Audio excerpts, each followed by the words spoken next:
Brilliance Audio presents the unabridged recording of Mine Till Midnight by Lisa Kleypas, performed by Rosalind Landor.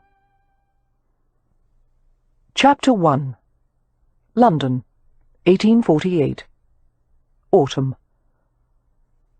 Finding one person in a city of nearly 2 million was a formidable task. It helped if that person was a drunken sot of a brother whose behaviour was predictable. Still, it wouldn't be easy. "Leo, where are you?" Miss Amelia Hathaway thought desperately as the carriage wheels rattled along the cobbled street. Poor, wild, troubled Leo. Some people, when faced with intolerable circumstances, simply broke. Such was the case with her formerly dashing and dependable brother. She feared he was beyond all hope of repair. "We'll find him," Amelia said, with an assurance she didn't feel. She glanced at the Roma who sat opposite her. As usual, Mary Penn showed no expression. One could be forgiven for assuming Mary Penn was a man of limited emotions. He was so guarded, in fact, that even after living with the Hathaway family for 15 years, he still hadn't told anyone his first name. They had known him simply as Mary Penn ever since he had been found, battered and unconscious, beside a creek that ran through their property. When Mary Penn had awakened to discover himself surrounded by curious Hathaways, he had reacted violently. It had required their combined efforts to keep him in bed, all of them exclaiming that he would make his injuries worse. He must lie still. Amelia's father had deduced the boy was the survivor of a gypsy hunt, a brutal practice in which local landowners rode out on horseback to rid their properties of gypsy encampments. "The lad was probably left for dead," Mr. Hathaway had remarked gravely. As a scholarly and forward-thinking gentleman, he had disapproved of violence in any form. "I'm afraid it will be difficult to communicate with his tribe. They are probably long gone by now." "Can we keep him, Papa?" Amelia's younger sister Poppy had cried eagerly, no doubt envisioning the wild boy, who had bared his teeth at her like a trapped wolverine, as an entertaining new pet. Mr. Hathaway had smiled at her. "He may stay as long as he chooses, but I doubt he will remain here longer than a week or so. Romany gypsies are a nomadic people. They dislike staying under one roof too long. It makes them feel imprisoned." However, Mary Penn had stayed. He had started out as a small and rather slight lad, but with proper care and regular meals he had grown at a near alarming rate into a man of robust and powerful proportions. It was difficult to say exactly what Mary Penn was. Not quite a family member, not quite a servant. Although he worked in various capacities for the Hathaways, acting as a driver and jack-of-all-trades, he also ate at the family table whenever he chose, and occupied a bedroom in the main part of the cottage. Now that Leo had gone missing and was possibly in danger, there was no question that Mary Penn would help find him. It was hardly proper for Amelia to go unaccompanied in the presence of a man like Mary Penn, but at the age of 26 she considered herself beyond any need of chaperonage. "We shall begin by eliminating the places Leo would not go," she said. "Churches, museums, places of higher learning and polite neighbourhoods are naturally out of the question." "That still leaves most of the city," Mary Penn grumbled. Mary Penn was not fond of London. In his view, the workings of so-called civilized society were infinitely more barbaric than anything that could be found in nature.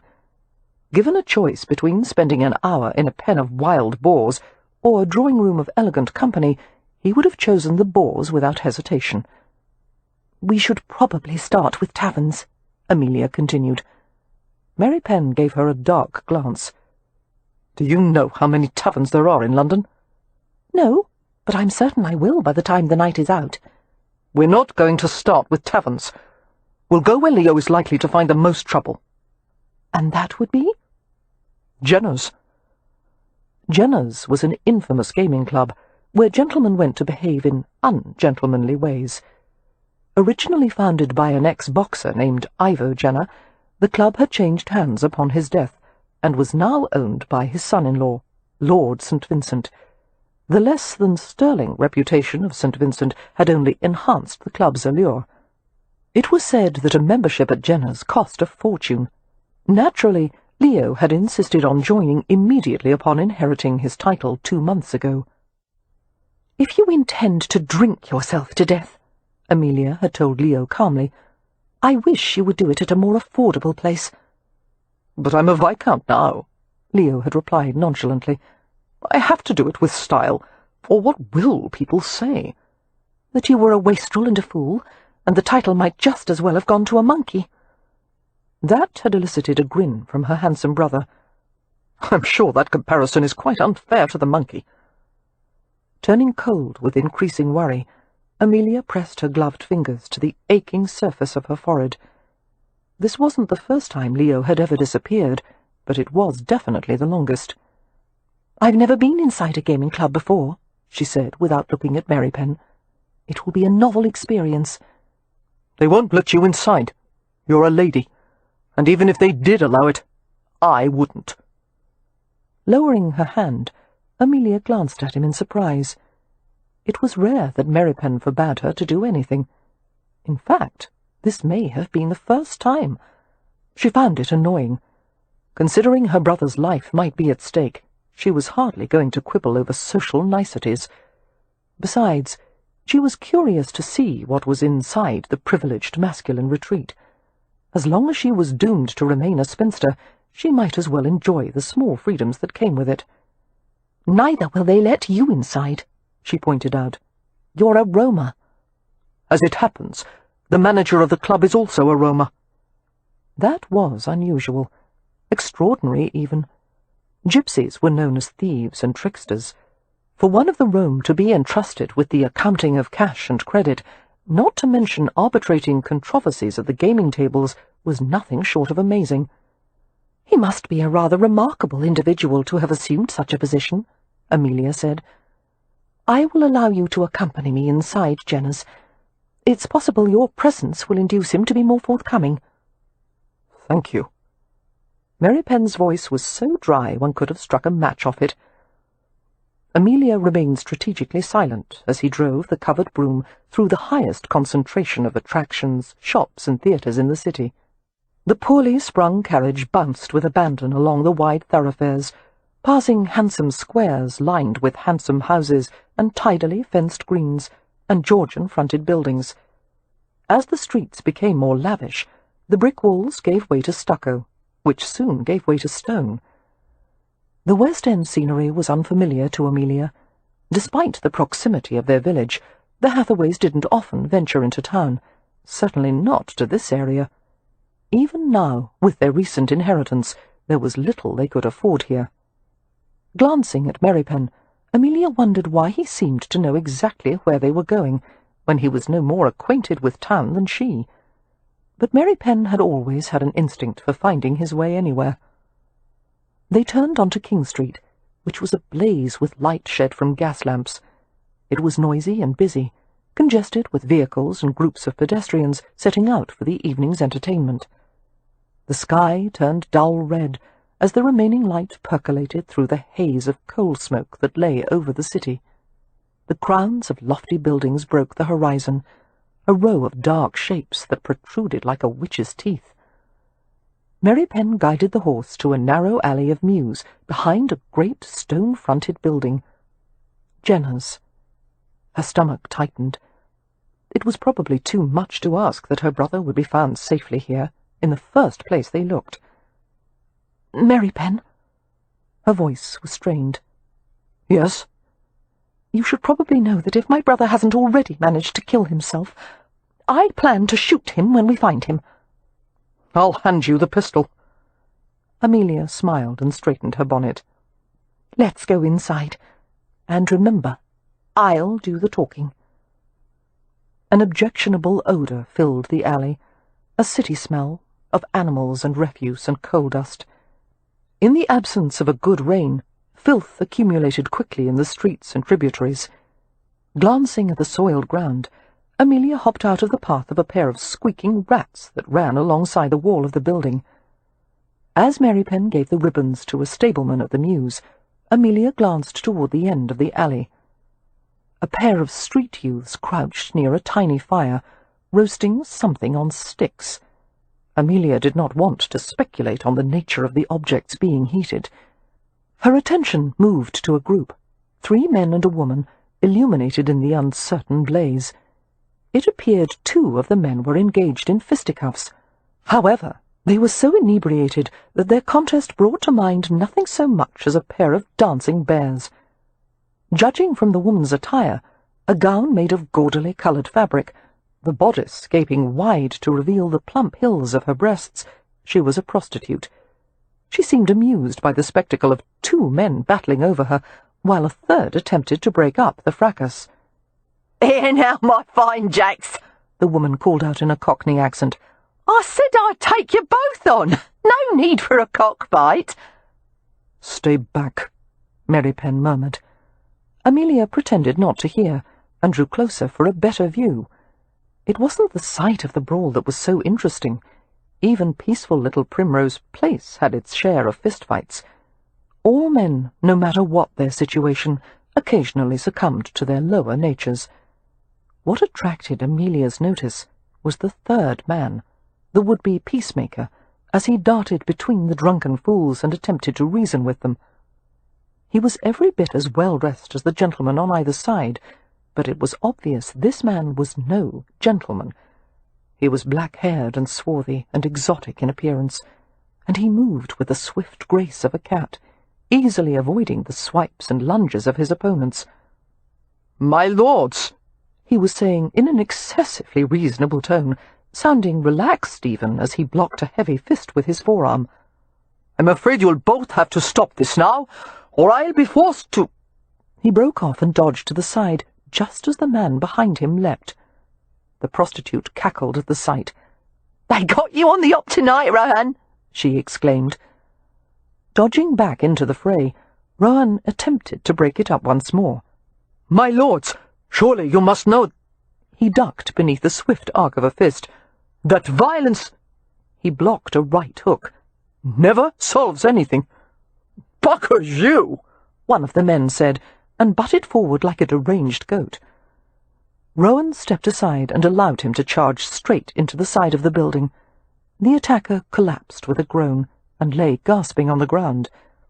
His opponent's reaction was singularly ungrateful. Instead of thanking the dark-haired man for putting a stop to the fight, he growled, "Curse you for interfering, Rohan. I would have knocked the stuffing from him." He charged forth with his fists churning like windmill blades. Rohan evaded a left cross and deftly flipped him to the ground. He stood over the prone figure, blotting his forehead with his sleeve. "Had enough?" he asked pleasantly. "Yes? Good. Please allow me to help you to your feet, my lord." As Rohan pulled the man upward, he glanced toward the threshold of a door that led into the club, where a club employee waited. "Dawson, escort Lord Latimer to his carriage out front. I'll take Lord Selway." "No need," said the aristocrat, who had just struggled to his feet, sounding winded. "I can walk to my own bloody carriage." Tugging his clothes back into place over his bulky form, he threw the dark-haired man an anxious glance. "Rohan, I will have your promise on something." "Yes, my lord." "If word of this gets out, if Lady Selway should discover that I was fighting over the favours of a fallen woman, my life won't be worth a farthing." Rohan replied with reassuring calm. "She'll never know, my lord." "She knows everything," Selway said. "She's in league with the devil. If you are ever questioned about this minor altercation, it was caused by a particularly vicious game of whist," came the bland reply. "Yes, yes, good man." Selway patted the younger man on the shoulder. "And to put a seal on your silence—" He reached a beefy hand inside his waistcoat and extracted a small bag. "No, my lord." Rohan stepped back with a firm shake of his head, his shiny black hair flying with the movement, then settling back into place. "There's no price for my silence." "Take it," the aristocrat insisted. "I can't, my lord." "It's yours.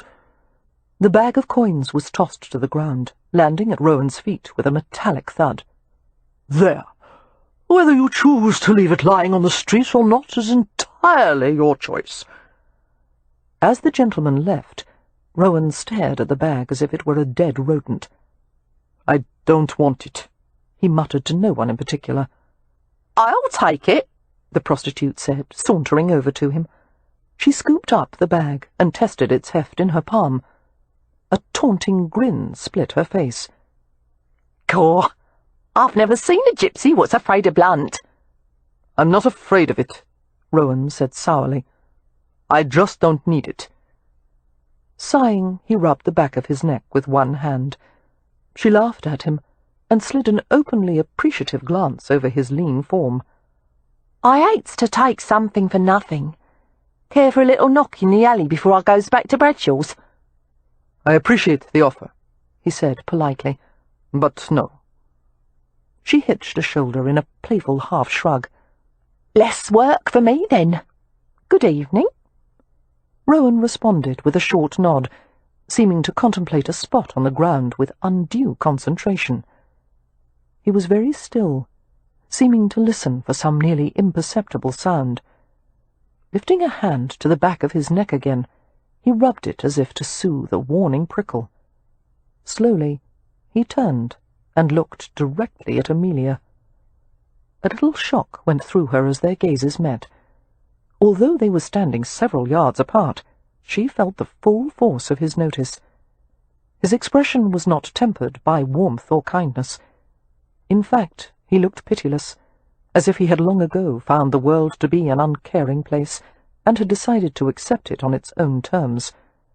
As his detached gaze swept over her, Amelia knew exactly what he was seeing.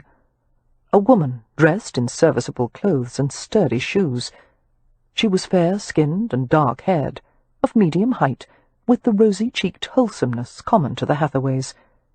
Her figure was sturdy and voluptuous, when the fashion was to be reed slim and wan and fragile. Without vanity, Amelia knew that although she wasn't a great beauty, she was sufficiently attractive to have caught a husband. However, she had always liked her independence too well to surrender it to the kind of men who had been inclined to court her. Practical men, who wanted a practical wife to manage their households efficiently. She didn't need them. God knew she was busy enough trying to manage the rest of the Hathaways. Rowan looked away from her. Without a word or a nod of acknowledgement, he walked to the back entrance of the club. His pace was unhurried, as if he were giving himself time to think about something. There was a distinctive grace in his movements. His strides didn't measure out distance so much as flow over it like water. Amelia reached the doorstep at the same time he did. "Sir, Mr. Rowan, I presume you are the manager of the club." Rowan stopped and turned to face her. They were standing close enough for Amelia to detect the sense of male exertion and warm skin. His unfastened waistcoat, made of luxurious grey brocade, hung open at the sides to reveal a thin white linen shirt beneath. As Rowan moved to button the waistcoat, Amelia saw a quantity of gold rings on his fingers.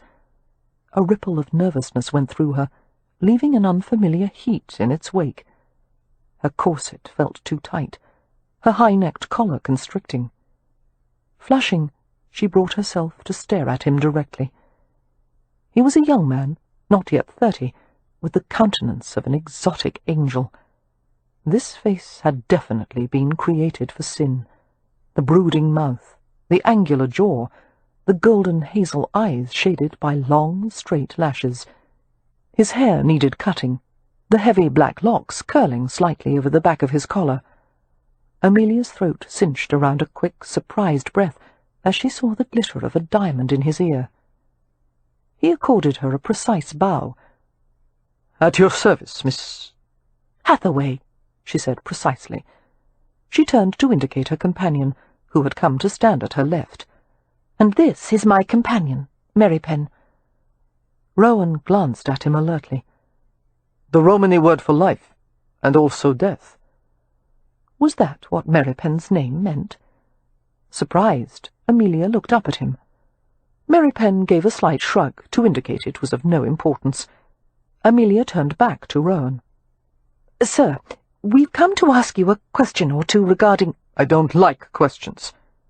"I am looking for my brother, Lord Ramsay," she continued doggedly, "and I desperately need any information you may possess as to his whereabouts." "I wouldn't tell you even if I knew." His accent was a subtle mixture of foreignness and Cockney, and even a hint of upper class. It was the voice of a man who kept company with an unusual assortment of people. "I assure you, sir, I wouldn't put myself nor anyone else to the trouble were it not absolutely necessary. But this is the 3rd day since my brother has gone missing." "Not my problem." Rohan turned toward the door. "He tends to fall in with bad company." "That's unfortunate." "He could be dead by now." "I can't help you. I wish you luck in your search." Rohan pushed the door and made to enter the club. He stopped as Mary Penn spoke. Since Mary Penn had first come to the Hathaways, there had been only a handful of occasions on which Amelia had heard him speak the secret language known to Romany gypsies. It was heathen-sounding, thick with consonants and drawn-out vowels, but there was a primitive music in the way the words fit together. Staring at Mary Penn intently, Rohan leaned his shoulder against the doorframe. "The old language," he said. "It's been years since I've heard it. Who is the father of your tribe?" "I have no tribe." A long moment passed, while Mary Penn remained inscrutable in the face of Rohan's regard. Rohan's hazel eyes narrowed. "Come in," he said curtly. "I'll see what I can find out." They were brought into the club without ceremony, Rohan directing an employee to show them to a private receiving room upstairs. Amelia heard the hum of voices and music coming from somewhere, and footsteps coming and going. It was a busy, masculine hive, this place, forbidden to someone like herself. The employee, a young man with an East London accent and careful manners, took them into a well-appointed room and bid them to wait there until Rohan returned. Mary Penn went to a curtained window overlooking King Street. Amelia was surprised by the quiet luxury of her surroundings, the hand-knotted carpet done in shades of blue and cream, the wood-panelled walls and velvet upholstered furniture. "Quite tasteful," she commented, removing her bonnet and setting it on a small mahogany clawfoot table. "For some reason I had expected something a bit, well, tawdry." "Jenner's is a cut above the typical establishment. It masquerades as a gentleman's club, when its real purpose is to provide the largest hazard bank in London." Amelia went to a built-in bookshelf and inspected the volumes as she asked idly, "Why is it, do you think, that Mr. Rohan was reluctant to take money from Lord Selway?" Mary Penn cast a sardonic glance over his shoulder. "You know how the Rome feel about material possessions." "Yes, I know your people don't like to be encumbered, but from what I've seen, Romans are hardly reluctant to accept a few coins in return for a service." "It's more than not wanting to be encumbered. For a chal to be in this position—" "What's a chal?" "A son of the Rome. For a chal to wear such fine clothes, to stay under one roof so long, to reap such financial bounty, it's shameful, embarrassing, contrary to his nature."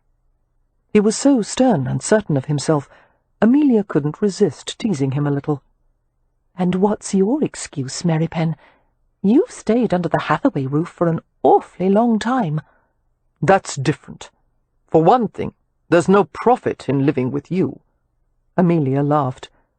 "For another," Mary Penn's voice softened, "I owe my life to your family."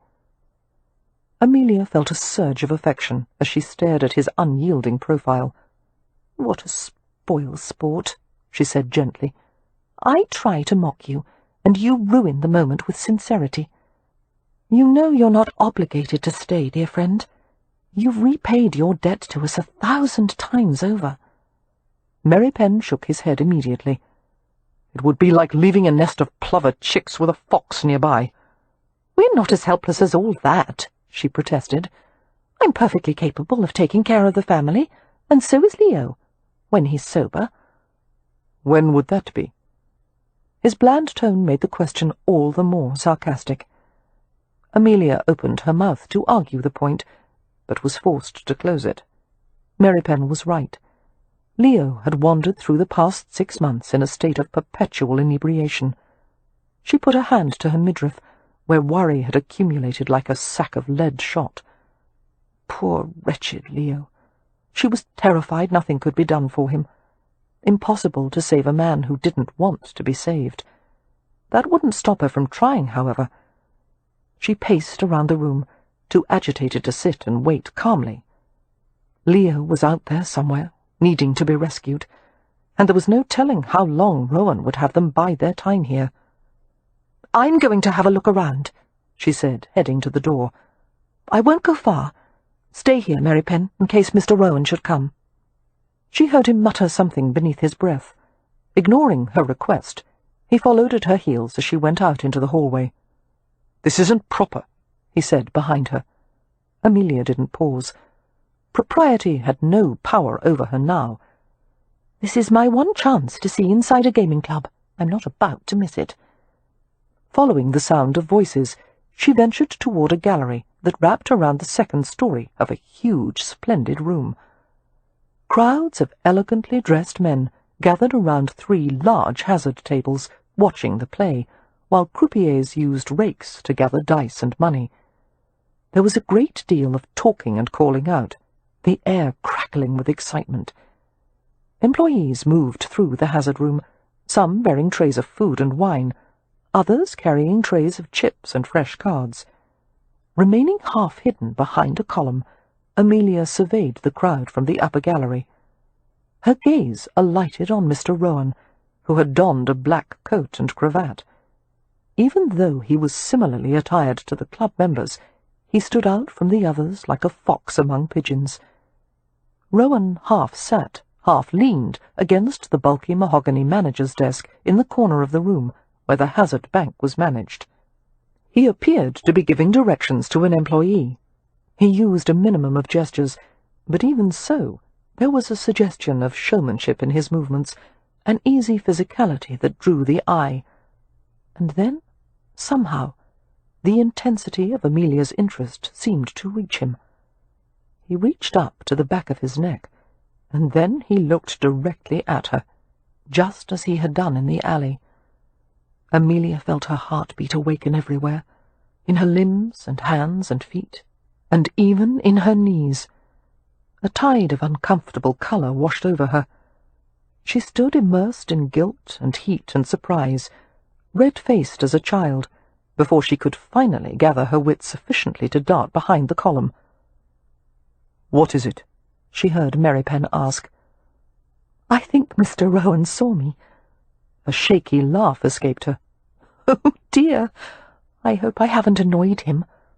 Perhaps we should go back to the receiving room." Chapter 2. Cam Rohan pushed away from the mahogany desk and left the hazard room. As usual, he couldn't leave without being stopped once or twice. There was an usher, whispering that Lord So-and-so wished to have his credit limit raised, an under-butler asking if he should replenish the sideboard of refreshments in one of the card rooms. He answered their questions absently, his mind occupied with the woman awaiting him upstairs. An evening that had promised to be routine was turning out to be rather peculiar. It had been a long time since a woman had aroused his interest as Amelia Hathaway had.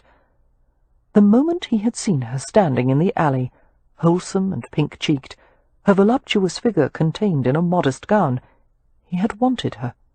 He had no idea why, when she was the embodiment of everything that annoyed him about Englishwomen. It was obvious Miss Hathaway had a relentless certainty in her own ability to organize and manage everything around her. Cam's usual reaction to that sort of female was to flee in the opposite direction.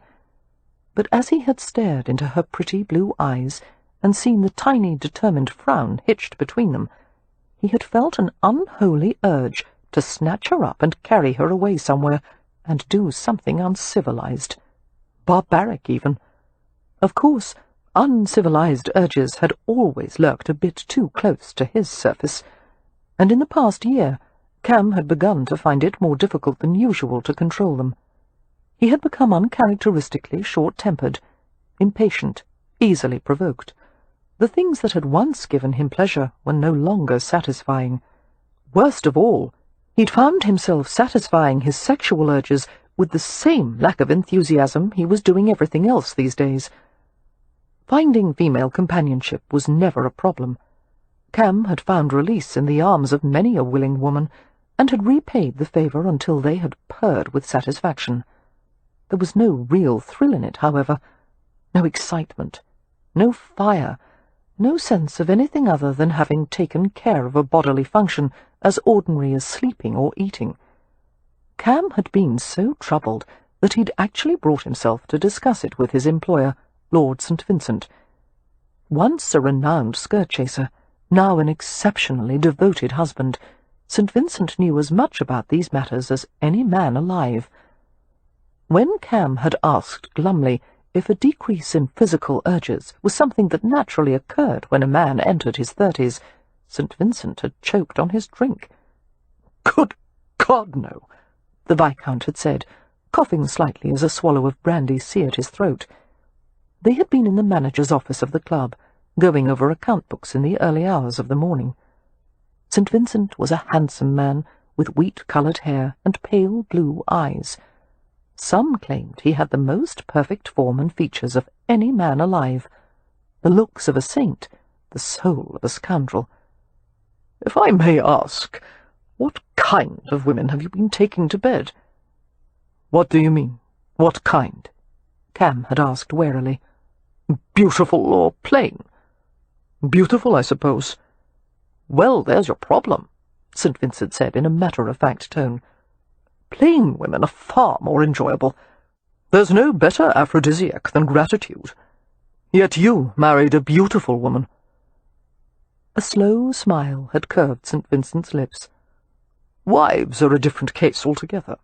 They require a great deal of effort, but the rewards are substantial.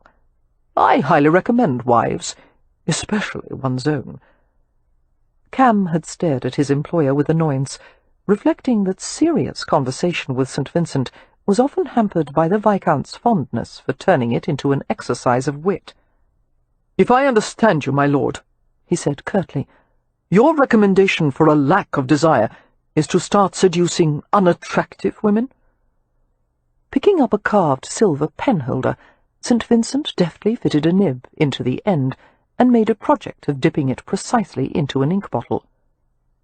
"Rohan, I'm doing my best to understand your problem. However, a lack of desire is something I've never experienced. I'd have to be on my deathbed before I stopped wanting— No, never mind.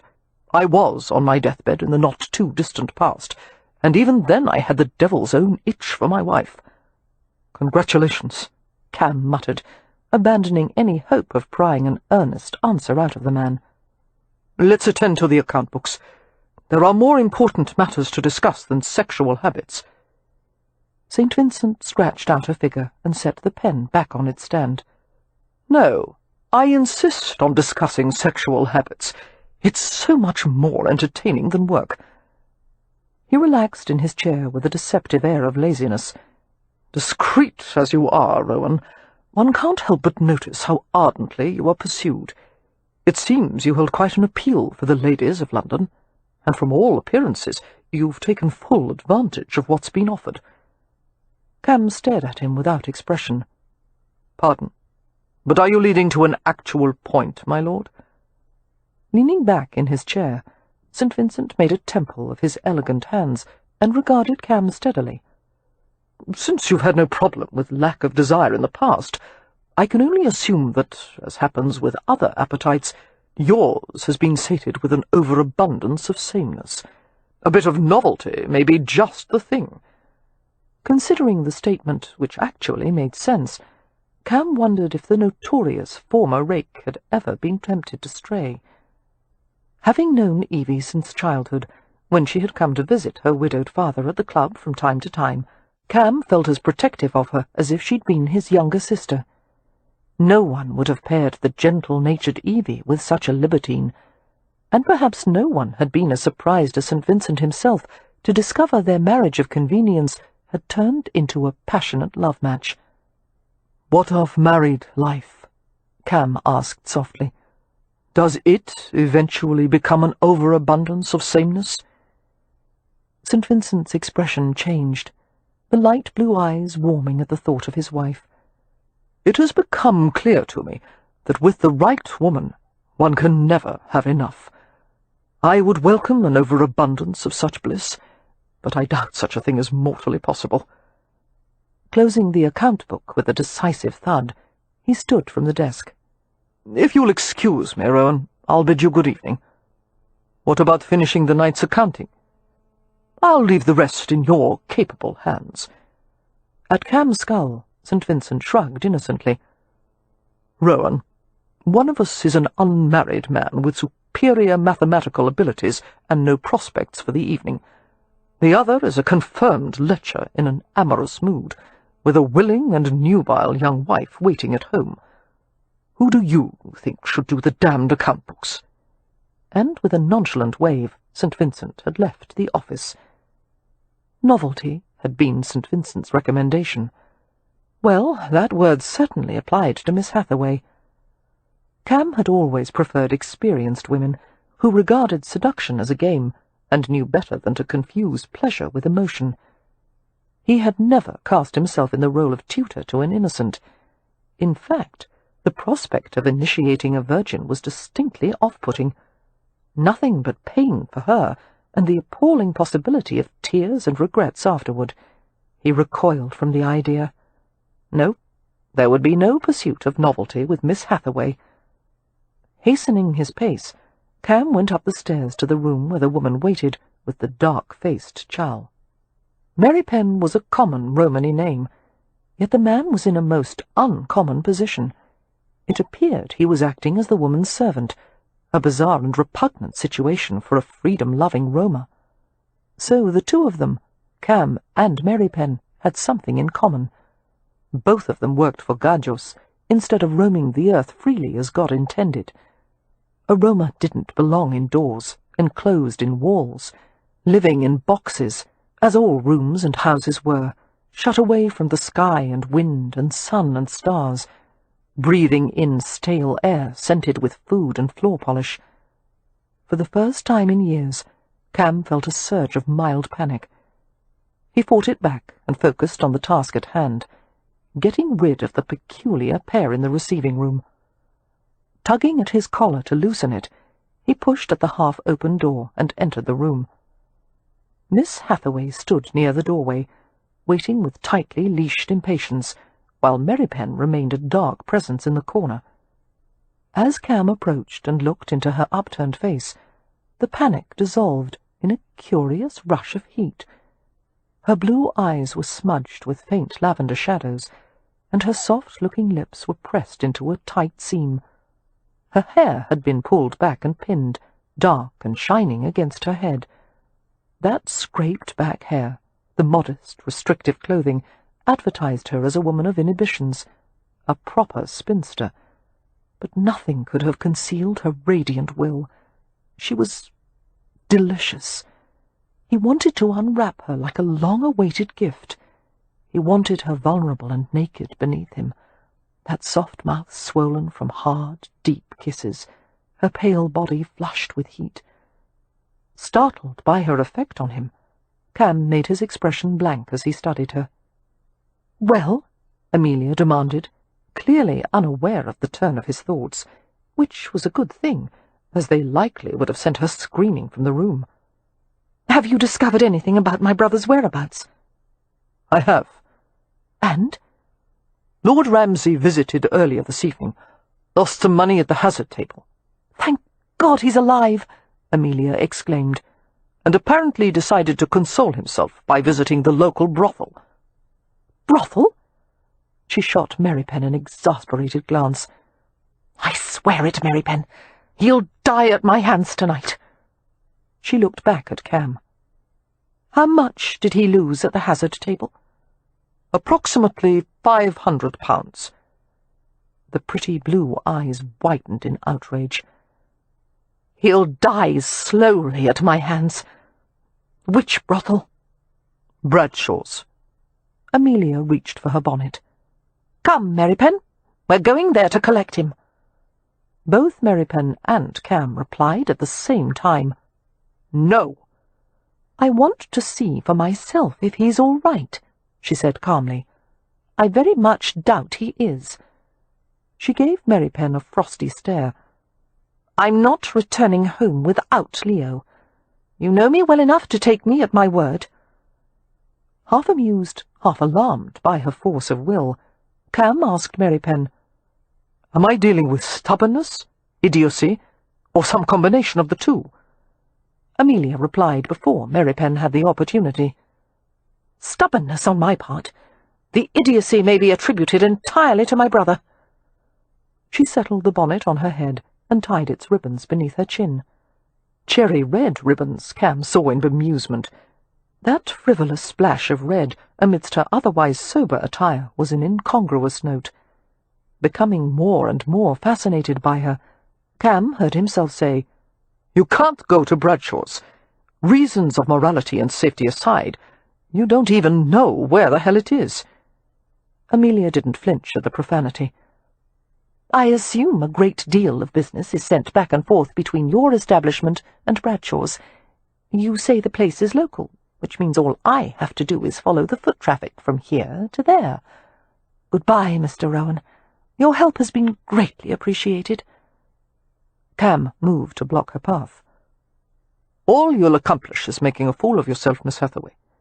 You won't get past the front door. A brothel like Bradshaw's doesn't take strangers off the street."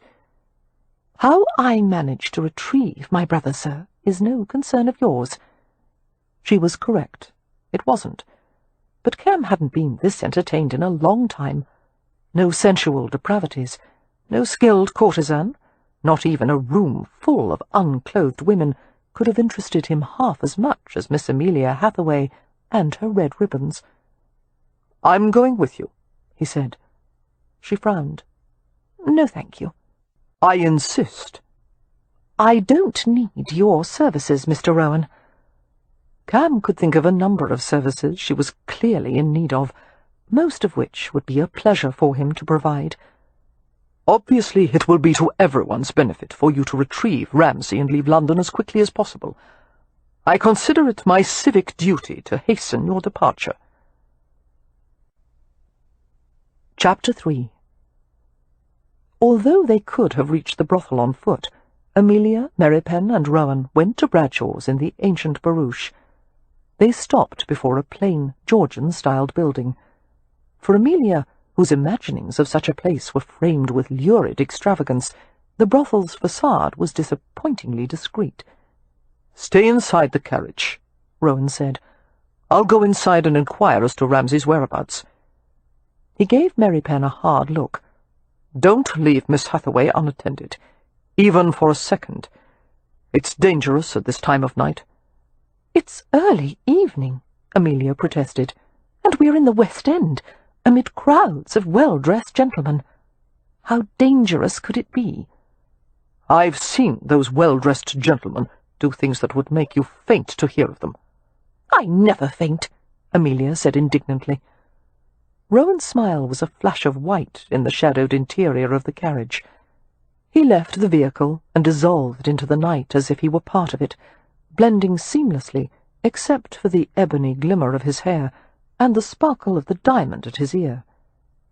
Amelia stared after him in wonder. What category did one put such a man in? He was not a gentleman, nor a lord, nor a common working man, nor even wholly a gypsy. A shiver chased beneath her corset stays as she recalled the moment he had helped her up into the carriage. Her hand had been gloved, but his had been bare, and she had felt the heat and strength of his fingers, and there had been the gleam of a thick gold band on his thumb. She had never seen such a thing before. "Merrypen, what does it signify when a man wears a thumb ring? Is it a gypsy custom?" Seeming uncomfortable with the question, Merrypen looked through the window into the damp night. A group of young men passed the vehicle, wearing fine coats and tall hats, laughing amongst themselves. A pair of them stopped to speak with a gaudily dressed woman. Still frowning, Mary Pen replied to Amelia's question. It signifies independence and freedom of thought, also a certain separateness. In wearing it, he reminds himself he doesn't belong where he is. Why would Mr. Rohan want to remind himself of something like that? Because the ways of your kind are seductive, Mary Pen said darkly. It's difficult to resist them. Why must you resist them? I fail to see what is so terrible about living in a proper house and securing a steady income and enjoying things like nice dishes and upholstered chairs. Kachi, he murmured in resignation, making Amelia grin briefly. It was the word for a non-Gypsy woman. She relaxed back against the worn upholstered seat. I never thought I would be hoping so desperately to find my brother inside a house of ill repute, but between a brothel or floating face down in the Thames. She broke off and pressed the knuckles of her clenched fist against her lips. He's not dead. Mary Pen's voice was low and gentle. Amelia was trying very hard to believe that. We must get Leo away from London. He'll be safer out in the country, won't he? Mary Pen gave a non-committal shrug, his dark eyes revealing nothing of his thoughts. There's far less to do in the country, Amelia pointed out, and definitely less trouble for Leo to get into. A man who wants trouble can find it anywhere. After minutes of unbearable waiting, Rohan returned to the brougham and tugged the door open. "Where is he?" Amelia demanded as the Gypsy climbed inside. "Not here. After Lord Ramsay went upstairs with one of the girls and, conducted the transaction, he left the brothel." "Where did he go? Did you ask?" "He told them he was going to a tavern called the Hell and Bucket." "Lovely," Amelia said shortly. "Do you know the way?" Seating himself beside her, Rohan glanced at Mary Pen. "Follow St. James eastward. Turn left after the third crossing." Mary Pen flicked the ribbons, and the carriage rolled past a trio of prostitutes. Amelia watched the women with undisguised interest. "How young some of them are," she said. "If only some charitable institution would help them find respectable employment." "Most so-called respectable employment is just as bad," Rohan replied. She looked at him indignantly. "You think a woman would be better off to work as a prostitute, rather than take an honest job that would allow her to live with dignity?" "I didn't say that. My point is that some employers are far more brutal than pimps or brothel boards. Servants have to endure all manner of abuse from their masters, female servants in particular. And if you think there is dignity in working at a mill or factory, you've never seen a girl who's lost a few fingers from cutting broom straw, or someone whose lungs are so congested from breathing in fluff and dust at a carding mill, she won't live past the age of 30. Amelia opened her mouth to reply, then snapped it shut. No matter how much she wanted to continue the debate, proper women, even if they were spinsters, did not discuss prostitution. She adopted an expression of cool indifference and looked out the window. Although she didn't spare a glance for Rohan, she sensed he was watching her. She was unbearably aware of him. He wore no cologne or pomade, but there was something alluring about his smell, something smoky and fresh, like green cloves. "Your brother inherited the title quite recently," Rohan said. "Yes." "With all respect, Lord Ramsay doesn't seem entirely prepared for his new role." Amelia couldn't restrain a rueful smile. "None of us are. It was a surprising turn of events for the Hathaways. There were at least 3 men in line for the title before Leo, but they all died in rapid succession, of varying causes. It seems becoming Lord Ramsay causes one to become short-lived. And at this rate, my brother probably won't last any longer than his predecessors." "One never knows what fate has in store." Turning toward Rohan, Amelia discovered he was glancing over her in a slow inventory that spurred her heart into a faster beat. "I don't believe in fate," she said. "People are in control of their own destinies." Rohan smiled. "Everyone, even the gods, are helpless in the hands of fate." Amelia regarded him skeptically. "Surely you, being employed at a gaming club, know all about probability and odds, which means you can't rationally give credence to luck or fate or anything of the sort." "I know all about probability and odds," Rohan agreed. "Nevertheless, I believe in luck." He smiled, with a quiet smoulder in his eyes that caused her breath to catch. "I believe in magic and mystery, and dreams that reveal the future. And I believe some things are written in the stars, or even in the palm of your hand." Mesmerized, Amelia was unable to look away from him.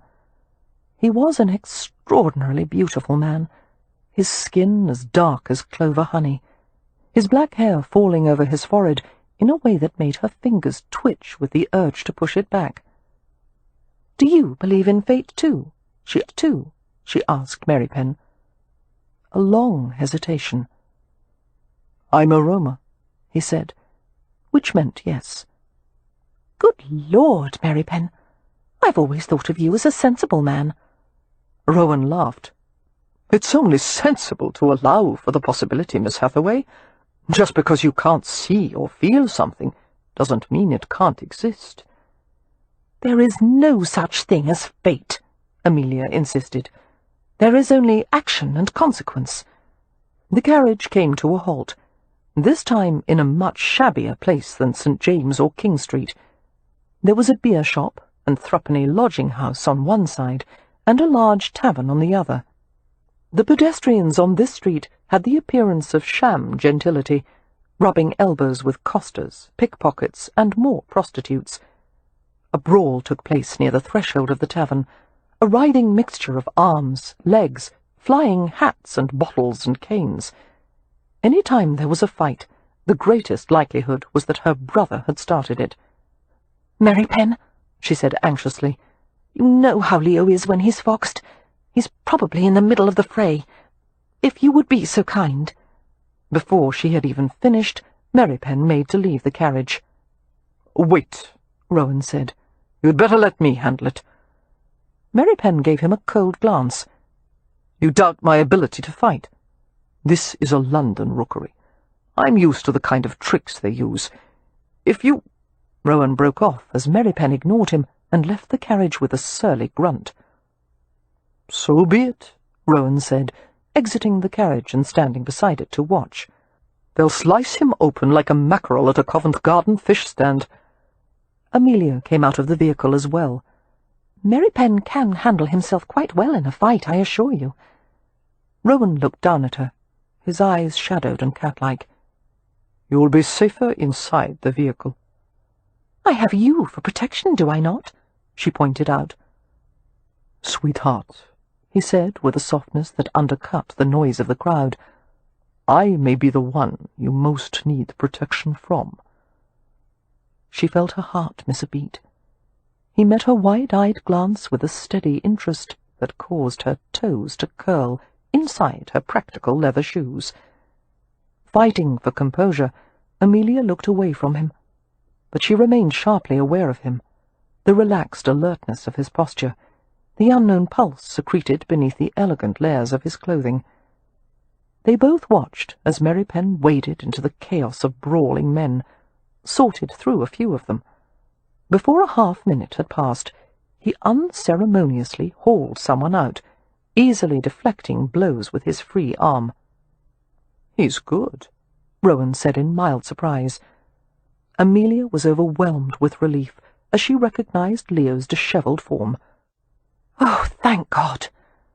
Her eyes flew open, however, as she felt a gentle touch at the edge of her jaw. Rowan's fingers were nudging her face upward, his thumb brushing the tip of her chin. The unexpected intimacy sent a little shock through her. His flame-bright gaze had seized hers again. "Don't you think you're being a bit overprotective? chasing your grown brother across London. He's not doing anything all that unusual. Most young lords in his position would behave the same." "You don't know him," Amelia said, sounding shaken to her own ears. She knew she should pull away from his warm fingers, but her body remained perversely still, absorbing the pleasure of his touch. "It's far from usual behaviour for him. He's in trouble. She broke off. Rowan let a gentle fingertip follow the shining trail of her bonnet ribbon to the place where it tied beneath her chin. "What kind of trouble?"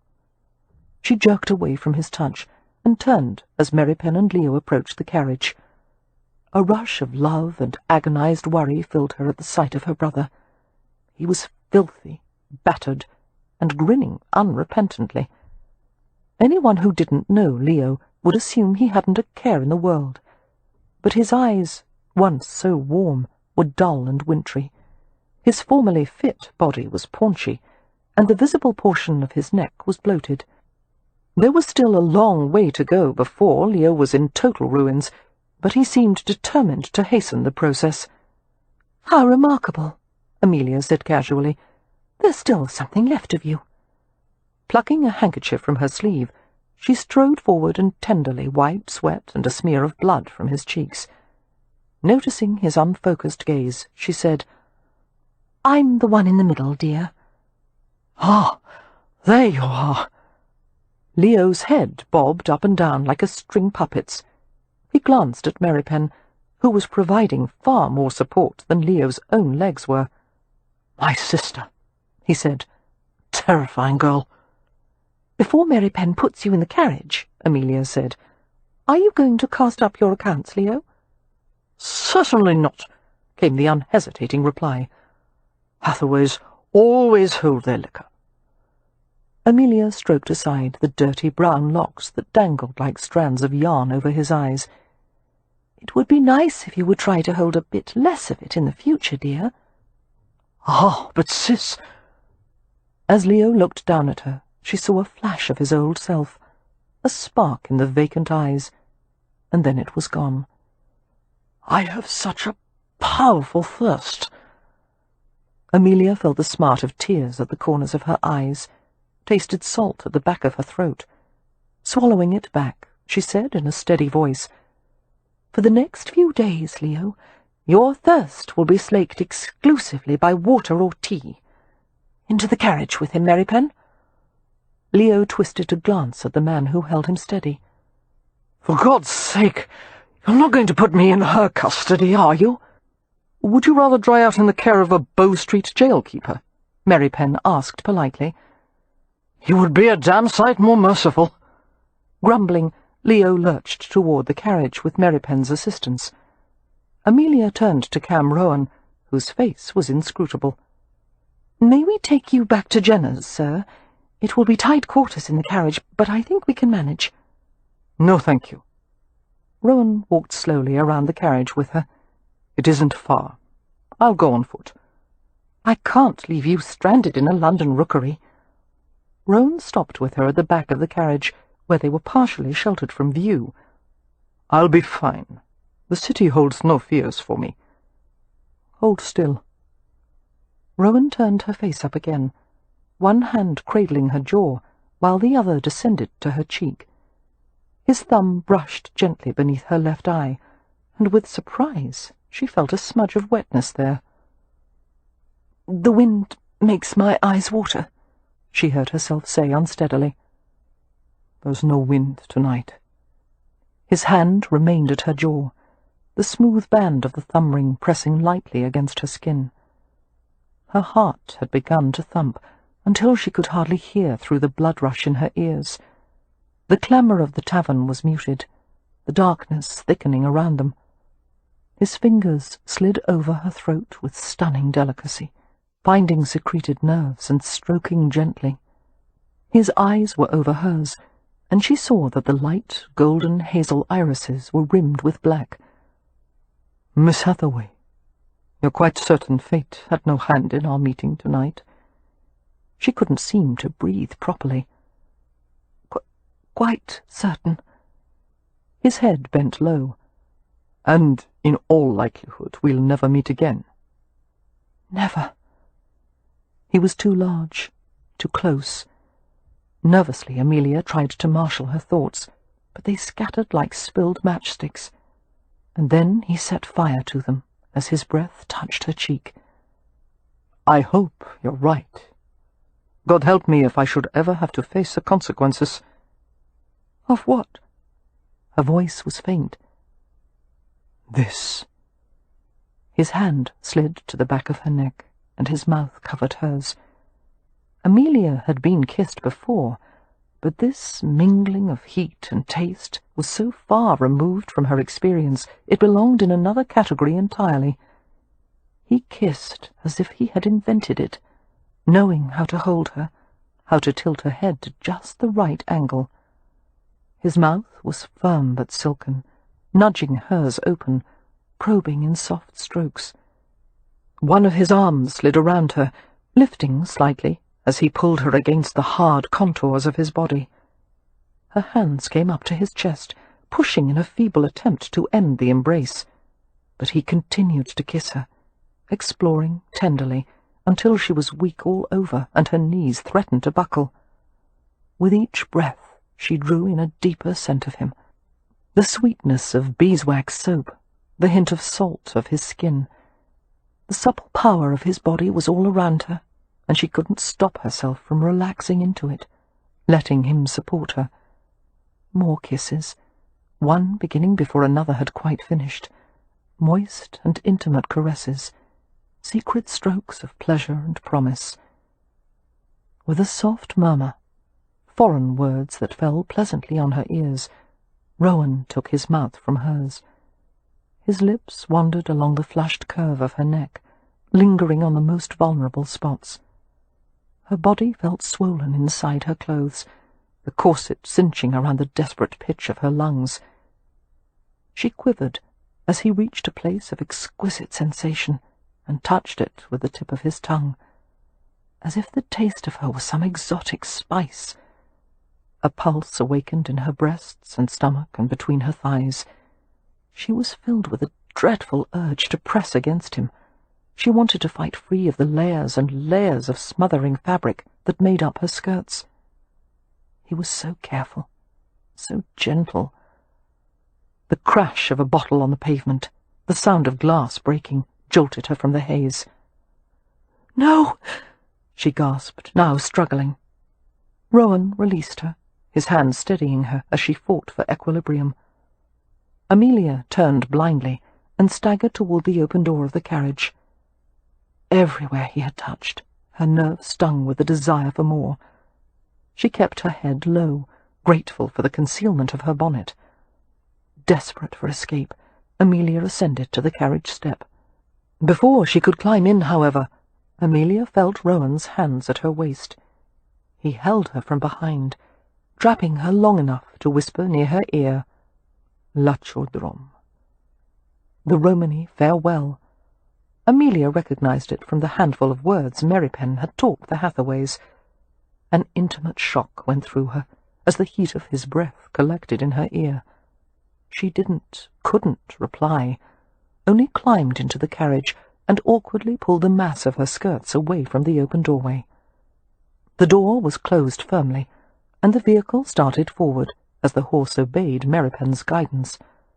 The two Hathaways occupied their respective corners of the seat, one of them drunk, the other dazed. After a moment, Amelia reached to untie her bonnet with trembling hands, and discovered the ribbons were hanging loose. One ribbon, actually. The other. Removing her bonnet, Amelia regarded it with a perplexed frown. One of the red silk ribbons was gone, except for the tiny remnant at the inside edge. It had been neatly cut. He had taken it. Chapter 4. 1 week later, all 5 Hathaway siblings and their belongings had removed from London to their new home in Hampshire. Despite the challenges that awaited them, Amelia was strongly hopeful their new situation would benefit them all. The house in Primrose Place held too many memories. Things had never been the same since both Hathaway parents had died, her father of a heart ailment, her mother of grief a few months afterward. It seemed the walls had absorbed the family sorrow until it had become part of the paint and paper and wood.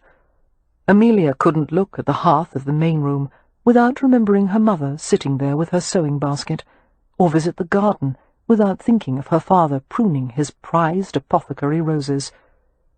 Amelia had recently sold the house without compunction, not for lack of sentimentality, but rather an excess. Too much feeling, too much sadness, and it was impossible to look forward when one was constantly being reminded of painful loss. Her siblings hadn't offered a word of objection to selling their home. Nothing mattered to Leo. One could tell him the family intended to live in the streets, and he would have greeted the news with an indifferent shrug. Wynne, the next older sister, was too weak from prolonged illness to protest any of Amelia's decisions, and Poppy and Beatrix, both still in their teens, were eager for change. As far as Amelia was concerned, the inheritance couldn't have come at a better time, although she had to admit there was some question as to how long the Hathaways would manage to retain the title. The fact was, no one wanted to be Lord Ramsay.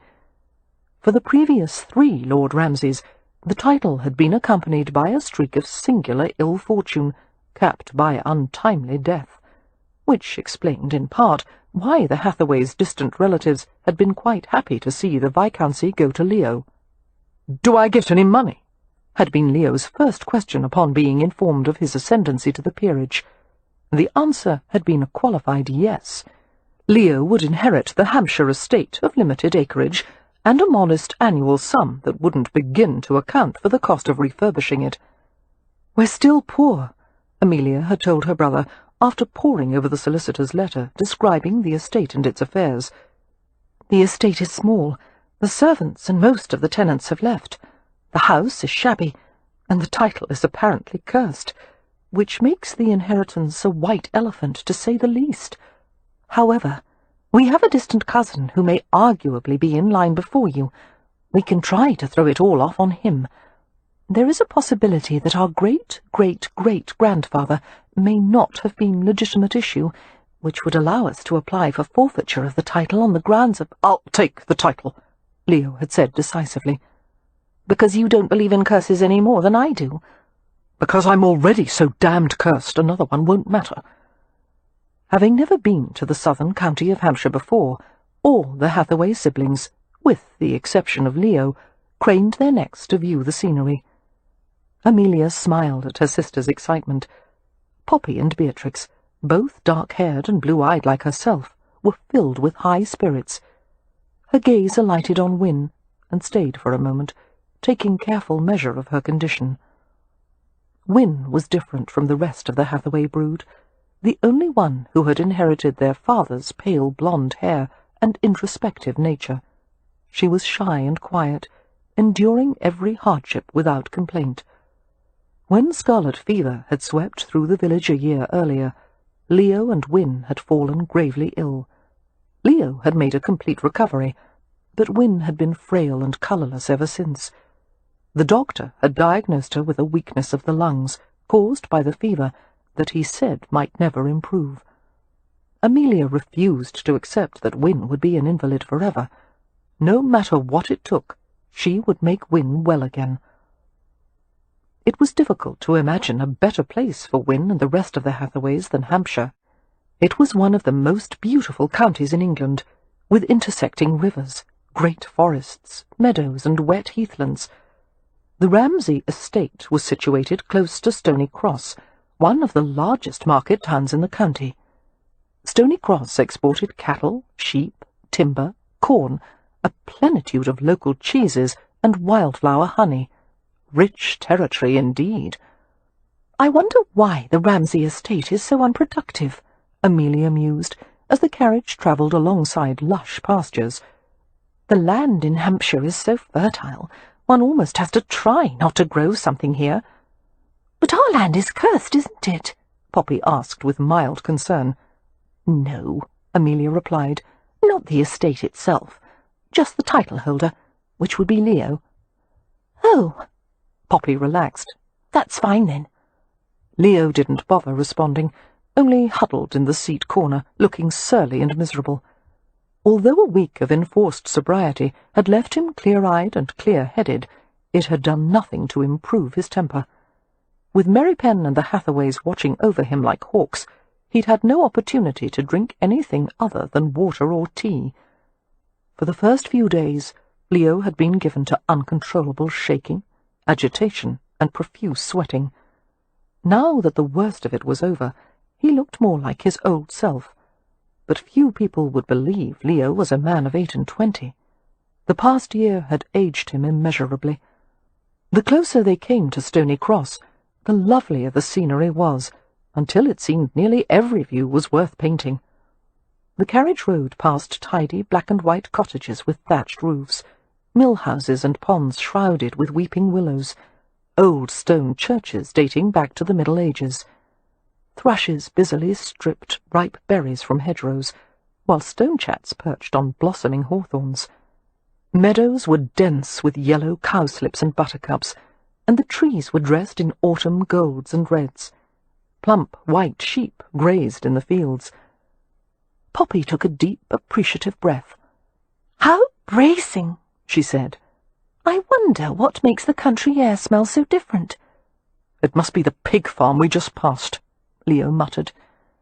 Beatrix, who had been reading from a pamphlet describing the south of England, said cheerfully, "Hampshire is known for its exceptional pigs. They're fed on acorns and beechnut mast from the forest, and it makes the bacon quite lovely. And there's an annual sausage competition." He gave her a sour look. "Splendid. I only hope we haven't missed it."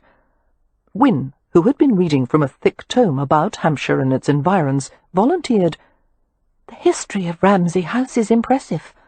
"Our house is in a history book?" Beatrix asked in delight. "It's only a small paragraph," Wynne said from behind the book.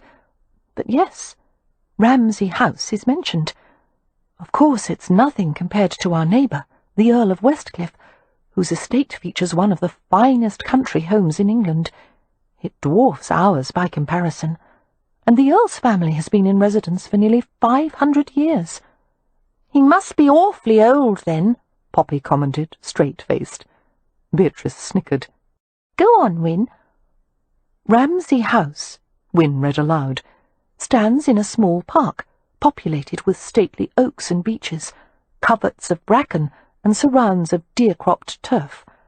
Originally an Elizabethan manor house, completed in 1594, the building boasts of many long galleries representative of the period.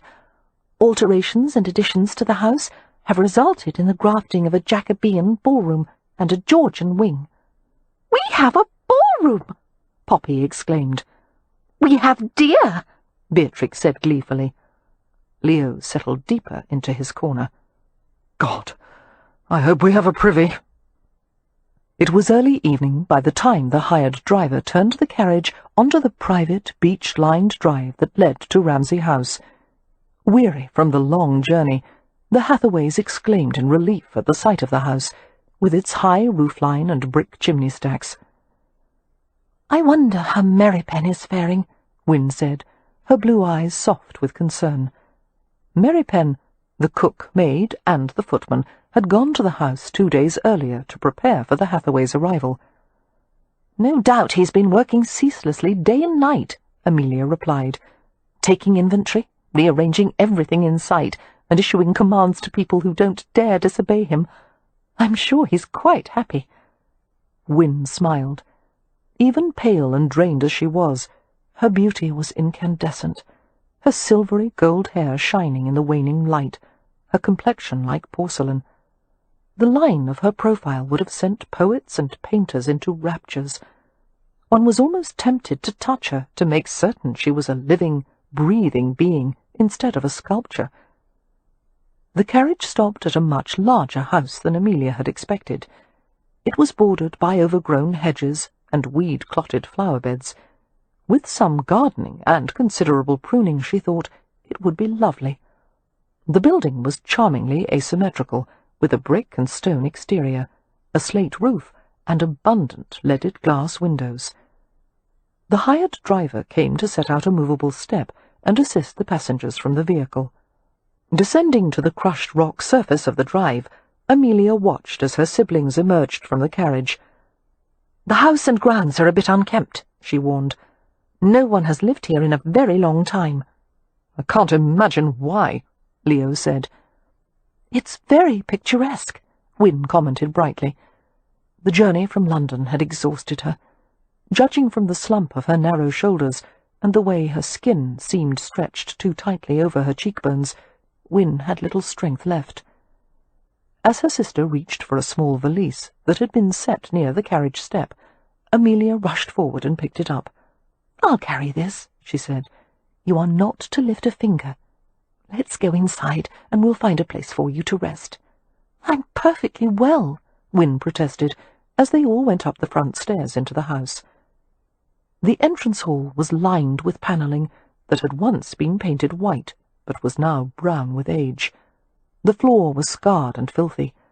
A magnificent curved stone staircase occupied the back of the hall, its wrought iron balustrade clotted with dust and spider webs. Amelia noticed that an attempt had already been made to clean a section of the balustrade, but it was obvious the process would be painstaking. Merrypen emerged from a hallway leading away from the entrance room. He was in his shirt-sleeves, with no collar or cravat, the neck of the garment hanging open to reveal tanned skin gleaming with perspiration. With his black hair falling over his forehead, and his dark eyes smiling at the sight of them, Merrypen cut a dashing figure. "You're 3 hours behind schedule," he said. Laughing, Amelia pulled a handkerchief from her sleeve and gave it to him. "In a family of 4 sisters, there is no schedule." Wiping at the dust and sweat on his face, Merrypen glanced at all the Hathaways. His gaze lingered on Wynne for an extra moment. Returning his attention to Amelia, Merrypen gave her a concise report. He had found 2 women and a boy at the village to help clean the house. 3 bedrooms had been made habitable so far. They had spent a great deal of time cleaning the kitchen and stove, and the cook-maid was preparing a meal. Merrypen broke off as he glanced over Amelia's shoulder. Unceremoniously, he brushed by her and reached Wynne in 3 strides. Amelia saw Wynne's slight form swaying, her lashes lowering as she half collapsed against Merrypen. He lifted her easily in his arms, murmuring for her to put her head on his shoulder. Although his manner was as calm and unemotional as ever, Amelia was struck by the possessive way he held her sister. "The journey was too much for her," Amelia said in concern. "She needs rest." Merrypen's face was expressionless. "I'll take her upstairs." Wynne stirred and blinked. "Bother," she said breathlessly. "I was standing still, feeling fine, and then the floor seemed to rush up toward me. I'm sorry. I despise swooning." "It's all right." Amelia gave her a reassuring smile. "Merrypen will take you to bed. That is—" she paused uncomfortably. "He will convey you to your bedroom." "I can manage by myself," Wynne said. "I was just dizzy for a moment. Merrypen, do put me down." "You wouldn't make it past the first step," he said, ignoring her protests as he carried her to the stone staircase. "Beatrix, will you go with them?" Amelia asked briskly, handing her the valise. "Wynne's nightgown is in here. You can help her change clothes."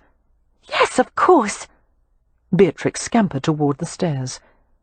Left in the entrance hall with Leo and Poppy, Amelia turned a slow circle to view all of it.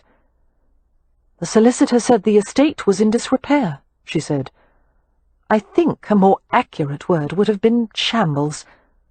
Can it be restored, Leo?" Not long ago, though it seemed a lifetime, Leo had spent 2 years studying art and architecture at the Grande École des Beaux-Arts in Paris. He had worked as a draftsman and painter for the renowned architect Roland Temple. Leo had been regarded as an exceptionally promising student, and had even considered setting up a practice. Now all that ambition had been extinguished. Leo glanced around the hall without interest. "Barring any structural repairs, We would need about 25 to 30,000 pounds at least." The figure caused Amelia to blanch. She lowered her gaze to the pock-marked floor at her feet and rubbed her temples. "Well, one thing is obvious. We need the advantage of wealthy in-laws, which means you should start looking for available heiresses, Leo." She flicked a playful glance at her sister. "And you, Poppy, you'll have to catch a viscount, or at the very least a baron." Her brother rolled his eyes. "Why not you? I don't see why you should be exempt from having to marry for the family's benefit." Poppy gave her sister a sly glance. "At Amelia's age, women are far beyond thoughts of romance and passion." "One never knows," Leo told Poppy.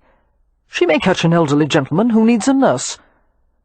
Amelia tolerated their teasing with a smile and a slight shake of her head. "Thank you, but at this advanced state of life, I have no ambitions to marry."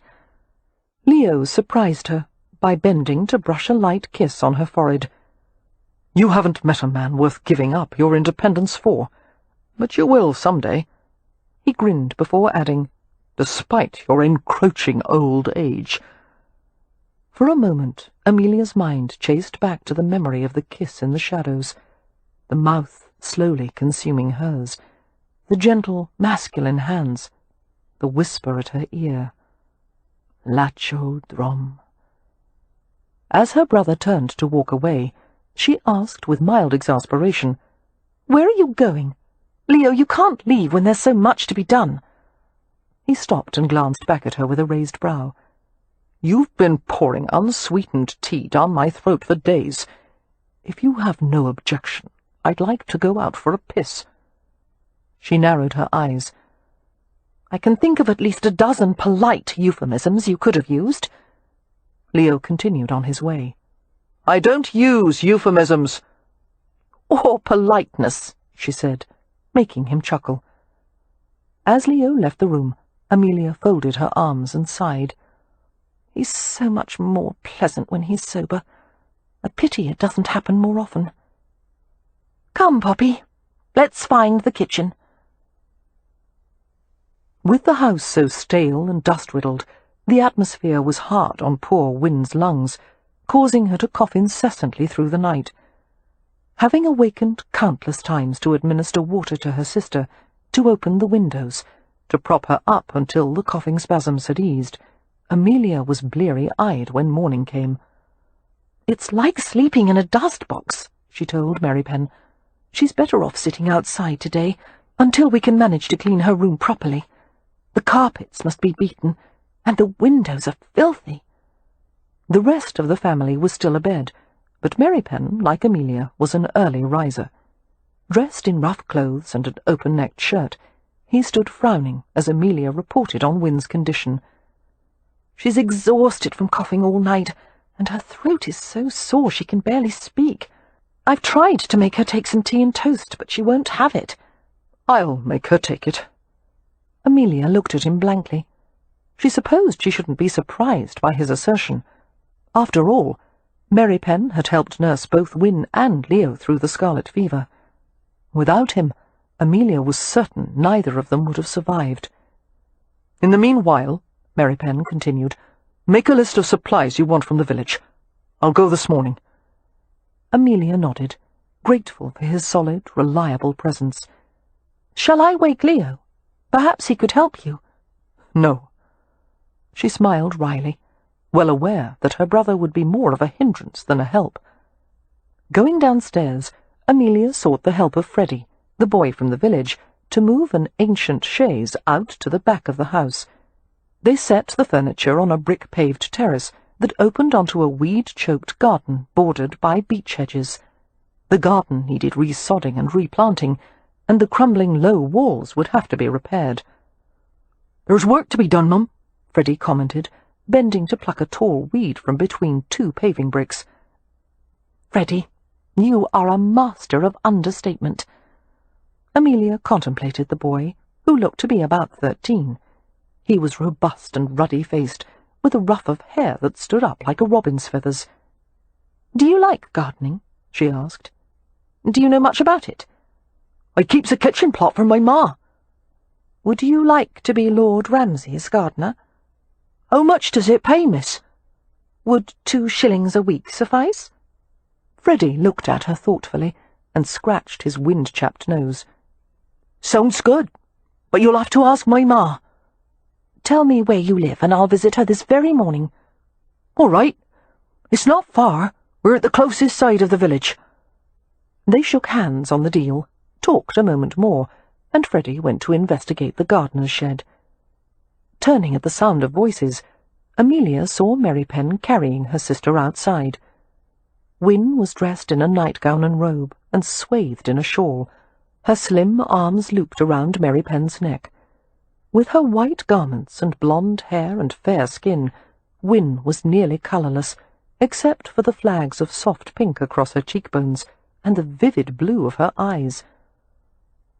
"That was the most terrible medicine," she was saying cheerfully. "It worked," Mary Pen pointed out, bending to settle her carefully on the chaise. "That doesn't mean I forgive you for bullying me into taking it." "It was for your own good." "You're a bully," Wynne repeated, smiling into his dark face. "Yes, I know," Mary Pen murmured, tucking the lap blankets around her with extreme care. Delighted by the improvement in her sister's condition, Amelia smiled.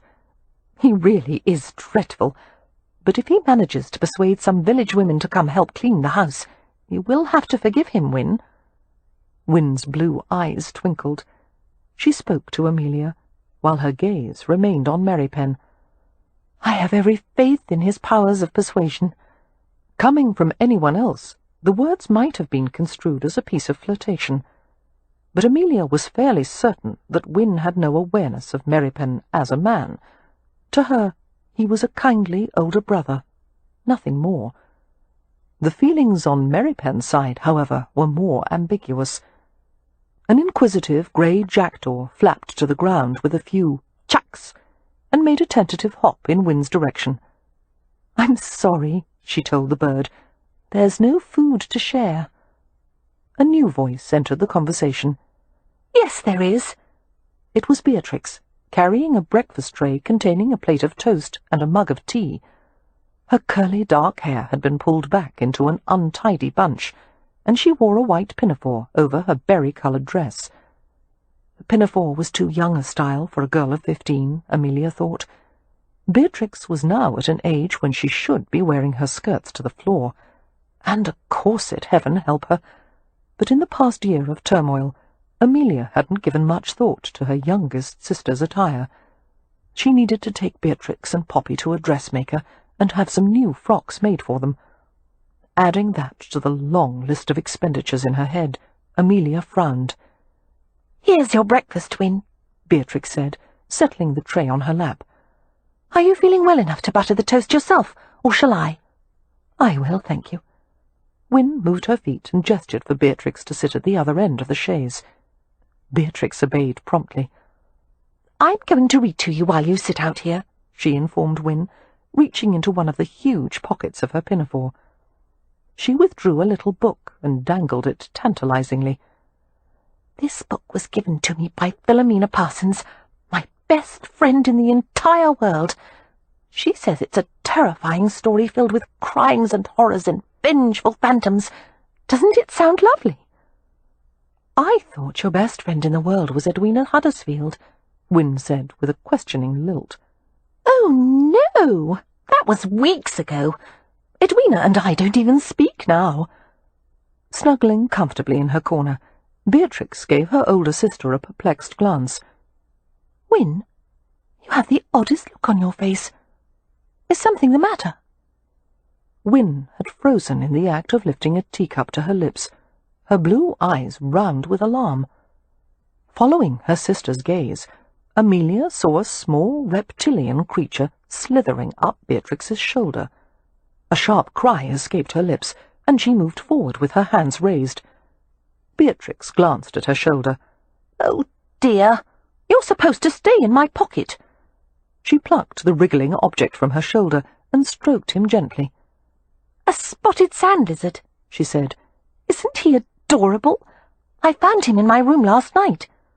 Amelia lowered her hands and stared dumbly at her youngest sister. "You've made a pet of him?" Wynne asked weakly. "Beatrix, dear, don't you think he would be happier in the forest where he belongs?" Beatrix looked indignant. "With all those predators? Spot wouldn't last a minute." Amelia found her voice. "He won't last a minute with me either. Get rid of him, Bee, or I'm going to flatten him with the nearest heavy object I can find." "You would murder my pet?" "One doesn't murder lizards, Bee. One exterminates them." Exasperated, Amelia turned to Merrypen. "Find some cleaning women in the village, Merrypen. God knows how many other unwanted creatures are lurking in the house, not counting Leo." Merrypen disappeared at once. "Spot is the perfect pet," Beatrix argued. "He doesn't bite, and he's already house-trained." "I draw the line at pets with scales." Beatrix stared at her mutinously. "The sand lizard is a native species of Hampshire, which means Spot has more right to be here than we do." "Nevertheless, we will not be cohabiting." Walking away before she said something she would regret later, Amelia wondered why, when there was so much to be done, Beatrix would be so troublesome. But a smile rose to her lips as she reflected that 15-year-old girls didn't choose to be troublesome. They simply were. Lifting handfuls of her skirts to pull them away from her legs, Amelia bounded up the grand central staircase. Since they would not be receiving guests or paying calls, she had decided not to wear a corset that day. It was a wonderful feeling to breathe as deeply as she wished and move freely about the house. Filled with determination, she pounded on Leo's door. "Wake up, sluggerbed!" A string of foul words filtered through the heavy oak panels. Grinning, Amelia went into Poppy's room. She pulled the curtains open, releasing clouds of dust that caused her to sneeze. "Poppy, it's... achoo! Time to get out of bed!" The covers had been completely drawn over Poppy's head. "Oh, not yet," came her muffled protest. Sitting on the edge of the mattress, Amelia eased the covers away from her 19-year-old sister. Poppy was groggy and sleep-flushed, her cheek imprinted with a line left by a fold of the bedclothes. Her brown hair, a warmer, ruddier tint than Amelia's, was a wild mass of tangles. "I hate morning," Poppy mumbled, "and I'm sure I don't like being awakened by someone who looks so bloody pleased about it." "I'm so sorry." Continuing to smile, Amelia stroked her sister's hair away from her face repeatedly. Poppy kept her eyes closed. "That's the way Mamma used to smooth my hair. Feels nice." "Does it?" Amelia laid her hand gently over the curve of Poppy's skull. "Dear, I'm going to walk to the village, to ask Freddie's mother if we can hire him as our gardener." She went to Poppy's valise in the corner and picked up the bonnet poised atop it. "May I borrow this? Mine still hasn't been repaired." "Of course, but you're going right now." "I won't be long. I'll cover the territory quickly." "Would you like me to go with you?" "Thank you, dear, but no. Dress yourself and have some breakfast, and keep a close watch on Wynne. She's in Beatrix's care at the moment." "Oh." Poppy's eyes widened. "I'll hurry." Chapter 5. It was a pleasantly cool, nearly cloudless day, the southern climate far milder than London. Amelia walked briskly through a fruit orchard beyond the garden. The tree branches were weighted with large green apples. Some of the fallen fruit had been half-eaten by deer and other animals and left to ferment and spoil. Pausing to tug an apple from a low-hanging branch, Amelia polished it on her sleeve and took a bite. The flavour was intensely acidic. A honeybee buzzed close by, and Amelia jerked back in alarm. She had always been terrified of bees. Although she had tried to reason herself out of her fear, she couldn't seem to control the panic that overcame her whenever one of the dratted beasts was in the vicinity. Hurrying from the orchard, Amelia followed a sunken lane that led past a wet meadow. Despite the lateness of the season, heavy beds of watercress flourished everywhere. Known as poor man's bread, the delicate pepper-flavoured leaves were eaten in bunches by local villagers and made into everything from soup to goose stuffing. She would gather some on her way back, she decided. The shortest route to the village crossed through a corner of Lord Westcliffe's estate. As Amelia passed the invisible boundary between the Ramsay estate and Stony Cross Park, she could almost feel a change in the atmosphere. She walked on the outskirts of a rustling forest, too dense for daylight to penetrate the canopy. The land was luxurious, secretive, the ancient trees anchored deeply into dark and fertile ground. Removing her bonnet, Amelia held it by the brim and enjoyed the breeze against her face. This had been Westcliffe's land for generations. She wondered what kind of people the Earl and his family were. Terribly proper and traditional, she guessed. It would not be welcome news that Ramsay House was now occupied with an ill-mannered, red-blooded lot like the Hathaways. Finding a well-worn footpath that cut through the forest, she disrupted a pair of wheatears, who flapped away with indignant chirps. Life abounded everywhere, including butterflies of almost unnatural colour and beetles as bright as sparks. Taking care to stay on the footpath, Amelia picked up her skirts to keep them from dragging through the leaf litter of the forest floor. She emerged from a copse of hazel and oak into a broad, dry field. It was empty, and ominously quiet. No voices, no cheep of finches, no drone of bees or rattle of grasshoppers. Something about it filled her with the instinctive tension that warned of an unknown threat. Cautiously, she proceeded up the gentle rise of the meadow. Reaching the brow of a stunted hill, Amelia paused in bewilderment at the sight of a towering contraption made of metal. It appeared to be a chute propped up on legs, tilted at a steep angle. Her attention was caught by a minor commotion farther afield. Two men emerging from behind a small wooden shelter. They were shouting and waving their arms at her. Amelia instantly realized she had stumbled into danger, even before she saw the smouldering trail of sparks move, snake-like, along the ground toward the metal chute. A fuse! Although she didn't know much about explosive devices, she was aware that once a fuse had been lit, nothing could be done to stop it. Dropping to the sun-warmed grass, Amelia covered her head with her arms, having every expectation of being blown to bits. A few heartbeats passed, and she let out a startled cry as she felt a large, heavy body fall on hers. No, not fall. Pounce! He covered her completely, his knees digging into the ground on either side of her as he made a shelter of his body. At the same moment, a deafening explosion pierced the air, and there was a violent whoosh over their heads, and a shock went through the ground beneath them. Too stunned to move, Amelia tried to gather her wits. Her ears were filled with a high-pitched buzz.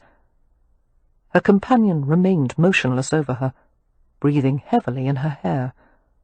The air was sharp with smoke, but even so, Amelia was aware of a pleasant, masculine scent, skin salt and soap, and an intimate spice she couldn't quite identify.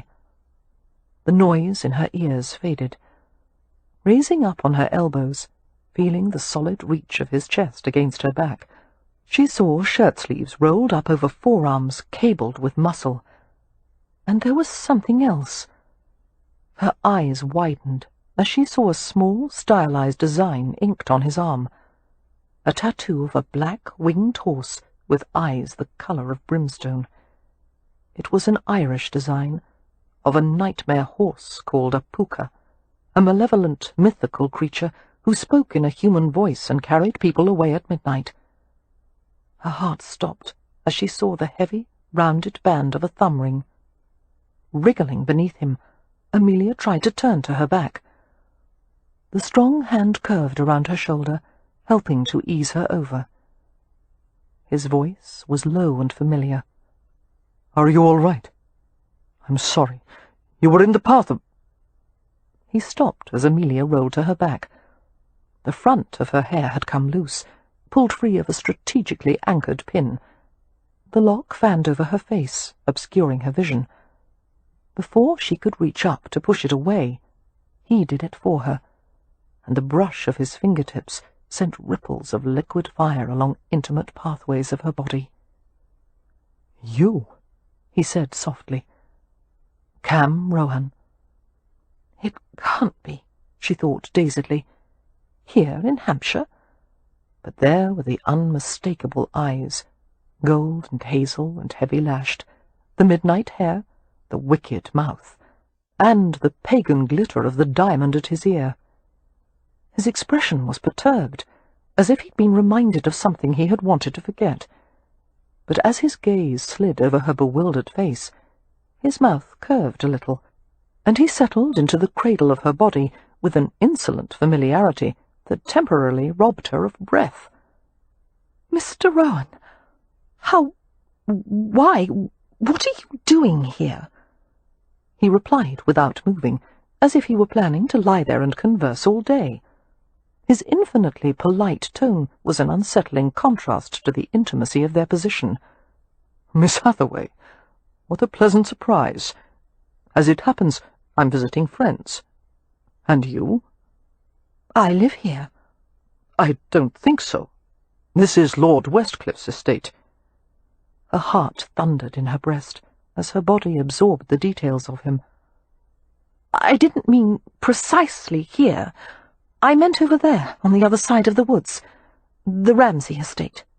We've just taken up residence." She couldn't seem to stop herself from chattering in the aftermath of nerves and fright. "What was that noise? What were you doing? Why do you have that tattoo on your arm? It's a puka, an Irish creature, isn't it?" That last question earned her an arrested stare. Before Rowan could reply, the other two men approached. From her prone position, Amelia had an upside-down view of them. Like Rowan, they were in their shirt-sleeves, with waistcoats left unbuttoned. One of them was a portly old gentleman with a shock of silver hair. He held a small wooden metal sextant, which had been strung around his neck on a lanyard. The other, black-haired man looked to be in his late 30s. He wasn't as tall as Rowan, but he had an air of authority tempered with aristocratic arrogance. Amelia made a helpless movement, and Rowan lifted away from her with fluid ease. He helped her stand, his arm steadying her. "How far did it go?" he asked the men. "Devil take the rocket," came a gravelly-voiced reply. "What is the woman's condition?" "Unharmed." The silver-haired gentleman remarked, "Impressive, Rowan. You covered a distance of 50 yards in no more than 5 or 6 seconds."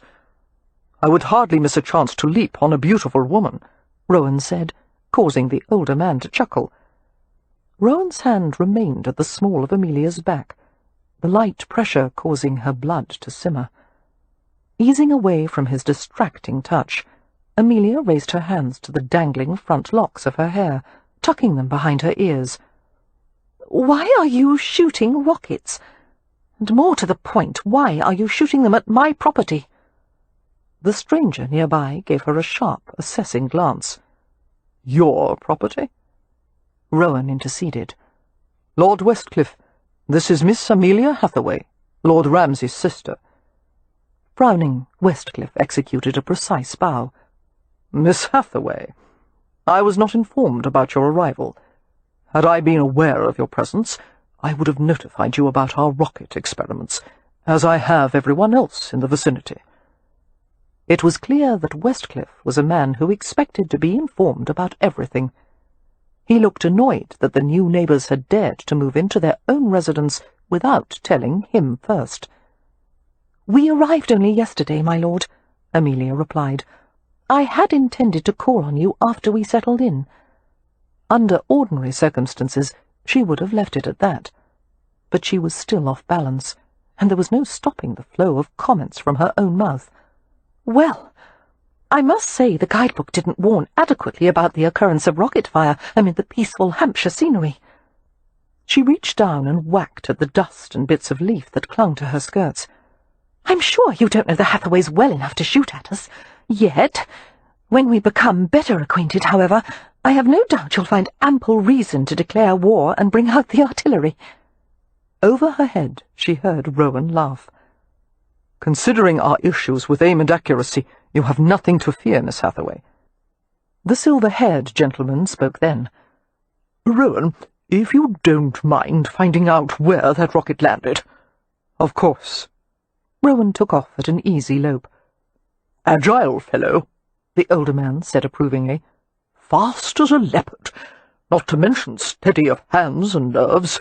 What a sapper he'd make!" Introducing himself as Captain Swansea, formerly of the Royal Engineers, the elderly gentleman explained to Amelia that he was a rocketry enthusiast who was continuing his scientific work in a civil capacity.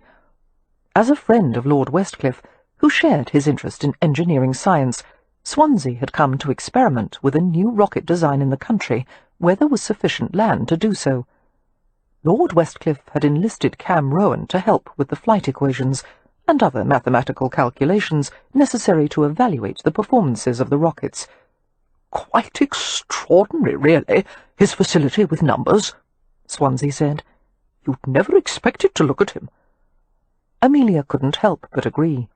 In her experience, scholarly men such as her father were pale from spending much of their time indoors, and they had paunches and spectacles and rumpled tweedy appearances.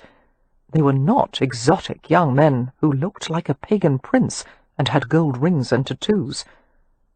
"Miss Hathaway," Lord Westcliff said, "to my knowledge, there hasn't been a Ramsay in residence in nearly a decade.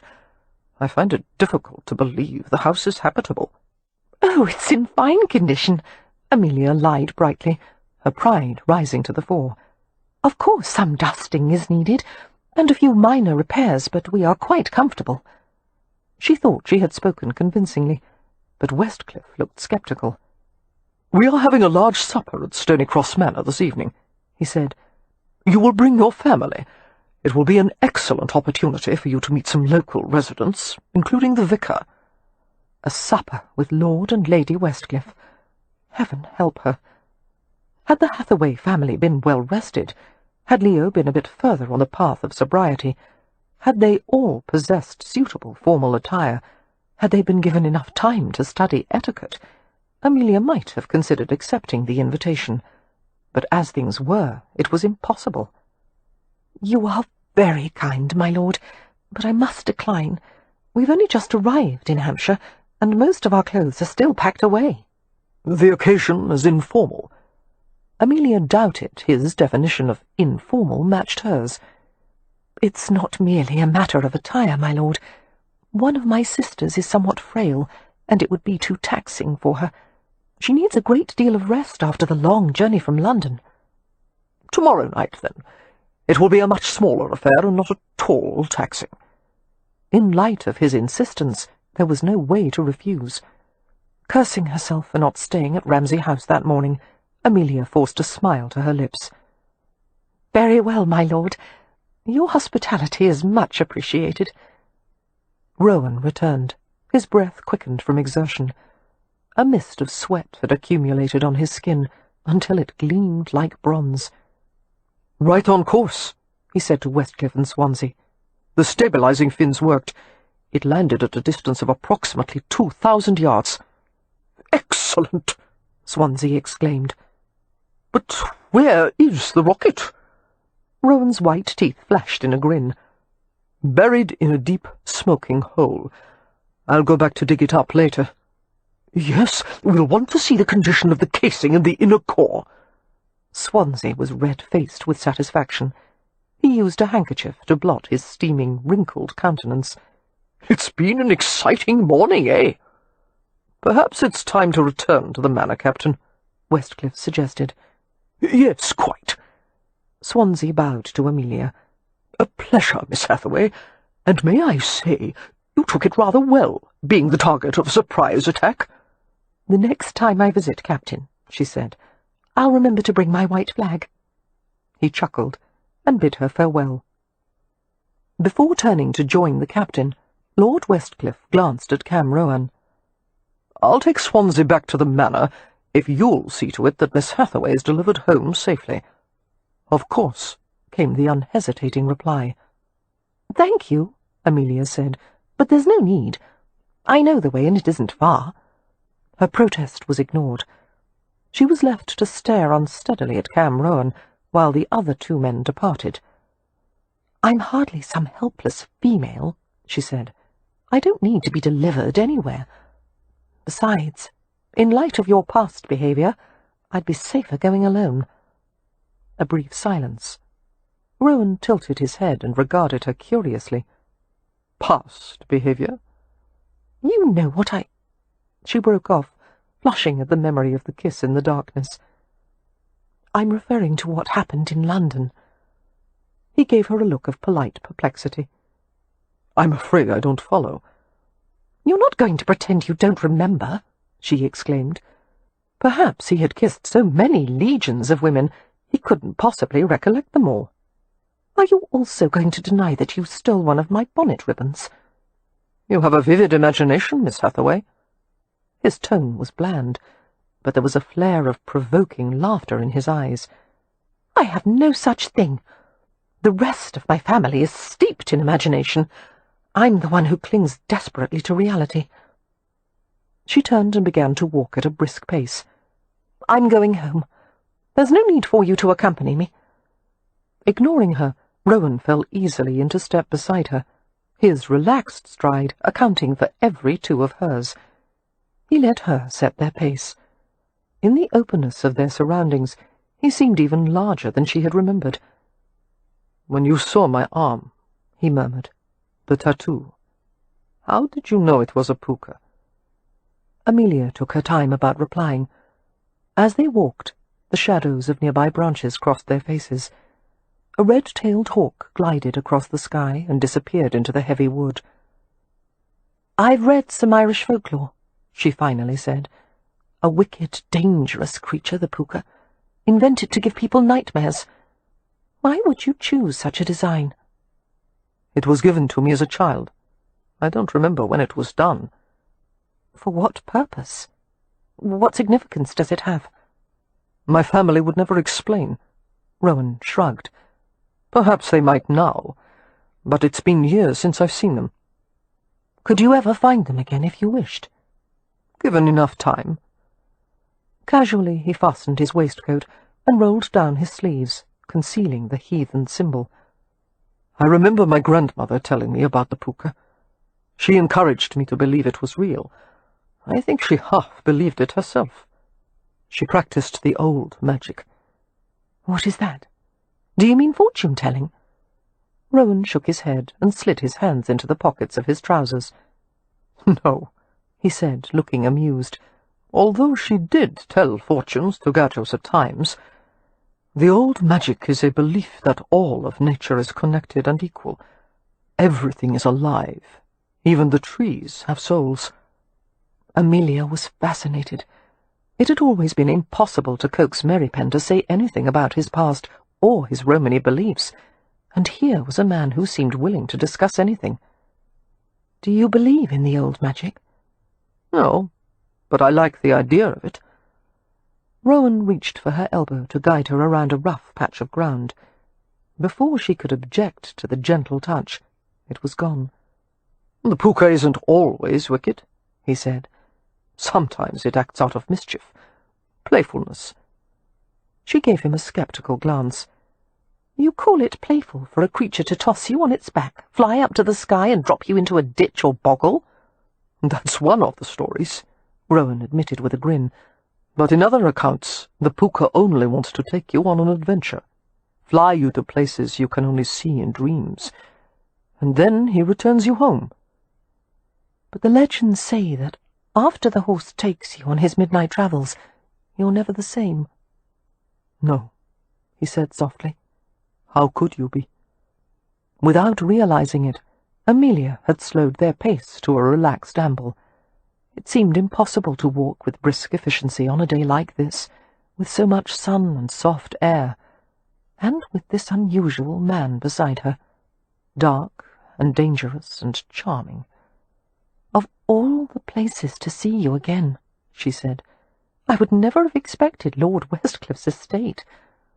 How did you come to be acquainted? He's a member of the gaming club, I suppose. Yes, and friends with the owner. Are Lord Westcliffe's other guests accepting of your presence at Stonycross Manor? You mean because I'm a Roma? A sly smile touched his lips. I'm afraid they have no choice but to be polite. First, out of respect for the Earl, and then there's the fact that most of them are obliged to come to me for credit at the club, which means I have access to their private financial information. Not to mention private scandals, Amelia said dryly, remembering the alley fight. His smile lingered. A few of those, too. Nevertheless, you must feel like an outsider at times. Always, he said in a matter-of-fact tone. I'm an outsider to my people as well. You see, I'm a half-breed. Poshram, they call it. Born of a gypsy mother and an Irish Gadjo father. And since the family's lineage goes through the father, I'm not even considered Roma. It's the worst violation of the code for one of our women to marry a Gadjo. Is that why you don't live with your tribe? One of the reasons. Amelia wondered what it must be like for him, caught between two cultures, belonging to neither. No hope of ever being fully accepted. And yet there was no trace of self-pity in his tone. The Hathaways are outsiders as well, she said. It's obvious we're not suited to a position in polite society. None of us have the education or breeding to carry it off. Supper at Stonycross Manor should be a spectacle. I'm sure it will end with us being tossed out on our ears. You may be surprised. Lord and Lady Westcliff don't usually stand on formality, and their table includes a great variety of guests. Amelia was not reassured. To her, upper society resembled the ornamental tanks used for exotic fish-keeping in fashionable parlours, filled with glittering creatures who darted and circled in patterns she had no hope of understanding. The Hathaways might as well attempt to live under water as to belong in such elevated company, and yet they had no choice but to try. Spying a heavy growth of watercress on the bank of a wet meadow, Amelia went to examine it. Grasping a bunch, she pulled until the delicate stems snapped. Watercress is plentiful here, isn't it? I've heard it can be made into a fine salad or sauce. It's also a medicinal herb. The Rome call it panishok. My grandmother used to put it in poultices for sprains or injuries. And it's a powerful love tonic. For women especially. A what? The delicate greenery fell from her nerveless fingers. If a man wishes to reawaken his lover's interest, he feeds her watercress. It's a stimulant of the— Don't tell me, don't! Rowan laughed, a mocking gleam in his eyes. Giving him a warning glance, Amelia brushed a few stray watercress leaves from her palms and continued on her way. Her companion followed readily. "Tell me about your family," he coaxed. "How many of there are you?" 5 in all. Leo, that is Lord Ramsay, is the oldest, and I am the next, followed by Winifred, Poppy, and Beatrix. Which sister is the frail one? Winifred. Has she always been that way? No. Win was quite healthy until a year ago, when she nearly died from scarlet fever.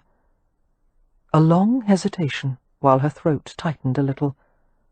She survived, thank God, but her lungs are weak. She has little strength, and she tires easily. The doctor says Win may never improve, and in all likelihood she won't be able to marry or have children. Amelia's jaw hardened.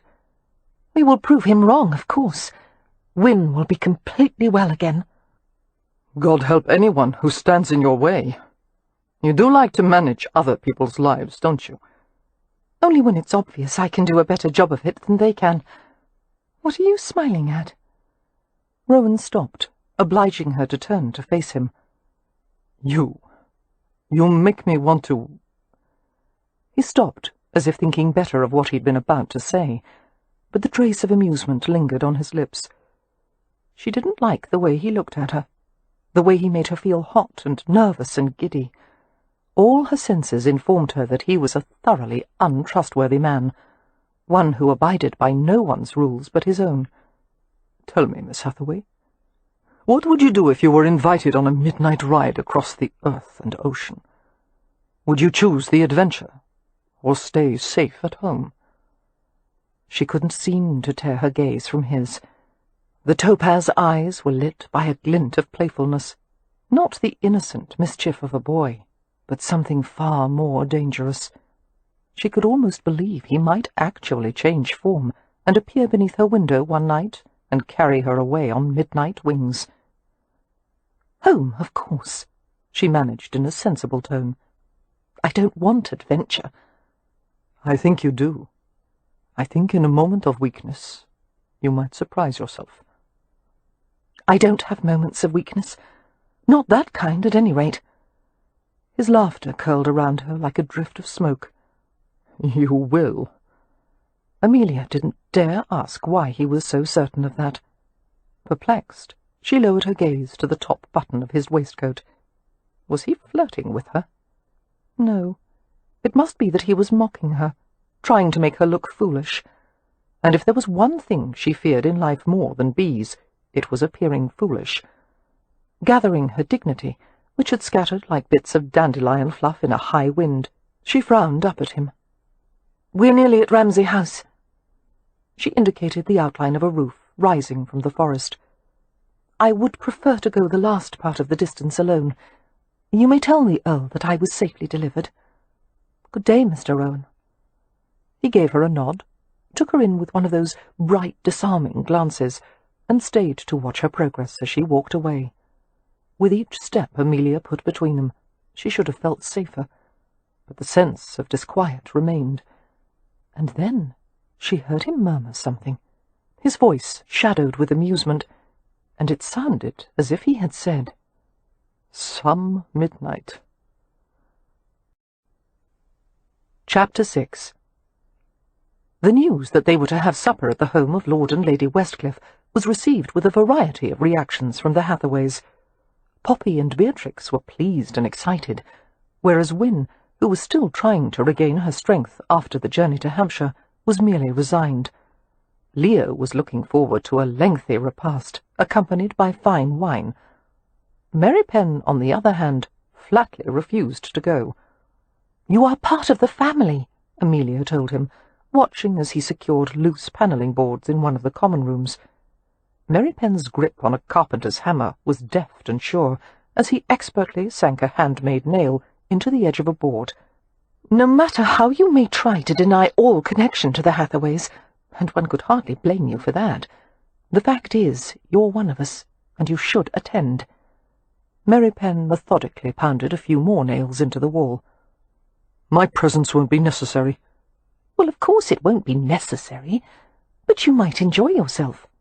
"No, I wouldn't," he replied with grim certainty, and continued his hammering. "Why must you be so stubborn? If you're afraid of being treated badly, you should recall that Lord Westcliff is already acting as host to a gypsy, and seems to have no prejudice." "I don't like gajos." "My entire family, your family, are gajos. Does that mean you don't like us?" Mary Penn didn't reply, only continued to work, noisily. Amelia let out a taut sigh. "Mary Penn, you're a dreadful snob, and if the evening turns out to be terrible, it's your obligation to endure it with us." Mary Penn reached for another handful of nails.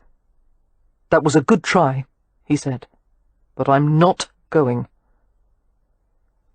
The primitive plumbing at Ramsay House, its poor lighting, and the dinginess of the few looking-glasses available made it difficult to prepare for the visit to Stonycross Manor. After laboriously heating water in the kitchen, the Hathaways hauled buckets up and down the stairs for their own baths. Everyone except Wynne, of course, who was resting in her room to preserve her strength. Amelia sat with unusual submissiveness as Poppy styled her hair, pulling it back, making thick braids, then pinning it into a heavy chignon that covered the back of her head. "There," Poppy said with pleasure. "At least you're fashionable from the ears upward." Like the other Hathaway sisters, Amelia was dressed in a serviceable bombazine gown of twilled blue silk and worsted. Its design was plain, with a moderately full skirt, the sleeves long and tightly fitted. Poppy's gown was a similar style, only in red. She was an uncommonly pretty girl, her fine features lit with vivacity and intelligence. If a girl's social popularity were based on merit rather than fortune, Poppy would have been the toast of London. Instead, she was living in the country in a rattle-trap house, wearing old clothes, hauling water and coal like a maidservant, and she had never once complained. "We'll have some new dresses made very soon," Amelia said earnestly, feeling her heart twist with remorse. "Things will improve, Poppy, I promise." "I hope so," her sister said lightly. "I'll need a ball gown if I'm to catch a rich benefactor for the family." "You know I only said that in jest. You don't have to look for a rich suitor, only one who will be kind to you." Poppy grinned. "Well, we can hope that wealth and kindness are not mutually exclusive, can't we?" Amelia smiled back at her. "Indeed." As the siblings assembled in the entrance hall, Amelia felt even more remorseful, as she saw Beatrix turned out in a green dress with ankle-length skirts and a starched white pinafore, an ensemble far more appropriate for a girl of 12 instead of 15. Making her way to Leo's side, Amelia muttered to him, "No more gambling, Leo. The money you lost at Jenner's would have been far better spent on proper clothes for your younger sisters." "There is more than enough money for you to have taken them to the dressmaker," Leo said coolly. "Don't make me the villain when it's your responsibility to clothe them." Amelia gritted her teeth. As much as she adored Leo, no one could make her as angry as he, and so quickly. She longed to administer some heavy clout on the head that might restore his wits. "At the rate you've been going through the family coffers, I didn't think it would be wise of me to go on a spending spree." The other Hathaways watched, wide-eyed, as the conversation exploded into a full-on argument. "You may choose to live like a miser," Leo said, "but I'll be damned if I have to. You're incapable of enjoying the moment because you're always intent on tomorrow. Well, for some people, tomorrow never comes." Her temper flared. "Someone has to think of tomorrow, you selfish spendthrift." "Coming from an overbearing shrew!" Wynne stepped between them, resting a gentle hand on Amelia's shoulder. "Hush, both of you. It serves no purpose to make yourselves cross just before we are to leave." She gave Amelia a sweet quirk of a smile that no one on earth could have resisted. "Don't frown like that, dear. What if your face stayed that way?" "With prolonged exposure to Leo," Amelia replied, "it undoubtedly would." Her brother snorted. "I'm a convenient scapegoat for you, aren't I? If you were honest with yourself, Amelia—" "Mary Penn," Wynne called out.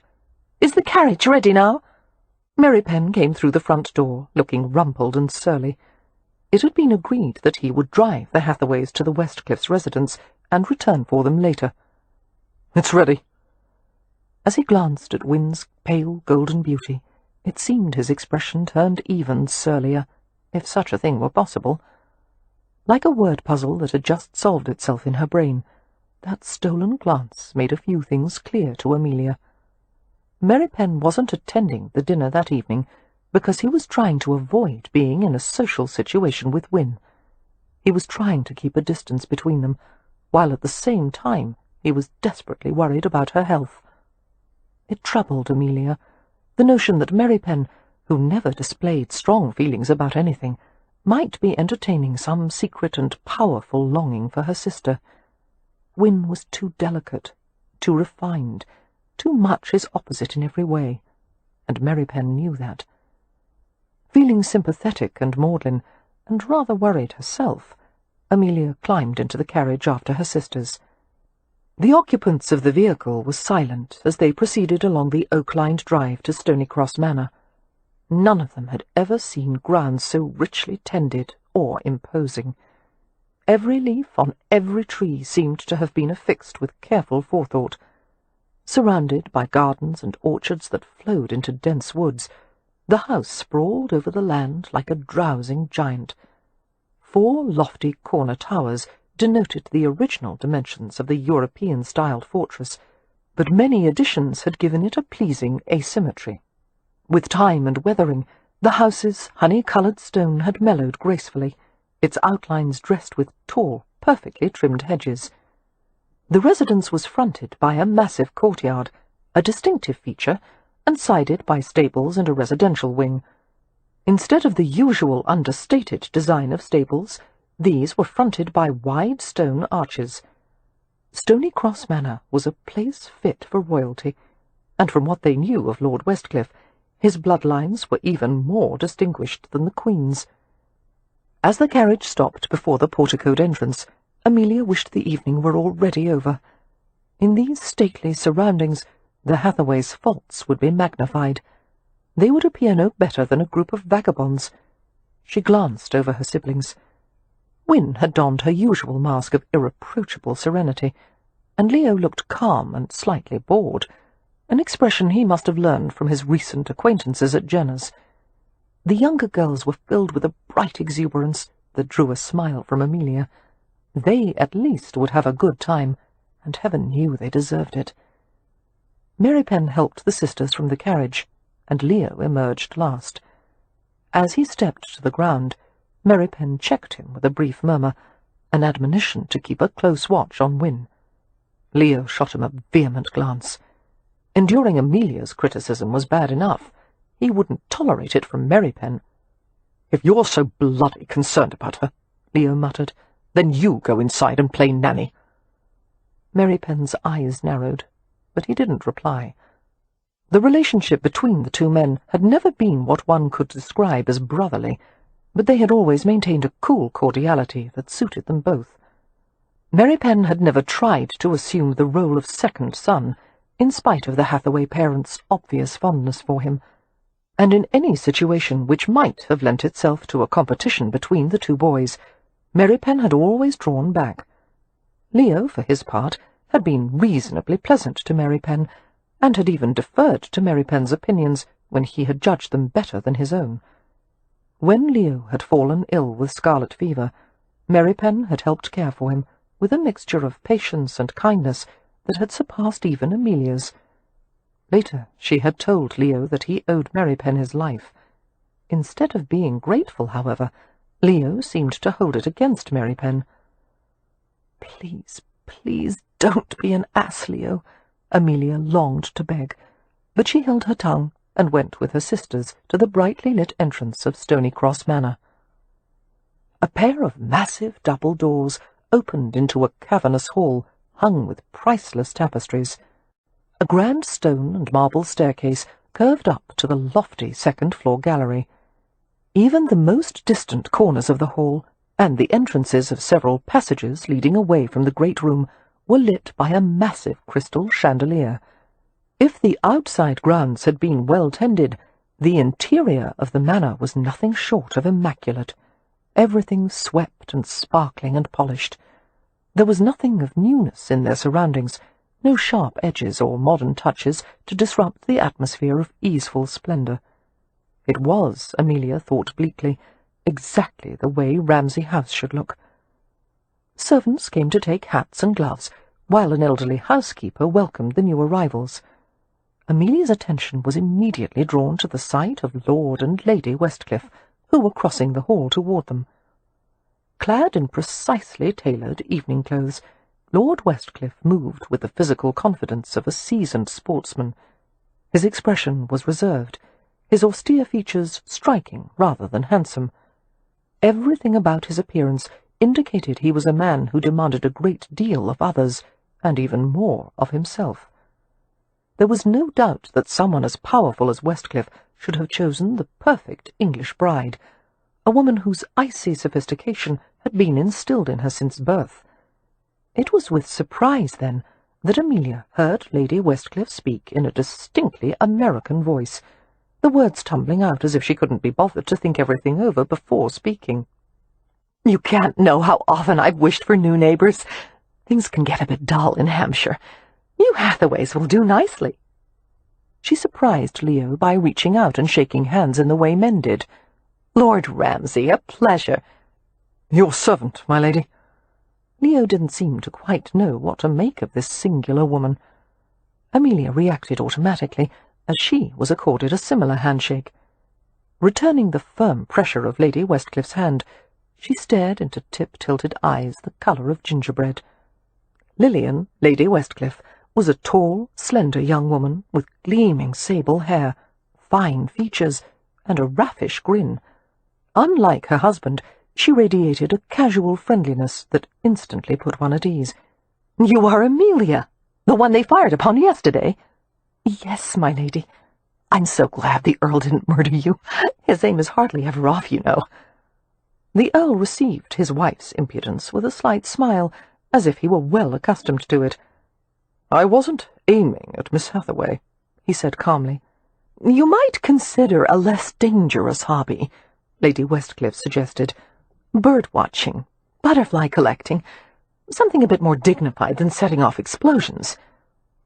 Amelia expected the Earl to frown at this irreverence, but he only looked amused, and as his wife's attention moved to the rest of the Hathaways, he stared at her with covert fascination.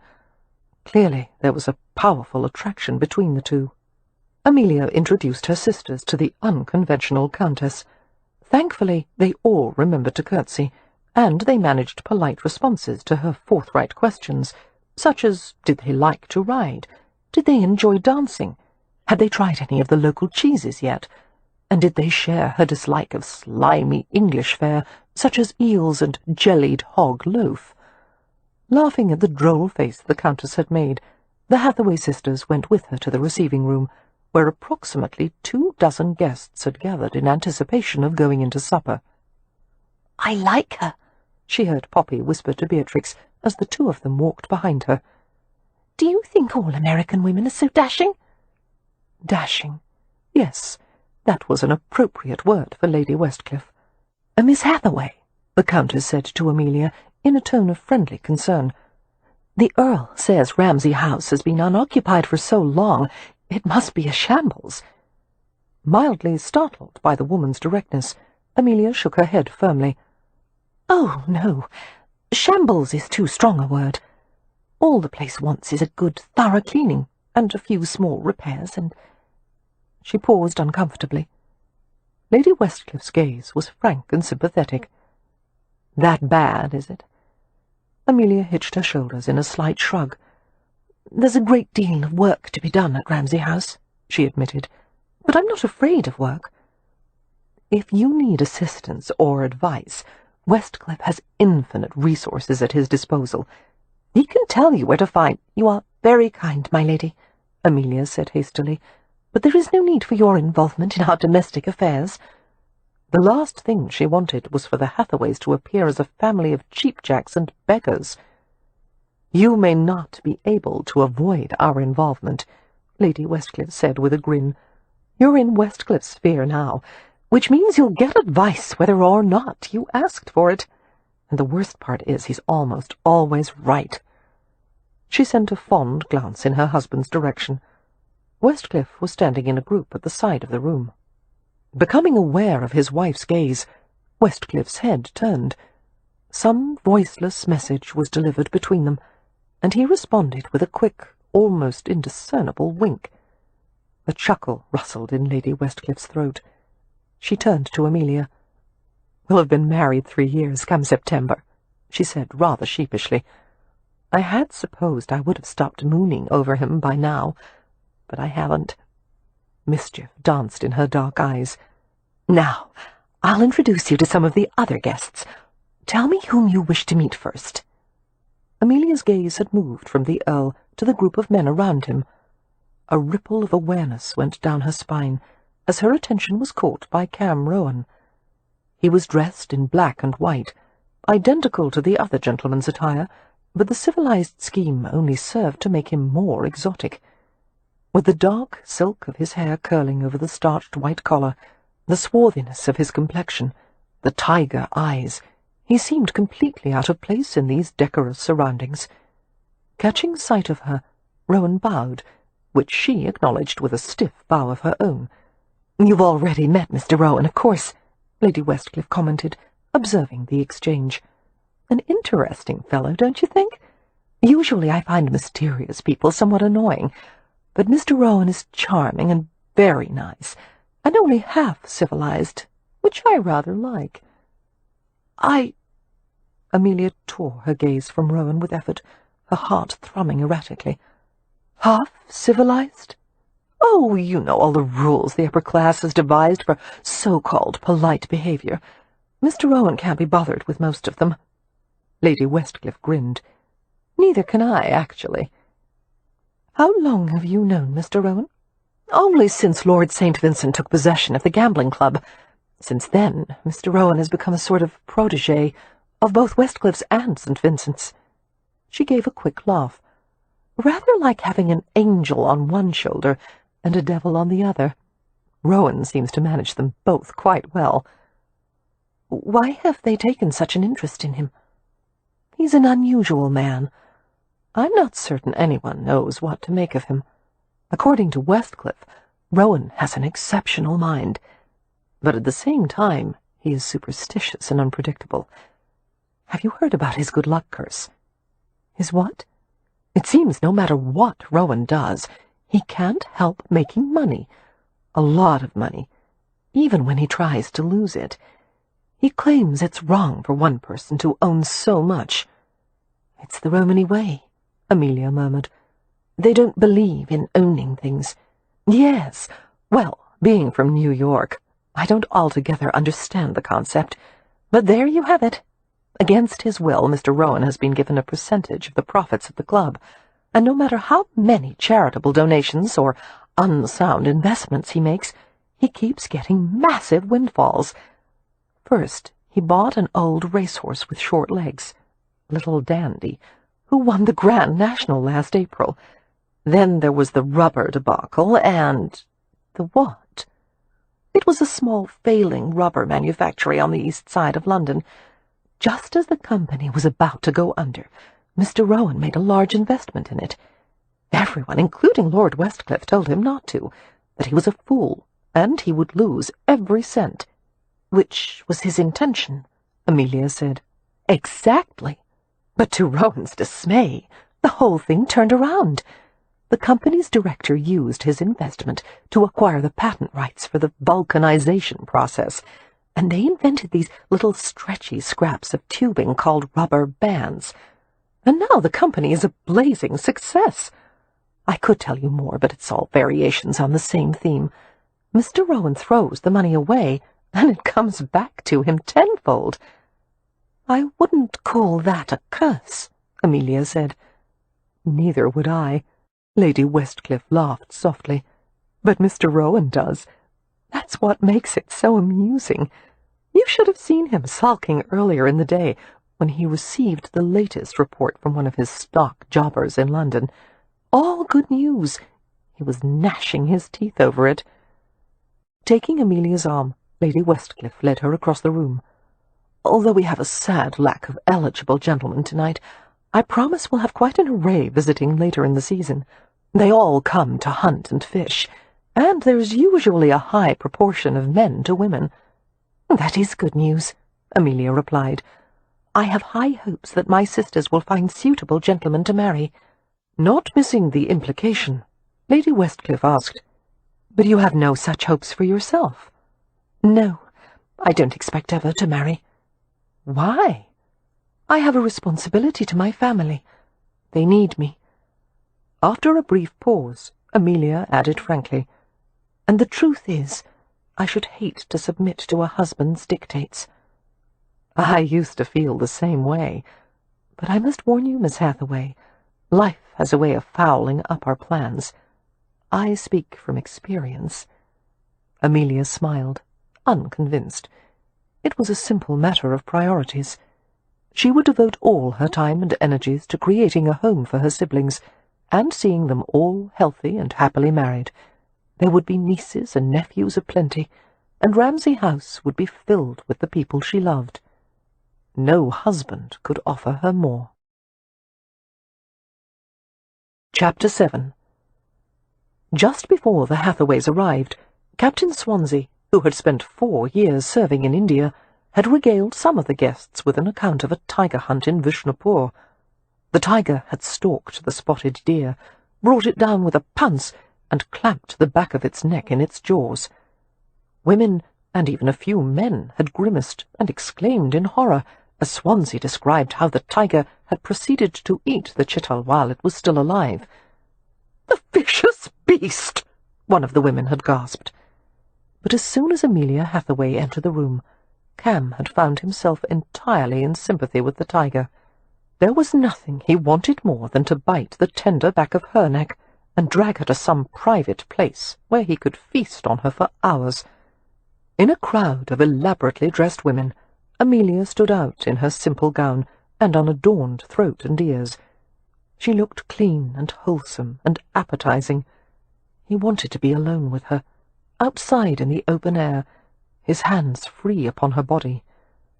Cam dragged his gaze from her, knowing better than to entertain such thoughts about a respectable young woman.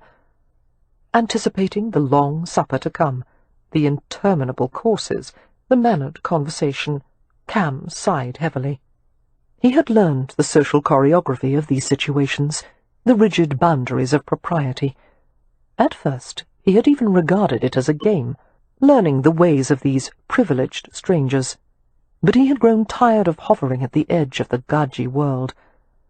It had all started approximately 2 years earlier, when St. Vincent had thrown a bank passbook at him in the casual manner he might have used to toss a rounder's ball.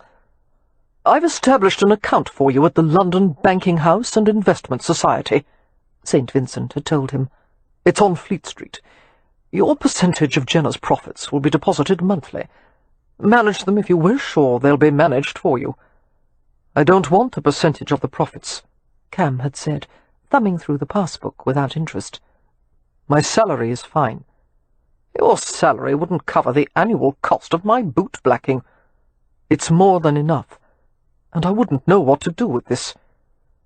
Cam had been appalled by the figures listed on the balance page. Scowling, he tossed the book to a nearby table. "Take it back." St. Vincent had looked amused and vaguely exasperated. "Damnation, man! Now that I own the place, I can't have it said that you're paid paupers' wages. Do you think I'll tolerate being called a skinflint?" "You've been called worse," Cam had pointed out. "I don't mind being called worse when I deserve it, which is often, I'm sure." St. Vincent had stared at him in a considering way, and with one of those damnable flashes of intuition you would never expect from the former profligate, he murmured, "It means nothing, you know. It doesn't make you any less of a Roma whether I pay you in pounds, whale's teeth, or wampum. I've compromised too much already. Since I first came to London, I've stayed under one roof. I've worn Gadjo clothes. I've worked for a salary. But I draw the line at this. I've just given you an investment account, Rohan," St. Vincent had said acidly, "not a pile of manure. I would have preferred the manure. At least it would be good for something. I'm afraid to ask, but curiosity compels me. What in God's name is manure good for?" "Fertilizer." "Ah, well then, let's approach it this way. Money is just another variety of fertilizer." St. Vincent had gestured to the discarded bank passbook. "Do something with it. Whatever pleases you. Although I would advise something other than composting it in sod." Cam had resolved to get rid of every cent by scattering it in a series of lunatic investments. That was when the good luck curse had befallen him. His growing fortune had begun to open doors that should never have been open to him, especially now that upper society was being raided by men of industry. And, having walked through those doors, Cam was behaving in ways, thinking in ways that weren't usual for him. St. Vincent had been wrong. The money did make him less of a Romany. He had forgotten things, words, stories, the songs that had lulled him to sleep as a child.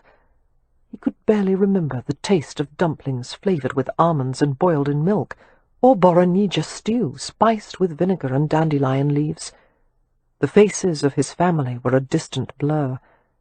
He wasn't certain he would know them if he met them now, and that made him fear he was no longer Roma. When was the last time he had slept out under the sky? The company proceeded as a whole into the dining hall. The informal nature of the gathering meant they would not have to be arranged in order of precedence. A line of footmen clad in black, blue, and mustard moved forward to attend the guests, pulling out chairs, pouring wine and water. The long table was covered by an acre of pristine white linen. Each place-setting, bristling with silverware, was surmounted with a hierarchy of crystal glasses in assorted sizes. Cam wiped all expression from his face as he discovered he had been seated next to the vicar's wife, whom he had met on previous visits to Stonycross Park. The woman was terrified of him. Whenever he looked at her, tried to talk to her, she cleared her throat incessantly. Her sputtery noises brought to mind a tea-kettle with an ill-fitting lid. No doubt the vicar's wife had heard one too many stories of gypsies stealing children, placing curses on people, and attacking helpless females in a frenzy of uncontrolled lust. Cam was tempted to inform the woman that, as a rule, he never kidnapped or pillaged before the second course, but he kept silent and tried to look as unthreatening as possible, while she shrank in her chair and made desperate conversation with the man at her left. Turning to his right, Cam found himself staring into Amelia Hathaway's amused blue eyes. They had been seated next to each other. Pleasure unfolded inside him. "If you're trying to look meek," she said, "it's not working." "I assure you, I'm harmless." She smiled at that. "No doubt it would suit you for everyone to think so." He relished her nearness, the light, powdered rose scent of her, the charming pitch of her voice. He wanted to touch the fine skin of her cheeks and throat. Instead, he held still and watched as she adjusted a linen napkin over her lap. A footman came to fill their wine-glasses. Cam noticed Amelia kept stealing glances at her siblings, like a mother hen with chicks gone astray. Even her brother, seated only 2 places away from the head of the table, was subjected to the same relentless concern. "At the first formal supper I attended in London," he told her, "I expected to come away hungry." "Why?" "Because I thought the little side plates were what the Gadges used for their main course, which meant I wasn't going to get much to eat." Amelia laughed. "You must have been relieved when the large plates were brought out." He shook his head. "I was too busy learning the rules of the table." "Such as?" "Leave no crumbs on the tablecloth, always drink your soup from the side of the spoon, and never offer someone food from your plate." "The Rome share food from each other's plates?" He stared at her steadily. "If we were eating gypsy style, sitting before a fire, I would offer you the choicest bites of meat, the soft inside of the bread, the sweetest sections of fruit." The colour heightened in her cheeks, and she reached for her wine-glass. After a careful sip, she said, without looking at him, "Mary Penn rarely talks about such things. I believe I've learned more from you than I have after 12 years of knowing him." Mary Penn, the taciturn churl who had accompanied her in London. There had been no mistaking the easy familiarity between the two, betraying that Mary Penn was more than a mere servant to her. Before Cam could pursue the matter, however, the soup course was brought out. Footmen and under-butlers worked in perfect harmony to present huge steaming tureens of salmon soup with lime and dill, nettle soup with cheese and caraway floats, watercress soup garnished with slivers of pheasant, and mushroom soup laced with sour cream and brandy. After Cam chose the nettle soup, and it was ladled into a shallow china bowl in front of him, he turned to speak to Amelia again. To his disgruntlement, she was now being monopolized by the man on her other side, who was enthusiastically describing his collection of Far East porcelain. Cam took a quick inventory of the other conversations around him, all featuring mundane subjects. He waited patiently until the vicar's wife had bent her attention to the soup bowl in front of her. As she raised a spoon to her papery lips, she became aware that Cam was looking at her. Another throat-clearing noise, while the spoon quivered in her hand. He tried to think of something that would interest her. "Whorehound," he said to her in a matter-of-fact manner. Her eyes bulged with alarm. and a pulse throbbed visibly in her neck. "Ha, ha, ho," she whispered. "Horehound, licorice root and honey. It's good for getting rid of phlegm in the throat. My grandmother was a healer. She taught me many of her remedies." The word phlegm nearly caused her eyes to roll back in her head. "Horehound is also good for coughs and snake bites," Cam continued helpfully. Her face drained of colour, and she set her spoon on her plate. Turning away from him blindly, she gave her attention to the diners on her left. His attempt at polite discussion having been rebuffed, Cam sat back as the soup was removed and the second course was brought out. Sweetbreads in bechamel sauce, partridges nestled in herb beds, pigeon pies, roast snipe, and vegetable soufflé laced the air with a cacophony of rich scents. The guests exclaimed appreciatively, watching in anticipation as their plates were filled. But Amelia Hathaway barely seemed aware of the sumptuous dishes. Her attention was focused on a conversation at the end of the table, between Lord Westcliff and her brother Leo. Her face was calm, but her fingers clenched tightly around a fork handle. "Obvious you possess a large acreage of good land that has gone unused," Westcliff was saying, while Leo listened without apparent interest. "I will make my own estate agent available to you, to apprise you of the standard terms of tenancy here in Hampshire. Usually these arrangements are unwritten, which means it is an obligation of honour on both sides to uphold the agreements." "Thank you," Leo said, after downing half his wine in an expedient gulp. "But I'll deal with my tenants in my own time, my lord." "I'm afraid time has run out for some of them," Westcliff replied. "Many of the tenant houses on your land have run to ruins. The people who now depend on you have been neglected for far too long. Then it's time they learn my one great consistency is neglecting the people who depend on me." Leo flicked a laughing glance at Amelia, his eyes hard. "Isn't that right, sis?" With visible effort, Amelia forced her fingers to unclench from the fork. "I'm certain Lord Ramsay will pay close attention to the needs of his tenants," she said carefully. "Pray don't be misled by his attempts to be amusing. In fact, he has mentioned future plans to improve the tenant leaseholds and study modern agricultural methods." "If I study anything," Leo drawled, "it will be the bottom of a good bottle of port. The Ramsay tenants have proven their ability to thrive on neglect. They clearly don't need my involvement." A few guests tensed apprehensively at Leo's insouciant speech, while others gave a few forced chuckles. Tension thickened the air.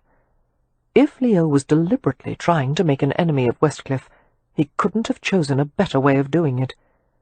Westcliff had a deep concern for those less fortunate than himself, and an active dislike for self-indulgent noblemen who failed to live up to their responsibilities.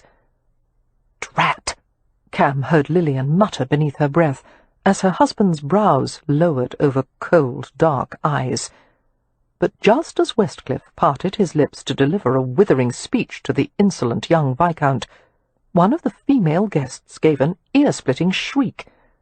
Two other ladies jumped up from their chairs, along with several of the gentlemen, all of them staring in white-eyed horror at the centre of the table. All conversation had stopped. Following the guests' collective gazes, Cam saw something, a lizard, wriggling and slithering its way past sauce-boats and salt-cellars. Without hesitation, he reached out and captured the small creature, cupping it in closed hands. The lizard squirmed furiously in the space between his closed palms. "I've got it," he said mildly. The vicar's wife half fainted, slumping back in her chair with a low moan. "Don't hurt him!" Beatrix Hathaway called out anxiously. "He's a family pet!"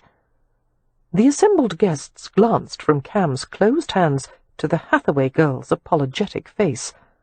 "A pet? What a relief!" Lady Westcliff said calmly, staring down the length of the table at her husband's blank countenance. "I thought it was some new English delicacy we were serving."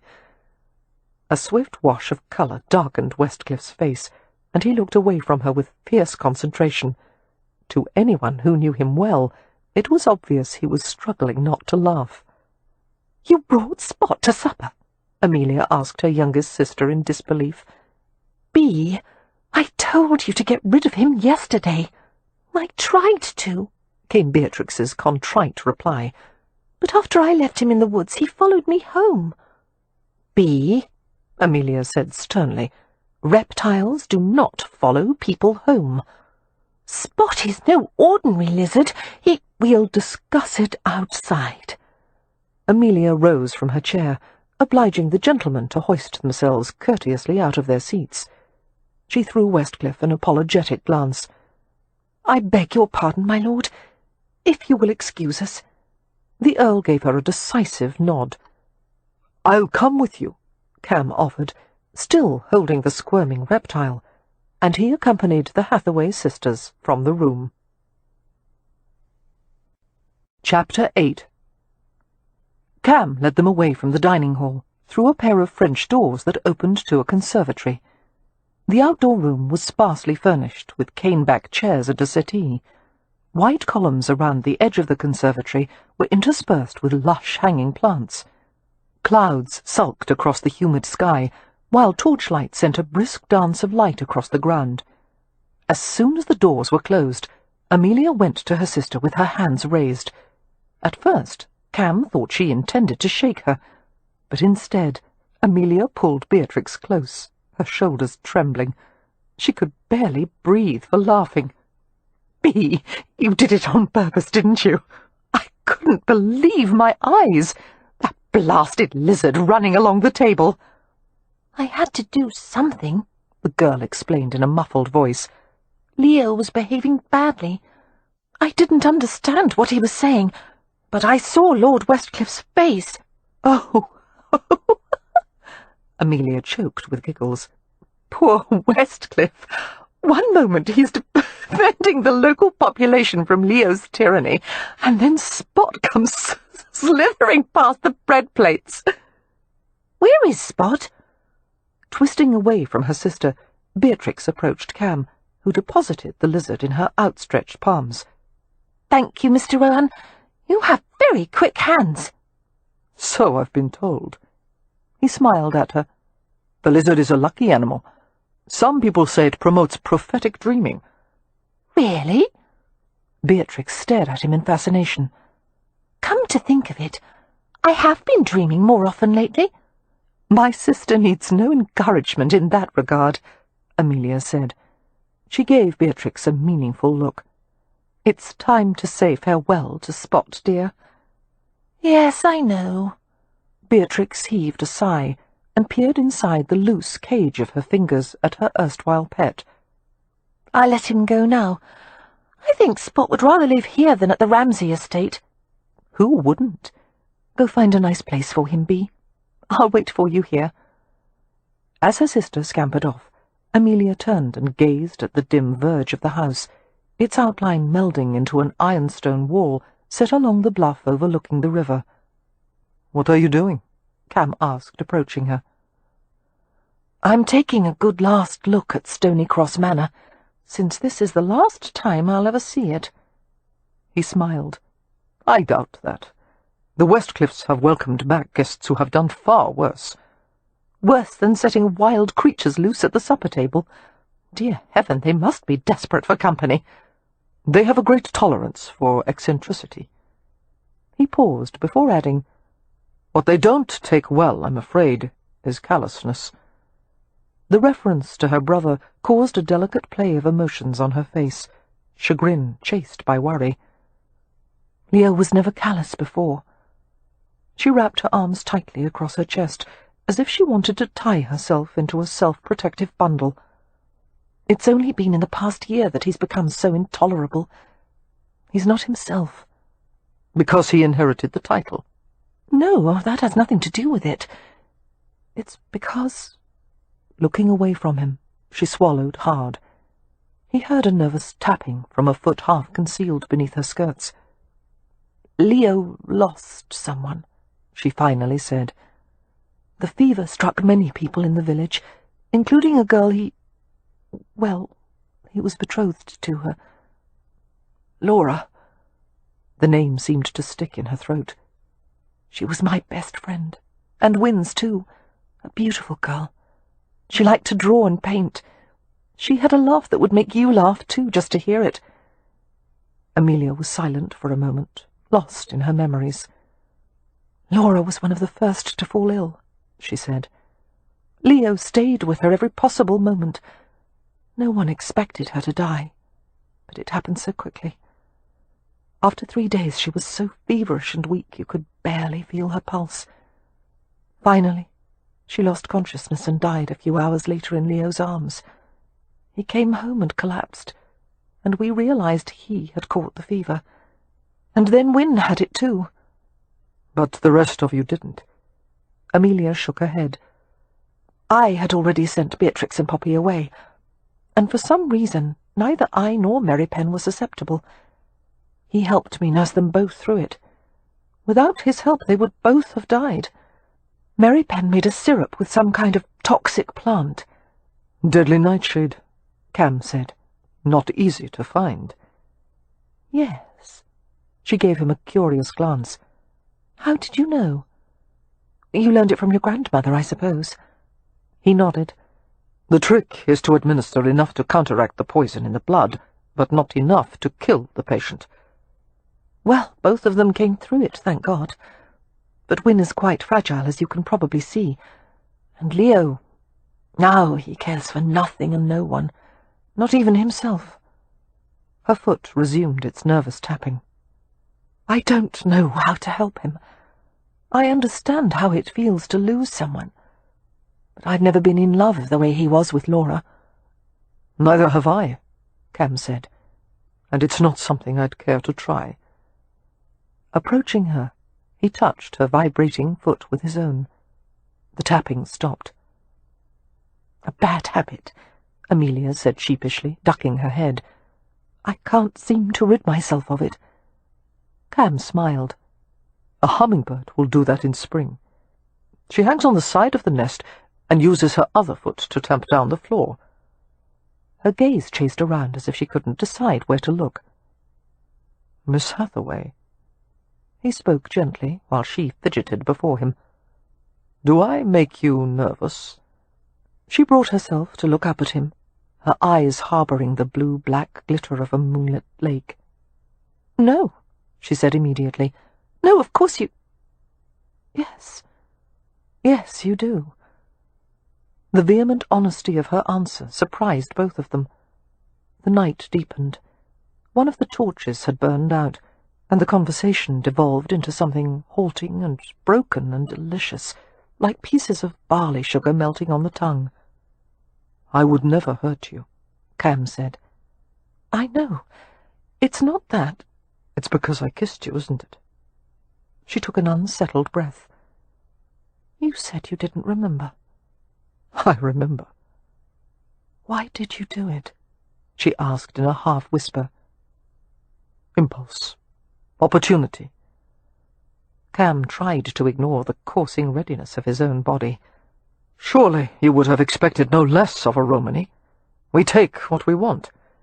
If a Roma desires a woman, he steals her for himself, sometimes right out of her bed. Even in the darkness, he could see the rich infusion of her blush. You just said you would never hurt me. If I carried you away with me. The idea of it, her soft, struggling weight in his arms, sent Cam's blood surging. He was caught by the primitive appeal of it, all reason crushed beneath the thumping heat of desire. The last thing on my mind would be hurting you. You would never do such a thing. She was trying very hard to sound matter-of-fact. We both know you're too civilized. Do we? Believe me, the issue of my civility is entirely open to question. Mr. Rohan, she asked unsteadily, are you trying to make me nervous? No, I just want you to understand that he was not like the rest of them, the gentleman at that crystal-laden dining table, or even Mary Penn, who had apparently become a de facto member of her family. That this was not mere repartee, or a harmless form of flirtation.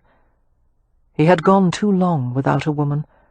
He was at a loss to comprehend why this one, in her intelligent, prickly innocence, should captivate him so thoroughly.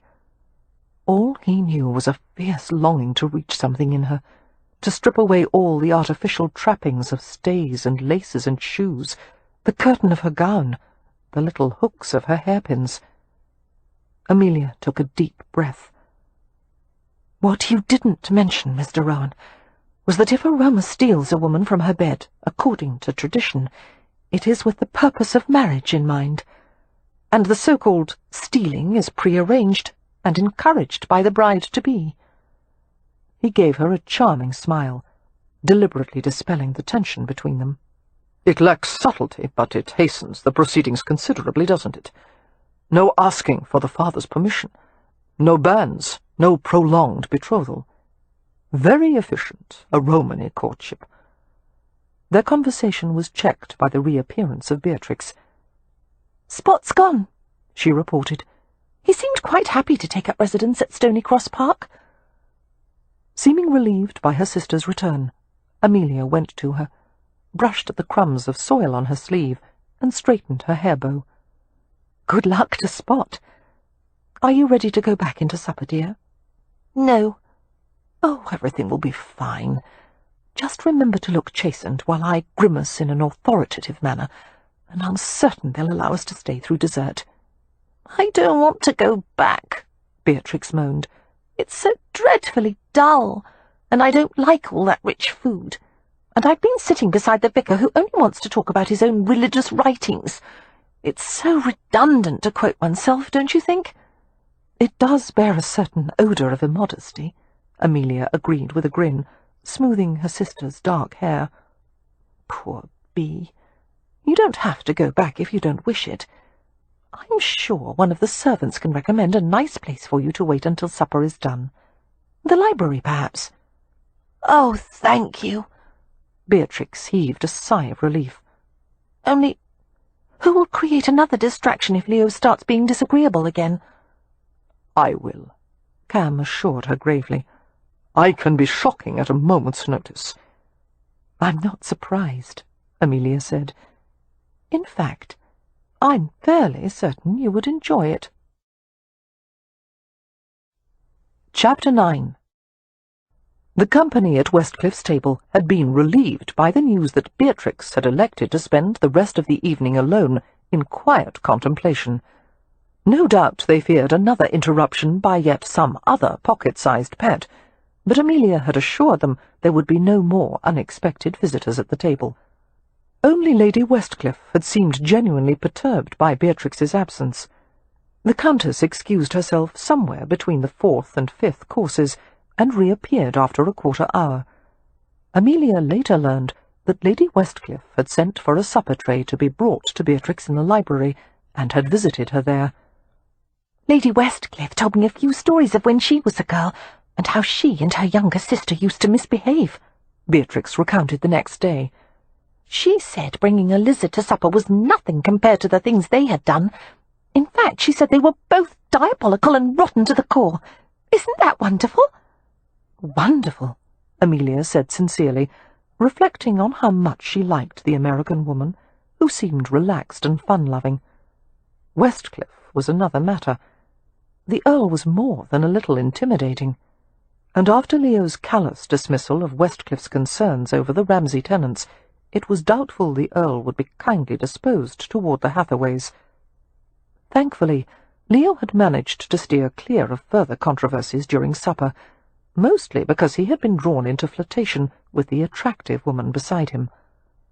Although women had always been beguiled by Leo, with his height and good looks and intelligence, he had never been as ardently pursued as he was now.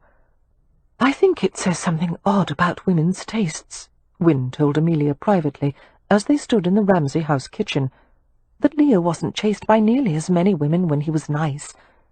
It seems the more odious he is, the more they like him." "They're welcome to have him," Amelia replied grumpily. "I fail to see the appeal of a man who goes through each day looking as if he's either just gotten out of bed or is preparing to get back in it." She wrapped her hair in a protective cloth and tucked the ends under turban style. They were preparing for another day of cleaning, and the ancient house dust had a tendency to cling obstinately to the skin and hair.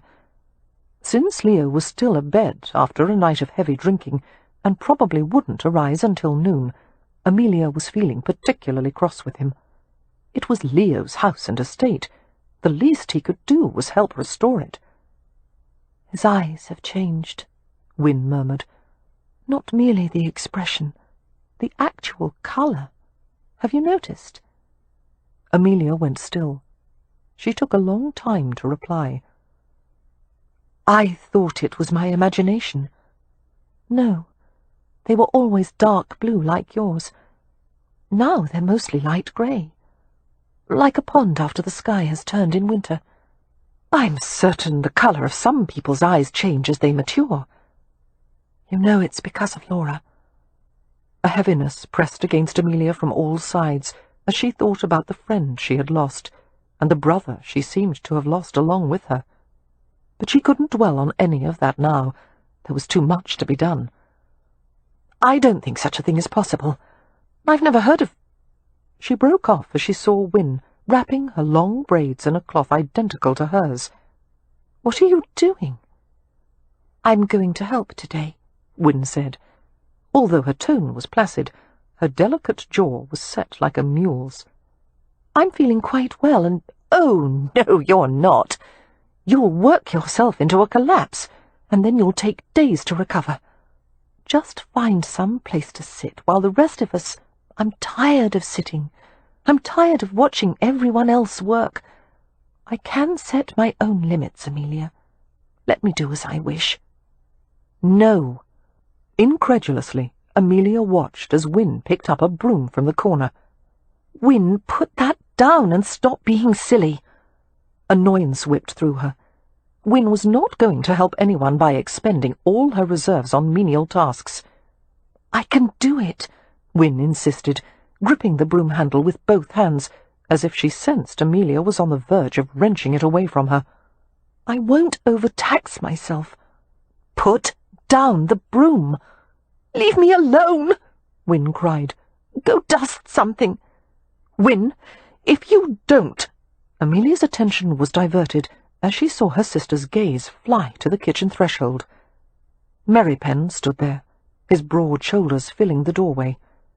Although it was early morning, he was already dusty and perspiring, his shirt clinging to the powerful contours of his chest and waist. He wore an expression they knew well, the implacable one that meant one could move a mountain with a teaspoon sooner than to change his mind about something. Approaching Wynne, he extended a broad hand in a wordless demand. They were both motionless, but even in their stubborn opposition, Amelia saw a singular connection, as if they were locked in an eternal stalemate from which neither wanted to break free. Wynne gave in with a helpless scowl. "I have nothing to do." It was rare for her to sound so peevish. "I'm sick of sitting and reading and staring out the window. I want to be useful. I want—" Her voice trailed away as she saw his stern face. "Fine, then. Take it." She tossed the broom at Merrypen, and he caught it reflexively. "I'll just find a corner somewhere and quietly go mad. I'll—" "Come with me," Merrypen interrupted calmly. Setting the broom aside, he left the room. Wynne exchanged a perplexed glance with Amelia. "What is he doing?" "I have no idea." The sisters followed him down a hallway to the dining room, which was spattered with rectangles of light from the tall multi-paned windows that lined one wall. A scarred table ran down the centre of the room, every available inch covered with dusty piles of china, towers of cups and saucers, plates of assorted sizes sandwiched together, bowls wrapped in tattered scraps of grey linen. There were at least 3 different patterns all jumbled together. "It needs to be sorted," Merrypen said, nudging Wynne toward the table. "Many pieces are chipped. They must be separated from the rest." It was the perfect task for Wynne, enough to keep her busy, but not so strenuous that it would exhaust her. Filled with gratitude, Amelia watched as her sister picked up a teacup and held it upside down. The husk of a tiny dead spider dropped to the floor. "What a mess!" Wynne said, beaming. "I'll have to wash it too, I suppose." "If you'd like Poppy to help," Amelia began. "Don't you dare send for Poppy," Wynne said. "This is my project, and I won't share it." Sitting at a chair that had been placed beside the table, she began to unwrap pieces of china. Mary Pen looked down at Wynne's turbaned head, his fingers twitching, as if he was sorely tempted to touch a blonde tendril that had slipped from beneath the cloth. His face was hard, with the patience of a man who knew he would never have what he truly wanted. Using a single fingertip, he pushed a saucer away from the edge of the table. The china rattled subtly across the battered wood. Amelia followed Mary Pen back to the kitchen. "Thank you," she said when they were out of her sister's hearing. "In my worry over making certain Wynne didn't tire herself, it hadn't occurred to me that she might go mad from boredom." Mary Pen picked up a heavy, clattering box of discarded odds and ends and hoisted it to his shoulder with ease. A subtle smile crossed his face. "She's getting better." He strode to the door and shouldered his way outside. It was hardly an informed medical opinion, but Amelia was certain he was right. Looking about the dilapidated kitchen, she felt a surge of happiness. It had been the right thing to come here. A new place offering new possibilities. Perhaps the Hathaways' bad luck had finally changed. Armed with a broom, mop, dustpan, and a stack of rags, Amelia went upstairs to one of the rooms that hadn't yet been explored. She used her full weight to open the first door, which gave way with a cracking sound and a shriek of unoiled hinges. It appeared to be a private receiving room, with built-in wood bookcases. There were 2 volumes on one shelf. Examining the dust-coated books, their aged leather covers shot with spidery cracks, Amelia read the first title, Fine Angling, a Symposium on the Fisherman's Art, with much on roach and pike.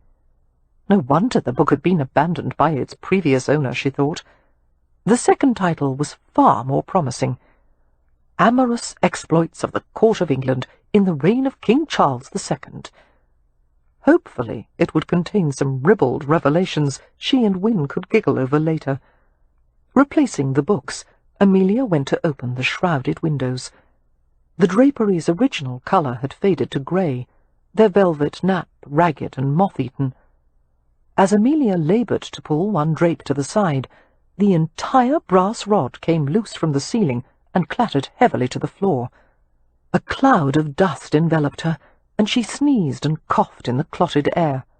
She heard an inquiring shout from downstairs, probably from Mary Pen.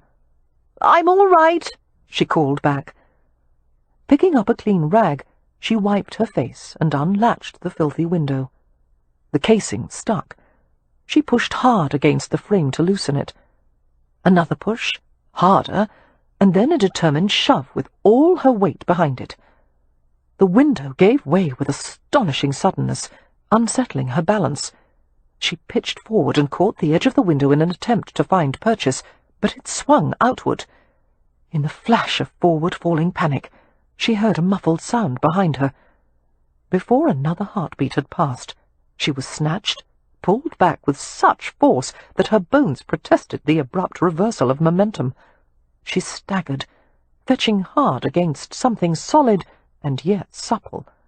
Helplessly she tumbled to the floor in a tangle of limbs, some of them not her own. Sprawled over a sturdy masculine chest, she saw a dark face below her, and she muttered in confusion, "Mary!" But these were not Mary Pen's sable eyes. They were light, glowing amber. A jolt of pleasure went through her stomach. "You know, if I have to keep rescuing you like this," Cam Rohan remarked casually, "we really should discuss some kind of reward." He reached up to tug off her hair covering, which was askew, and her braids tumbled down. Mortification swept away every other feeling. Amelia knew how she must look. dishevelled and dust-stippled. Why did he never miss an opportunity to catch her at a disadvantage?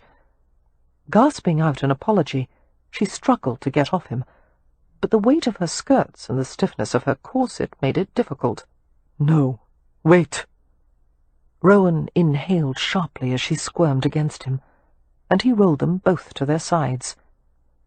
"Who let you into the house?" Amelia managed to ask. Rohan gave her an innocent glance. "No one. The door was unlocked, and the entrance hall was empty." He kicked his legs free of her clinging skirts and pulled her to a sitting position. She had never known anyone who possessed such ease of movement, almost feline in nature. "Have you had this place inspected?" he asked. "The house is ready to fall off its timbers. I couldn't risk coming in here without offering a quick prayer to Butyakengo." "Who?" "Her gypsy protective spirit." He smiled at her. "But now that I'm here, I'll take my chances. Let me help you up." He tugged Amelia to her feet, not letting go until her balance was secured. "Why are you here?" she asked. Rohan shrugged. "Just paying a call. There isn't much to do at Stonycross Park. It's the first day of fox hunting season." "You didn't want to take part?" He shook his head. "I only hunt for food, not sport, and I tend to sympathize with the fox, having been in his position once or twice." He must have been referring to a gypsy hunt, she thought, with concern and curiosity. She wanted to ask about it, but no, this conversation could not continue. "Mr. Rohan," she said awkwardly, "I wish I could be a proper hostess and show you to the parlour and offer refreshments, but I don't have refreshments. I really don't even have a parlour. Please excuse me for sounding rude, but this isn't a good time to call." "I can help you." He leaned a shoulder against the wall, smiling. "I'm good with my hands." There was no innuendo in his tone, but her colour deepened none the less. "No, thank you. I'm sure Butyakengo would disapprove." "Butyakengo." Anxious to demonstrate her competence, Amelia strode to the other window and began jerking at the closed draperies. "Thank you, Mr. Rohan, but as you can see, I have the situation well in hand." "I think I'll stay. Having just stopped you from falling through one window, I'd hate for you to go out the other." "I won't. I'll be fine. I have everything under—" She tugged harder, and the rod clattered to the floor, just as the other had done. But unlike the other curtain, which had been lined with aged velvet, this one was lined with some kind of shimmering, rippling fabric, some kind of— Amelia froze in horror. The underside of the curtain was covered with bees. Bees! Hundreds, no, thousands of them, their iridescent wings beating in an angry, relentless hum. They lifted in a mass from the crumpled velvet, while more flew from a crevice in the wall, where an enormous hive simmered. The insects swarmed like tongues of flame around Amelia's paralyzed form. She felt the blood drain from her face. "Oh, God!" "Don't move." Rowan's voice was astonishingly calm. "Don't swat at them." She had never known such primal fear, welling up from beneath her skin, leaking through every pore. No part of her body seemed to be under her control. The air was boiling with them. Bees and more bees. It was not going to be a pleasant way to die. Closing her eyes tightly, Amelia willed herself to be still, when every muscle strained and screamed for action. The air moved in sinuous patterns around her, tiny bodies touching her sleeves, hands, shoulders. "They're more afraid of you than you are of them," she heard Rohan say. Amelia highly doubted that. "These are not frightened bees." Her voice didn't sound like her own. "These are furious bees." "They do seem a bit annoyed," Rohan conceded, approaching her slowly. "It could be the dress you're wearing. They tend not to like dark colors." A short pause. Or it could be the fact that you just ripped down half their hive. If you have the nerve to be amused by this—" She broke off and covered her face with her hands, trembling all over. His soothing voice undercut the buzzing around them. Be still. Everything's fine. I'm right here with you. "Take me away," she whispered desperately. Her heart was pounding too hard, making her bones shake, driving every coherent thought from her head. She felt him brush a few inquisitive insects from her hair and back. His arms went around her, his shoulder hard beneath her cheek. I will, sweetheart. Put your arms around my neck. She groped for him blindly, feeling sick and weak and disoriented. The flat muscles at the back of his neck shifted as he bent toward her, gathering her up as easily as if she were a child. There, he murmured. I've got you. Her feet left the floor, and she was floating and cradled at the same time. Turning her face into his shoulder, she let him carry her. His breath fell in a warm, even rhythm on the curve of her cheek. Some people think of the bee as a sacred insect, he told her. Its presence in your home is a sign of good things to come. Her voice was buried in the fine wool of his coat. What does it mean if there are thousands of bees in one's home? He shifted her higher in his arms, his lips curving gently against the cold rim of her ear. Probably that we'll have plenty of honey for tea time. We're going through the doorway now. In a moment I'm going to set you on your feet. Amelia kept her face against him, her fingertips digging into the layers of his clothes. Are they following? No. They want to stay near the hive. Their main concern is to protect the queen from predators. She has nothing to fear from me. There was a catch of laughter in his throat. With extreme care, he lowered Amelia's feet to the floor. Keeping one arm around her, he reached with the other to close the door. There. We're out of the room. You're safe. His hand passed over her hair. You can open your eyes now.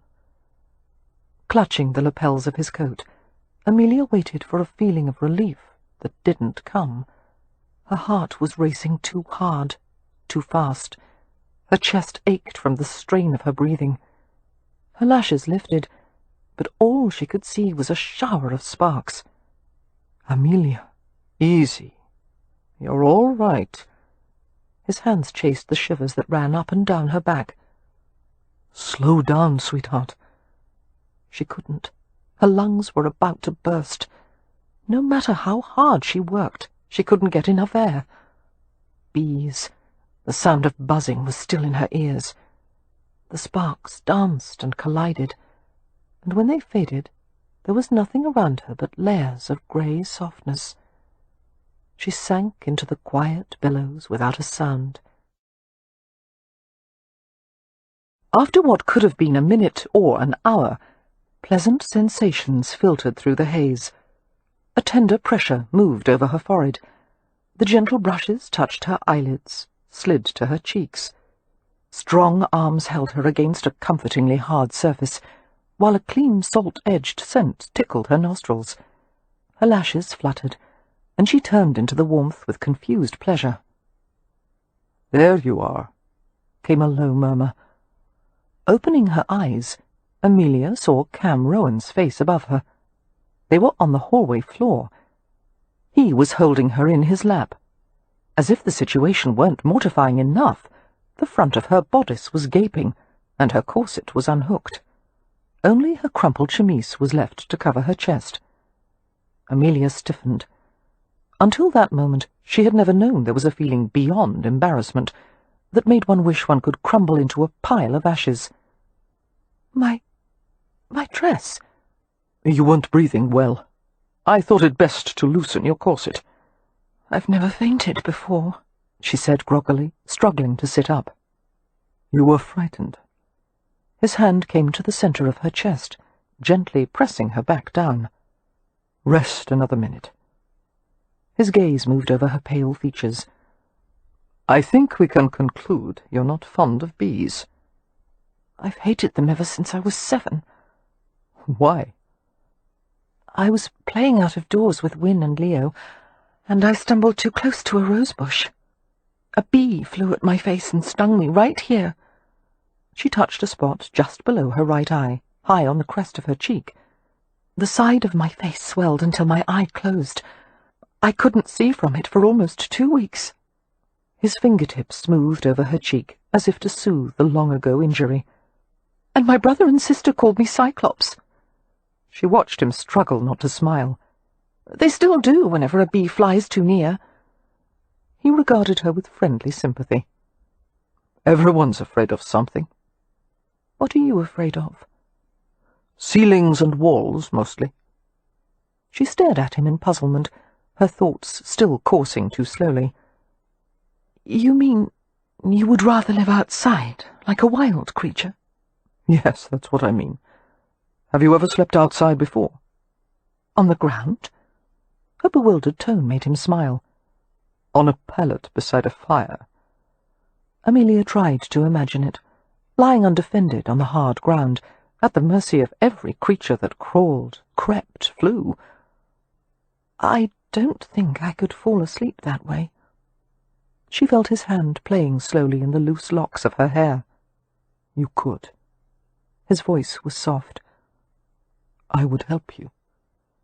She had no idea what he meant by that, and she was afraid to speculate. All she knew was that as his fingers reached her scalp, she felt a sensual shiver run down her spine. Clumsily she reached for her bodice, trying to pull the reinforced fabric together. Let me do that. You're still unsteady. His hands brushed hers aside, and he began to hook her corset deftly. Clearly he was familiar with the intricacies of a woman's undergarments. Amelia didn't doubt there had been more than a few ladies willing to let him practice. Flustered, she asked, Was I stung anywhere? No. Mischief flickered in his eyes. I checked thoroughly. Amelia suppressed a little moan of distress. She was tempted to push his hands away from her, except that he was restoring her clothing far more efficiently than she would have. She closed her eyes, trying to pretend she wasn't sprawled in a man's lap while he fastened her corset. You'll need a local beekeeper to remove the hive, Rohan said. Thinking of the enormous colony in the wall, Amelia asked, How will he kill them all? He may not have to. If possible, he'll sedate them with smoke and transfer the queen to a movable frame hive. The rest will follow. But if he can't manage that, he'll have to kill the colony with soap water. The larger problem is how to remove the comb and the honey. If you don't take it all out, it will ferment and attract all kinds of pests. Her eyes opened, and she looked up at him in worry. Will the entire wall have to be removed? Before Rohan could reply, a new voice entered the conversation. What's this? It was Leo, who had just arisen from bed and pulled on his clothes. He came barefoot from the direction of his bedroom. His bleary gaze moved over the pair of them. Why are you on the floor with your buttons undone? Amelia considered the question. I decided to have a spontaneous tryst in the middle of the hallway with a man I hardly know. We'll try to be more quiet about it next time. A fellow needs his sleep. Amelia stared at him quizzically. For heaven's sake, Leo, aren't you worried that I may have been compromised? Were you? Her face turned hot as she glanced into Rowan's vivid topaz eyes. I don't think so. If you're not sure about it, Leo said, you probably weren't. He came to Amelia, sank to his haunches, and stared at her steadily. His voice gentled. What happened, sis? She pointed an unsteady finger at the closed door. There are bees in there, Leo. Bees? Good God! Her brother gave her an affectionately mocking smile. What a coward you are, Cyclops! Amelia scowled, levering herself upward from Rowan's lap. He braced her automatically, his arm firm behind her back. Go see for yourself, Leo sauntered lazily to the room, opened it and stepped inside. In 2 seconds he had sped out, slammed the door, and lodged his shoulders against it. Christ! His eyes were wide and glazed. There must be thousands of them. I'd estimate at least 200,000, Rohan said. Finishing the last of Amelia's buttons, he helped her to her feet. Slowly, he murmured. You might be a bit light-headed. She let him support her while she assessed her uncertain balance. I'm all right now. Thank you. Her hand was still clasped in his. Rowan's fingers were long and graceful, the thumb band gleaming against honey-coloured skin. Uneasily, Amelia drew her hand away and told her brother, Mr. Rohan saved my life twice today. First I nearly fell out the window, and then I found the bees. This house, Leo muttered, should be torn down and used for matchsticks. You should order a full structural inspection, Rohan said. The house has settled badly. Some of the chimneys are leaning, and the entrance hall ceiling is sagging. You've got damaged joinery and beams. I know what the problems are. The calm appraisal had annoyed Leo. He'd retained enough of his past architectural training to assess the house's condition accurately. It may not be safe for the family to stay here, but that's my concern, Leo said, adding with a sneer, Isn't it? Sensitive to the brittle disquiet in the atmosphere, Amelia made a hasty attempt at diplomacy. Mr. Rohan, Lord Ramsay is convinced the house poses no immediate danger to the family. I wouldn't be so easily convinced, Rohan replied. Not with 4 sisters in my charge. Care to take them off my hands? Leo asked. You can have the lot of them. He smiled without amusement at Rowan's silence. No? Then pray don't offer unwanted advice. Despondent worry swept over Amelia as she saw the bleakness of her brother's face. He was becoming a stranger, this man who harboured despair and fury so deep inside that it had begun to eat at his foundations, until, like the house, he would eventually collapse as the weakest parts of the structure gave way. Unruffled, Rohan turned to Amelia. In lieu of advice, let me offer some information. 2 days hence there'll be a mob fair held at the village. What is that? It's a hiring fair, attended by all the local residents in need of work. They wear tokens to signify their trade. A servant girl will carry a mop, a thatcher carries a tuft of straw, and so forth. Give the ones you want a shilling to seal the contract, and you'll have them for a year's employment. Amelia darted a cautious glance at her brother. We do need servants, Leo. Go then and hire whomever you please. I don't give a damn. Amelia gave a troubled nod and raised her hands to her upper arms, rubbing them over her sleeves. It was cold, she thought, even for autumn. Icy draughts crept around her stockinged ankles, beneath the edges of her cuffs, across the sweat-dampened back of her neck. Her muscles tensed against the strange, raw chill. Both men had fallen silent. Leo's face was blank, his gaze focused inward. It felt as if the space around them was folding in on itself, thickening until the air was as heavy as water. Colder, tighter, closer. Instinctively, Amelia stepped back, away from her brother, until she felt Rowan's chest against her shoulders. His hand came up to her arm, gently cupping her elbow. Shivering, she leaned harder against the warm, vital strength of his body. Leo had not moved.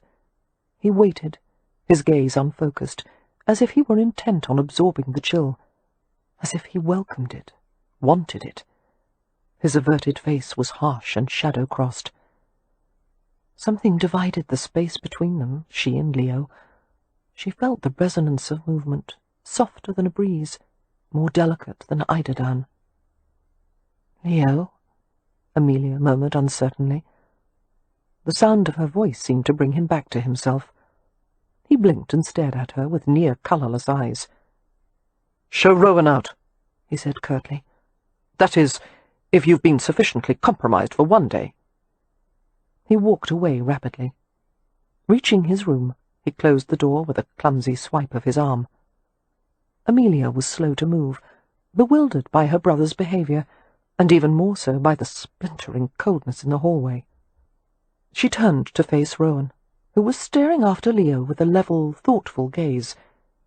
He glanced down at her, keeping his expression carefully impassive. "I hate to leave you." There was a gently mocking edge to his tone. "You need someone to follow you around and keep you safe from mishaps. On the other hand, you also need someone to find a beekeeper." Realizing he was not going to talk about Leo, Amelia followed his lead. "Will you do that for us? I would consider it a great favour." "Of course. Although—" His eyes held a wicked glitter. "As I mentioned before, I can't keep doing favours for you with no reward. A man needs incentive." If you want money, I'll be glad—" "God, no." He was laughing now. "I don't want money."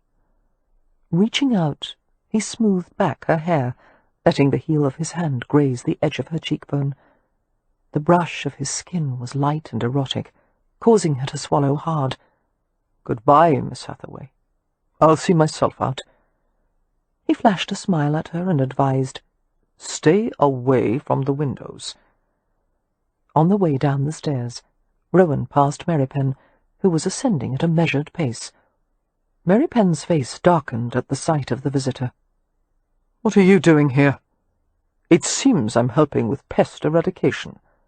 "Then you can begin by leaving," Merrypen growled. Rohan only grinned nonchalantly and continued on his way. After informing the rest of the family about the perils of the upstairs parlour, which was promptly dubbed the bee room, Amelia investigated the rest of the upstairs with extreme caution. There were no more hazards to be found, only dust and decay and silence. But it was not an unwelcoming house. When the windows were opened and light spilled across floors that had been untouched for years, it seemed the place was eager to open and breathe and be restored. Ramsay House was a charming place, really, with eccentricities, secret corners, and unique features that only needed some polish and attention, not unlike the Hathaway family itself. In the afternoon, Amelia collapsed in a chair downstairs, while Poppy made tea in the kitchen. "Where is Win?" "Napping in her room," Poppy replied. "She was exhausted after the busy morning. She wouldn't admit it, of course, but you can always tell when she gets all pale and drawn." Was she content? "She certainly seemed to be." Pouring hot water into a chipped pot filled with tea leaves, Poppy chatted about some of her discoveries. She had found a lovely rug in one of the bedrooms, and after she had beaten it for an hour, it had turned out to be richly coloured and in good condition. "I think most of the dust was transferred from the carpet to you," Amelia said. Since Poppy had covered the lower half of her face with a handkerchief during the carpet beating, the dust had settled on her forehead, eyes, and the bridge of her nose. When the handkerchief was removed, it had left Poppy's face oddly two-toned, the top half grey, the lower half white. "I enjoyed it immensely," Poppy replied with a grin. "There's nothing like whacking a carpet with a rug beater to vent one's frustrations." Amelia was about to ask what Poppy's frustrations were when Beatrix entered the kitchen. The girl, usually so lively, was quiet and downcast. "Tea will be ready soon," Poppy said, busy slicing bread at the kitchen table. "Will you have some toast too, Bee?" "No, thank you. Not hungry." Beatrix sat in a chair beside Amelia's, staring at the floor. "You're always hungry," Amelia said. "What's the matter, dear? Aren't you feeling well? Are you tired?" Silence. A violent shake of her head. Beatrix was definitely upset about something. Amelia settled a gentle hand on her youngest sister's narrow back and leaned over her. "Beatrix, what is it? Tell me. Are you missing your friends? Or Spot? Are you—" "No, it's nothing like that." Beatrix ducked her head until only the reddened arc of her cheek was visible. "Then what?" "Something's wrong with me." Her voice roughened with misery. It's happened again, Amelia. I couldn't help myself. I barely remember doing it. Oh, no, came Poppy's whisper. Amelia kept her hand on Beatrix's back. Is it the same problem as before? Beatrix nodded. I'm going to kill myself, she said vehemently. I'm going to lock myself in the B-room. I'm going to— Hush! You'll do no such thing. Amelia rubbed her rigid back. Quiet, dear, and let me think for a moment. Her worried gaze met Poppy's over Beatrix's down-bent head. The problem had occurred on and off for the past 4 years, ever since the Hathaways' mother had died. Every now and then, Beatrix suffered an irresistible impulse to steal something, either from a shop or someone's home. Usually the objects were insignificant. A tiny pair of sewing scissors, hairpins, a pen nib, a cube of sealing wax. But every so often she took something of value, like a snuff-box or an earring. As far as Amelia could tell, Beatrix never planned these small crimes. In fact, the girl often wasn't even aware of what she had done until later, and then she suffered an agony of remorse and no small amount of fear. It was alarming to discover one wasn't always in control of one's actions. The Hathaways kept Beatrix's problem a secret, of course, all of them conspiring to return the stolen objects discreetly and protect her from the consequences. Since it hadn't happened for nearly a year, they had all assumed Beatrix was cured of her odd compulsion. "I assume you took something from Stony Cross Manor," Amelia said with forced calm. "That's the only place you visited." Beatrix nodded miserably. It was after I let Spot go. I went to the library and looked in a few rooms on the way, and I didn't mean to, Amelia. I didn't want to. I know. Amelia wrapped her arms around her in a consoling hug. She was filled with a maternal instinct to protect, soothe, ease. "We'll fix it, Bee. We'll put everything back and no one will know. Just tell me what you took, and try to remember which rooms the things came from." "Here, this is everything." Reaching into the pockets of her pinafore, Beatrix dumped a small collection of objects in her lap. Amelia held up the first item. It was a carved wooden horse, no bigger than her fist, with a silk mane and a delicately painted face. The object was worn from much handling, and there were teeth marks along the horse's body. "The Westcliffs have a daughter, still quite small," she murmured. "This must belong to her." "I took a toy from a baby," Beatrix moaned. "It's the lowest thing I've ever done. I should be in prison." Amelia picked up another object, a card with 2 similar images printed side by side.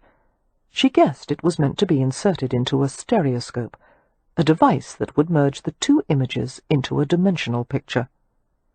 The next stolen item was a household key, and the last— oh dear. It was a sterling silver seal, with an engraved family crest on one end. One would use it to stamp a blob of melted wax and close an envelope. The object was heavy and quite costly, the kind of thing that was passed down from generation to generation. "From Lord Westcliff's private study," Beatrix muttered. "It was on his desk. He probably uses it for his official correspondence. I'll go hang myself now." "We must return this immediately," Amelia said, passing a hand over her dampening brow. "When they realize it's missing, a servant may be blamed." The 3 women were silent with horror at the thought. "We'll pay a morning call to Lady Westcliff," Poppy said, sounding a bit breathless from anxiety. "Is tomorrow one of her receiving days?" "It doesn't matter," Amelia said, striving to sound calm. "There's no time to wait. You and I are calling tomorrow, whether or not it's a proper day." "Shall I go too?" Beatrix asked. "No." Both Amelia and Poppy answered simultaneously. They were both thinking the same thing, that Beatrix might not be able to control herself during another visit. "Thank you." Beatrix seemed relieved. "Although I'm sorry you have to undo my wrongs. I should be punished somehow. Perhaps I should confess and apologize." "We'll resort to that if we're caught," Amelia said. "First, let's try covering it up." "Do we have to tell Leo or Win or Merrypen?" Beatrix asked sheepishly. "No," Amelia murmured, gathering her close and pressing her lips to her sister's unruly dark curls. "We'll keep this between the three of us. Poppy and I will take care of everything, dear." "All right. Thank you." Beatrix relaxed and nestled against her with a sigh. "I only hope you can do it without getting caught." "Of course we can," Poppy said brightly. "Don't you worry for 1 minute." "Problem solved," Amelia added. And above Beatrix's head, Amelia and Poppy looked at each other in shared panic. Chapter 10. "I don't know why Beatrix does these things," Poppy said the next morning, as Amelia held the ribbons of the barouche. They were on their way to Stony Cross Manor, with the stolen objects secreted in the pockets of their best day gowns. "I'm certain she doesn't mean to," Amelia replied, her forehead furrowed with worry. "If it was intentional, Beatrix would steal things she truly wanted, like hair ribbons or gloves or candy, and she wouldn't confess afterward." She sighed. "It seems to happen when there's been a significant change in her life, when Mother and Father died, and when Leo and Win fell ill, and now when we've uprooted ourselves and moved to Hampshire. We'll just smooth this over as best we can and try to ensure that Beatrix is in a calm and serene atmosphere." "There is no such thing as calm and serene in our household," Poppy said glumly. "Oh, Amelia, why must our family be so odd?" "We're not odd." Poppy battered her hands in a dismissive gesture. "Odd people never think they're odd." "I'm perfectly ordinary," Amelia protested. "Ha!" Amelia glanced at her in surprise. "Why in heaven's name would you say ha to that?" "You try to manage everything and everyone, and you don't trust anyone outside the family. You're like a porcupine. No one can get past the quills." "Well, I like that," Amelia said indignantly. "Being compared to a large, prickly rodent, when I've decided to spend the rest of my entire life looking after the family." "No one's asked that of you." "Someone has to do it, and I'm the oldest Hathaway." "Leo's the oldest." "I'm the oldest sober Hathaway." "That still doesn't mean you have to martyr yourself." "I'm not a martyr. I'm merely being responsible. And you're ungrateful." "Do you want gratitude or a husband?" "Personally, I'd take the husband." "I don't want a husband." They bickered all the way to Stony Cross Manor. By the time they arrived, they were both cross and surly. However, as a footman came to assist them out, they pasted false smiles on their faces and linked tense arms as they walked to the front door. They waited in the entrance hall as the butler went to announce their arrival. To Amelia's vast relief, he showed them to the parlour and informed them that Lady Westcliff would be with them directly. Venturing farther into the airy parlour, with its vases of fresh flowers and satinwood furniture and light blue silk upholstery, and the cheerful blaze in the white marble fireplace, Poppy exclaimed, "Oh, it's so pretty in here, and it smells so lovely, and look how the windows sparkle." Amelia was silent, but she couldn't help agreeing. Seeing this immaculate parlour, so far removed from the dust and squalor of Ramsay House, made her feel guilty and sullen. "Don't take off your bonnet," she said as Poppy untied her ribbons. "You're supposed to leave it on during a formal call." "Only in town," Poppy argued. "In the country, etiquette is more relaxed, and I hardly think Lady Westcliff would mind." A woman's voice came from the doorway. "Mind what?" It was Lady Westcliff, her slender form clad in a pink gown, her dark hair gathered at the back of her head in shining curls. Her smile was wrought of mischief and easy charm.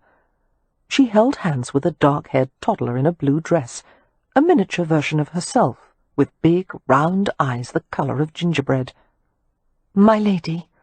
Amelia and Poppy both bowed. Deciding to be frank, Amelia said, "Lady Westcliff, we were just debating whether or not we could remove our bonnets." "Good God, don't bother with formality," Lady Westcliff exclaimed, coming in with the child. "Off with the bonnets by all means. And do call me Lillian. This is my daughter, Merritt. She and I are having a bit of playtime before her morning nap." "I hope we're not interrupting," Poppy began apologetically. "Not at all. If you can tolerate our romping during your visit, we are more than happy to have you. I've sent for tea." Before long, they were all chatting easily. Merritt quickly lost all vestige of shyness and showed them her favourite doll named Annie, and a collection of pebbles and leaves from her pocket. Lady Westcliff, Lillian, was an openly affectionate and playful mother, showing no compunction about kneeling on the floor to look for fallen pebbles beneath the table. Lillian's interactions with the child were quite unusual for an aristocratic household. Children were hardly ever brought out to see visitors unless it was a brief presentation, accompanied by a pat on the head and a quick departure. Most women of the Countess's exalted position wouldn't see their own offspring more than once or twice a day, leaving the majority of child-rearing to the nanny and nursery maids. "I can't help wanting to see her," Lillian explained candidly, "so the nursery servants have learned to tolerate my interference." When the tea tray arrived, Annie the doll was propped up on the settee between Poppy and Merritt. The little girl pressed the edge of her teacup against the doll's painted mouth. "Annie wants more sugar, Mamma," Merritt said. Lillian grinned, knowing who was going to drink the highly sweetened tea. "Tell Annie we never have more than 2 lumps in a cup, darling. It will make her ill." "But she has a sweet tooth," the child protested. She added ominously, "a sweet tooth and a temper." Lillian shook her head with a "Such a headstrong doll. Be firm with her, Merritt." Poppy, who had been watching the exchange with a grin, adopted a perplexed look and wriggled slightly on the settee. "Dear me, I do believe I'm sitting on something." She reached behind her and produced the little wooden horse, pretending she had found it lodged between the settee cushions. "That's my horsey," Merritt exclaimed, her small fingers closing around the object. "I thought he'd run away." "Thank goodness," Lillian said. "Horsey is one of Merritt's favourite toys. The entire household has been searching for it." Amelia's smile wavered as she met Poppy's gaze, both of them wondering if it had been discovered that other things were missing. The stolen objects, especially the silver seal, must be returned as soon as possible. She cleared her throat. "My lady, that is Lillian, if you wouldn't mind, I should like to know where the convenience is." "Oh, certainly. Shall I have a housemaid show you the way, or—" "No, thank you," Amelia said hastily. After receiving Lillian's matter-of-fact instructions, Amelia excused herself from the parlour, leaving the 3 of them to continue their tea.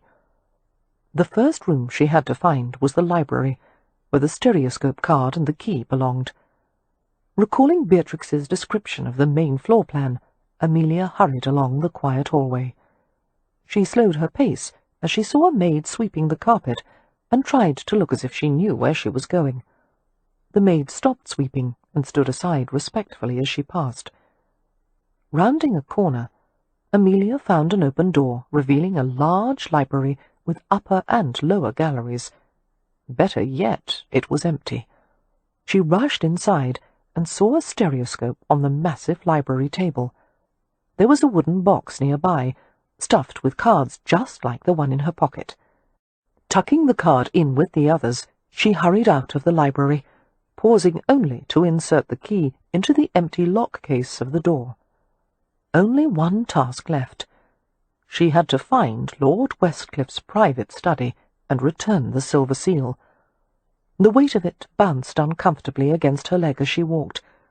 "Please don't let Lord Westcliff be there," she thought desperately. "Please let it be empty. Please don't let me be caught." Beatrix had said the study was close to the library, but the first door Amelia tried turned out to be the music room.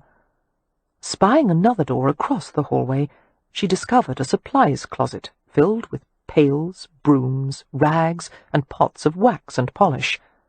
"Blast, blast, blast!" she muttered, rushing to another open doorway. It was a billiards room, and it was occupied by a half-dozen gentlemen involved in a game. Amelia stopped, colour flaring in her face. Two of the men noticed her and made to bow. "Do excuse me," she murmured, and fled. To her dismay, one of them left the room to follow her along the hallway. "Miss Hathaway!" At the sound of his voice, Amelia whirled to face him. "Mr. Rohan!" He was in his shirt-sleeves, and his collar was a bit loose, as if he'd been tugging on it. His jet-black hair was casually disordered, as if he'd recently dragged his fingers through the shining layers. Her heart quickened. She waited stiffly as he approached her in relaxed, fluid strides. "Is there something I can help you with?" he asked politely. "Have you lost your way?" Abandoning caution in favour of expediency, Amelia seized a fold of his rolled-up sleeve. "Do you know where Lord Westcliffe's study is?" "Yes, of course." "Show me." He looked at her with a quizzical smile. "Why?"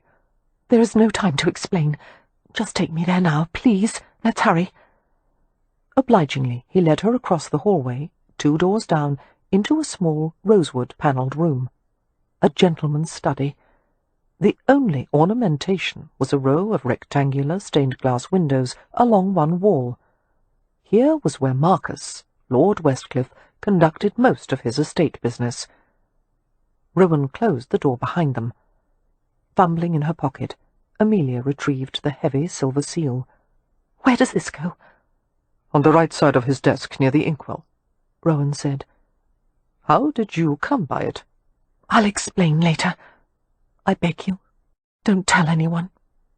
She went to place the silver seal on the desk. "I only hope he didn't notice it was missing." "Why would you want it in the first place?" Rowan asked idly. "Resorting to forgery, are we?" "Forgery?" Amelia turned pale. A letter in Westcliffe's name, sealed with his family emblem, would be a powerful instrument indeed. What other interpretation could be drawn from the borrowing of the sterling seal? "Oh, no, I wouldn't have. That is, I didn't want—" She was interrupted by the heart-stopping sound of the doorknob turning. In that one instant, she was pierced with simultaneous anguish and resignation. It was over. She had been so close, and now she'd been caught, and God knew what the repercussions would be. There was no way to explain her presence in Westcliffe's office other than to divulge Beatrix's problem, which would bring shame on the family and ruin the girl's future in polite society. A pet lizard was one thing, but thievery was another matter entirely. All these thoughts flashed through Amelia's mind in one searing mass, but as she stiffened and waited for the axe to fall, Rowan came to her in 2 long strides, and before Amelia could move or think or even breathe, he had jerked her full length against him and pulled her head to his. He kissed her with an indecent frankness that sent her reeling. His arms were firm around her, keeping her steady while his mouth caught hers at just the right angle. Her hands moved in tentative objection, her palms encountering the tough muscles of his chest, the catch of his shirt buttons. He was the only solid thing in a kaleidoscopic world, his body strong, foreign, and yet intensely familiar. The way he had kissed her before, she had relived it 1,000 times in her dreams. She just hadn't realized it until now. Graceful, masculine fingers cupped around her neck and jaw, turning her face upward. The tips of his fingers found the delicate skin behind her ears, where it met the silken edge of her hairline, and all the while he continued to fill her with concentrated fire, until the inside of her mouth prickled sweetly, and her legs wobbled beneath her. His mouth lifted, his breath a hot caress against her damp lips. He turned his head as he spoke to whoever had entered the room. "I beg your pardon, my lord. We wanted a moment of privacy." Amelia turned crimson as she followed his gaze to the doorway, where Lord Westcliff stood with an unfathomable expression. An electric moment passed, while Westcliff appeared to marshal his thoughts. His gaze moved to Amelia's flushed face, then back to Rowan's. A smile flickered in his dark eyes. "I intend to return in approximately a half-hour. It would probably be best if my study were vacated by then." Giving them a courteous nod, he took his leave. As soon as the door closed behind him, Amelia dropped her forehead to Rowan's shoulder with a groan. She would have pulled away, but she didn't trust her knees to hold. "Why did you do that?" He didn't look at all repentant. "I had to come up with a reason for both of us to be in here. It seemed the most expedient option." Amelia shook her head slowly, still resting her forehead against him. The dry sweetness of his scent reminded her of a sun-warmed meadow. "Do you think he'll tell anyone?" "No," he said immediately, reassuring her. "Westcliff isn't given to gossip. He won't say a word to anyone except—" "Except?" "Lady Westcliff. He'll probably tell her." Amelia considered that, thinking perhaps it wasn't so terrible. Lady Westcliff didn't seem like the kind of person who would condemn her for this. The Countess seemed highly tolerant of scandalous behaviour. "Of course," Rowan continued, "if Lady Westcliff knows, there's a high probability she'll tell Lady St. Vincent, who's due to arrive with Lord St. Vincent by the end of the week. And since Lady St. Vincent tells her husband everything, he'll know about it too. Other than that, no one will find out. Unless—" Her head jerked upward like a string puppet's. "Unless what?" "Unless Lord St. Vincent mentions it to Mr. Hunt, who would undoubtedly tell his wife, Mrs. Hunt, and then basically everyone would find out." "Oh, no, I can't bear it." He gave her an alert glance. "Why? Because you were caught kissing a gypsy?" "No, because I'm not the kind of woman who is caught kissing anyone. I don't have rendezvous. When everyone finds out, I'll have no dignity left, no reputation, no— What are you smiling at?" "You. I wouldn't have expected such melodrama from you." That annoyed Amelia, who was not the kind of woman who indulged in theatrics. She wedged her arms more firmly between them. "My reaction is perfectly reasonable, considering—" "You're not bad at it." She blinked in confusion. "Melodrama?" "No. Kissing. With a little practice, you'd be exceptional. But you need to relax." "I don't want to relax. I don't want to— Oh, dear Lord." He had bent his head to her throat, searching for the visible thrum of her pulse. A light, hot shock went through her. "Don't do that," she said weakly, but he was insistent, his mouth wickedly soft, and her breath hitched as she felt the brush of his tongue. Her hands shot to his muscle-banked shoulders. "Mr. Rowan, you mustn't." "This is how to kiss, Amelia." He cradled her head in his palms, deftly tilting it to the side. "Noses go here." A disorienting brush of his mouth, a wash of sensual heat. "You taste like sugar and tea." I have to go back." "Not yet." His thumb passed over her kiss-heated lips, urging them to part. "Let me in, Amelia," he whispered. Never in her life had she thought a man would say something so outrageous to her, and if the words were improper, the gleam in his eyes was positively immolating. I'm a spinster." She offered the word as if it were a talisman. A covert smile deepened the corners of his mouth. "That's not going to keep you safe from me." She tried to turn away from him, but his hands guided her face back to his. "I can't seem to leave you alone.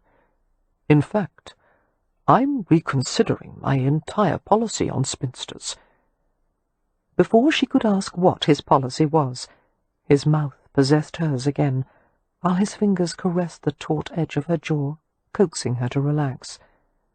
The taste of him was so compelling that she found herself yielding, letting him search her with slow, erotic forays of his tongue. The kisses were melting sweet, like boiling candy syrup, soaking into her, sinking deep and spreading and simmering. Her legs turned unsteady, and he gathered her into the firm support of his body. His hands moved in restive paths over her back and shoulders, while his lips broke from hers to explore the soft slope of her neck. He found a place that made her writhe, teasing gently until she gasped and twisted against him. Rowan's head lifted. His eyes glowed as if brimstone were contained within the dark-rimmed irises. He spoke slowly, as if he were collecting words like fallen leaves from the ground. "This is probably a bad idea." Amelia nodded shakily. "Yes, Mr. Rowan." His fingertips teased a fresh surge of colour to the surface of her cheeks. "My name is Cam." "I can't call you that." "Why not?" "You know why," came her shaky reproach. A long breath was neatly rifted as she felt his mouth descend to her cheek, exploring the heat-polished skin. "What does it mean?" "My name. It's the Romany word for son." Amelia could scarcely think. "As in the offspring of a father, or in the sky?" "Sky." He moved to the arch of her eyebrow, kissing the outward tip. "Did you know a gypsy has 3 names?" She shook her head slowly, while his mouth slid across her forehead. He pressed a warm veil of words against her skin. "The first is a secret name a mother whispers into her child's ear at birth. The second is a tribal name used only by other gypsies. The third is the name we use with non-Roma." His scent was all around her, spare and fresh and delicious. What is your tribal name?" He smiled slightly, the shape of his mouth a burning motif against her cheek. "I can't tell you. I don't know you well enough yet." "Yet?" The tantalizing promise embedded in that word shortened her breath. "Let me go," she whispered. "Yes, just one more. Just—" He bent and took her mouth hungrily. Suffused with pleasure, Amelia groped for his hair, finding acute satisfaction in the slide of heavy silk through her fingers. As he felt her touch him, he gave a low mutter of encouragement. The pattern of his breath changed, roughened, his kisses turning hard and languorous.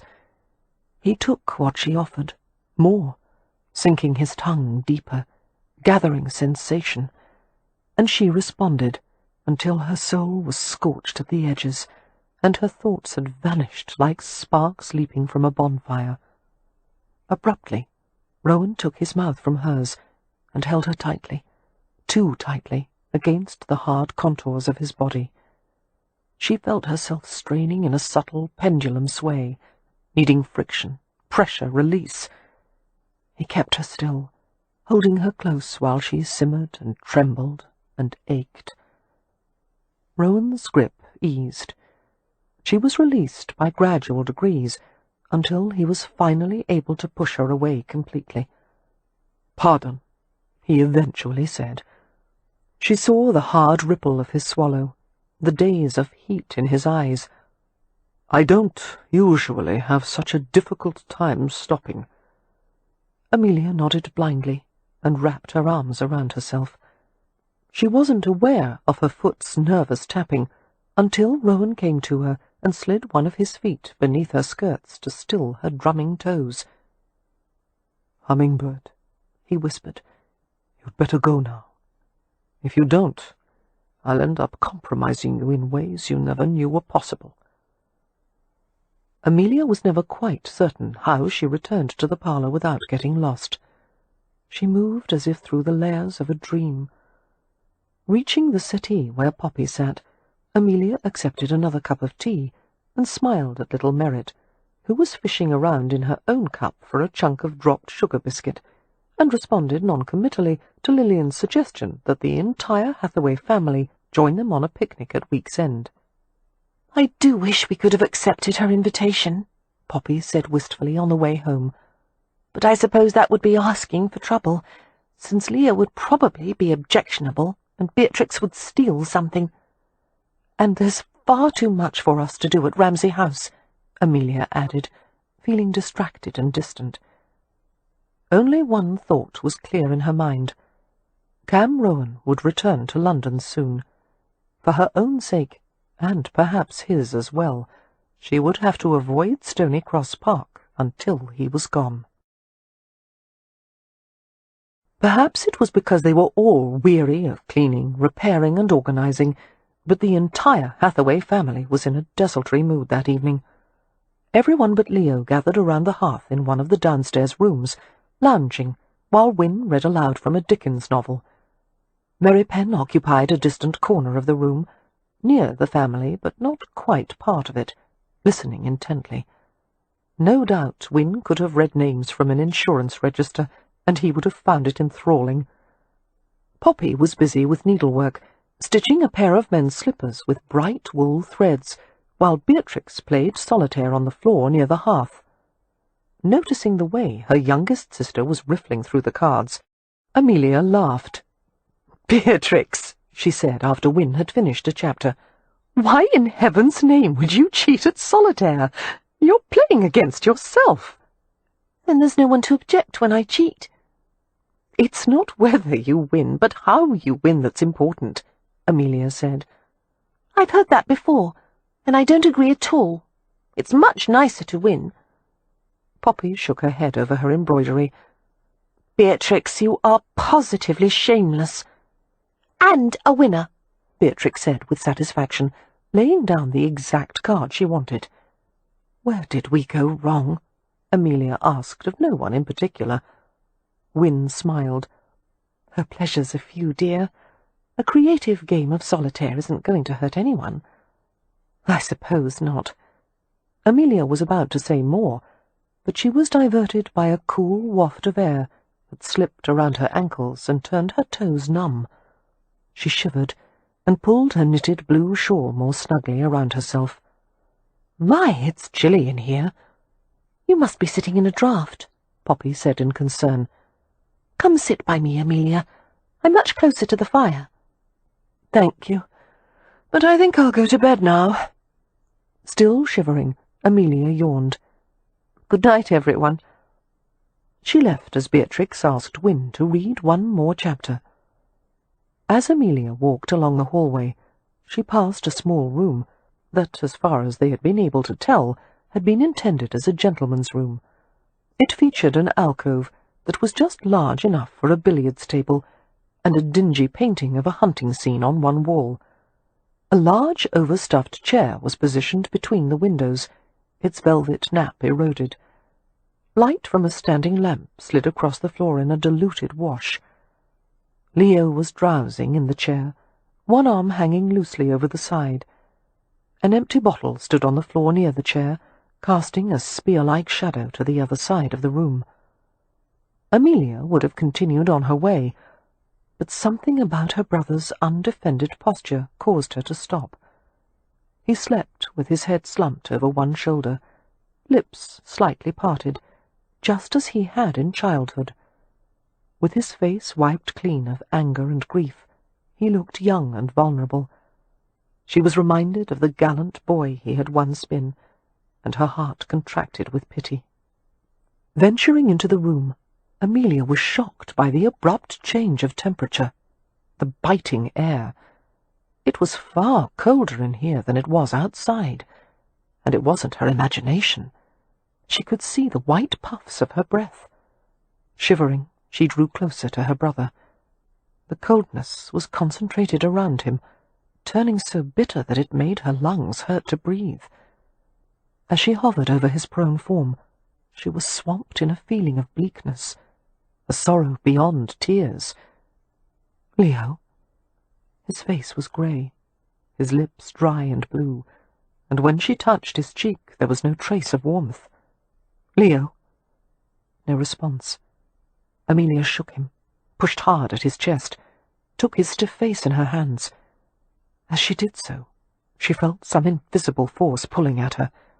She held on doggedly, knotting her fists in the loose folds of his shirt. "Leo, wake up!" To her infinite relief, he stirred and gasped, and his lashes flickered upward. The irises of his eyes were as pale as ice. His palms came to her shoulders, and he muttered groggily, "I'm awake, I'm awake.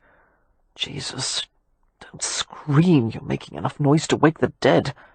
"For a moment, I thought that was exactly what I was doing." Amelia half collapsed onto the arm of the chair, her nerves thrilling unpleasantly. The chill was receding now. "Oh, Leo, you were so still and pale. I've seen livelier-looking corpses." Her brother rubbed his eyes. "I'm only a bit tap-hackled, not dead." "You wouldn't wake up." "I didn't want to. He paused, looking troubled. His tone was soft and wondering. "I was dreaming. Such vivid dreams." "About what?" He wouldn't answer. "About Laura?" Amelia persisted. His face closed, deep lines weathering the surface like fissures made by the expansion of ice inside rock. "I told you never to mention her name to me." "Yes, because you didn't want to be reminded of her. But it doesn't matter, Leo. You never stop thinking about her, whether you hear her name or not." "I'm not going to talk about her." "Well, it's fairly obvious avoidance isn't working." Her mind spun desperately with the question of what tack to take, how best to reach him. She tried determination. "I won't let you fall to pieces, Leo." The look he gave her made it clear that determination had been a bad choice. "Someday," he said with cold pleasantness, "you may be forced to acknowledge there are some things beyond your control. If I want to go to pieces, I'll do it without asking your bloody permission." She tried sympathy next. "Leo, I know what you've gone through since Laura died. I'm so sorry." "No, you don't. You've never loved anyone that way." Amelia blinked, taken aback. "I've loved many people in my life." "Not the way we're speaking of. You don't understand anything." "I know that other people have recovered from loss, and they've gone on to find happiness again." "There's no more happiness," Leo said roughly. "There's no peace in any damn corner of my life. She took it all with her. For pity's sake, Amelia, go meddle in someone else's affairs, and leave me the hell alone."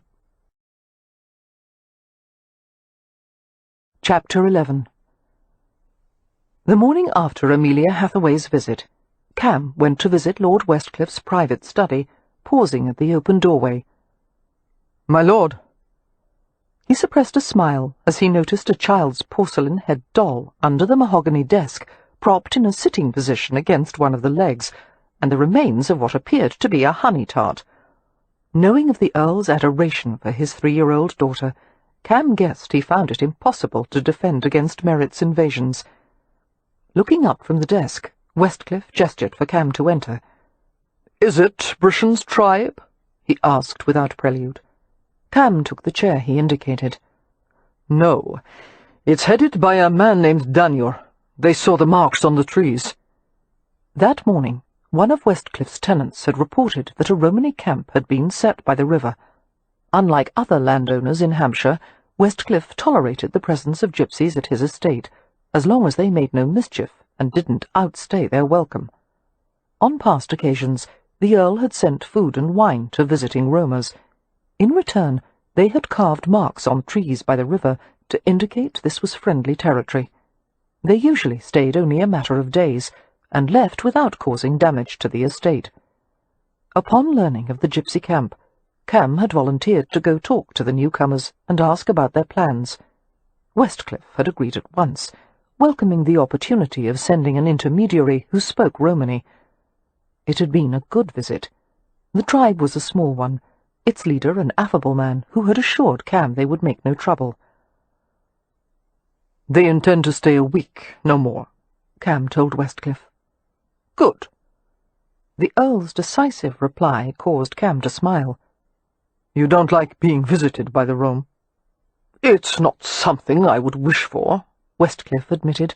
Their presence makes the villagers and my tenants nervous. But you allow them to stay. Why? For one thing, proximity makes it easier to know what they're doing. For another— Westcliff paused, seeming to choose his words with unusual care. Many view the Romany people as bands of wanderers and itinerants, and at worst beggars and thieves, but others recognize them as possessing their own authentic culture. If one subscribes to the latter view, one can't punish them for living as men of nature. Cam raised his brows, impressed.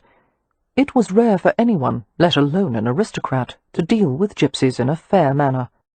And you subscribe to the latter view? I am leaning toward it. Westcliff smiled wryly as he added, while at the same time acknowledging that men of nature can be, on occasion, a bit light-fingered. Cam grinned.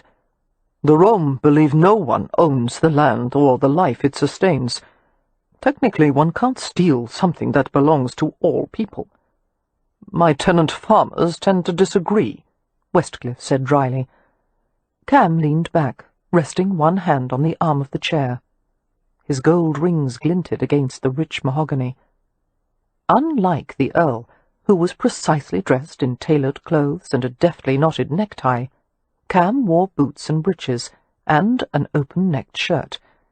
It wouldn't have been appropriate to visit the tribe in the formal, stiff-necked attire of a gajo. Westcliff watched him closely. What was said between you? I would imagine they expressed some surprise upon meeting a Roma who lives with gajos. Surprise, Cam agreed, along with pity. Pity? The Earl was not so enlightened as to comprehend that the Rome considered themselves vastly superior to the gaje. They pity any man who leads this kind of life. Cam gestured loosely at their refined surroundings. Sleeping in a house, burdened by possessions, having a schedule, carrying a pocket watch. All of it is unnatural. He fell silent, thinking of the moment he had set foot in the camp, the sense of ease that had stolen over him, the sight of the wagons, vardos, with dogs lazing between the front wheels, the contented cob-horses tethered nearby, the smells of wood smoke and ashes. All of it had evoked warm childhood memories, and longing. He wanted that life, had never stopped wanting it. He had never found anything to replace it. To my mind, there is nothing unnatural about wanting a roof over one's head when it rains, Westcliff said, or owning and tilling the land, or measuring the progress of the day with the use of a clock. It is man's nature to impose his will on his surroundings. Otherwise, society would disintegrate, and there would be nothing but chaos and war. And the English, with their clocks and farms and fences, they have no war? The Earl frowned. One can't view these matters so simplistically. The Rome do. Cam studied the tips of his boots, the worn leather coated with a dry film of river mud. They asked me to go with them when they leave, he said almost absently. You refused, of course. I wanted to say yes. If not for my responsibilities in London, I would have. Westcliff's face went blank. A speculative pause. You surprise me. Why? You're a man of unusual abilities and intelligence. You have wealth and the prospect of acquiring much more. There's no logic in letting all that go to waste. A smile touched Cam's lips. Although Westcliff was an open-minded man, he had strongly entrenched opinions about how people should live. His values, among them honour, industry, and advancement, were not consistent with the Rome's. To the Earl, nature was something to be managed and organized. Flowers must be contained in garden beds. Animals must be trained or hunted. Land must be cleared. And a young man must be steered into productive enterprises, and led to marry a proper woman with whom he would build a solid British family. Why would it be a waste? A man must raise himself to his fullest potential, came the Earl's unhesitating reply. You could never do that living as a roamer. Your basic needs, food and shelter, would barely be met. You would face constant persecution. How in God's name could such a life appeal to you when you have almost everything a man could possibly want? Cam shrugged. It's freedom. Westcliff shook his head. If you want land, you have the means to purchase large amounts of it. If you want horses, you can buy a string of thoroughbreds and hunters. If you want... That's not freedom. How much of your time is spent directing estate affairs, investments, companies, having meetings with agents and brokers, travelling to Bristol and London? Westcliff looked affronted. Are you telling me in earnest that you are considering giving your employment, your ambitions, your future, in favour of travelling the earth in a vardo? Yes, I'm considering it. Westcliff's coffee-coloured eyes narrowed. And you think, after years of living a productive life in London, that you would adjust happily to an existence of aimless wandering? It's the life I was meant for. In your world, I'm nothing but a novelty. A damned successful novelty, and you have the opportunity to be a representative for your people. God help me! Cam had begun to laugh helplessly. If it ever comes to that, I should be shot. The Earl picked up the silver letter seal from the corner of his desk, examining the engraved base of it with undue concentration. He used the edge of his thumbnail to remove a hardened droplet of sealing wax that had marred the polished surface. Cam was not deceived by Westcliff's sudden diffidence. One can't help but notice, the Earl murmured, that while you're considering a change in your entire way of life, you also seem to have taken a conspicuous interest in Miss Hathaway. Cam's expression didn't change, the barrier of his smile firmly fixed. She's a beautiful woman. I'd have to be blind not to notice her. But that's hardly going to change my future plans. Yet. Ever. Cam returned, pausing as he heard the unnecessary intensity of his own voice. He adjusted his tone at once. I've decided to leave in 2 days, after St. Vincent and I confer on a few matters regarding the club. It's not likely I'll see Miss Hathaway again. Thank God, he added privately. The handful of encounters he'd had with Amelia Hathaway were uniquely troubling. Cam couldn't recall when, if ever, he had been so affected by a woman. He was not one to involve himself in other people's affairs. He was loath to give advice, and he spent little time considering problems that didn't directly concern him. But he was irresistibly drawn to Amelia. She was so deliciously serious-minded, so busy trying to manage everyone in her sphere. It was an ungodly temptation to distract her, make her laugh, make her play, and he could, if he wished. Knowing that made it all the more difficult to stay away from her. The tenacious connections she had formed with the others in her family, the extent she would go to take care of them, that appealed to him on an instinctual level. The Rome were like that, tribal, and yet Amelia was his opposite in the most essential ways, a creature of domesticity who would insist on putting down roots. Ironic that he should be so fascinated by someone who represented everything he needed to escape from. O love tai o beng nashti beshan patshasa, had been one of his grandmother's sayings. Neither money nor the devil can remain in peace. But even knowing the price to pay, Cam couldn't help thinking, holy hell, what a pleasure it would have been to take Amelia Hathaway to bed.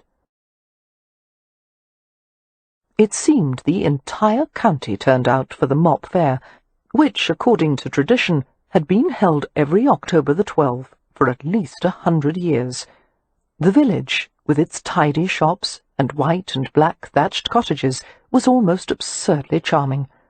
Crowds milled about the distinctive oval village green, or strolled along the main thoroughfare, where a multitude of temporary stalls and booths had been erected. Vendors sold penny toys, foodstuffs, bags of salt from Lymington, glassware and fabrics, and pots of local honey. The music of singers and fiddlers was punctuated by bursts of applause, as entertainers performed tricks for passers-by. Most of the work hiring had been done earlier in the day, with hopeful labourers and apprentices standing in lines on the village green, talking to potential employers. After an agreement was made, a farson penny was given to the newly hired servant, and the rest of the day was spent in merrymaking. Merrypen had gone in the morning to find 2 or 3 suitable servants for Ramsay House.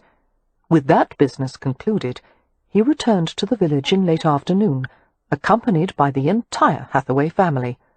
They were all delighted by the prospect of music, food, and entertainment. Leo promptly disappeared with a pair of village women, leaving his sisters in Merrypen's charge. Browsing among the stalls, the sisters feasted on hand-sized pork pies, leek pasties, apples and pears, and, to the girls' delight, gingerbread husbands. The gingerbread had been pressed into wooden, man-shaped moulds, baked and gilded. The baker at the stall assured them that every unmarried maiden must eat a gingerbread husband for luck, if she wanted to catch the real thing some day. A laughing mock argument sprang up between Amelia and the baker as she flatly refused one for herself, saying she had no wish to marry. "But of course you do," the baker declared with a sly grin. "It's what every woman hopes for." Amelia smiled and passed the gingerbread men to her sisters. "How much for 3, sir?" "A farthing each." He attempted to hand her a 4th. "And this for no charge. It would be a sad waste for a lovely blue-eyed lady to go without a man." "Oh, I couldn't," Amelia protested. "Thank you, but I don't—" A new voice came from behind her. "She'll take it." Discomfiture and pleasure seethed low in her body, and Amelia saw a dark, masculine hand reaching out, dropping a silver piece into the baker's upturned palm. Hearing her sister's giggling exclamations, Amelia turned and looked up into a pair of bright, golden hazel eyes. "You need the luck," Cam Rohan said, pushing the gingerbread husband into her reluctant hands. "Have some." She obeyed, deliberately biting off the head, and he laughed. Her saliva glands spiked at the rich flavour of molasses and the melting chewiness of the gingerbread on her tongue. Her eyes were dazzled as she looked at Rohan. There should have been at least 1 or 2 flaws, some irregularity of skin or structure, but his complexion was as smooth as dark honey, and the lines of his features were razor-perfect. As he bent his head toward her, the perishing sun struck brilliant spangles in the dark waves of his hair. Managing to swallow the gingerbread, Amelia mumbled, "I don't believe in luck." Rohan smiled. "Or husbands, apparently." "Not for myself, no. But for others." "It doesn't matter. You'll marry anyway." "Why do you say that?" Before replying, Rohan cast a look askance at the Hathaway sisters, who were smiling benevolently upon them. Merrypen, on the other hand, was scowling. "May I steal your sister away?" Rohan asked the rest of the Hathaways. "I need to speak to her on some apiary matters." "What does that mean?" Beatrix asked, taking the headless gingerbread husband from Amelia. "I suspect Mr. Rowan is referring to our B-room," Wynne replied with a grin, gently urging her sisters to come away with her. "Come, let's see if we can find a stall with embroidery silks." "Don't go far," Amelia called after them, more than a little amazed by the speed at which her family was abandoning her. "B, don't pay for something without bargaining first. And Wynne—" Her voice trailed away as they scattered among the stalls without listening. Only Merrypen gave her a backward glance, glowering over his shoulder. Seeming to enjoy the sight of Merrypen's annoyance, Rowan offered Amelia his arm. "Walk with me." She could have objected to the soft-voiced command, except this was probably the last time she would see him for a long while, if ever, and it was difficult to resist the beguiling gleam of his eyes. "Why did you say I would marry?" she asked, as they moved through the crowd at a relaxed pace. It did not escape her that many gazes strayed to the handsome Roma dressed like a gentleman. "It's written on your hand." "Palm reading is a sham, and men don't read palms, only women." "Just because we don't," Rowan replied cheerfully, "doesn't mean we can't. And anyone could see your marriage line. It's as clear as day." "Marriage line? Where is it?" Amelia took her hand from his arm and scrutinized her own palm. Rowan drew her with him beneath the shade of a bulky beech tree on the edge of the green. Crowds milled across the cropped oval, while the last few swags of sunlight crumpled beneath the horizon. Torches and lamps were already being lit in anticipation of evening. "This one," Rowan said, taking her left hand, turning it palm upward. Amelia's fingers curled as a wave of embarrassment went through her. She should have been wearing gloves, but her best pair had been stained, and her second best pair had a hole in one of the fingers, and she hadn't yet managed to buy new ones. To make matters worse, there was a scab on the side of her thumb where she'd gashed it on the edge of a metal pail, and her nails had been filed childishly short after she'd broken them. It was the hand of a housemaid, not a lady. For one wistful moment, she wished she had hands like Wynn's, pale, long-fingered and elegant. Rowan stared for a moment. As Amelia tried to pull away, he closed his hand more firmly around hers. "Wait," she heard him murmur. She had no choice but to let her fingers relax into the warm envelope of his hand. A blush raced over her as she felt his thumb nuzzle into her palm and stroke outward until all her fingers were lax and open. His quiet voice seemed to collect at some hidden pleasure centre at the base of her skull. "Here." His fingertip brushed over a horizontal line at the base of her little finger. "Only one marriage. It will be a long one. And these—" He traced a trio of small vertical notches that met the marriage line. "It means you will have at least 3 children." He squinted in concentration. 2 girls and a boy. Elizabeth, Jane, and Ignatius. She couldn't help smiling.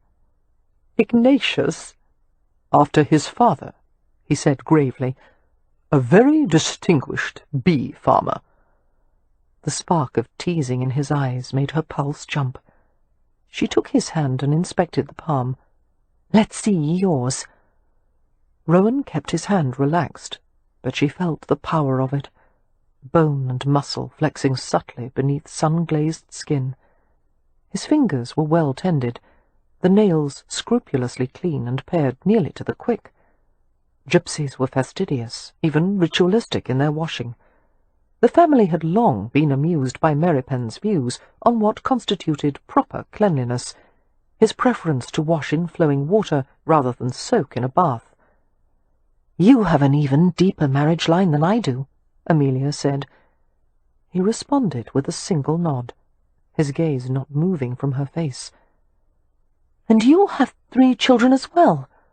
Or is it 4? She touched a nearly imperceptible line etched near the side of his hand. "Only 3. That one on the side means I'll have a very short engagement." "You'll likely be prodded to the altar by the end of some outraged father's rifle." He grinned. "Only if I kidnap my fiancée from her bedroom." She studied him. "I find it difficult to imagine you as a husband. You seem too solitary." "Not at all. I'll take my wife everywhere with me." His fingers caught playfully at her thumb, as if he'd caught a wisp of dandelion thistle. "We'll travel in a vardo from one side of the world to the other. I'll put gold rings on her fingers and toes, and bracelets on her ankles. At night I'll wash her hair and comb it dry by the firelight, and I'll kiss her awake every morning." Amelia averted her gaze from him, her cheeks turning blood-hot and sensitive. She moved away, needing to walk, anything to break the flushing intimacy of the moment. He fell into step beside her as they traversed the village green. "Mr. Rohan, why did you leave your tribe?" "I've never been quite certain." She glanced at him in surprise. "I was 10 years old," he said. "For as long as I could remember, I travelled with the tribe in my grandparents' wagon. I never knew my parents. My mother died giving birth to me, and my father was an Irish gajo. His family rejected his marriage and convinced him to abandon my mother. I don't think he ever knew she'd had a child." "Did anyone try to tell him?" "I don't know. They may have decided it wouldn't have changed anything. According to my grandparents, he was a young man." He flashed a brief, mischievous smile in her direction. "And immature, even for a gajo. One day my grandmother dressed me in a new shirt she had made, and told me I had to leave the tribe. She said I was in danger and could no longer live with them." "What kind of danger? From what source?" "She wouldn't say.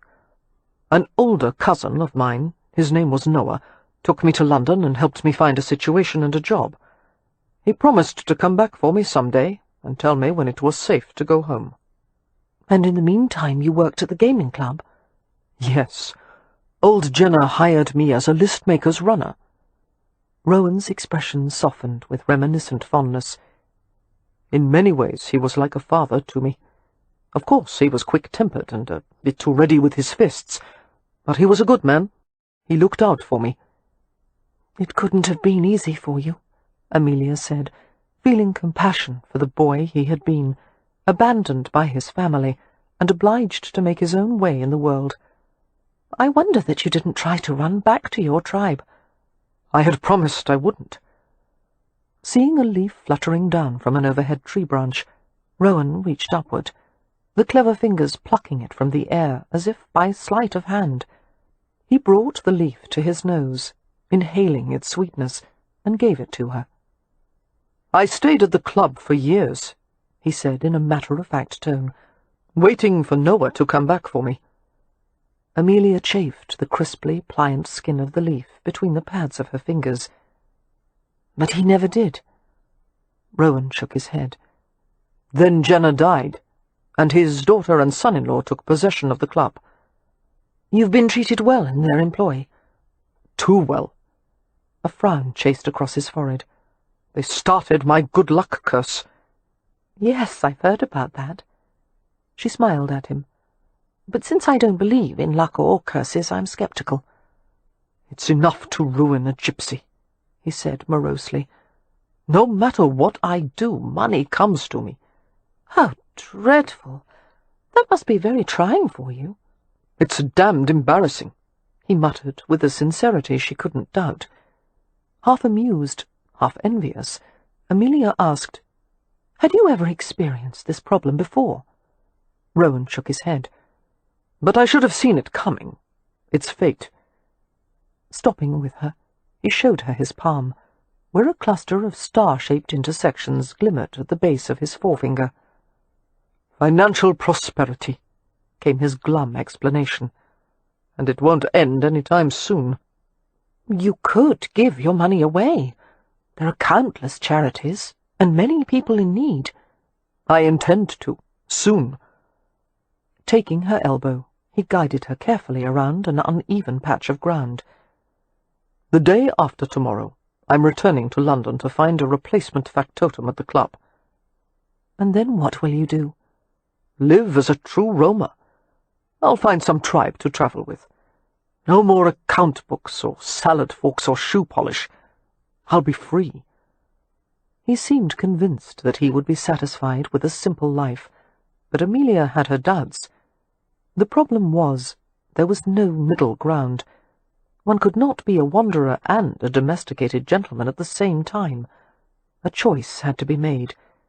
It made her thankful that no duality existed in her own nature. She knew exactly who and what she was. Rowan brought her to a stall set up by the village wine shop, and bought 2 cups of plum wine. She drank the tart, slightly sweet vintage in thirsty gulps, making Rowan laugh quietly. "Not so fast," he cautioned. "This stuff is stronger than you realize. Any more and I'll have to haul you home over my shoulders like a felled deer." "It's not that strong," Amelia protested, unable to taste any alcohol in the fruit-heavy wine. It was delicious, the dry, plummy richness lingering on her tongue. She held out her cup to the wine-seller. "I'll take another." Although proper women didn't ordinarily eat or drink in public, the rules were often cast aside at rural fairs and festivals, where gentry and commoners rubbed elbows and ignored the conventions. Looking amused, Rowan finished his own wine and waited patiently as she drank more. "I found a beekeeper for you," he said. "I described your problem to him. He said he would go to Ramsay House tomorrow, or perhaps the next day. One way or another you'll be rid of the bees." "Thank you," Amelia said fervently. "I am indebted to you, Mr. Rowan. Will it take long for him to remove the hive?" "There's no way of knowing until he sees it. With the house having gone unoccupied for so long, the colony could be quite large. He said he'd once encountered a hive in an abandoned cottage that harboured 500,000 bees, by his estimate."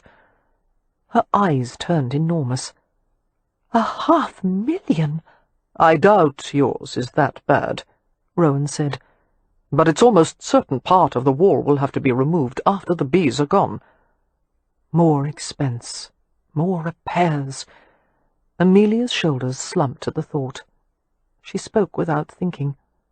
"Had I known Ramsay House was in such terrible condition, I wouldn't have moved the family to Hampshire. I shouldn't have taken the solicitor's word that the house was suitable. But I was in such a hurry to remove Leo from London, and I wanted so much for all of us to make a new start." "You're not responsible for everything. Your brother is an adult. So are Winifred and Poppy. They agreed with your decision, didn't they?" "Yes, but Leo wasn't in his right mind. He still isn't. And Win is frail and—" "You like to blame yourself, don't you? Come, walk with me." She set her empty wine cup at the corner of the stall, feeling light-headed. The second cup of wine had been a mistake, and going somewhere with Rowan, with night deepening and revelry all around them, would be yet another. But as she looked into his hazel eyes, she felt absurdly reckless. Just a few stolen minutes.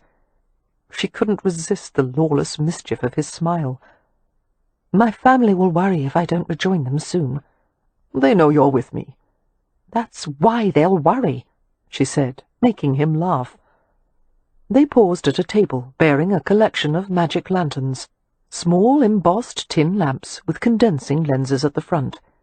There was a slot for a hand-painted glass slide just behind the lens. When the lamp was lit, an image would be projected on a wall. Rowan insisted on buying one for Amelia, along with a packet of slides. "But it's a child's toy," she protested, holding the lantern by its wire handle. "What am I to do with it?" "Indulge in pointless entertainment. Play. You should try it sometime." "Playing is for children, not adults." "Oh, Miss Hathaway," he murmured, leading her away from the table. "The best kind of playing is for adults." They hemmed the edge of the crowd, weaving in and out like an embroiderer's needle, until finally they drifted free of the torchlight and movement and music, and reached the dark, luminous quiet of a beech grove. "Are you going to tell me why you had that silver seal from Westcliff's study?" he asked. "I would rather not, if you don't mind." "Because you're trying to protect Beatrix?" Her startled glance cut through the shadows.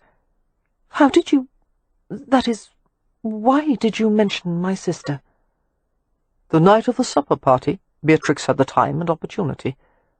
The question is, why did she want it?" "Beatrix is a good girl," Amelia said quickly. "A wonderful girl. She would never deliberately do anything wrong, and you didn't tell anyone about the seal, did you?" "Of course not." His hand touched the side of her face. "Easy, Hummingbird. I wouldn't betray your secrets. I'm your friend. I think—" a brief, electrifying pause. "In another lifetime, We would be more than friends. Her heart turned in a painful revolution behind her ribs. There's no such thing as another lifetime. Why can't there be? Occam's razor, she said. He was silent, as if her answer had surprised him, and then a wondering laugh slipped from his throat. The medieval scientific principle? Yes. When formulating a theory, eliminate as few assumptions as possible. In other words, the simplest explanation is the best. And that's why you don't believe in magic or fate or reincarnation? Because they're too complicated, theoretically speaking? Yes. How did you learn about Occam's razor? My father was a medieval scholar. She shivered a little as she felt his hand glide along the side of her neck, finding every sensitive nerve. Sometimes we studied together. Rowan pried the wire handle of the magic lantern from her shaky grip and set it near their feet. Did he also teach you that the complicated explanations are sometimes more accurate than the simple ones? She shook her head, unable to speak as he took her shoulders, fitting her against himself with extreme care. Her pulse ran riot. She shouldn't allow him to hold her.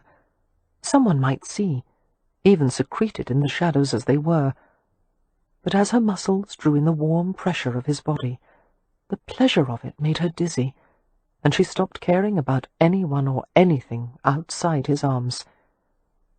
Rowan's fingertips drifted with stunning delicacy over her throat, behind her ear, pushing into the satiny warmth of her hair. You are an interesting woman, Amelia. Gooseflesh rose wherever his breath touched. I can't fathom why you would think so. His playful mouth traced the wing of her brow. I find you thoroughly, seriously, deeply interesting. I want to open you like a book and read every page. A smile curled the corners of his lips as he added huskily, footnotes included. Feeling the stiffness of her neck muscles, he coaxed the tension out of them, kneading lightly. I want you. I want to lie with you beneath constellations and clouds and shade trees. Before she could answer, he covered her mouth with his. She felt a jolt of heat, her blood igniting, and she could no more withhold her response than stop her own heart from beating. She reached up to his hair, the beautiful ebony locks curling slightly over her fingers.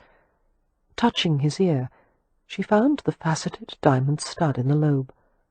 She fingered it gently, then followed the taut satin skin with innocent curiosity down to the edge of his collar.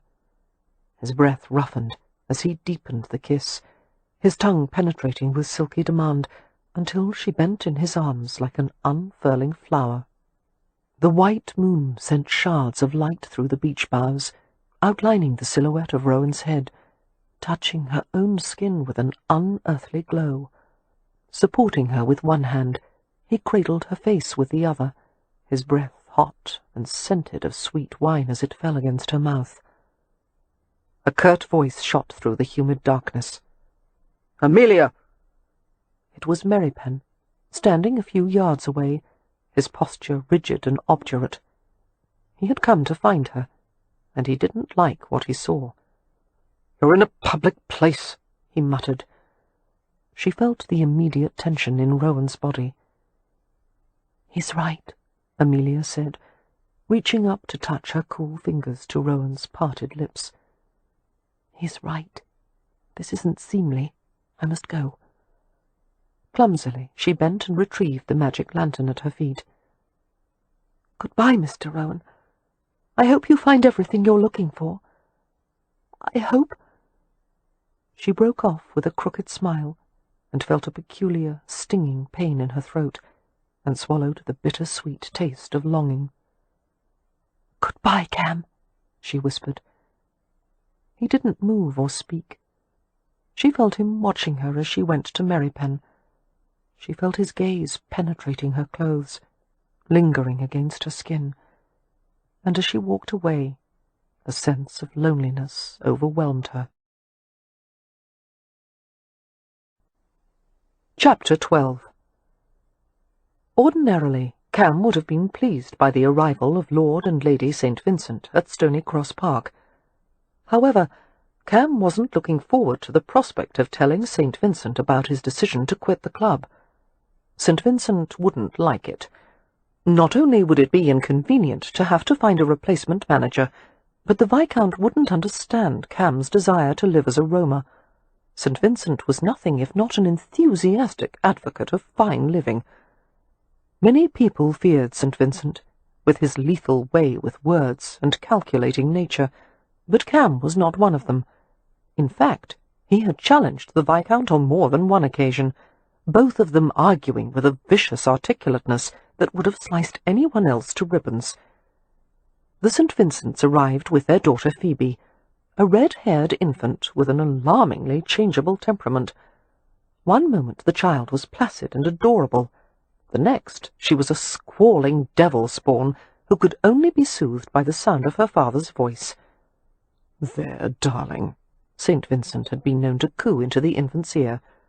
"Has someone displeased you? Ignored you? Oh, the insolence! My poor princess shall have anything she wants."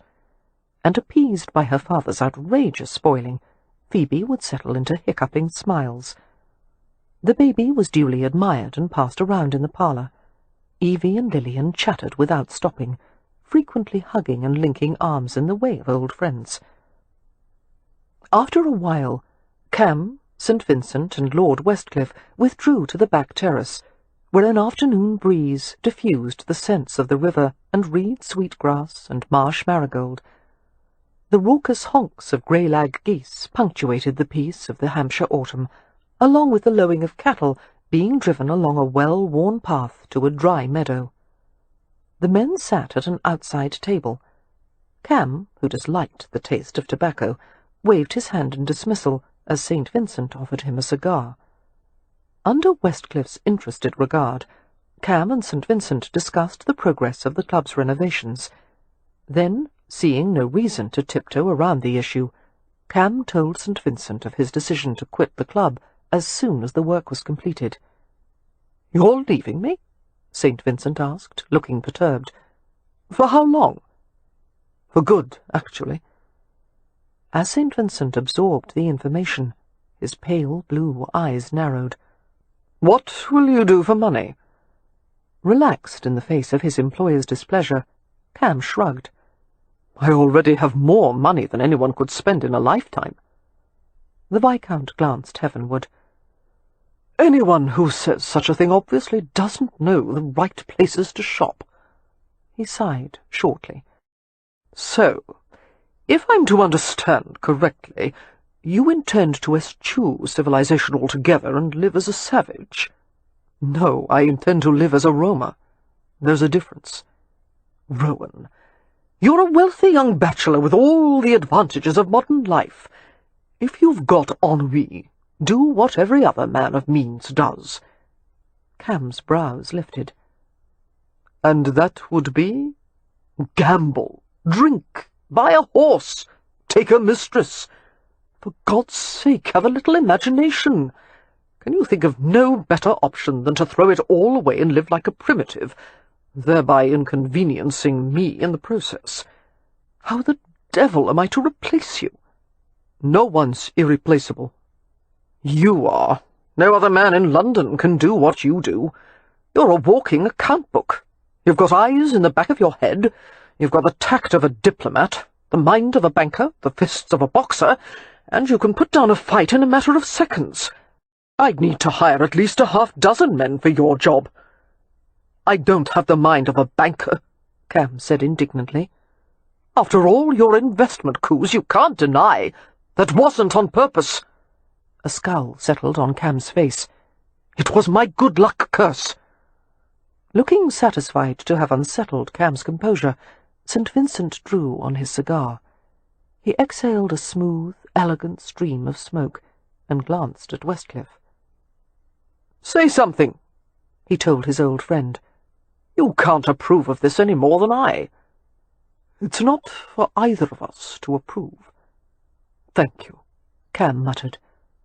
However, Westcliff continued, I urge you, Rohan, to reflect adequately on the fact that while half of you is a freedom-loving gypsy, the other half is Irish, a race renowned for its fierce love of land, which leads me to doubt that you will be as happy in your wandering as you seem to expect. The point rattled Cam. He had always tried to ignore the gajo half of his nature, lugging it around like some oversized piece of baggage he would have liked to set aside, but could never find a convenient place to put it. "If your point is that I'm damned whatever I do," Cam said tersely, "I'd rather err on the side of being free." "All men of intelligence must eventually give up their freedom," St. Vincent replied. "The problem with bachelorhood is that it's far too easy, which makes it tedious. The only real challenge left is marriage." Marriage. Respectability. Cam regarded his companions with a sceptical smile, thinking they resembled a pair of birds trying to convince themselves of how comfortable their cage was. No woman was worth having his wings clipped. "I'm leaving for London tomorrow," he said. "I'll stay at the club until it reopens. After that, I'll be gone for good." St. Vincent's clever mind circumvented the problem, analysing it from various angles. "Rohan, you've led a more or less civilized existence for years, and yet suddenly it has become intolerable. Why?" Cam remained silent. The truth was not something he was readily able to admit to himself, let alone say it aloud. "There has to be some reason you want to leave," St. Vincent persisted. "Perhaps I'm off the mark," Westcliff said, "but I suspect it may have something to do with Miss Hathaway." Cam sent him a damning glare. St. Vincent looked alertly from Cam's stony face to Westcliff's. "You didn't tell me there was a woman." Cam stood so quickly the chair nearly toppled backward. "She has nothing to do with it." "Who is she?" St. Vincent always hated being left out of gossip. "One of Lord Ramsay's sisters," came Westcliff's reply. "They reside at the estate next door." "Well, well," St. Vincent said. "She must be quite something to provoke such a reaction in you, Rohan. Tell me about her. Is she fair? Dark? Well-formed?" To remain silent or to deny the attraction would have been to admit the full extent of his weakness. Cam lowered back into his chair and strove for an off-hand tone. "Dark-haired? Pretty? And she has quirks." "Quirks?" St. Vincent's eyes glinted with enjoyment. "How charming! Go on." "She's read obscure medieval philosophy. She's afraid of bees. Her foot taps when she's nervous." And other, more personal things he couldn't reveal, like the beautiful paleness of her throat and chest, the weight of her hair in his hands, the way strength and vulnerability were pleated inside her like two pieces of fabric folded together, not to mention a body that had been designed for mortal sin. Cam didn't want to think about Amelia. Every time he did, he was swamped with a feeling he'd never known before, something as acute as pain, as pervasive as hunger. The feeling seemed to have no purpose other than to rob him of sleep at night. There wasn't 1 millimetre of Amelia Hathaway that didn't attract him profoundly, and that was a problem so far outside his experience he didn't begin to know how to address it. If only he could take her, ease this endless ache. But there was a strong possibility that, having lain with her once, he might want her even more afterward. In mathematics, one could take a finite figure and divide its content infinitely, with the result that even though the content was unchanged, the magnitude of its bounds went on forever. Potential infinity. It was the first time Cam had ever comprehended the concept in the form of a woman. Aware that Westcliff and St. Vincent had exchanged a significant glance, Cam said sourly. "If you're assuming that my plans to leave are nothing more than a reaction to Miss Hathaway, I've been considering this for a long time. I'm not an idiot, nor am I inexperienced with women. And to say the least," St. Vincent commented dryly. "But in your pursuit of women, or perhaps I should say their pursuit of you, you seem to have regarded them all as interchangeable. Until now. If you are taken with this Hathaway creature, don't you think it bears investigating? God, no! There's only one thing it could lead to. Marriage," the Viscount said, rather than asked. "Yes, and that's impossible." "Why?" The fact that they were discussing Amelia Hathaway and the subject of marriage was enough to make Cam blench in discomfort. "I'm not the marrying kind." St. Vincent snorted. "No man is. Marriage is a female invention. But even if I were inclined," Cam continued, "I'm a Roma. I wouldn't do that to her." There was no need to elucidate. Decent Gadji women didn't marry gypsies. His blood was mixed, and even though Amelia herself might harbour no prejudices, the routine discriminations Cam encountered would certainly extend to his wife and children, and if that wasn't bad enough, his own people would be even more disapproving of the match. Gadji Gajensa, Rome Romensa. Gadji with Gadji, Roma with Roma. "What if your heritage made no difference to her?" Westcliff asked quietly. "That's not the point. It's how others would view her." Seeing that the older man was about to argue, Cam murmured, "Tell me, would either of you wish your daughter to marry a gypsy?" In the face of their discomfited silence, he smiled without amusement. After a moment, Westcliff stubbed out his cigar in a deliberate, methodical fashion. "Obviously you've made up your mind. A further debate would be pointless." St. Vincent followed his lead with a resigned shrug and a facile smile. "I suppose now I'm obliged to wish you happiness in your new life, although happiness in the absence of indoor plumbing is a debatable concept." Cam was undeceived by the show of resignation.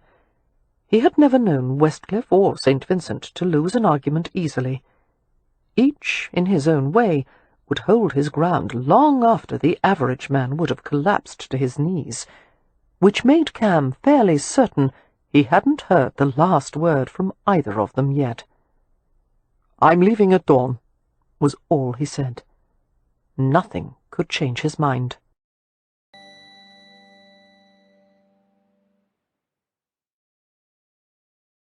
Chapter 13. Beatrix, whose imagination had been captured by the magic lantern, could hardly wait for evening to come, so she could view the selection of glass slides again. Many of the images were quite amusing, featuring animals wearing human clothes as they played piano or sat at writing desks or stirred soup in a pot. Other slides were more sentimental, a train passing through a village square, winter scenes, children at play. There were even a few scenes of exotic animals in the jungle. One of them, a tiger half hidden in leaves, was particularly striking. Beatrix had experimented with the lantern, moving it closer to the wall, then farther away, trying to make the tiger's image as distinct as possible. Now Beatrix had taken to the idea of writing a story, recruiting Poppy to paint some accompanying slides. It was decided they would put on a show some day, with Beatrix narrating while Poppy operated the magic lantern. As her younger sisters lounged by the hearth and discussed their ideas, Amelia sat with Win on the settee. She watched Win's slender, graceful hands as she embroidered a delicate floral pattern, the needle flashing as it dove through the cloth. At the moment, her brother was lolling on the carpet near the girls, slouched and half-drunk, his long legs crossed native fashion. Once he had been a kind and caring older brother, sympathetically bandaging one of the children's hurt fingers, or helping to look for a lost doll. Now he treated his younger sisters with the polite indifference of a stranger. Absently, Amelia reached up to rub the pinched muscles at the back of her neck. She glanced at Merrypen as he sat in the corner of the room, every line of his body lax with the exhaustion of heavy labour. His gaze was distant, as if he too was consumed with private thoughts. It troubled her to look at him. The rich hue of his skin, the shiny apple-seed darkness of his hair, reminded her too much of Cam Rohan. That would change, however. Time would pass, and Rowan's memory would retreat to the back of her mind in a blur. At least she hoped it would. Beatrix pulled a glass slide from the front of the lamp casing, laid it aside carefully, and reached for another. "This one's my favourite," she was saying to Poppy, as she slid the next image in place. Having lost interest in the succession of pictures on the wall, Amelia did not look up. Her attention remained on Wynne's embroidering. But Wynne made an uncharacteristic slip, the needle jabbing into the soft flesh of her forefinger. A scarlet drop of blood welled. "Oh, Wynne," Amelia murmured. Wynne, however, didn't react to the pinprick. She didn't even seem to have noticed it. Frowning, Amelia glanced at her sister's still face and followed her gaze to the opposite wall. The image cast by the magic lantern was a winter scene, with a snow-blurred sky and the dark cache of forest beneath. It would have been an unremarkable scene, except for the delicate outline of a woman's face that seemed to emerge from the shadows. A familiar face. As Amelia stared, transfixed, the spectral features seemed to gain dimension and substance, until it seemed almost as if she could reach out and shape her fingers against the waxing contours. "Laura," she heard Wynne breathe. It was the girl Leo had loved. The face was unmistakable. Amelia's first coherent thought was that Beatrix and Poppy must be playing some horrid joke, but as she looked at the pair on the floor, chatting together innocently, she perceived at once that they didn't even see the dead girl's image, nor did Merrypen, who was watching Wynne with a questioning frown. By the time Amelia's gaze shot once more to the projection, the face had disappeared. Beatrix pulled the slide from the magic lantern. She fell back with a little cry as Leo charged toward her and made a grab for the slide. "Give it to me," Leo said, more an animal growl than a human voice. His face was blanched and contorted, his body knotted with panic. He hunched over the little piece of painted glass and stared through it as if it were a tiny window into hell. Fumbling with the magic lantern, Leo nearly overset it as he tried to jam the slide back in. "Don't, you'll break it!" Beatrix cried in bewilderment. "Leo, what are you doing?" "Leo," Amelia managed to say. "You'll cause a fire, careful." "What is it?" Poppy demanded, looking bewildered. "What's happening?" The glass fell into place, and the winter scene flickered on the wall once more. Snow, sky, forest. Nothing else. "Come back," Leo muttered feverishly, rattling the lantern. "Come back, come back." "You're frightening me, Leo," Beatrix accused, hopping up and speeding to Amelia. "What's the matter with him?" "Leo's foxed, that's all," Amelia said distractedly. "You know how he is when he's had too much to drink." "He's never been like this before." "It's time for bed," Wynne remarked. Worry seeped through her voice like a watermark on fine paper. "Let's go upstairs. Beatrix, Poppy." She glanced at Merrypen, who stood at once. "But Leo's going to break my lantern!" Beatrix exclaimed. "Leo, do stop! You're bending the sides!" Since their brother was apparently beyond hearing or comprehension, Wynne and Merrypen efficiently whisked the younger girls from the room. A questioning murmur from Merrypen, and Wynne replied softly that she would explain in a moment.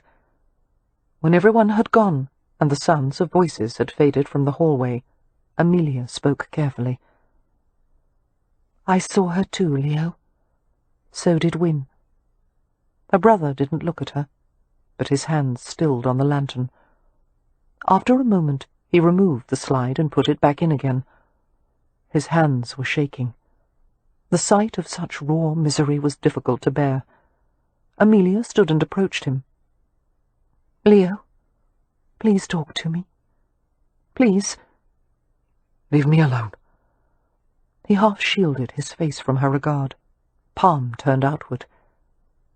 "Someone has to stay with you." The room was getting colder. A tremor began at the top of Amelia's spine and worked downward. "I'm fine." A few stunted breaths. With a titanic effort, Leo lowered his hand and stared at her with strange, light eyes. "I'm fine, Amelia. I just I want a little time alone." "But I want to talk about what we saw right in front of us." "It was nothing." He was sounding calmer by the second. "It was just an illusion." "It was Laura's face. You and Wynne and I all saw it." "We all saw the same shadow." The barest hint of wry amusement edged his lips. "Come, sis, you're too rational to believe in ghosts." "Yes, but—" She was reassured by the familiar mockery in his tone, and yet she didn't like the way he kept one hand on the side of the lamp, as if his skin had been fused to the perforated metal. "Go on," he urged gently. "As you said, it's late. You need to rest. I'll be all right." Amelia hesitated, her arms chilled and stinging beneath the sleeves of her gown. "If you really want—" "Yes, go on." She did reluctantly. A draught from somewhere seemed to rush past her as she left the room. She hadn't intended to close the door fully, but it snapped shut like the jaws of a hungry animal. It was difficult to make herself walk away. She wanted to protect her brother from something. She just didn't know what it was. After reaching her room, Amelia changed into her favourite nightgown. The white flannel was thick and shrunken from many washings, the high collar and long sleeves textured with white-work embroidery that Wynne had done. The chill she had taken downstairs was slow to fade, even after she had crawled beneath the bedclothes and curled tightly into a ball. She should have thought to light a fire at the hearth. She should do it now to make the room warmer, but the idea of climbing out of bed was too daunting. Instead, she occupied her mind with thoughts of hot things, a cup of tea, a woolen shawl, a steaming bath, a foot-warming brick. Gradually, body heat accumulated around her, and she relaxed enough to sleep. But it was a troubled rest. She had the impression of arguing with people in her dreams, back-and-forth conversations that made no sense. Shifting, rolling to her stomach, her side, her back, she tried to ignore the bothersome dreams. Now there were voices. Poppy's voice, actually, and no matter how she tried to ignore it, the sound persisted. "Amelia! Amelia!" She heaved herself up on her elbows, blind and confused from the sudden awakening. Poppy was by her bed. "What is it?" Amelia mumbled, scraping back a tangled curtain of hair from her face. At first, Poppy's face was disembodied in the darkness, but as Amelia's eyes adjusted, the rest of her became dimly visible. "I smell smoke," Poppy said. Such words were never used lightly, nor could they ever be dismissed without investigation. Fire was an ever-present concern, no matter where one lived. It could start in any number of ways, from overturned candles, lamps, sparks that leapt from the hearth, or embers from coal-burning ovens. And fire in a house this old would be nothing less than disaster. Struggling from the bed, Amelia hunted for the slipper box near the end of the bed. She stubbed her toe and hopped and cursed. "Here, I'll fetch them." Poppy lifted the tin lid of the slipper box and took the shoes out, while Amelia found a shawl. They linked arms and made their way through the dark room with the caution of elderly cats. Reaching the top of the stairs, Amelia sniffed hard, but could detect nothing other than the familiar accumulation of cleaning soap, wax, dust, and lamp oil. "I don't smell any smoke." "Your nose isn't awake. Try again." This time there was a definite taint of something burning. Alarm speared through her. She thought of Leo, alone with the lantern, the flame and oil, and she knew instantly what had happened. "Mary Pen!" The whip-crack force of her voice caused Poppy to jump. Amelia gripped her sister's arm to steady her. "Get Mary Pen! Wake everyone up! Make as much noise as you can!" Poppy obeyed at once, scampering toward her siblings' bedrooms, while Amelia made her way downstairs. A sullen glow came from the direction of the parlour, an ominous, flickering light bleeding beneath the door. "Leo!" She flung the door open and recoiled at a furnace blast that struck her entire body. One entire wall was covered in flame, rippling and curling upward in hot tentacles. Through a bitter haze of smoke, her brother's bulky form was visible on the floor. She ran to him, grasped the folds of his shirt, and tugged so hard that the cloth began to give and the seams crackled. "Leo, get up! Get up now!" But Leo was insensible. Shrieking at him to wake up and gather his wits, Amelia tugged and dragged without success. Frustrated tears sprang to her smoke-stung eyes. But then Mary Pen was there, pushing her aside none too gently. Bending, he picked Leo up and hoisted him over a broad shoulder with a grunt. "Follow me," he said brusquely to Amelia. "The girls are already outside." "I'll come out in just a moment. I have to run upstairs and fetch some things." He gave her a dangerous glance. "No." "But we have no clothes. It's all going to go up. Out!"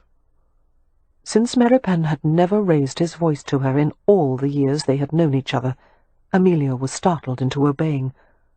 Her eyes continued to smart and water from the smoke, even after they had gone through the front door and out to the waiting darkness of the gravelled drive.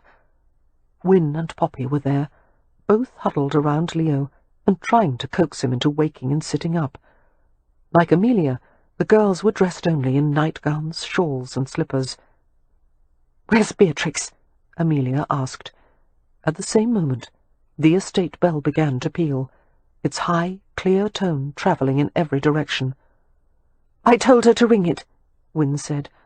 The sound would bring neighbours and villagers to help, although by the time people reached them, Ramsay House would probably be consumed in flames. Mary Pen went to lead the horse from the stable, in case that went up too. "What's happening?" Amelia heard Leo ask hoarsely. Before anyone could reply, he was seized by a spasm of coughing. Wynne and Poppy remained beside their brother, murmuring gently to him. Amelia, however, stood a few yards apart from them, knotting her shawl more tightly around her shoulders. She was filled with bitterness and fury and fear. There was no doubt in her mind Leo had started the fire, that he had cost them the house, and had nearly succeeded in killing them all. It would be a long time before she could trust herself to speak to him, this sibling she had once loved so dearly, and who now seemed to have transformed into someone else entirely. At this point there was little left of Leo to love.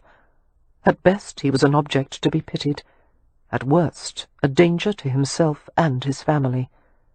They would all be better off without him, Amelia thought, except that if he died, the title would pass to some distant relative or expire, and they would be left with no income whatsoever. Watching Mary Pen, illuminated in the cloud-blunted moonlight, as he worked to pull first the horse and then the barouche from the stables, Amelia felt a surge of gratitude. What would they have ever done without him? When her father had taken in the homeless boy so long ago, it had always been regarded by the residents of Primrose Place as an act of charity. But the Hathaways had been infinitely repaid by Mary Pen's quiet, steady presence in their lives. She had never been certain why he had elected to stay with the Hathaways. It seemed the advantage was theirs rather than his. People had already begun to arrive on horseback, some from the village, some from the direction of Stony Cross Manor. The villagers had brought a hand-pump cart pulled by a sturdy draught horse. The wheeled cart was sided by troughs, which would be laboriously filled with river water, people carrying buckets back and forth. Cranking a wooden lever would push the water through a leather hose and expel it through a metal nozzle. By the time the process was underway, the fire would probably be raging out of control.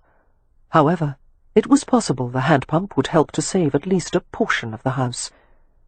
Amelia ran to the approaching villagers to describe the shortest route to the nearby river.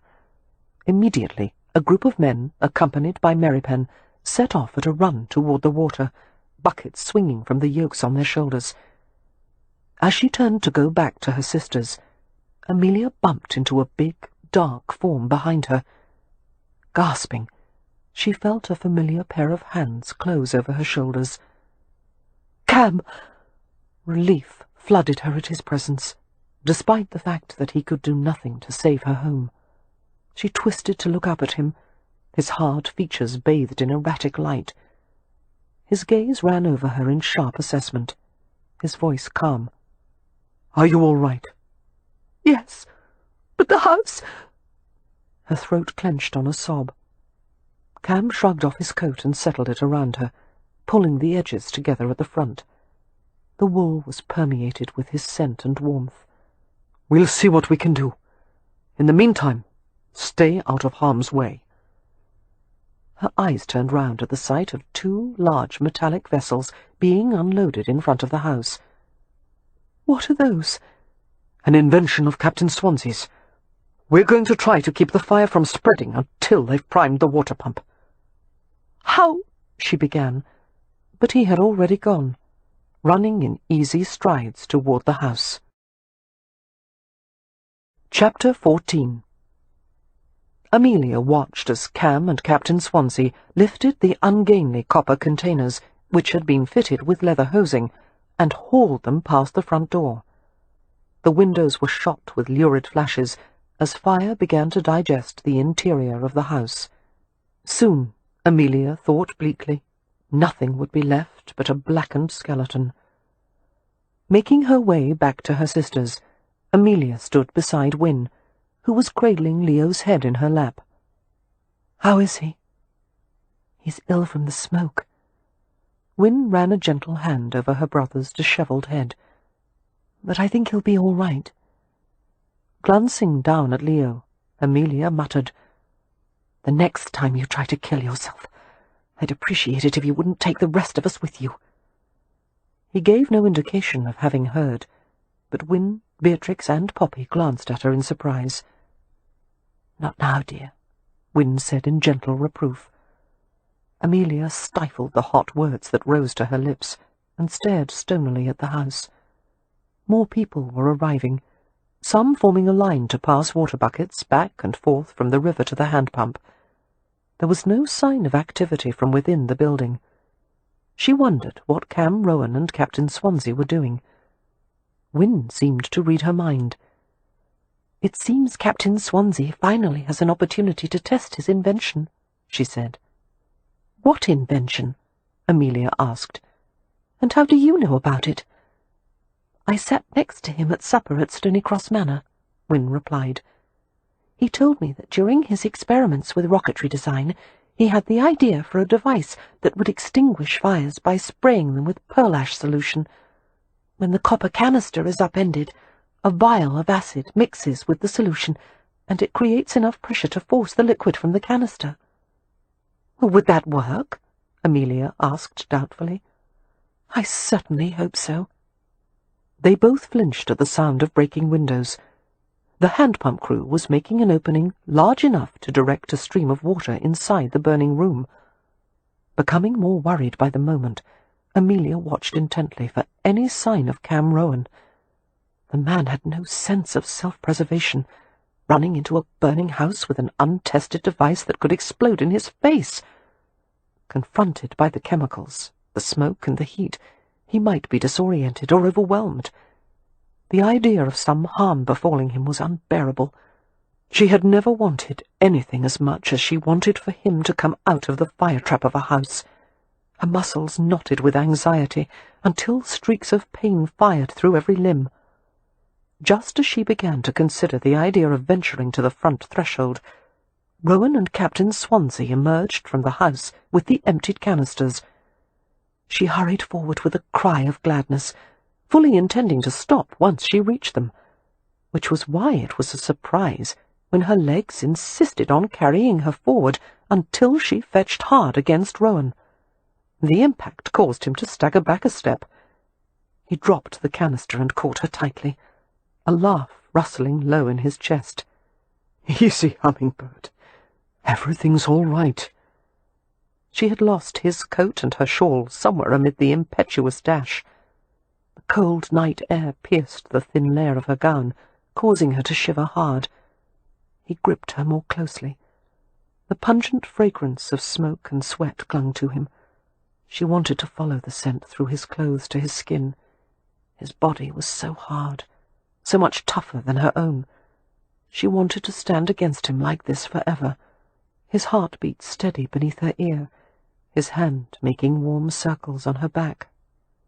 "The extinguishers were even more effective than I'd anticipated," she heard Captain Swansea say. "2 or 3 more canisters, and I do believe we could have put it down by ourselves." Collecting herself, Amelia looked out from the circle of Rowan's arms. Like Rowan, the older man's face was smoke-darkened, and this, combined with his shock of silver-white hair, gave him a singular appearance. He was smiling, pleased with the results of his efforts. "The fire's under control now," he told her. "I should think they'll have it out quite soon." "Captain, I'll never be able to thank you enough," she managed to say. "To think that you put yourself at risk—" "I've been waiting for an opportunity like this," Swansea declared. "Though, of course, I wouldn't have wished for your home to serve as the testing site." He turned around to view the progress with the hand pump, which was now operating at full capacity. "I'm afraid," he said ruefully, "the water damage will be just as bad as that from the smoke." "Perhaps some of the upstairs rooms are still habitable," Amelia said. "In a few minutes I should like to go up and see." "Absolutely not," Cam interrupted. "You and the rest of the Hathaways are going to Stony Cross Manor. They have more than enough guest rooms to accommodate you." Amelia stiffened at his authoritative tone. "There are too many things I have to do here." He gave her a slight shake to quiet her. "Amelia, you and your sisters are standing outside in the cold, dressed in little more than your nightgowns. Your brother needs to be seen by a doctor, and if I'm not mistaken, Merrypen does too. Go to Stony Cross Manor and take care of your family. I'll see to things here." "I don't want to go. She paused as his words sank in. "Why does Merrypen need a doctor? Where is he?" Rowan turned her in his arms to face the opposite direction. "Over there, beside your sisters." She gasped at the sight of Merrypen huddled on the ground. Wynne was with him, attempting to pull the thin fabric of his shirt away from his back. "Oh, no!" Amelia sped toward them, not realizing until later that she must have appeared half-crazed, running back and forth in her nightgown. "What happened?" she asked, dropping to the damp ground beside Wynne. "Has he been burned?" "Yes, on his back." Wynne ripped a makeshift bandage from the hem of her own gown. "Beatrix, would you take this, please, and soak it in water?" Without a word, Beatrix scampered to the trough at the hand-pump. Wynne stroked Merrypen's thick, black hair as he rested his head on his forearms. His breath hissed unevenly through his teeth. "How much does it hurt?" Amelia asked. "Like the devil," he choked out. "That's a good sign. A burn is much more serious if it's numb." "Thanks," he muttered. "I feel better." Amelia smiled slightly, reassured by the sarcasm. Wynne kept her hand on the nape of Merrypen's neck as she spoke to Amelia. "He went too close to the eaves of the house. The heat from the fire caused the flashing on the shingles to melt and drip down. Some molten lead fell on his back." She glanced up as Beatrix returned with a dripping cloth. "Thank you, dear." Lifting Merrypen's shirt, she laid the wet cloth over the burn, and he let out a low growl. Losing all sense of pride or decorum, he let Wynne pillow his head on her lap while he shook uncontrollably. Glancing at Leo, who was faring little better, Amelia realized Cam was right. She needed to take her family somewhere safe and send for a doctor. She made no protest as Cam and Captain Swansea came to load the assembled Hathaways into the carriage. Leo had to be lifted bodily into the vehicle, and Meripen, who was unsteady and disoriented, required help as well. Captain Swansea handled the ribbons deftly as he drove the family to Stony Cross Manor. Upon their arrival, the Hathaways were greeted with considerable excitement and sympathy, servants running in all directions, house-guests volunteering extra clothes and personal items. Lady Westcliff and Lady St. Vincent took charge of the younger girls, while Amelia was dragged away by a pair of determined housemaids. It became clear they would not relent until she was bathed and fed and dressed. An eternity had passed by the time the housemaids put Amelia into a fresh new nightgown and a blue velvet robe. Another quarter-hour crawled by as they painstakingly braided her damp hair into a neat plait behind each ear. When at last they were finished with her, Amelia thanked the maids and fled the guest-room. She went to check on her siblings, starting with her brother. A servant in the hallway directed her to Leo's room. The doctor, an elderly man with a neatly trimmed grey beard, was just leaving. He paused, bag in hand, as she asked about her brother's condition. "All in all, Lord Ramsay is doing quite well," the doctor replied. "There is minor swelling of the throat, due to the smoke inhalation, of course, but it is mere tissue irritation rather than serious damage. His colour is good, the heart is strong, and all signs are that he'll be as good as new." "Thank God. What about Meripen?" "The Gypsy? His condition is a bit more worrisome. It's a nasty burn, but I've treated it and applied a honey dressing, which should keep the bandage from sticking as it heals. I will return tomorrow to check on his progress." "Thank you. Sir, I don't wish to trouble you. I know the hour is late, but could you spare a moment to visit one of my sisters? She has weak lungs, and even though she wasn't exposed to the smoke, she was out in the night air." "You're referring to Miss Winifred?" "Yes." "She was in the Gypsy's room. Apparently he shared your concern over your sister's health. Both of them were arguing quite strenuously over which one of them I should see first." "Oh." A faint smile came to her lips. "Who won? Meripen, I suppose?" He smiled back at her. "No, Miss Hathaway. Your sister may have weak lungs, but she has no end of resolve." He bowed to her. "I wish you good evening. My sympathies on your misfortune." Amelia nodded in thanks and went into Leo's room, where a lamp had been turned down low. He was laying on his side, eyes open, but he didn't spare her a glance as she approached. Sitting on the side of the mattress with care, she reached out and smoothed his matted hair. His voice was a soft croak. "Have you come to finish me off?" She smiled wryly. "You seem to be doing an excellent job of that all by yourself." Her hand shaped tenderly over his skull. "How did the fire start, dear?" He looked at her then, his eyes so bloodshot they resembled two tiny coaching road maps. "I don't remember. I fell asleep. I didn't set the fire on purpose. I hope you believe that." "Yes." She leaned over and kissed his head as if he were a young boy. "Rest, Leo. Everything will be better in the morning." "You always say that," he mumbled, closing his eyes. "Maybe someday it'll be true." And he fell asleep with startling quickness. Hearing a noise at the door, Amelia looked up to see the housekeeper carrying a tray laden with brown glass bottles and bundles of dried herbs. The elderly woman was accompanied by Cam Rohan, who carried a small open kettle filled with steaming water.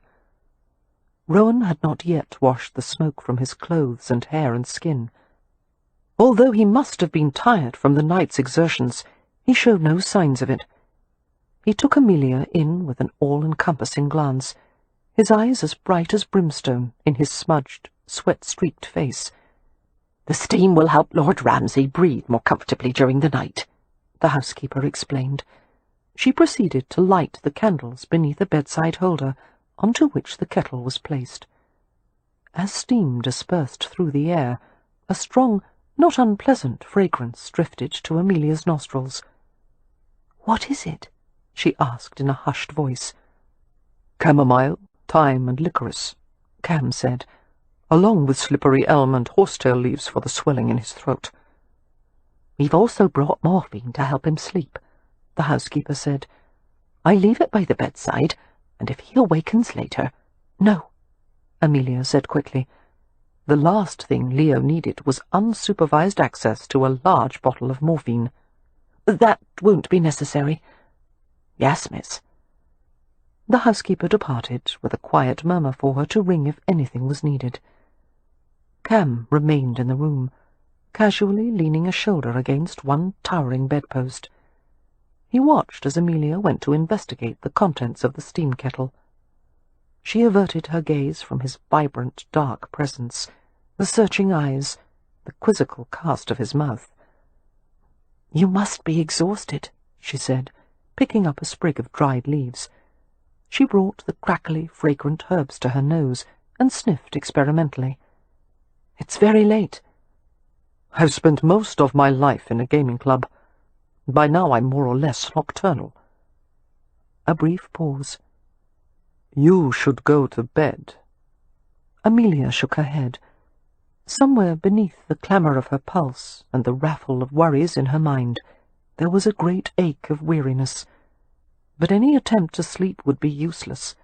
She would simply lie there and stare at the ceiling. "My head is spinning like a carousel. The thought of sleep—" She shook her head. "Would it help," he asked gently, "to have a shoulder to cry on?" "Thank you, but no." Carefully she dropped the herbs into the kettle.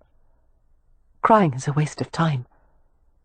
"To weep is to make less the depth of grief." "Is that a Romany saying?" His mouth curved a little. "Shakespeare." He studied her, seeing too much, reading what simmered beneath the forced calm. "You have friends to help you through this, Amelia, and I'm one of them." Amelia was terrified that he might see her as an object of pity. She would avoid that at all cost. She couldn't lean on him or anyone. If she did, she might never be able to stand on her own again. She moved away from him, around him, her hands fluttering as if to bat away any attempt to reach her. "You mustn't trouble yourself about the Hathaways. We'll manage. We always have." "Not this time." He watched her steadily. "Your brother is beyond helping anyone, including himself. Your sisters are too young, except for Winifred, and now even Meripen is bedridden." "If you're trying to console me," she said dryly, "that's not helping." She reached for a length of toweling draped at the foot of the bed, and folded it neatly. "You're leaving for London in the morning, aren't you? You should probably take your own advice and go to bed." The light eyes turned flinty. "Damn it! Why do you have to be so stubborn? Is it pride or fear?" "Neither. It's just that I don't want anything from you, and you deserve to find the freedom you've been deprived of for so long." "Are you concerned about my freedom?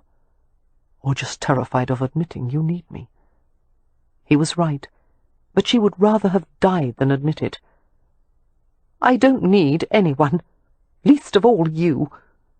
His voice was no less blistering for being soft. "You don't know how easy it would be to prove you wrong." He began to reach for her, checked the movement, and looked at her as if he wanted to throttle her, kiss her, or both. "Maybe next lifetime," she whispered, somehow managing a crooked smile. Please go. Please, Cam. She waited tensely until he had left the room, and then her shoulders sagged with relief. "Idiot!" came her brother's voice from among the bedpillows. Amelia blinked in surprise. "Leo, you're supposed to be sleeping." "How the devil can anyone sleep?" He paused for a few sputtering coughs. "With all this bloody melodrama going on." The household eventually settled into a restive silence, with questions and tasks and decisions to be faced on the morrow. For now, however, all of that could wait while the night threaded weak moonlight through a weft of infinite darkness. Amelia's bed was soft and luxurious, but it might as well have been made of bare wood planks. She rolled, turned, sprawled, but she could find no comfortable position for her aching body, and no peace for her tortured brain.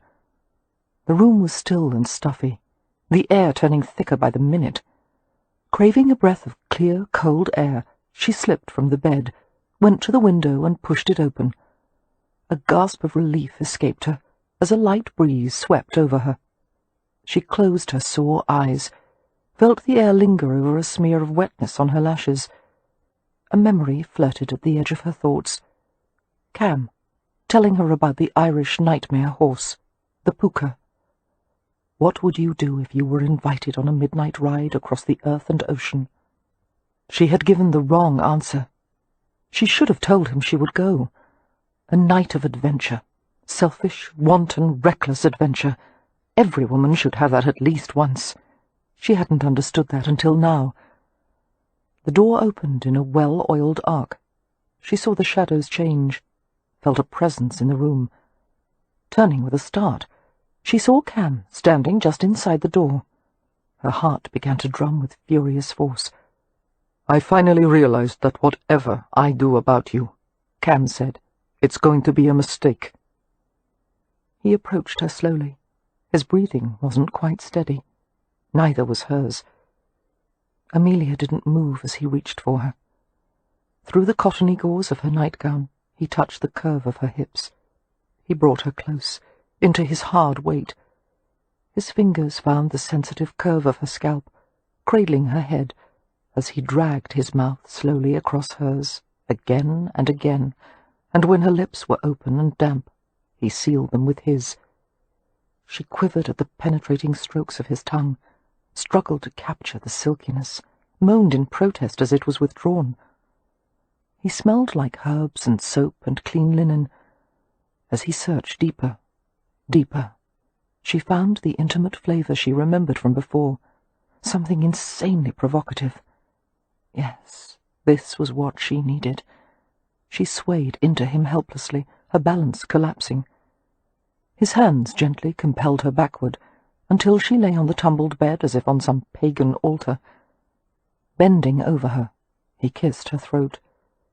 There was a series of quick tugs at the front of her gown, and the edges of the garment parted. She sensed his urgency, the heat radiating from his body, but every movement was gentle, lingering, as he reached beneath the fragile cotton and caressed the plush curve of her breast. Her knees drew up, her entire body arching to contain the slow pouring pleasure. With a wordless sound, Cam coaxed her to relax, his hand gliding from her breasts to her knees. As she subsided, he bent farther over her, his breath a soft cascade of warmth.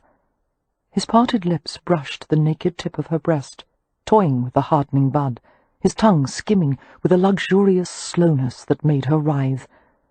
She brought her hands to his hair, tangling her fingers in the ebony locks, trying to hold him to her. His mouth closed over her nipple, tugging lightly until she quivered, and tried to roll away, unnerved by the feeling that she was being driven to the brink of some new sensation altogether. Cam pulled her back to him, and bent over her once more.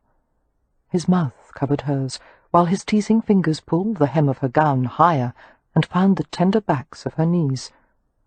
Amelia reached for his shirt with trembling hands.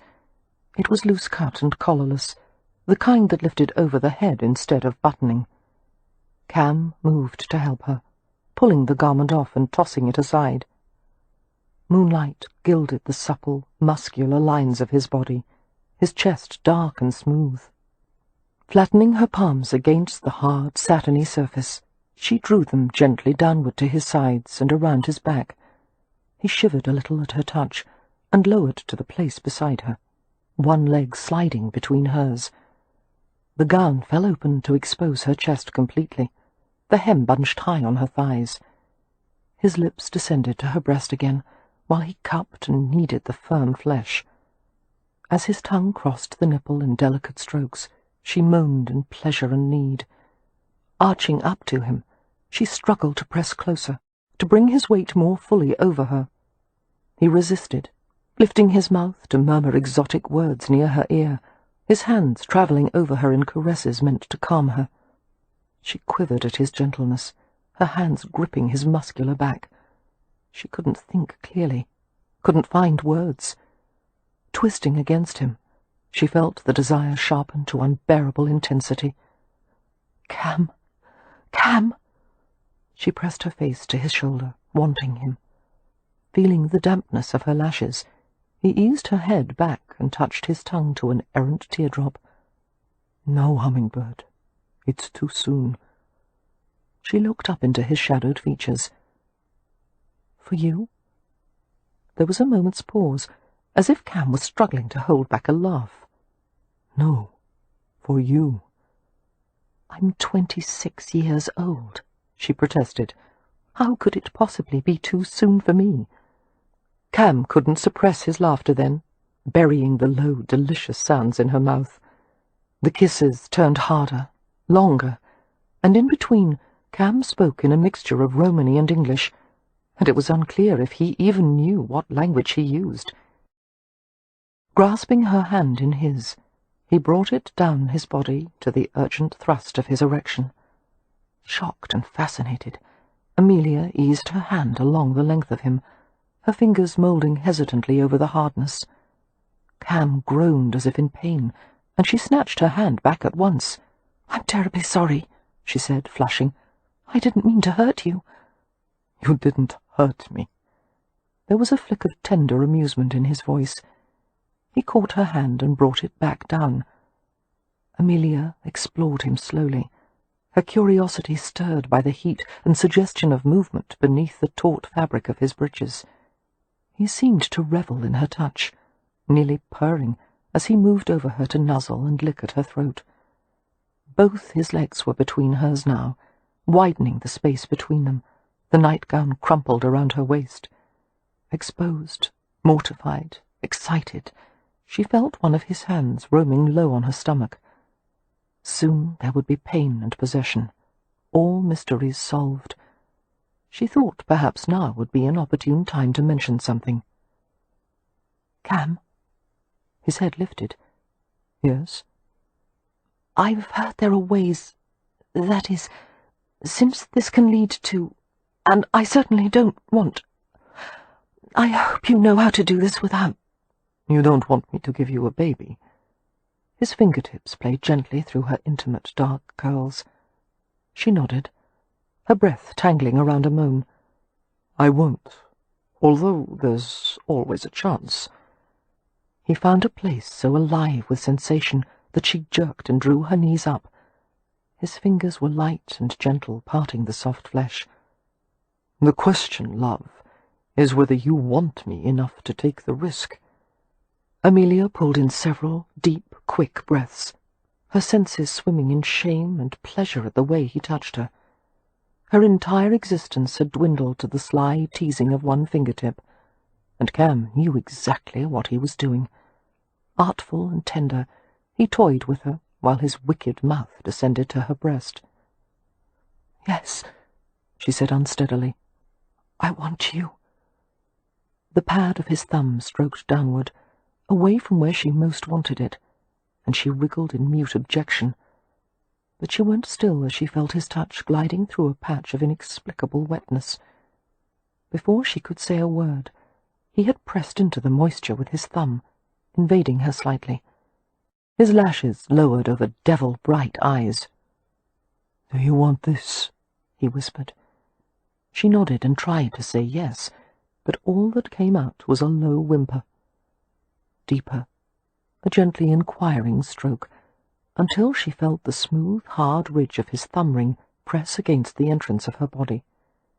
He made slow circles inside her, the smooth ring teasing and rubbing, until she felt faint and hot, ripples of delight running through her. Another swirl, another, each one coiling the pleasure tighter, until her heart was thundering and her hips nudged rhythmically against the heel of his hand. But then the exquisite invasion was withdrawn, and her body clasped desperately around the emptiness. "Cam! Oh, please!" She reached for him, nearly clawing him in her frantic need, and Cam had the effrontery to laugh softly. "Easy, sweetheart. We're still at the beginning. There's no need to hurry through it." "The beginning?" Disgruntled and smouldering, Amelia frowned in the darkness. If there was one thing she was certain of, it was that she couldn't bear much more of his refined torture. "I would have thought you'd have already finished by now." She felt him smile as he kissed the inside of her elbow, working his way down to her wrist. "The point is to make it last as long as possible." "Why?" "It's better that way, for both of us." He pried her clenched fingers apart and kissed the palm of her hand. "You'll find out." After pulling her nightgown back into place, he buttoned the front with meticulous care. "What are you doing?" she asked. "Taking you for a ride." As she sputtered with questions, he touched a gentle forefinger to her lips. Amelia complied in a daze as he pulled her from the bed, wrapped the velvet robe around her, and tucked her feet into soft slippers. Clasping her hand firmly in his, Cam led her from the room. The house was still and soundless, the walls hung with portraits of aristocrats with disapproving faces.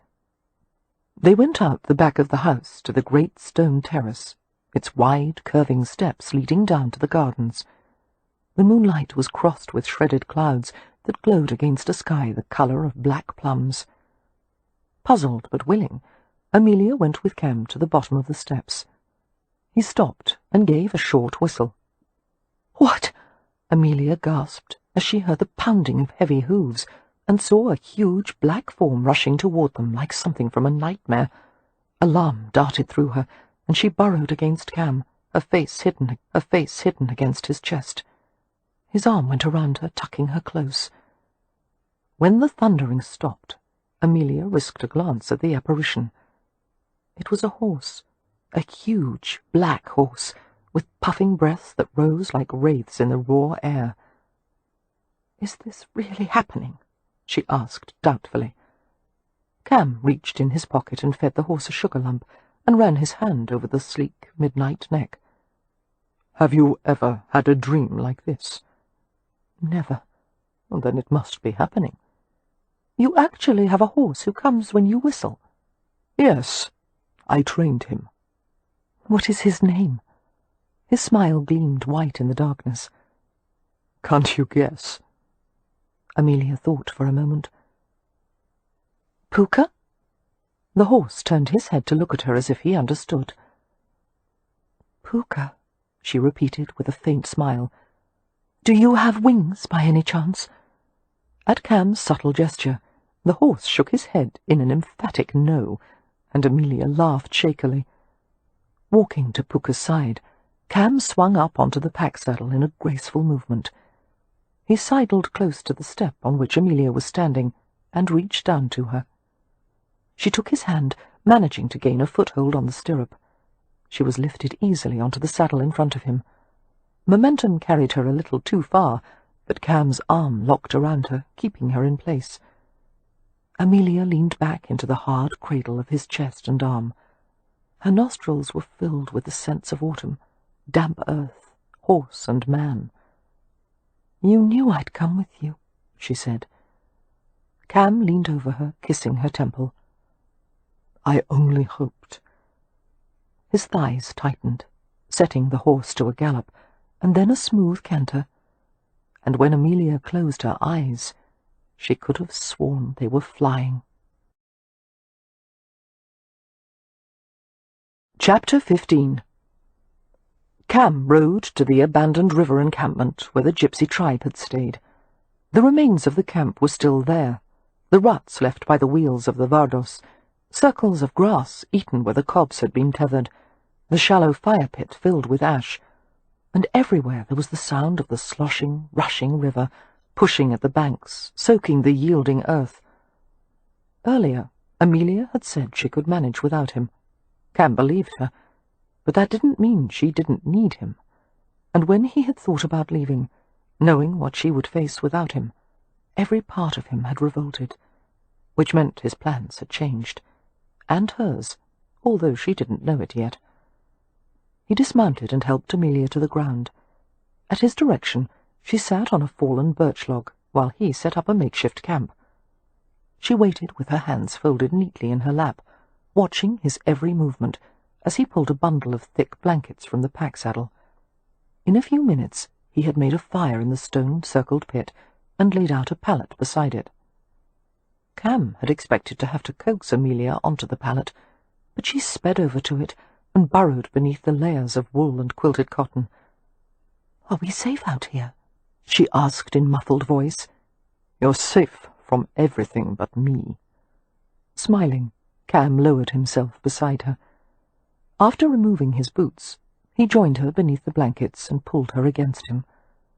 Reminding himself of the rewards to be gained by patience, he cuddled her close and waited. The fire flicked and snapped its yellow ribbons, lapping at broken birch and oak until its heat blistered the air. Despite the cold night, it became uncomfortably warm beneath the blankets. A mist of sweat rose from Cam's back, permeating his shirt. Just as he considered removing it, he felt Amelia's hands creeping under the loose hem. The small, cool fingers roamed over his steaming skin. Wherever she touched, the muscles rippled and tightened, and it felt so good that Cam let out a faint groan against her hair. She grasped loose handfuls of his shirt and tugged upward. Without hesitation, he sat up, stripped the garment off, and tossed it aside. Amelia crawled into his lap, shy as a unicorn, her long hair streaming over his naked chest and shoulders in a silken net. Entranced, Cam held still as she pressed her mouth to his chest, his shoulders, the base of his throat, in a delicate frolic of kisses. His pulse began a hard, rolling drum, the heat thickening between every beat. The primitive side of his nature began to assert itself, and it occurred to him that it might have been better, wiser, to have let their first time happen in more civilized surroundings. He fought to think above the sweltering need. Amelia. His hands came to her head, stilling her. The warm ripples of her hair slid over his arms, raising gooseflesh. Monisha, I won't do anything you don't want. I only want to give you pleasure, and there are so many ways. Her face was glowing in the firelight, her lips slightly swollen from his kisses. He couldn't stop staring at her mouth, the soft colour of red-currant wine. "What does that word mean?" she asked. Monisha? An endearment. A Roma says it to a woman he's intimate with. He lowered her to the blankets, the firelight dancing over them both. He whispered in the old language, telling her that he wanted to chase her as the sun chased the moon across the sky. He wanted to fill her until they were Kortu, one being, joined. He was only half aware of what he was saying, drunk on the scent of her and the heat rising from her body. He opened her robe and gown, dreamily pulling the soft fabric away from the deep curves of her breasts and waist. She was so beautifully made, lush and firm, the pale skin burnished with light. Voluptuous shadows dipped into places he yearned to touch and taste. An enchanting blush spread over her exposed skin, and he followed it with his mouth, pursuing the wash of colour. She shivered beneath him, her hands gripping the bulging muscles of his upper arms. He cupped her breasts and teased the peaks with his breath and tongue until they were hard and silken. Slowly, he drew one between his teeth, held it there until she whimpered and lifted upward. Her response fed his own pleasure, the tremors in her body sinking into his. Cam tugged at the tangled layer of her gown between them. The cove of her navel rose and fell with her breathing. Easing his mouth over it, he sank the tip of his tongue into the tight circle, filling the hollow. "Cam! Oh, wait!" She was squirming now, pushing at him in earnest. He caught her hands and gripped them close against her body and breathed hard against her stomach. Fighting for self-control, Cam laid his cheek against her skin with all the gentleness he was capable of. "I won't hurt you," he whispered. "I'm only going to kiss you, taste you." Her voice was plaintive. "Not there." He couldn't suppress a smile. "Especially there." He let his fingers drift over her hip and thigh, into the soft curls. "I want to know every part of you, Monisha. Hold still for me and... Yes, love, yes." He moved downward, shaking with hunger. The sense of intimate salt and female skin had kindled an unbearable craving. His mouth brushed intimately closed lips. He licked them open, delving into the heat, absorbing the taste of her pleasure. Amelia was silent, except for her broken gasps, her legs clamping hard against his sides. Helplessly she followed the sinuous pattern of his tongue, her entire body arching and yearning. He soothed her, provoked her, his mouth lightly skimming, as playful as a swallow in flight. His breath fell rapidly on her wet flesh, her erotic incense. He slid a finger into the silkiness. She made a sound of distress as she lost all self-control, and he gloried in it, his mouth punishing in its gentleness. He drew out the torment until the soft female moans broke into sobs. She tightened and twisted, her fingers closing in his hair, hips pulsing in helpless movements as he licked away every twitch and throb. After a while, he moved to gather her against him, her body soft and fragrant, her hair a shimmering tumble of satin. Her arms wrapped around him, and then her legs, and he felt her mouth against his throat. She reached down to the fastenings of his breeches and worked at them until the garment was loose around his hips. The rigid length of him sprang free. Her hand curled around the burgeoning shape, stroking until Cam jerked back with a gasp. Her face was flushed, eyes half closed. She touched him again, urged him forward, instinctively making an open cradle of her hips and legs.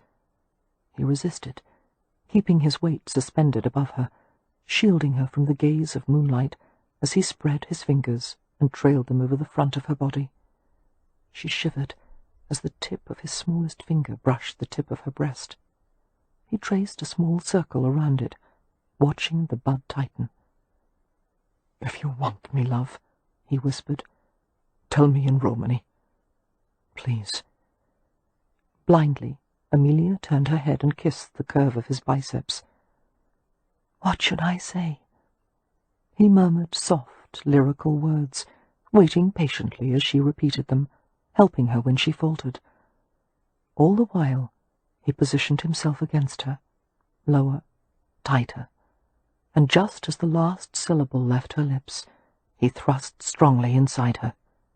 Amelia flinched and cried out in pain, and Cam was torn between acute regret at having hurt her and the devastating pleasure of being inside her.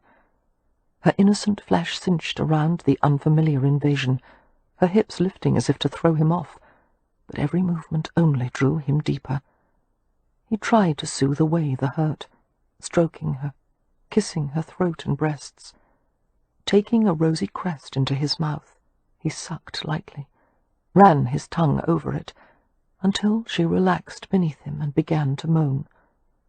Cam couldn't stop from moving then, forgetting everything but the need to push deeper into the gently gripping flesh, the warm limbs curving around him, the sweet, panting mouth beneath his.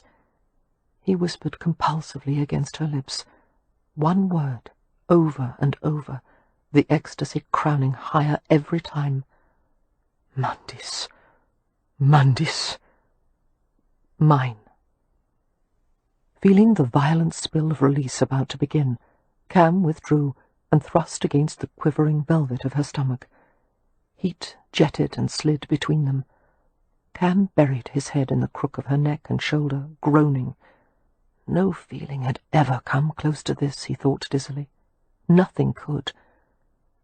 The pleasure lasted even after his heartbeat had returned to normal, and he had regained his ability to think clearly, more or less. Amelia had gone lax beneath him, drowsing and sighing. He had to force himself to withdraw from her, when all he wanted was to linger and revel in the feel of her. He used a handkerchief to clean the blood and moisture from her body, dressed her in her nightgown, and went to replenish the fire. When he returned to settle beneath the blankets, Amelia snuggled in the crook of his arm. Watching the crackling fire, relishing the trusting weight of her head on his shoulder, Cam stroked her hair as it streamed over his arm.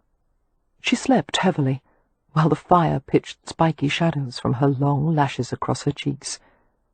Cam looked over her with a lover's possessive vigilance, absorbing every detail, the feathery edge of her hairline, the neat slope of her nose, the small ears. He wanted to nibble at her ears, play with her, but he would do nothing to disturb her sleep. He pulled a quilt higher over her snowy shoulder, stroked back a curl that had looped over her ear. Everything had changed, he thought, and there was no going back. Chapter 16. Daybreak. A perfect word for the way the morning had entered the bedroom in pieces. A shard of light falling across her bed, another on the floor between the window and the small hearth. Amelia blinked and lay for a while in a torpor. There was a fire in the hearth. She must have slept right through the maid lighting the grate. Fire. Ramsay House. The memory fell on her with an unpleasant thud, and she closed her eyes. They flew open again, however, as she thought of darkness and blue moonlight and warm male flesh. Goosebumps raised all over her. What had she done?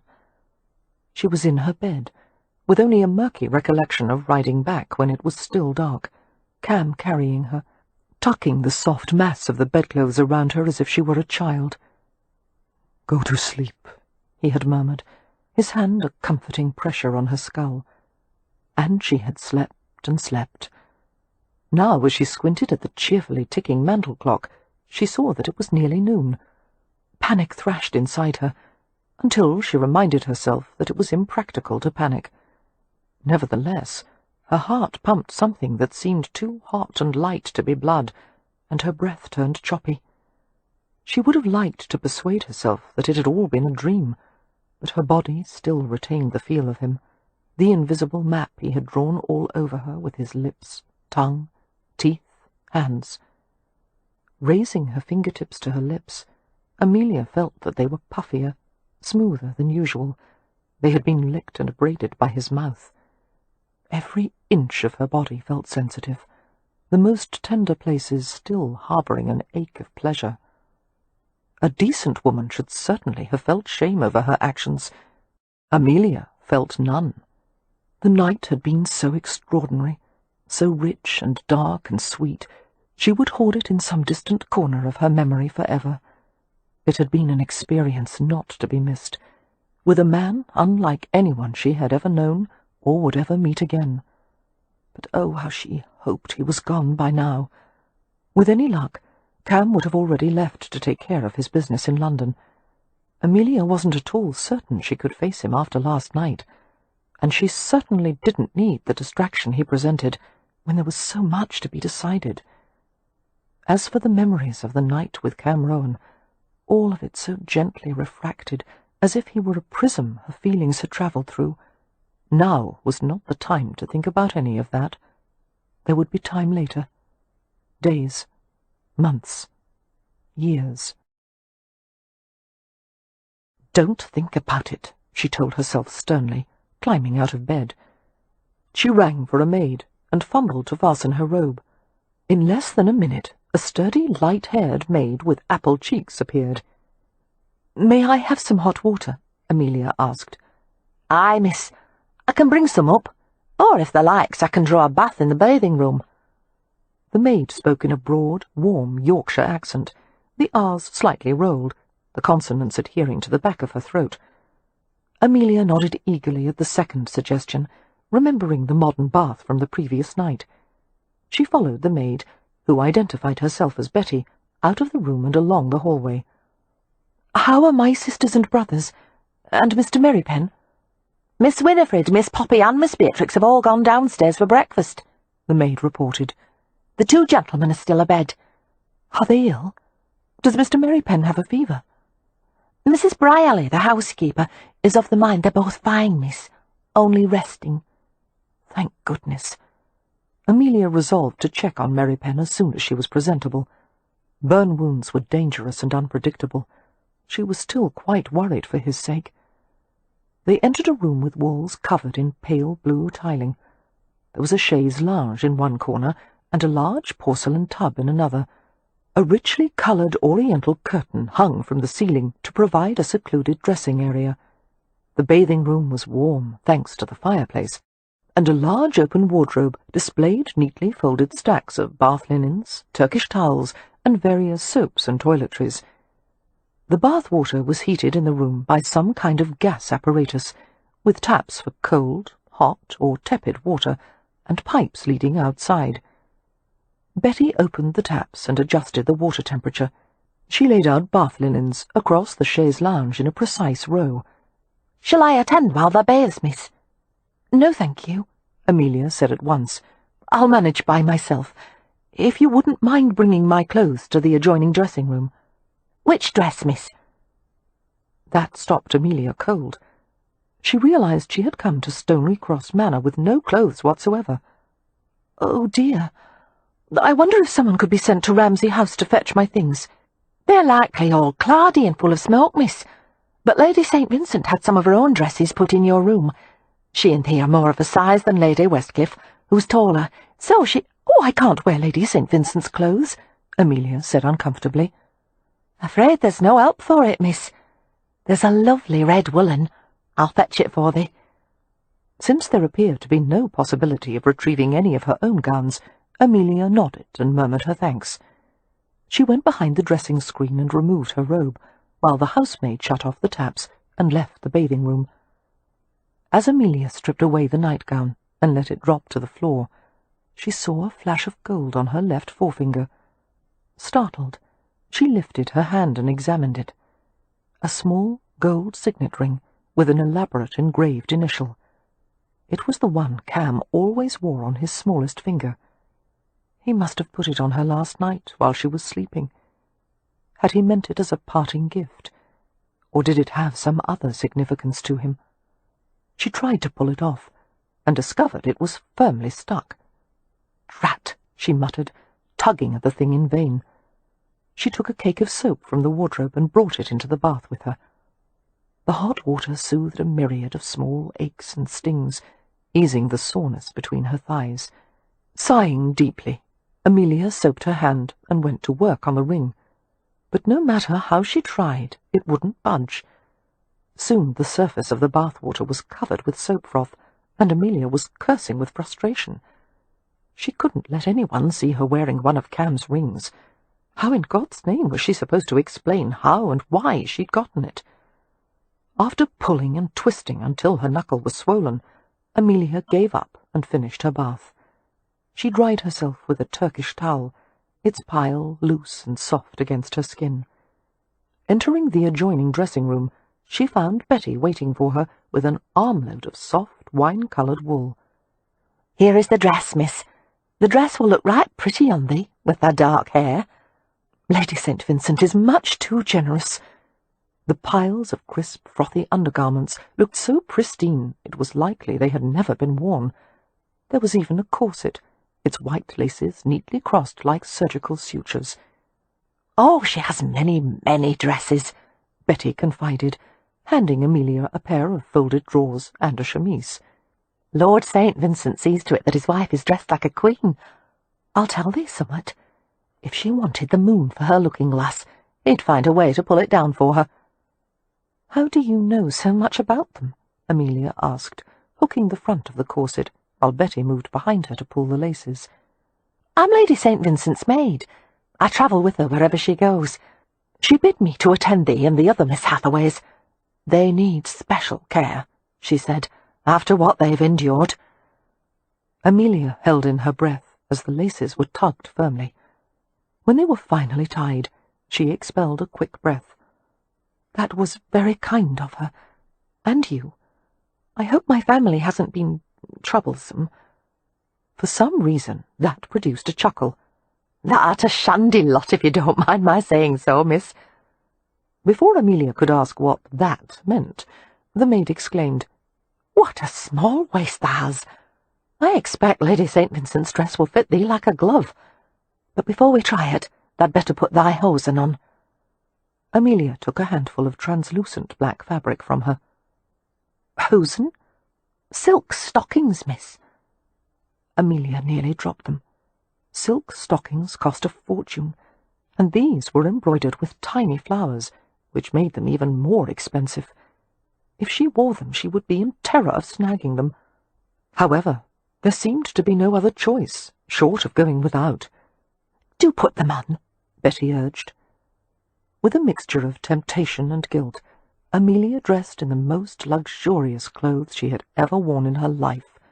The dress, lined with silk, was entirely ladylike, but it draped and moulded over her figure in a way her own clothes never had.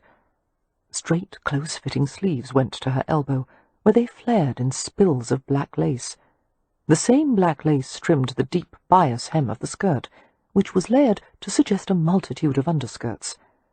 A black satin sash emphasized the neat curve of her waist, the ends crossed and pinned at the side with a sparkling jet brooch. Sitting at the dressing-table, Amelia watched as Betty dexterously braided black ribbons in her hair and pinned it up. Since the maid seemed friendly and talkative, Amelia ventured, "Betty, how long has Lady St. Vincent been acquainted with Mr. Rohan?" "Since childhood, miss," Betty grinned. "That Mr. Rohan, he's a bony lad, aye. You should see the carryings on when he visits the master's house. Every last one of us fighting for a turn at the keyhole just to go up at him." "Bony?" Amelia repeated in surprise, thinking of the smooth, hard muscle flexing beneath her hands. Betty chuckled. "That's the Yorkshire word for handsome. A feast for the eyes, for all that he's a gypsy." "I wonder," Amelia strove for a casual tone, "do you think the relationship between Mr. Rohan and Lady St. Vincent was ever—" "Oh, nay, miss. They was raised like brother and sister. There's even rumours that Mr. Rohan is her half-brother. Wouldn't be the only bastard child sired by Ivor Jenner for certain." Amelia blinked. "Do you think the rumours are true?" Betty shook her head. "Lady St. Vincent says nay. There's no blood twixt 'em, and she and Mr. Rohan bear no likeness. But she's fair fond of him." With a wry smile, Betty added, "She has warned me and the other maids to keep our sen far away from him. She says no good could come of it, and we'd find ourselves tucked and left. He's a wicked one, that Mr. Rohan." Finishing Amelia's hair, Betty viewed her with satisfaction, and went to collect the used linens that had been heaped by a chair, including the discarded nightgown. The maid paused for the measure of 2-3 seconds, with the nightgown in hand. "Shall I make a pad of clean rags, miss?" she asked carefully. "For thy monthly courses?" Still pondering the unpalatable phrase, tupped and left, Amelia shook her head automatically. "No, thank you, it's not time for—" She stopped with a little shock, as she saw what the maid had noticed. A few rusty spots of blood on the nightgown. She blanched. "Yes, miss." Folding the gown tightly into the bundle of bed linens, Betty gave her a neutral smile. "Thou has only to ring and I'll come." She went to the door and let herself out carefully. Amelia propped her elbows on the dressing-table and rested her forehead on her fists. Heaven help her, there would be talk below stairs, and until now she had never done anything worthy of gossip. "Please, please let him be gone," she whispered. Heading downstairs, Amelia mused that she believed in luck after all. It seemed as good a word as any to describe a consistent pattern of things, a dependable, predictable outcome for nearly every situation. And hers happened to be bad luck. As she reached the entrance hall, she saw Lady St. Vincent coming in from the back terrace. Her cheeks wind-brightened, the hem of her gown littered with bits of leaves and grass. She looked like an untidy angel, with her lovely, calm face and rippling red hair, and the playful spray of light gold freckles across her nose. "Good afternoon," Amelia said with a self-conscious smile. "How are you feeling today?" Lady St. Vincent came to her at once and took her arm. "You look lovely. Your sisters are walking outside, except for Winifred, who's having tea on the terrace. Have you eaten yet?" Amelia shook her head. "Come to the back terrace. We'll have a tray brought out." "If I'm interrupting you—" "Not at all," Lady St. Vincent said gently. "Come." Amelia went with her, touched and yet disconcerted by Lady St. Vincent's solicitous manner, as if she were a younger sister who needed safeguarding and support. The way Amelia treated her sisters. "My lady," she said, "thank you for letting me wear one of your dresses. I will return it as soon as possible." "Call me Evie," came the warm reply. "And you must keep the dress. It is very becoming on you and not at all on me. That particular shade of red clashes with my hair." "You are too kind," Amelia said, wishing she didn't sound so stiff, wishing she could accept the gift without feeling the weight of obligation. But Evie didn't seem to notice her awkwardness, just reached for her hand and drew it through her arm as they walked, as if Amelia needed to be led like a young girl. "Your sisters will be relieved to see you up and about. They said it was the first time they could ever remember you staying in bed so long." "I'm afraid I didn't sleep well. I was preoccupied." Colour climbed up the pale slopes of Amelia's cheeks as she thought of lying next to Cam's body, their clothes dishevelled to reveal places of bareness and heat, lips and hands delicately investigating. "Yes, I'm sure you—" A quick hesitation, then Evie continued in a bemused tone, "I'm sure you had much to think about." Following her gaze, Amelia realized that Evie had glanced down at the hand that rested on her sleeve. She had seen the ring. Amelia's fingers curled. She looked up into the Countess's curious blue eyes, and her mind went blank. "It's all right," Evie said, catching Amelia's hand when she would have withdrawn it, pressing it back to her arm. She smiled. "We must talk, Amelia. I thought he wasn't quite himself today. Now I understand why." There was no need to clarify who he was. "My lady, Evie, there is nothing between Mr. Rohan and myself. That is, nothing of a lasting nature." Her cheeks burned with agitated colour. "I don't know what you must think of me." They paused before the French doors that opened onto the back terrace, and Amelia withdrew her hand from Evie's arm. Tugging at the ring, which remained stubbornly clamped on her finger, she glanced at Evie in despair. To her astonishment, Evie did not seem at all shocked or critical, but rather understanding.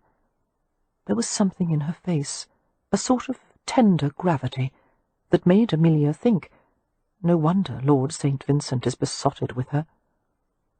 "I think you're a capable young woman," Evie said, "who loves her siblings and bears a great deal of responsibility for them. I think that's a heavy burden for a woman to carry alone. I also think you have a gift for accepting people as they are, no matter what their eccentricities. And Cam knows how rare that is." Amelia felt anxious, as if she'd lost something and needed to retrieve it quickly. Is he still here?" "He should have left for London by now." "He's still here, talking with my husband and Lord Westcliff. They rode to Ramsay House early this morning to see what was left of it and make some early assessments." Amelia didn't like the thought of them visiting the property without consulting herself or Leo. The situation was being handled as if the Hathaways were nothing more than a group of helpless children. She squared her shoulders. That was very kind of them, but I can manage the situation now. I expect part of Ramsay House is still habitable, which means we won't need to prevail on Lord and Lady Westcliffe's hospitality any longer." "Oh, you must stay," Evie said quickly. "Lillian has already said you are welcome to stay here until Ramsay House is fully restored. This is such a large place you would never intrude on anyone's privacy, and Lillian and Lord Westcliff will be away for at least a fortnight. They're leaving for Bristol soon, along with Lord St. Vincent and myself, to visit Lillian's younger sister Daisy, who is expecting a child. So you'll have the manor to yourselves, more or less. We'd reduce the place to a heap of rubble by the time they returned." Evie smiled. "I suspect your family isn't as dangerous as all that. You don't know the Hathaways." Feeling a strong need to assert control over the situation, Amelia said, "I'll ride to Ramsay House myself after I have some breakfast. If the upstairs rooms are in suitable condition, my family will be back home by nightfall." "Do you think that's best for Winifred?" Evie asked gently. "Or Mr. Merrypen? Or Lord Ramsay?" Amelia flushed, knowing she was being unreasonable, but the feeling of impotence, being stripped of all authority, was rising in a choking mass. "Perhaps you should speak to Cam," Evie said, "before any decisions are made." "He has nothing to do with my decisions." Evie gave her a thoughtful look. "Forgive me. I shouldn't make assumptions. It's just that the ring on your finger. Cam's worn it since he was 12 years old. Amelia tugged violently at the ring. "I don't know why he gave it to me," she exclaimed. "I'm sure it's of no significance." "I think it has very great significance," Evie said softly. "Cam has been an outsider for his entire life, even when he lived with the Rome. I think he's always secretly hoped he could someday find a place where he would feel comfortable. Home. But until he met you, it didn't occur to him that it might not be a place he was looking for, but a person." "I'm not that person," Amelia whispered. "Truly, I'm not." Evie regarded her with kind sympathy. "It's your decision, of course, but as someone who has known Cam for a very long time, I must tell you, he's an extraordinary man, entirely worthy of your trust." She pushed the French doors open for Amelia. "Your sisters are outside," she said. "I'll send for your dinner tray." It was a damp, brisk day, the air saturated with the scents of mulch and roses and late flowering grasses. The back terrace overlooked acres of meticulously tended gardens, all connected by gravelled pathways. Tables and chairs had been set upon the flagstoned floor. Since most of Lord Westcliffe's guests had departed at the conclusion of the latest hunting party, the terrace was largely unoccupied. Seeing Wyn, Poppy, and Beatrix at a table, Amelia strode to them eagerly. "How are you?" she asked Wyn. "Did you sleep well? Did you cough?" "I'm quite well. We were worried about you.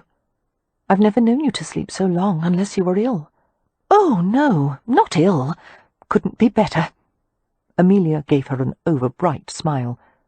She glanced at her other sisters, who were both wearing new gowns, Poppy in yellow and Beatrix in green. "Why, Beatrix, you look lovely, and so much older." Smiling, Beatrix stood and executed a slow turn for her. The pale green dress, with its intricately pleated bodice and dark green corded trim, fit almost perfectly, the skirts falling down to the floor. "Lady Westcliff gave it to me," she said. "It belonged to her younger sister, who can't wear it any more because she's in confinement." "Oh, Bee." Seeing her sister's pleasure in the grown-up dress, Amelia felt a pang of sorrowful pride. Beatrix should attend a finishing school, where she would learn French and flower arranging and all the social graces the rest of the Hathaways lacked. But there was no money for that, and at this rate there never would be. She felt Wyn's hand slip into hers and give it a small squeeze. Glancing down into Wyn's understanding blue eyes, she sighed. They were still for a moment, hands clinging in mutual support. "Amelia," Wynne murmured, "sit by me. I want to ask you something." Amelia lowered herself in the chair, which gave her a perfect vantage point of the gardens. There was a sharp pang of recognition in her chest as she saw a trio of men walking slowly along a yew hedge, Cam's dark and graceful form among them. Like his companions, Cam wore riding breeches and tall leather boots, but instead of the traditional riding coat and waistcoat, he wore a white shirt topped with a jerkin, an open collarless vest made of thin leather. A breeze played in the black layers of his hair, lifting the glossy locks and letting them settle. As the three men walked, Cam interacted with his surroundings in a way the other two didn't, picking a stray leaf from the hedge, running his palm across the coppery tails of maiden grass, and yet Amelia was certain he didn't miss a word of the conversation. Although nothing could possibly have alerted him to Amelia's presence, he paused and looked over his shoulder in her direction. Even across the distance of 20 yards, meeting his gaze gave her a small shock. Every hair on her body lifted. "Amelia," Wynne asked, "have you come to some kind of arrangement with Mr. Rohan?" Amelia's mouth went dry. She buried her left hand, the one with the ring, in the folds of her skirt. "Of course not. Where would you get such an idea? He and Lord Westcliff and Lord St. Vincent have been talking ever since they returned from Ramsay House this morning. I couldn't help overhearing some of their conversation when they were on the terrace, and the things that were said, the way Mr. Rohan phrased himself, it sounded as if he were speaking for us." "What do you mean, speaking for us?" Amelia asked indignantly. "No one speaks for the Hathaways except me, or Leo." "He seems to be making decisions about what needs to be done, and when," Wynne added in an abashed whisper, "as if he were the head of the family." Amelia was flooded with indignation. "But he has no right. I don't know why he would think— Oh, Lord!" This had to be stopped right away. "Are you all right, dear?" Wynne asked in concern. "You look distressed. Here, have some of my tea." Aware that all three of her sisters were staring at her with round eyes, Amelia took the china cup and drained it in a few gulps. "How long are we going to stay here, Amelia?" Beatrix asked. "I like it much better than our house." Before Amelia could answer, Poppy joined in with, "Where did you get that pretty ring? May I see it?" Amelia stood abruptly. "Excuse me. I need to speak with someone." She strode across the terrace and hurried down the curving steps to the garden walk. As she approached the three men, who had paused beside a stone urn filled with dahlias, Amelia overheard a few snatches of conversation, such as, "Extend the existing foundation," and "The remainder of quarried stone from Jenner's and have it carted here." Surely they couldn't be talking about Ramsay House, she thought, with increasing alarm. They must not be aware of how paltry the Hathaways' yearly annuities were. Her family couldn't afford the materials and labour to rebuild. Becoming aware of her presence, the three men turned. Lord Westcliff wore a kind, concerned expression, whereas Lord Vincent looked pleasant but aloof. Cam's face was unreadable, his gaze travelling over her in a quick, thorough sweep. Amelia nodded in greeting. "Good day, gentlemen." She steeled herself not to flinch as she stared up into Cam's dark face. "Mr. Rohan, I thought you would have been gone by now." "I'll be leaving for London soon." Good, she thought. That was for the best. But her heart thumped in an extra painful beat. "And I'll return within a week." Cam stunned her by adding calmly, "along with an architect and engineer to appraise the condition of Ramsay House." Amelia was shaking her head even before he had finished. "Mr. Rohan, I don't wish to sound ungrateful, but that won't be necessary. My brother and I will decide how best to proceed." "Your brother is in no condition to decide anything." Lord Westcliff broke in. "Miss Hathaway, you are welcome to stay at Stony Cross Manor indefinitely."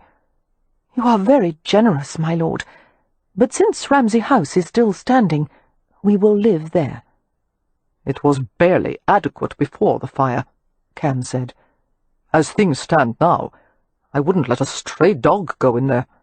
Most of the place will have to be razed to the foundation." Amelia scowled. "Then we will move into the gatehouse on the approach road." "That place is too small for the lot of you, and it's in bad condition." "That's none of your business, Mr. Rohan." Cam gave her a long, intent stare. There was something new in his gaze, she realized, something that made her insides tighten with apprehension and confusion, and an unnerving hint of pleasure. "We need to talk privately," he said. "No, we don't." All her nerves shrilled in warning as she saw the glances the three men exchanged. "With your permission," Lord Westcliff murmured, "we will withdraw." "No," Amelia said swiftly. "You don't have to go, really. There's no need." Her voice faded, as it became apparent that her permission was not required. Following Westcliff, Lord St. Vincent paused just long enough to murmur to Amelia, "Although most advice should be distrusted, particularly when it comes from myself, keep an open mind, Miss Hathaway. One should never look a rich husband in the mouth." He winked at her and left, striding to the back terrace along with Westcliff. Thunderstruck, Amelia could only manage one word. "Husband?" "I told them we were betrothed." Cam took her arm in a gentle but adamant grip and guided her around to the other side of the yew, where they could not be observed from the house. "Why?" "Because we are." "What?" They stopped in the concealment of the hedge. Aghast, she looked up into the heathen depths of his eyes. "Are you mad?" she asked faintly. Taking her hand, Cam lifted it until the ring gleamed in the daylight. "You're wearing my ring. You slept with me. You made promises. Many in the room would say that constitutes full-blown marriage. But just to make certain it's legal, we'll do it the way of the Gajos as well." "We'll do no such thing." Amelia snatched her hand from his and backed away. "I'm only wearing this ring because I can't get the blasted thing off. And what do you mean? I made promises. Were those Romany words you asked me to repeat some kind of vow? You tricked me. I didn't mean what I said." "But you did sleep with me," he pointed out. She flushed in shame and outrage, and dragged a sleeve across her sweating brow. Whirling away from him, she strode rapidly along a gravelled path that led deeper into the garden. "That didn't mean anything either," she said over her shoulder. He kept pace with her easily. "It meant something to me. The sexual act is sacred to Aroma." She made a scornful sound. "What about all the ladies you seduced in London? Was it sacred when you slept with them, too?" "For a while I fell into the impure ways of the Gajo," he said innocently. "Now I've reformed." Amelia sent him a sideways glare. "You don't want this. You don't want me. One night can't change the entire course of someone's life." "Of course it can." He reached for her, and Amelia skittered away, passing a mermaid fountain surrounded by stone benches. Cam caught her from behind and jerked her back against him. "Stop running from me and listen. I do want you. I want you even knowing if I marry you, I've got an instant family complete with a suicidal brother-in-law and a gypsy houseboy with the temperament of a poked bear." "Mary Penn is not a houseboy." "Call him what you like. He comes along with the Hathaways. I accept that." "They won't accept you," she said desperately. "There's no place for you in our family." "Yes, there is. Right by your side." Breathing hard, Amelia felt his hand drift over the front of her body. Even though her breasts were contained in a padded corset, the pressure of his hand over her bodice caused her to shiver. "It would be disastrous."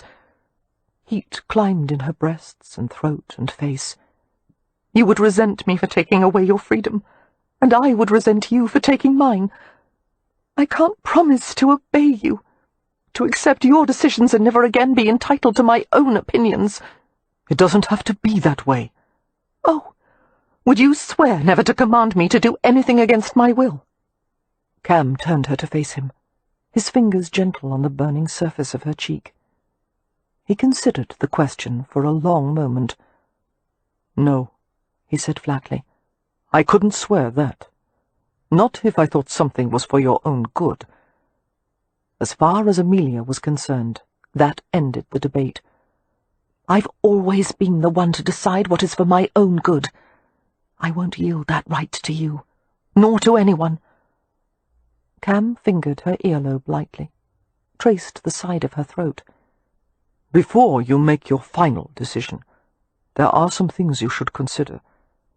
There's more than just the two of us at stake. As Amelia tried to step away from him, he gripped her hips and forced her to stay. Your family's in trouble, sweetheart. That's nothing new to us. We're always in trouble. Cam conceded the point. Still, it's gotten bad enough that you'd be better off, even as the wife of a Roma, than if you tried to manage it all on your own. Amelia wanted to make him understand that her objections had nothing to do with his gypsy heritage. But he was speaking again, his face close to hers. Marry me, and I'll restore Ramsey House. I'll turn it into a palace. We'll consider it part of your bride price. My what? A Romany tradition. The groom pays a sum to the bride's family before the wedding, which means I'll also settle Leo's accounts in London. He still owes you money? Not to me. Other creditors. Oh, no, Amelia said, her stomach dropping. I'll take care of you and your household, Cam continued with relentless patience.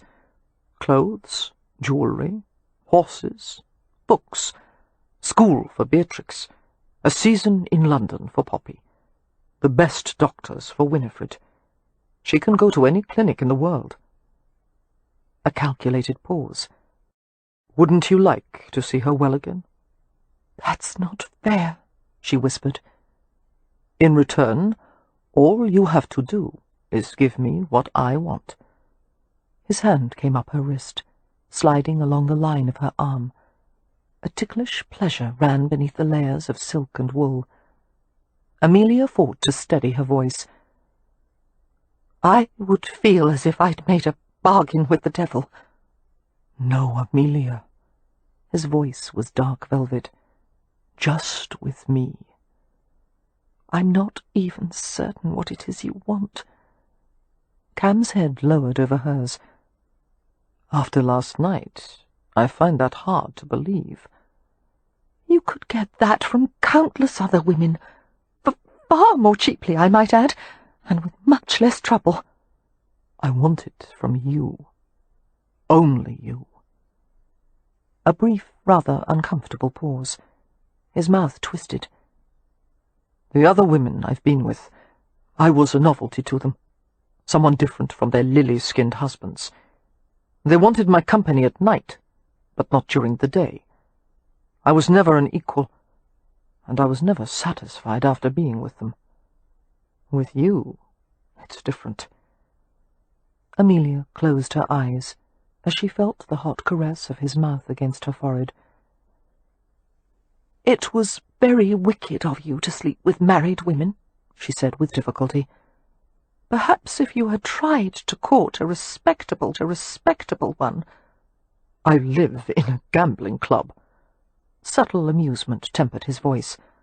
I've met very few respectable women, and, present company excluded, I've never gotten on well with them. Why not? His mouth wandered gently along the side of her face. I seem to make them nervous. She jumped at the touch of his tongue on her earlobe. I can't imagine why. He toyed with her ear, catching the rim delicately between his teeth. I'll admit it wouldn't be easy for you being married to a Romany male. We're possessive, jealous. We prefer our wives never to touch another man, nor would you have the right to refuse me your bed. His lips covered hers in a molten kiss, his tongue exploring deeply. "But then," he said, lifting his mouth, "you wouldn't want to." A disbelieving laugh fluttered in her throat. "Are you that certain of yourself?" "Yes." Another long, lazy kiss, and then Cam said against her mouth, "You'll wear the look of a well-loved woman, Monisha." Amelia was forced to hold on to him for balance, her legs wobbling beneath her. "You would leave me eventually," she said thickly. "I swear to you I wouldn't. I finally found my Achantan." "Your what?" "Stopping place." "I didn't know Romas had stopping places." "Not all. Apparently I'm one of the few who do." Shaking his head, Cam added in a disgruntled tone, "My back was sore after sleeping on the ground all night. My gajo half has finally gotten the better of me." For some reason, that amused her. Amelia ducked her head and pressed a shaky smile against the cool smoothness of his jerkin. "This is lunacy," she muttered, unable to believe she was even considering it. Cam held her closer. "Marry me, Amelia. You're what I want. You're my fate." One hand slid to the back of her head, gripping the braids and ribbons to keep her mouth upturned.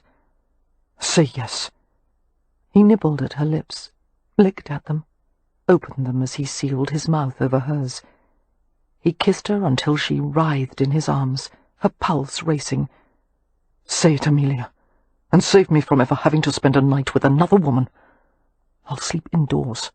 I'll get a haircut. God help me, I think I'd even carry a pocket watch if it pleased you." Amelia felt dizzy, unable to think, her senses saturated with pleasure. She leaned helplessly into the hard support of his body. Everything was him, every breath, beat, blink, quiver.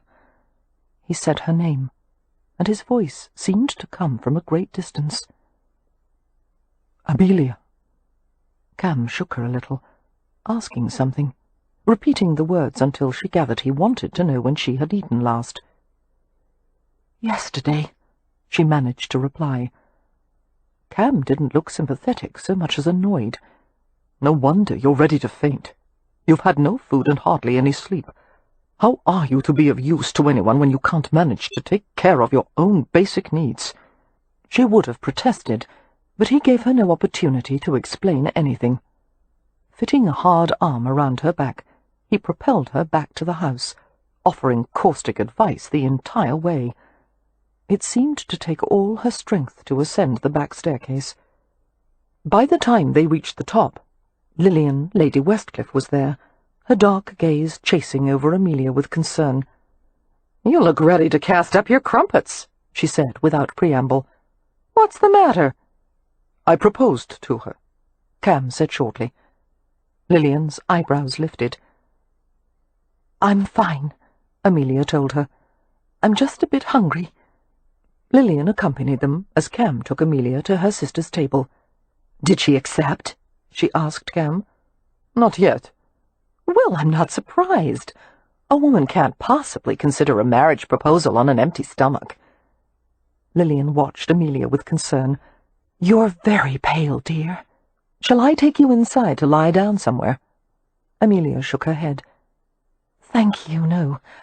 I'm sorry to make a scene." "Oh, you're not making a scene," Lillian said. "Believe me, this is nothing compared to the usual goings-on here." She smiled reassuringly. "If there is anything you need, Amelia, you have only to ask." Casting a warning glance at Cam, Lillian went back to her table, which was occupied by Lord Westcliff, Lord St. Vincent, and Evie. Cam led Amelia to her sister's. She sank gratefully into a chair, in front of a plate heaped with sliced ham, chicken, various salads, and a plate of white rolls. To her astonishment, Cam took the chair beside hers, cut a bite of something on the plate, and speared it with a fork. He held the morsel up to her lips. "Start with this." She scowled. I'm perfectly capable of feeding my... The fork was pushed into her mouth. Amelia continued to glare at him as she chewed. When she swallowed, she could only manage a few words. "Give me that fork," before he shoved another bite in. "If you're going to do such a poor job taking care of yourself," Cam informed her, "someone else will do it for you." Amelia picked up a piece of bread and bit deeply into it. Although she longed to tell him that it was his fault she'd gotten so little sleep, and missed breakfast in the bargain, she couldn't say a word with her sisters present. As she ate, she felt the colour returning to her cheeks. The overwhelming fatigue was replaced by new strength. She was aware of conversation taking place around her. The younger Hathaway sisters asking Cam about the condition of Ramsay House and what was left of it. A chorus of groans greeted the revelation that the bee-room had been left intact, and the hive was still busy and thriving. "I suppose we'll never be rid of those dratted bees," Beatrix exclaimed. "Yes, we will," Cam said. His hand lowered to Amelia's arm, which was resting on the table. His thumb found the delicate blue veins on the underside of her wrist and stroked the agitated throb of her pulse. "I'll remove every last one of them." Amelia didn't look at him. She picked up a cup of tea with her free hand and took a careful sip. "Mr. Rohan," she heard Beatrix ask, "are you going to marry my sister?" Amelia choked on her tea and set the cup down. She sputtered and coughed into her napkin. "Hush, Beatrix," Wynne murmured. "But she's wearing his ring." Poppy clamped her hand over Beatrix's mouth. "Hush!" "I might," Cam replied. His eyes sparkled with mischief as he continued. "I find your sister a bit lacking in humour, and she doesn't seem particularly obedient. On the other hand, there are compensating—" One set of French doors flew open, accompanied by the sound of breaking glass. Everyone on the back terrace looked up in startlement, the men rising from their chairs. "No!" came Wynne's soft cry. Merrypen stood there, having dragged himself from his sickbed. He was bandaged and dishevelled, but he looked far from helpless. He resembled a maddened bull, his dark head lowered, his hands clenched into massive fists, and his stare, promising death, was firmly fixed on Cam. There was no mistaking the bloodlust of a Roma whose kinswoman had been dishonoured. "Oh, God," Amelia muttered. Cam, who stood beside her chair, glanced down at her with a question in his eyes. "Did you say something to him?" Amelia turned red as she recalled her blood-spotted nightgown and the maid's expression. It must have been servants' talk. Cam stared at the enraged giant with resignation. "You may be in luck," he said to Amelia. "It looks as if our betrothal is going to end prematurely." She made to stand beside him, but he pressed her back into the chair. "Stay out of this. I don't want you hurt in the fray." "He won't hurt me," Amelia said curtly. "It's you he wants to slaughter." Holding Merrypen's gaze, Cam moved slowly away from the table. "Is there something you'd like to discuss, Charles?" he asked with admirable self-possession. Merrypen replied in Romany.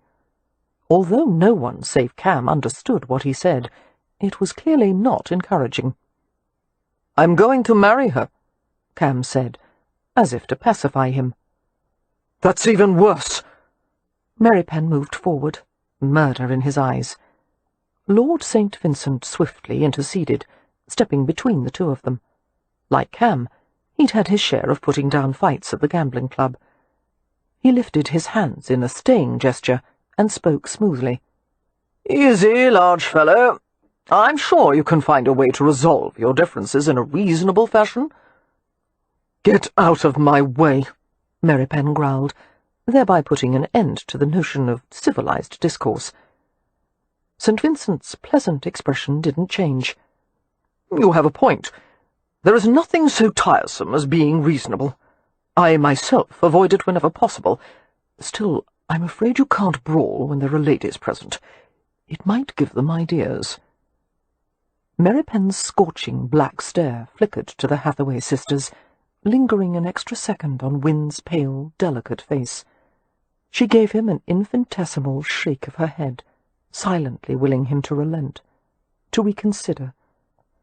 "Mary Penn," Amelia began scratchily.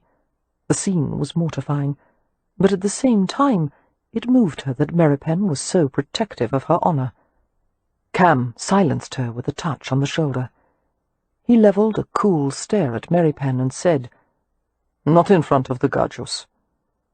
Jerking his head in the direction of the back gardens, he headed to the stone staircase. After a brooding hesitation, Mary Penn followed. Chapter 17. When the pair was out of sight, Lord Westcliff spoke to St. Vincent. "Perhaps we should follow at a distance to prevent them from killing each other." St. Vincent shook his head, relaxing in his chair. He reached for his Evie's hand and began to play with her fingers. "Believe me, Rohan has the situation well in hand. His opponent may be a bit larger, but Rohan has the considerable advantage of having grown up in London, where he's interacted with criminals and remarkably violent brutes." Smiling at his wife, he added, "And those are just our employees." Amelia had no fears for Cam's sake. A fight between the two men would be like wielding a cudgel against a rapier. The rapier, with its superior grace and adroitness, would win. But that outcome brought its own perils. With the possible exception of Leo, the Hathaways were intensely fond of Mary Penn. The girls wouldn't find it easy to forgive someone who had harmed him, especially Wynne. Glancing at her sister, Amelia began to say something consoling, when she realized that Wynne's expression was not one of fear or helplessness. Wynne was annoyed. "Mary Penn has been injured," Wynne said crisply. "He should be resting, not chasing about after Mr. Rohan." "It's not my fault he got out of his sickbed," Amelia protested in an indignant whisper. Wynne's blue eyes narrowed. "You've done something to stir everyone up, and it's fairly obvious that whatever you did, Mr. Rohan was involved." Poppy, who was listening avidly, couldn't resist adding, "Intimately involved." The two older sisters glanced at her and said in unison, "Shut up, Poppy." Poppy frowned. "I've been waiting my entire life for Amelia to stray from the straight and narrow. Now that it's happened, I'm going to enjoy it." "I'd enjoy it too," Beatrix said plaintively, "if I only knew what we're talking about." Cam led the way along the yew hedge, going away from the manor until they reached a sunken lane stretching toward the wood. They stopped beside a thicket of St. John's wort, its golden flowers in full bloom, and sedge spiked with blue bottle-brush. Deceptively relaxed, Cam folded his arms loosely across his chest. He was puzzled by the large, irate chal, a roamer with the air of a loner. The mysterious Mary Penn had no affiliation with the Gypsy tribe, but had instead chosen to make himself the watchdog of a Gachi family. Why? What did he owe to them? Perhaps Mary Penn was Marim, designated by the Rome as one unworthy of trust, an outcast. If so, Cam wondered what Mary Penn had done to deserve such a status. "You took advantage of Amelia," Mary Penn said. "Not that it matters," Cam said in Romany, "but how did you find out?" Mary Penn's huge hands flexed as if longing to rip him apart. Lucifer himself could not have had blacker, more burning eyes. "Speak English," he said harshly. "I don't like the old language."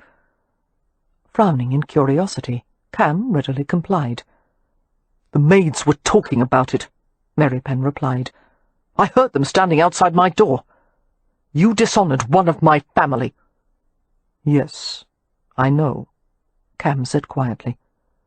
"You're not good enough for her." "I know that too." Watching him intently, Cam asked, "Do you want her for yourself, Chal?" Mary Penn looked mortally offended. "She's a sister to me." "That's good to hear, because I want her for my wife, and as far as I can see, Cam gestured wide with his hands. "There aren't exactly queues forming to help the Hathaways, so I may be able to do the family some good. They don't need your money. Ramsay has an income. Ramsay's going to be dead soon. We both know it. And after he turns up his toes, the title will go to the next poor bastard in line, and there'll be 4 unmarried Hathaway sisters with few practical skills to speak of. What do you think will become of them? What about the invalid? She'll need medical care." "Wynne's not an invalid." Meripen made his face expressionless, but not before Cam had seen a flash of extraordinary emotion, something ferocious and dark and tormented. Apparently, Cam thought, not all of the Hathaways were like sisters to Meripen. Perhaps this was the key to him. Perhaps Meripen harboured a secret passion for a woman who was too innocent to realize it, and too frail ever to marry. "Meripen," Cam said slowly, "you're going to have to tolerate me, because there are things I can do for Amelia, and the rest of them, that you can't." He continued in a level tone, despite the look on Meripen's face, which would have terrified a lesser man.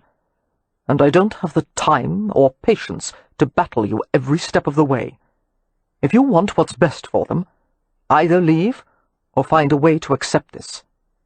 I'm not going anywhere." As the huge Roma glared at him, Cam could almost see the progression of his thoughts, the weighing of options, the violent desire to mow down his enemy, all of it overshadowed by the urge to do what was right for his family. Cam waited, his muscles tensed in readiness. Meripen fixed his furious gaze at a point in the distance. "I'll let you stay," he finally said, "if Amelia wishes it." "Thank you. I'll probably decide to kill you later." Cam smiled slightly. "You'd be surprised how many people have said that to me before." "No," Meripen said. "I wouldn't." Amelia paused nervously at the door of Cam's room. There were sounds of movement within, drawers opening and closing, objects being moved. She realized he must be preparing to leave for London. The residents and guests of Stony Cross Manor had discreetly left the back terrace before Cam and Meripen had returned. Amelia had just caught sight of Meripen returning to his room, his ferocious scowl deepening as he had glanced at her. She had opened her mouth to ask something, apologize. She wasn't certain what, but he had cut her off. "Your choice," he muttered, "and it affects all of us. Don't forget that." He had closed the door before she could say a word. Glancing up and down the hallway, Amelia made certain she was unobserved before she gave a feather-light rap at the door and let herself into the room. Cam pushed a stack of neatly folded garments into a small gentleman's trunk at the foot of the bed. He glanced at her. A spill of black silk fell down to his eyes. He was so vibrant, so dark and beautiful, his skin like polished rosewood. Amelia was seized by the despairing recognition that he would haunt every dream until the last day of her life. Her voice came unevenly from her constricted throat. "I was afraid Meripen would bring you back in pieces." Stepping away from the bed toward her, Cam smiled. "All still here?" As Amelia glanced at the lean, fascinating contours of his body, she felt her temperature rise. She turned to the side and spoke rapidly. "I've considered everything you said earlier.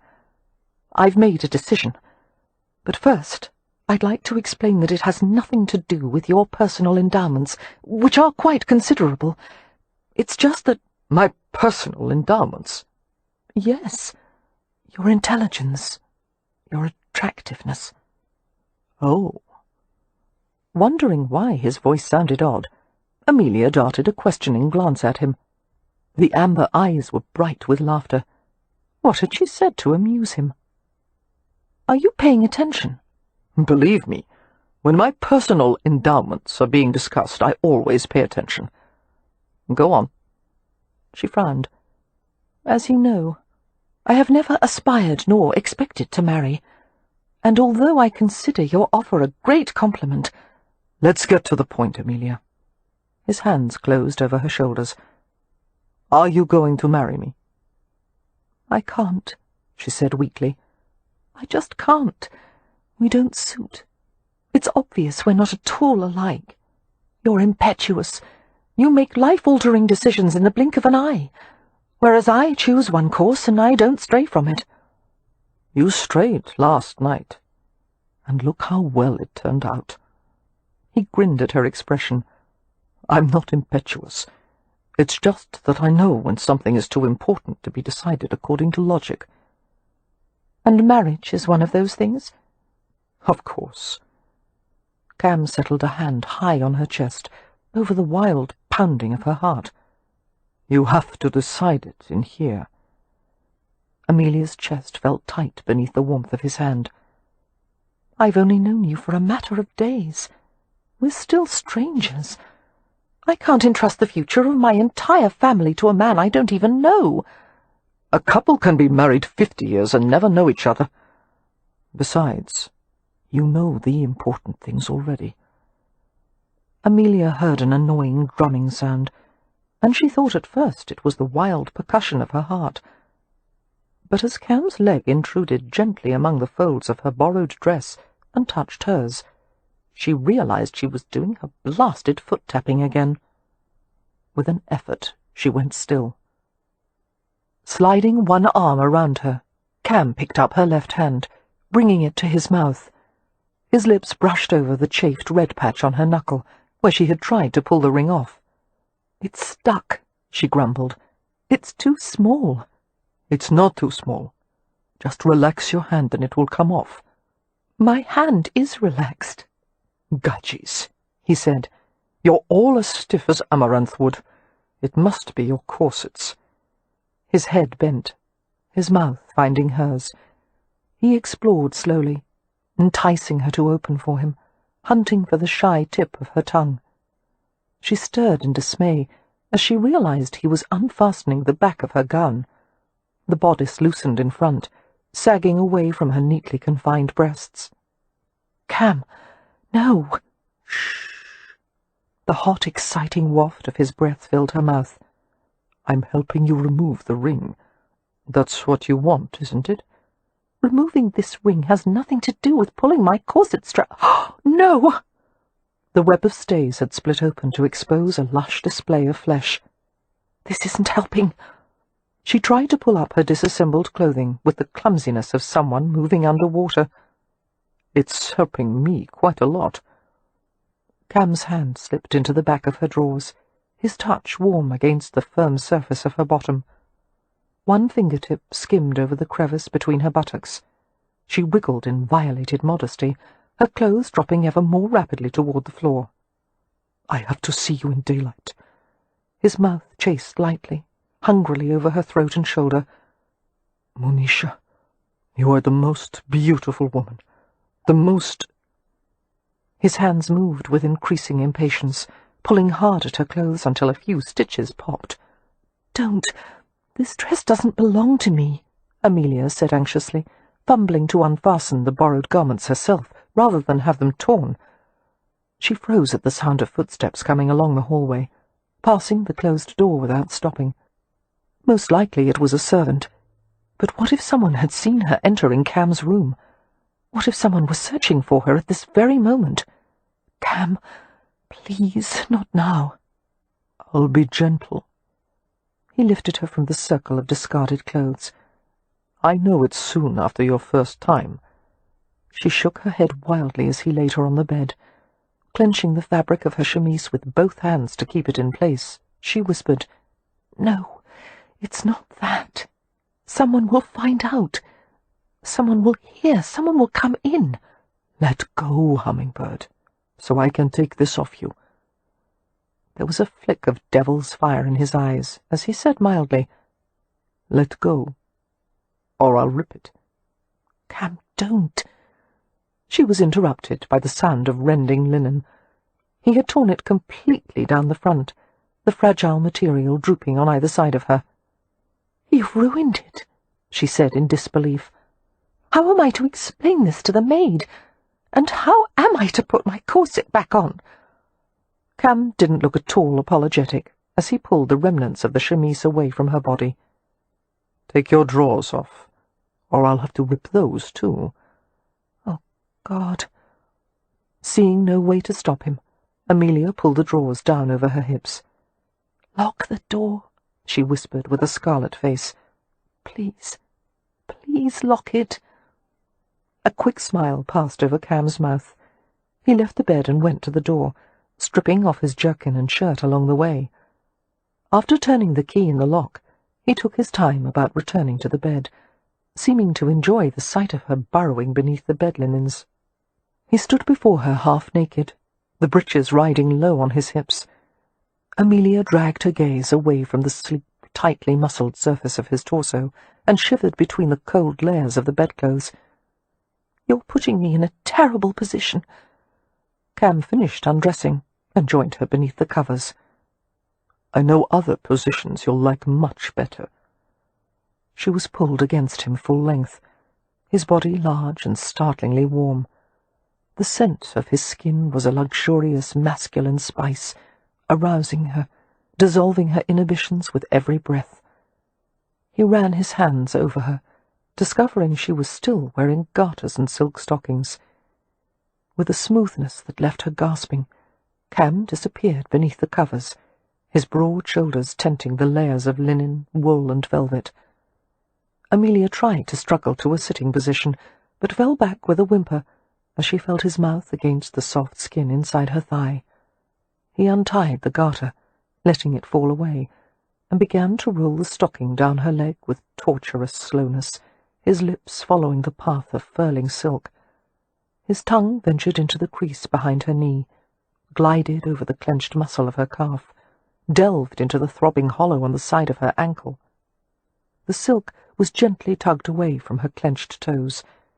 It took fierce concentration not to cry out as she felt his hot, wet mouth closing over her toes, one at a time, sucking and stroking while her ticklish foot jerked in response. By the time the second stocking was removed, Amelia was steaming. She fought to push the covers back, away from her overheated skin. The tips of her breasts contracted even more tightly as they were exposed to the cool air. Cam pushed her thighs wide. Her legs crooked over the hard bulwark of his shoulders.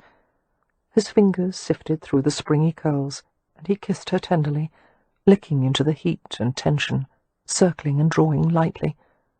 Too much, not enough. Amelia strained beneath the soft, flicking torture. He settled a hand over her stomach, rubbing in soothing circles. "Lie easy, sweetheart." "I can't. Oh, please hurry."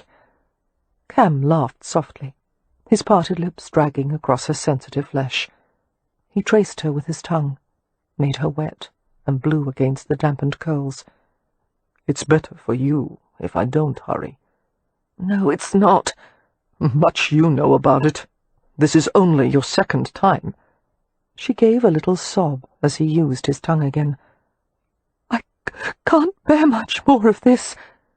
He licked over her, fiendishly sweet, and inside her, lewd and deep, until she was breathing in moans, and his hot breath was shivering against her. He moved upward, his body settling into the taut slip of her thighs, and he entered her in a low, thick slide. She gasped at the shock of him filling her, pushing until she gasped and dug her fingertips into his shoulder. Cam paused, staring down at her with dilated eyes, the irises bright gold rims around circles of fathomless midnight. "Amelia." His kiss tasted of salt and intimacy. "Can you take a little more?" She fought to think above the confusion of pleasure, and shook her head jerkily. The corners of his lips deepened with a subtle smile. He whispered, "I think you can." His hands played over her, solicitous fingertips sliding to the place they were joined. He pressed inside her, a low rhythmic movement, and his fingers were astonishingly gentle, almost delicate as they stroked in time to the patient thrusts. Gasping, she arched to take him deeper and deeper still. Every time he pushed, his body rubbed hers in exactly the right way. She began to lift eagerly, anticipating each wet, grinding slide, panting for it, sensation building on sensation, until it culminated in a blinding swell of delight, and another. She felt him begin to withdraw, and she moaned and twined her legs around his hips. "Amelia!" he gasped. "No, let me! I've got to—" Shuddering, he spent helplessly inside her, while her body gripped and stroked the hard length of him. Still locked together, Cam rolled Amelia to her side. He muttered something in Romany. Although she didn't understand a word, it sounded highly complimentary. Limp with pleasure and exhaustion, Amelia rested her head on the solid curve of his biceps, blinking in surprise as she felt the occasional twitch and pulse of him in the depths of her body. Cam reached for her left hand. Taking the signet ring between his fingers, he drew it off easily and gave it to her. "Here, although I'd rather you left it on." Amelia's mouth fell open. She examined her hand, then the ring, and hesitantly pushed it back on the same finger. It slid over her knuckle and back again with ease. "How did you do that? You made it bigger." "I didn't make it bigger. I helped you relax." He ran a coaxing hand along her spine. "Put it back on, Amelia." "I can't. That would mean I've accepted your proposal, and I haven't." Stretching like a cat, Cam rolled her flat again, his weight partially supported on his elbows. Amelia drew in a quick breath as she felt him still firm within her. "You can't lie with me twice and then refuse to marry me." Cam lowered his head to kiss her ear. "I'll be ruined." He worked his way to the little hollow behind her earlobe. "And I'll feel so cheap." Despite the seriousness of the matter, Amelia had to bite back a smile. "I'm doing you a great favor by refusing you. You'll thank me for it some day." "I'll thank you right now if you'll put the damned ring back on." She shook her head. Cam pushed a bit farther inside her, making her gasp. "What about my personal endowments? Who's going to take care of them?" "You can take care of them." She squirmed to the side to set the ring on the bedside table. "All by yourself." Cam moved with her obligingly. "It's much more satisfying when you're involved." As he reached to retrieve the ring, his body shifted higher in hers. She tensed in surprise. He felt harder inside her, thicker, his desire gaining new momentum. "Cam!" she protested, glancing at the closed door. She grabbed for his wrist, trying to keep his hand away from the ring. He grappled with her playfully, turning until they had completed a full revolution across the mattress, then she was under him again. He was rampantly aroused now, teasing her with a few slow lunges.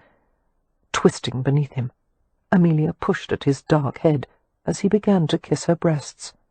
"But we just finished." Cam lifted his head. "Roma," he said, as if by way of explanation, and settled back over her.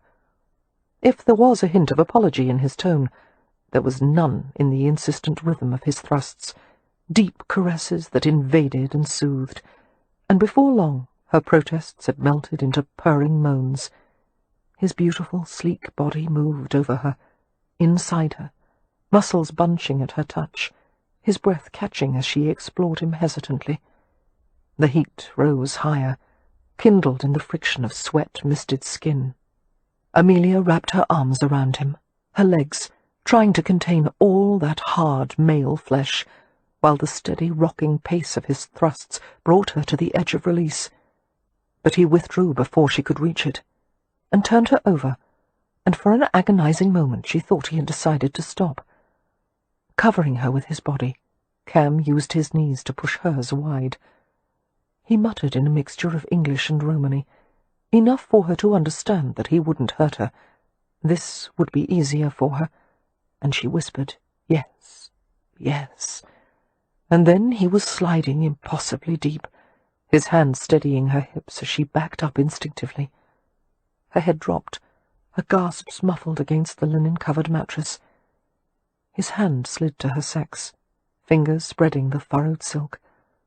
Pleasure shimmered through her in waves, each one stronger, higher, until she was shuddering, drowning, sighing. Cam's sudden withdrawal was a shock of unwelcome emptiness as he made his last thrust against the sheets and groaned. Stunned and disoriented, Amelia remained with her hips propped high, her flesh pulsing and smarting with the need to have him back inside. His hand came to her buttocks, rubbing in a warm circle before he pushed her back down. "You'll have me," Cam whispered. "You'll have me, Hummingbird. I'm your fate, even if you won't admit it yet." Chapter 18. With Cam gone, Amelia was relieved to be free of the distractions and arguments that occurred whenever he was near. Her relief lasted approximately 2 hours, after which she found herself wandering despondently through the large manor. It was strangely quiet in the house, everyone having retired to their rooms for afternoon naps. Preparations were being made for the Earl and Countess, and Lord and Lady St. Vincent, to leave for Bristol in the morning. They would stay at the home of Lilian's sister and brother-in-law, Daisy and Matthew Swift, for the last fortnight of Daisy's confinement. Lilian was anxious to see her younger sister, with whom she was extremely close. "She's been in splendid health through the whole thing," Lilian had told Amelia with obvious pride. "Daisy's healthy as a horse, but she's very short and small, and her husband is quite large," she added darkly, "which means any babies of his will probably be oversized as well." "One can't fault him for being tall," Lord Westcliff, who was sitting beside his wife, had pointed out laconically. "I didn't say it was his fault," Lilian protested. "You were thinking it," the Earl murmured, and she raised a pillow as if to hurl it at him. The effect of marital strife was spoiled, however, as they grinned at each other. Lilian turned her attention to Amelia. "Will you and the others be all right in our absence? I hate to leave with things so unsettled, and Mr. Merrypen under the weather." "I expect Merrypen will heal very quickly," Amelia said with utter confidence. Other than the time he had first come to them, he had never been ill. "He has a robust constitution." "I've requested the doctor to visit daily," Westcliff said, "and if you have any difficulties, send word to Bristol. It isn't that far, and I'll come at once." Heaven knew how they had been fortunate enough to have Lilian and Westcliff as neighbours. Now, as Amelia made her way through the art gallery, her gaze moving over paintings and sculptures, she became aware of an unfamiliar feeling, a terrible hollowness. She couldn't think how to make it go away. It wasn't hunger, fear, or anger. It wasn't exhaustion or dread. It was loneliness. "Nonsense," she scolded herself, striding to a long row of windows that overlooked a side garden. It had begun to rain, a cold, soaking glitter that fell steadily over the grounds and rushed in muddy streams toward the bluff and the river. "You can't be lonely. He hasn't even been gone for half a day, and there's no reason for it when your entire family is in the same house." It was the first time she had ever felt the kind of loneliness that couldn't be cured with just any available company. Sighing, she pressed her nose against the cold surface of a window-pane, while thunder sent vibrations through the glass. Her brother's voice came from the other side of the gallery. "Mother always said that would flatten your nose." Pulling back, Amelia smiled as Leo approached her. "She only said that because she didn't want me to make smudges on the glass." Her brother looked drawn and hollow-eyed, the pastiness of his complexion a striking contrast to Cam Rohan's clover honey tan. Leo was dressed in borrowed clothes. These so fine and precisely tailored, they must have been donated by Lord St. Vincent. But instead of hanging gracefully as they did on St. Vincent's elegantly spare frame, the garments strained over Leo's bloated waist and puffy neck. "One can only hope you feel better than you look," Amelia said. I'll feel better once I can find some decent refreshment. I've asked thrice for wine or spirits, and the servants all seem remarkably absent-minded." She frowned. "Surely it's too early in the day, even for you, Leo." He extracted a pocket-watch from his waistcoat and squinted at its face. "It's 8 o'clock in Mumbai. Being an internationally minded fellow, I'll have a drink as a diplomatic gesture."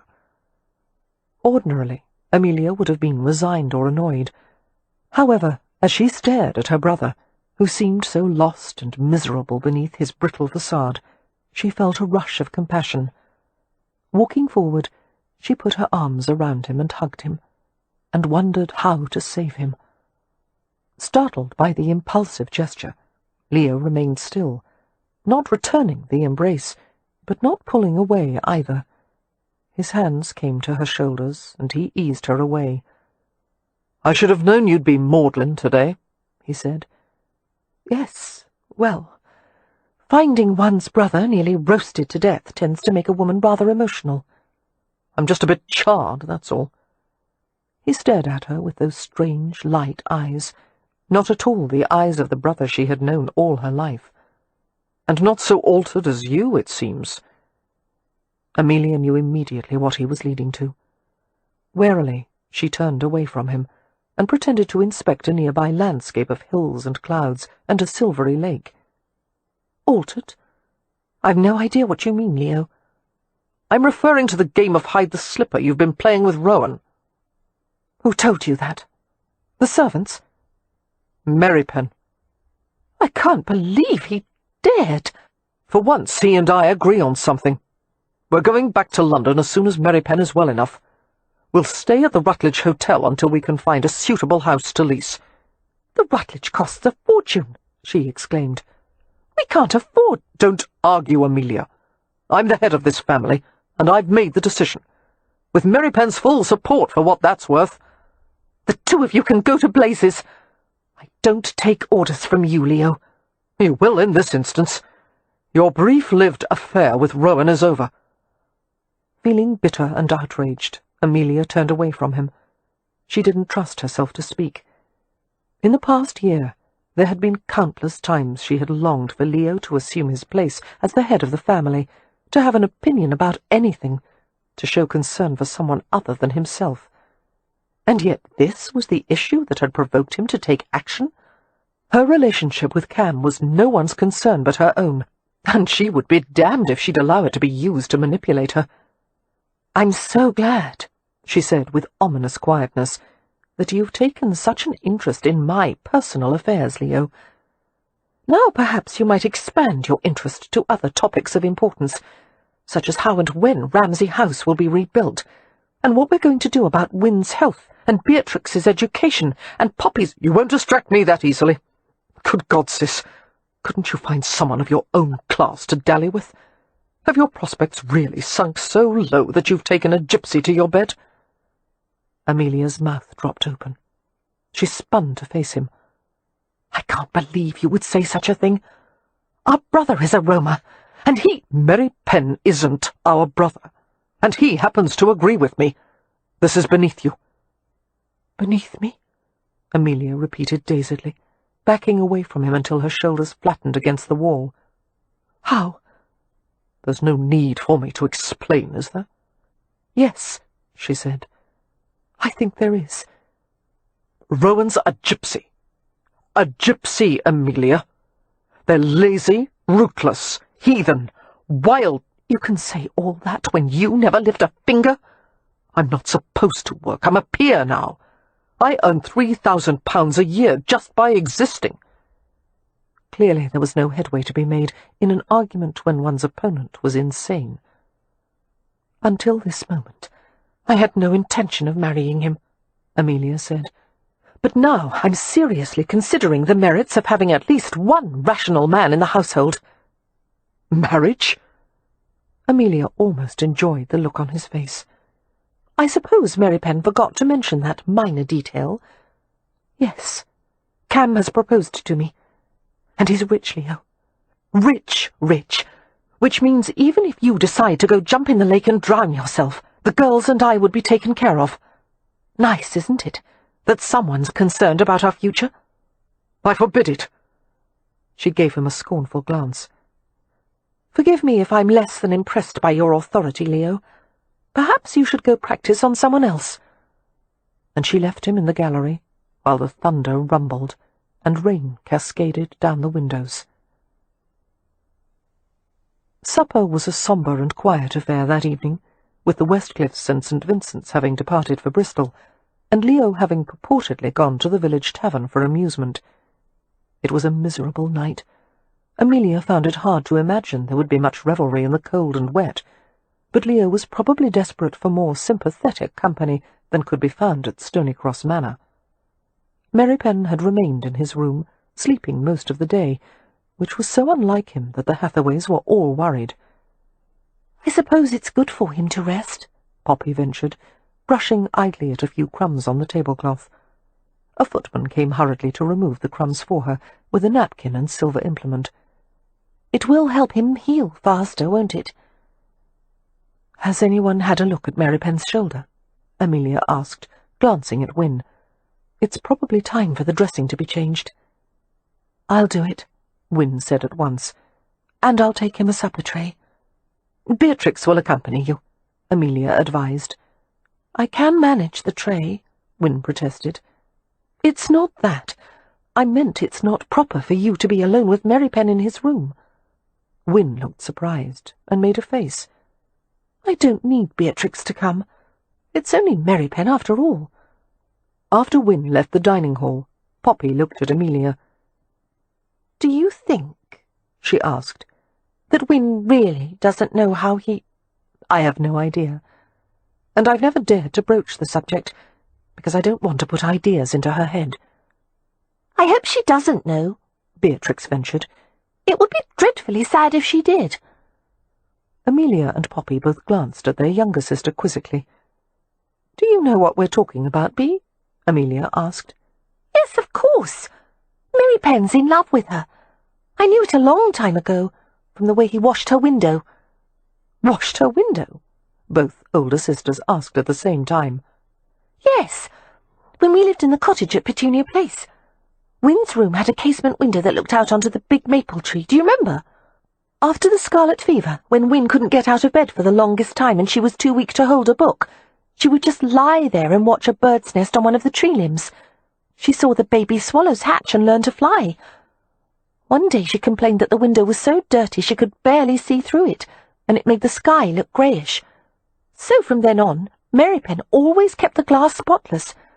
Sometimes he climbed a ladder to wash the outside, and you know how afraid of heights he is. You never saw him do that?" "No," Amelia said with difficulty, her eyes stinging. "I didn't know he did that." "Mary Pen said the sky should always be blue for her," Beatrix said, "and that was when I knew he—" "Are you crying, Poppy?" Poppy used a napkin to dab at the corners of her eyes. "No, I just inhaled some pepper." "So did I," Amelia said, blowing her nose. Wynne carried a light bamboo tray, laden with broth, bread and tea, to Mary Pen's room. It hadn't been easy to persuade the kitchen maids that she could take the tray herself. They had felt strongly that no guest of Lord and Lady Westcliff should carry anything.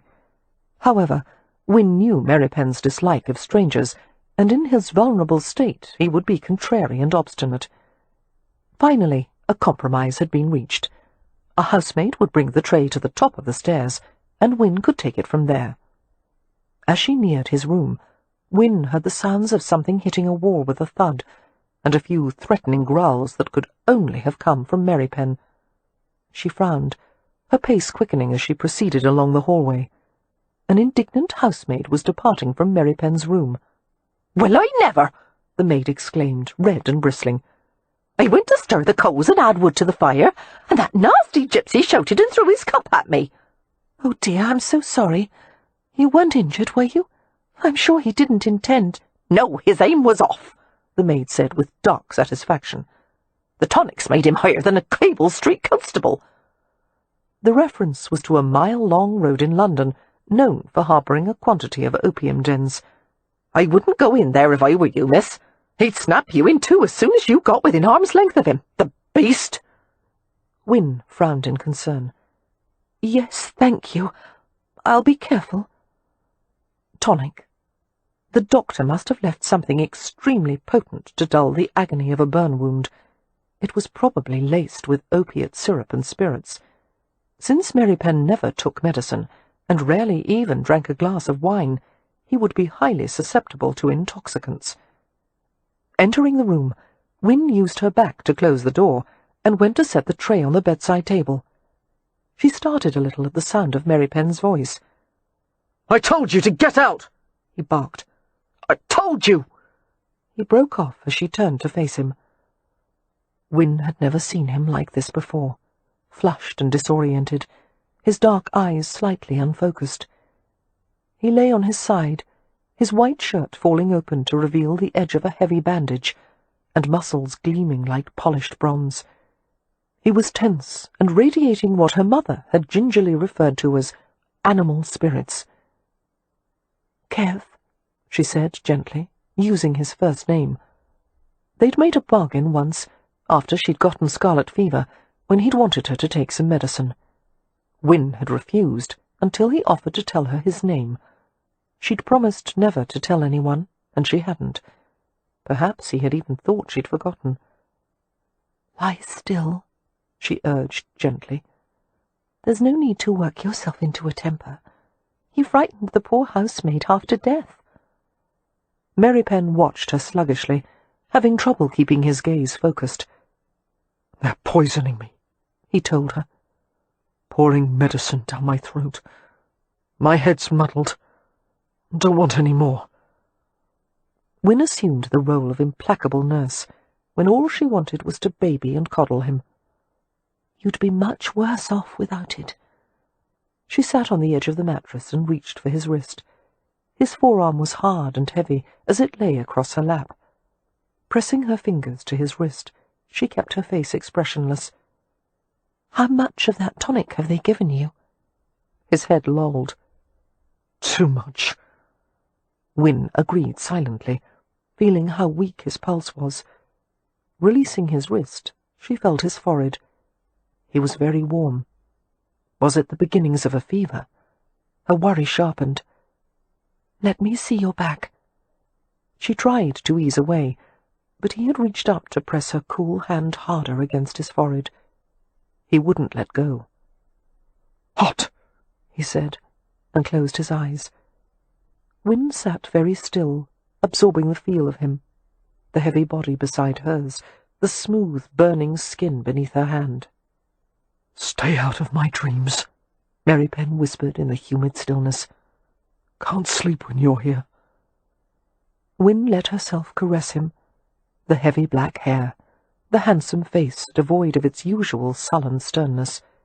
She could smell his skin, his sweat, the sweet opiated breath, the pungent whiff of honey. Mary Pen was always clean-shaven, but now his bristle was softly scratchy against her palm. She wanted to take him into her arms, against her chest, like a little boy. "Kev, let me look at your back." Mary Pen moved, swift and powerful even now, more aggressive in his drugged state than he normally would ever have permitted himself to be. He had always handled Wynne with a sort of exaggerated gentleness, as if she would blow away like dandelion floss.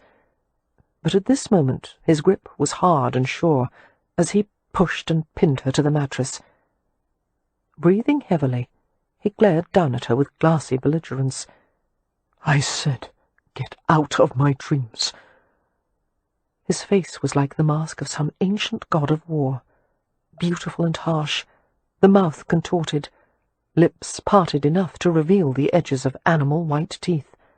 Wynne was amazed, excited, the tiniest bit frightened, but this was Mary Pen, and as she stared at him, the edge of fear melted, and she drew his head down to hers, and he kissed her. She had always imagined there would be roughness, urgency, impassioned pressure, but his lips were soft, grazing over hers with the heat of sunshine, the sweetness of summer rain. She opened to him in wonder, heat filling her chest, the solid weight of him in her arms, his body pressing into the crumpled layers of her skirts. Forgetting everything in the passionate tumult, Wynne reached around his shoulders, until he winced, and she felt the bulk of his bandage against her palm. "Kev," she said breathlessly, "I'm so sorry. No, don't. Be still, be still." She curled her arms loosely around his head, shivering as he kissed her throat. He nuzzled against the gentle rise of her breast, pressed his cheek against her bodice, and sighed. After a long, motionless minute, while her chest rose and fell beneath his heavy head, Wynne spoke hesitantly. "Kev?" A slight snore was her reply. The first time she had ever kissed a man, she thought ruefully, and she had put him to sleep. Struggling out from beneath him, Wynne turned back the covers and grasped the hem of his shirt. The linen clung to the powerful slope of his back. Pulling the hem all the way up, she tucked it into the collarless neck of the shirt. Carefully, she lifted the edge of the bandage, the cotton gauze sticky and reeking of honey. She blinked at the sight of the burn wound, which was angry and inflamed. The doctor had said a scab would form, but the oozing crust of the wound didn't remotely resemble healing. Seeing a black mark on the other side of his back, Wynne frowned curiously and pushed his shirt a little higher. What she discovered caused her breath to catch, her eyes turning wide. "Kev," she murmured in wonder, her fingers tracing the pattern on his shoulder. "What secrets are you hiding?" Chapter 19. The next morning, Amelia awakened to the unwelcome news, delivered by Poppy, that Leo had not slept in his bed the previous night and couldn't be found anywhere, and Meripen had taken a turn for the worse. "Bother Leo," Amelia grumbled, climbing out of bed and reaching for her robe and slippers. "He started drinking yesterday afternoon, and doubtless didn't stop. I couldn't care less where he is or what's happened to him." "What if he wandered out of the house and, I don't know, stumbled over a tree branch or something? Shouldn't we ask some of the gardeners and groundsmen to look for him?" "God, how mortifying!" Amelia pulled the robe over her head and buttoned it hastily. "I suppose so. Yes, although make it clear they're not to go on an all-out search. I should hate for their work to be interrupted just because our brother has no self-control." "He's grieving, Amelia," Poppy said quietly. "I know, but God help me, I'm tired of his grieving, and it makes me feel horrid to say so." Poppy stared at her compassionately and reached out to hug her. "You shouldn't feel horrid. It always falls to you to pick up the pieces of his muck-ups, not to mention everyone else's. I'd be tired too if I were you." Amelia returned the hug and stepped back with a sigh. "We'll worry about Leo later. Right now I'm more concerned about Meripen. Have you seen him this morning?" "No, but Wynne has. She says he's definitely feverish and the wound isn't healing. I think she stayed up with him most of the night." "And now she'll probably faint from exhaustion," Amelia said in exasperation. Poppy hesitated and frowned. "Amelia, I can't decide whether this is the best or worst time to tell you, but there's a minor to-do below stairs. It seems some of the silver flatware has gone missing." Amelia went to the window and stared beseechingly up at the cloud-heavy sky. "Dear, merciful Lord, please don't let it be Beatrix." "Amen," Poppy said. "But it probably is." Feeling overwhelmed, Amelia thought in despair. "I failed. The house is gone. Leo is missing or dead. Meripen is injured. Wynne is ill. Beatrix is going to prison, and Poppy is doomed to spinsterhood." But what she said was, "Meripen first," and strode briskly from the room with Poppy at her heels. Wynne was at Meripen's bedside, so exhausted she could barely sit up straight. Her face was blanched, her eyes bloodshot, her entire body drooping. She had so few reserves it took very little to deplete them. "He has fever," she said, wringing out a wet cloth and draping it over the back of his neck. I'll send for the doctor." Amelia came to stand beside her. "Go to bed." Wynne shook her head. "Later. He needs me now." "The last thing he needs is for you to make yourself ill over him," Amelia replied shortly. She softened her tone as she saw the anguish in her sister's gaze. "Please go to bed, Wynne. Poppy and I will take care of him while you sleep." Slowly, Wynne lowered her face until their foreheads were touching. "It's going all wrong, Amelia," she whispered. "His strength has gone too quickly, and the fever shouldn't have come this fast. We'll get him through this." Even to her own ears, Amelia's words rang false. She forced a reassuring smile to her lips. "Go and rest, dear." Wynne obeyed reluctantly, while Amelia bent over the patient. Mary Penn's healthy bronze colour had been replaced by ashen paleness, the black slashes of his brows and the fans of his lashes standing out in sharp contrast. He slept with his mouth partially open, shallow breaths rushing over the chapped surface of his lips. It didn't seem possible that Mary Penn, always so rugged and sturdy, could have sunk so fast. Touching the side of his face, Amelia was shocked by the heat coming from his skin. "Mary Penn," she murmured, "wake up, dear. Poppy and I are going to clean your wound. You must hold still for us, all right?" He swallowed and nodded, his eyes cracking open. Murmuring in sympathy, the sisters worked in tandem, folding back the covers to his waist, lifting the hem of his shirt to his shoulders, and laying out clean rags, pots of salve and honey, and fresh bandages. Amelia went to ring the servant's bell, while Poppy removed the old dressing. She wrinkled her nose at the mildly unpleasant scent of the exposed raw flesh. The sisters exchanged worried glances. Working as gently and quickly as possible, Amelia cleaned the exudate from the oozing wound, applied fresh salve, and covered it. Mary Penn was quiet and rigid, although his back flinched beneath the treatment. He couldn't stifle an occasional hiss of pain. By the time she had finished, he was trembling. Poppy wiped his sweating face with a dry cloth. "Poor Mary Penn." She brought a cup of water to his lips. When he tried to refuse, she slid an arm beneath his head and raised it insistently. "Yes, you must. I should have known you'd be a terrible patient. Drink, dear, or I'll be forced to sing something." Amelia stifled a grin as Mary Penn complied. "Your singing isn't that terrible, Poppy. Father always said you sang like a bird." "He meant a parrot," Mary Penn said hoarsely, leaning his head on Poppy's arm. "Just for that," Poppy informed him, "I'm going to send Beatrix in here to look after you today. She'll probably put one of her pets in bed with you and spread her jacks all over the floor. And if you're very lucky, she'll bring in her glue pots and you can help make paper doll clothes." Mary Penn gave Amelia a glance rife with muted suffering, and she laughed.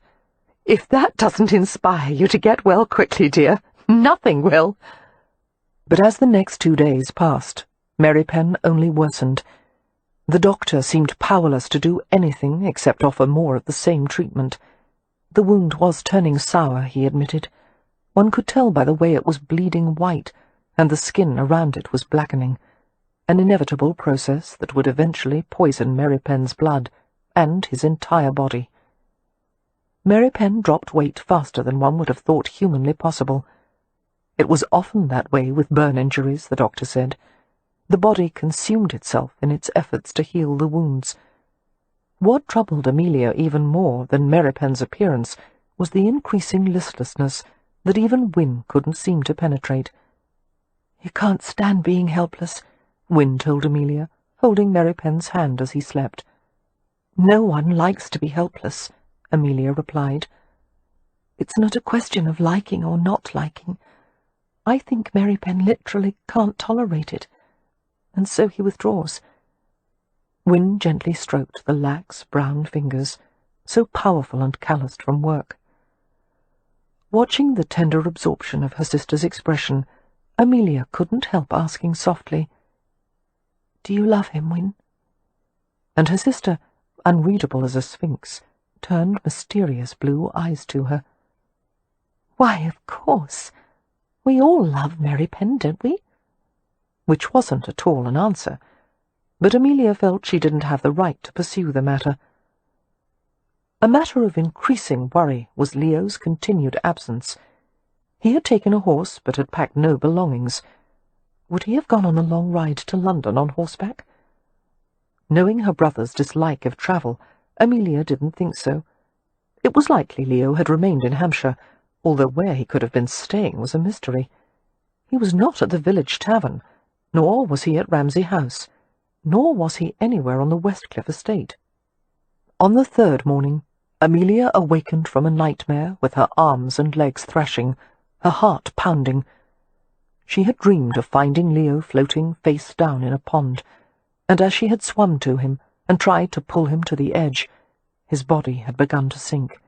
She couldn't keep him afloat, and as he retreated further into the black water, she was pulled down with him, choking on water, unable to see or breathe. Trembling, she climbed out of bed and hunted for her slippers and robe. It was early yet, the house still dark, the atmosphere quiet. She headed for the door, then paused with her hand on the doorknob. Fear was pumping through her veins.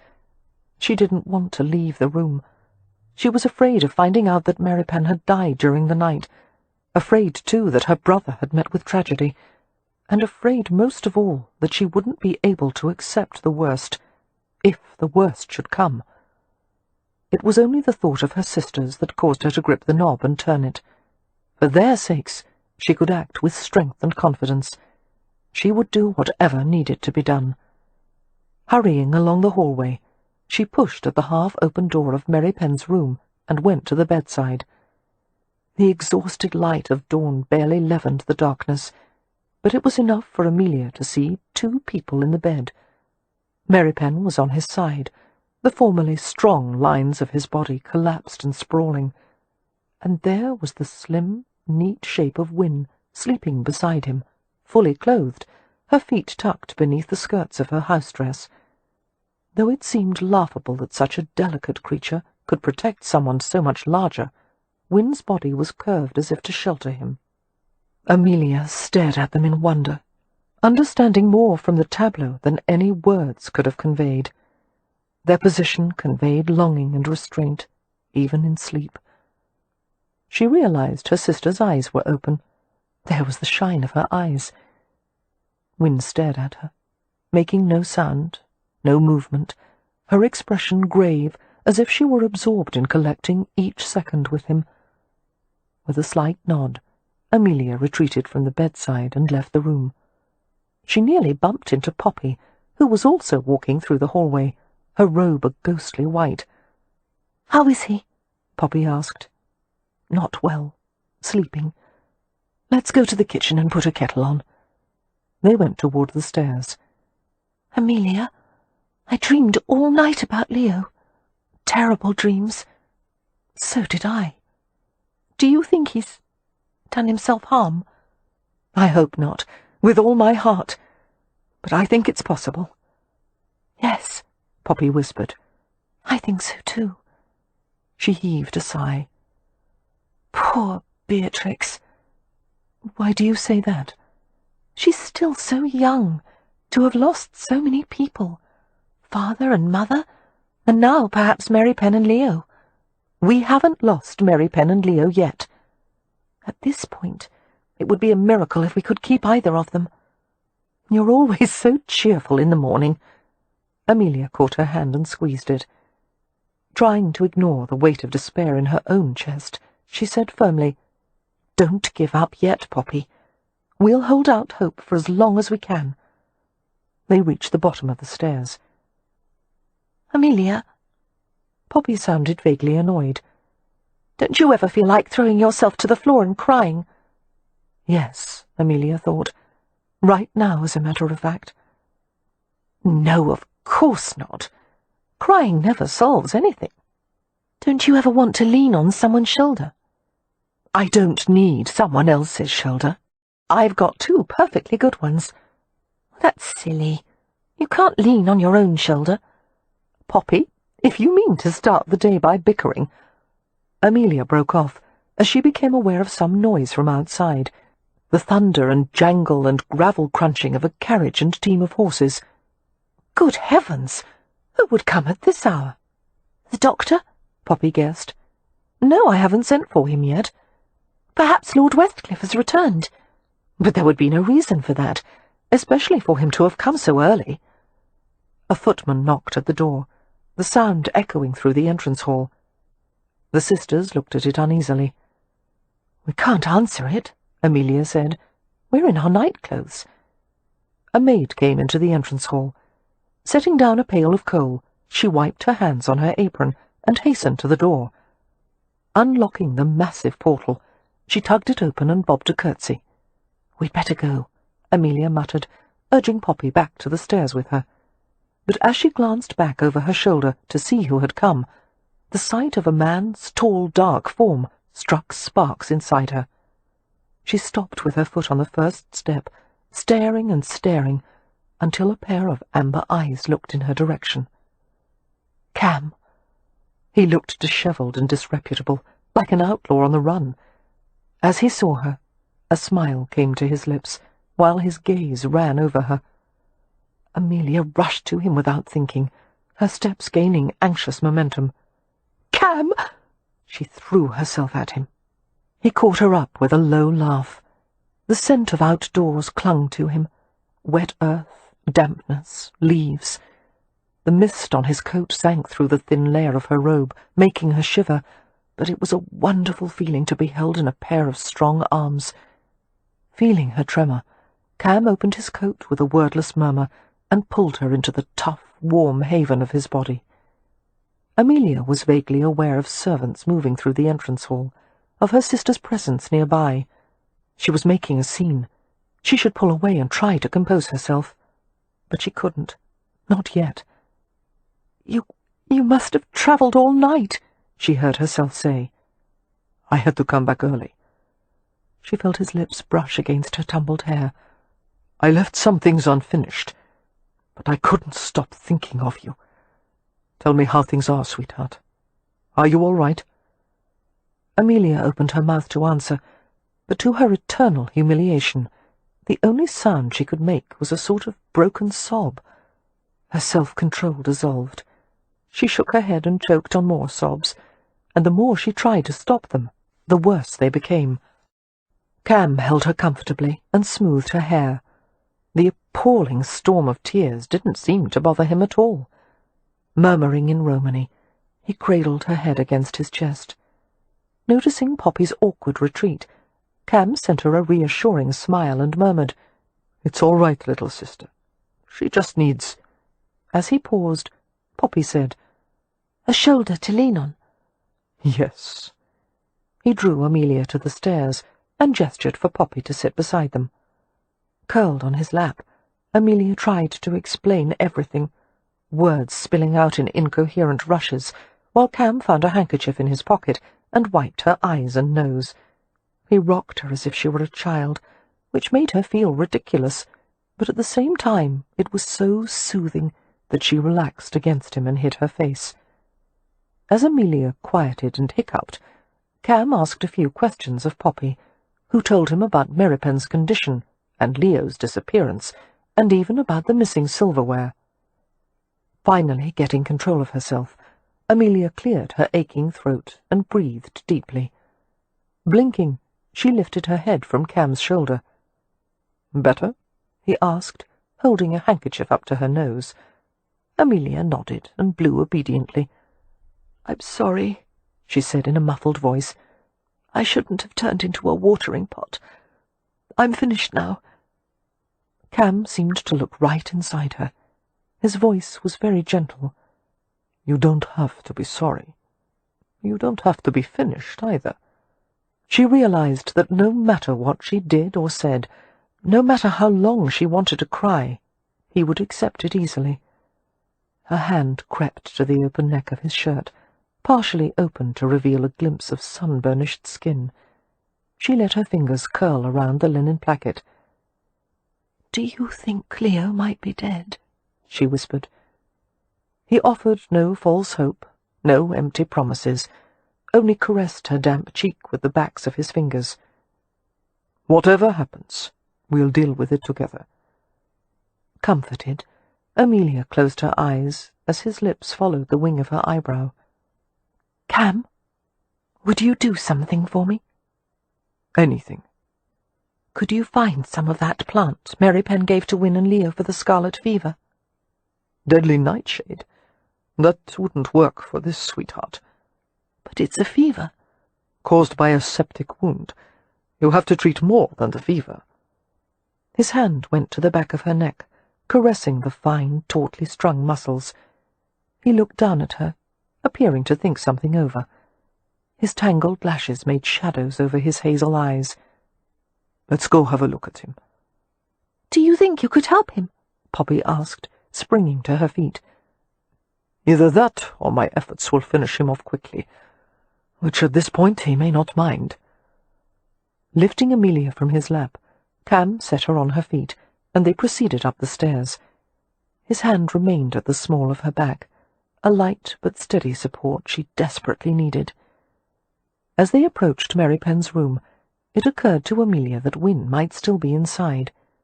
"Wait," she said, hastening forward. "Let me go first." Cam inclined his head and stayed beside the door. Entering the room with caution, Amelia saw that Mary Penn was alone in the bed. She opened the door wider and gestured for Cam and Poppy to enter.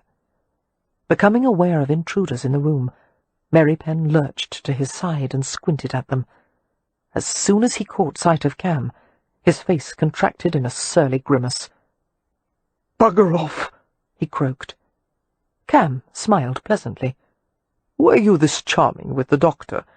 I'll bet he was falling all over himself to help you." "Get away from me." "This may surprise you," Cam said, "but there's a long list of things I'd prefer to look at other than your rotting carcass. For your family's sake, however, I'm willing. Turn over." Mary Penn eased his front to the mattress and said something in Romany that sounded extremely foul. "You two," Cam said equably. He lifted the shirt from Mary Penn's back and pried the bandage from the injured shoulder. He viewed the hideous, seeping wound without expression. "How often have you been cleaning it?" he asked Amelia. "Twice a day." "We'll try 4 times a day, along with a poultice." Leaving the bedside, Cam motioned for Amelia to accompany him to the doorway. He lowered his mouth to her ear.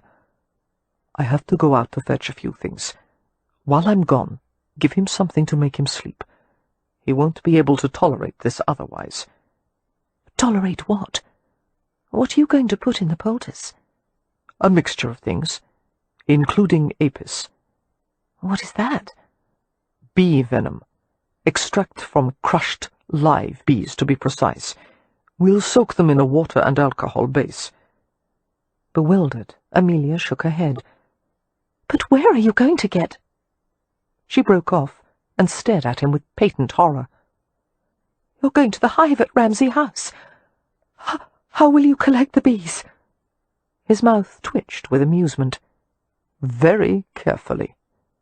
Do you want me to help?" she offered with difficulty. Knowing her terror of the insects, Cam slid his hands around her head and pressed a hard kiss to her lips. "Not with the bees, sweetheart. Stay here and dose Mary Penn with morphine syrup. A lot of it." "He won't. He hates morphine. He'll want to be stoic." "Trust me, none of us will want him to be awake while I'm applying the poultice, especially Mary Penn. The Rome call the treatment white lightning for good reason. It's not something anyone can be stoic about. So do whatever's necessary to put him out, Monisha. I'll be back soon." "Do you think the white lightning will work?" she asked anxiously. "I don't know." Cam cast an unfathomable glance back at the suffering figure on the bed. "But I'm positive he won't last long without it." While Cam was gone, Amelia conferred with her sisters in private. It was decided that Win would be the most likely to succeed in making Mary Penn take the morphine, and it was Win herself who stated flatly they would have to deceive him, as he would refuse to take it voluntarily no matter how they beseeched him.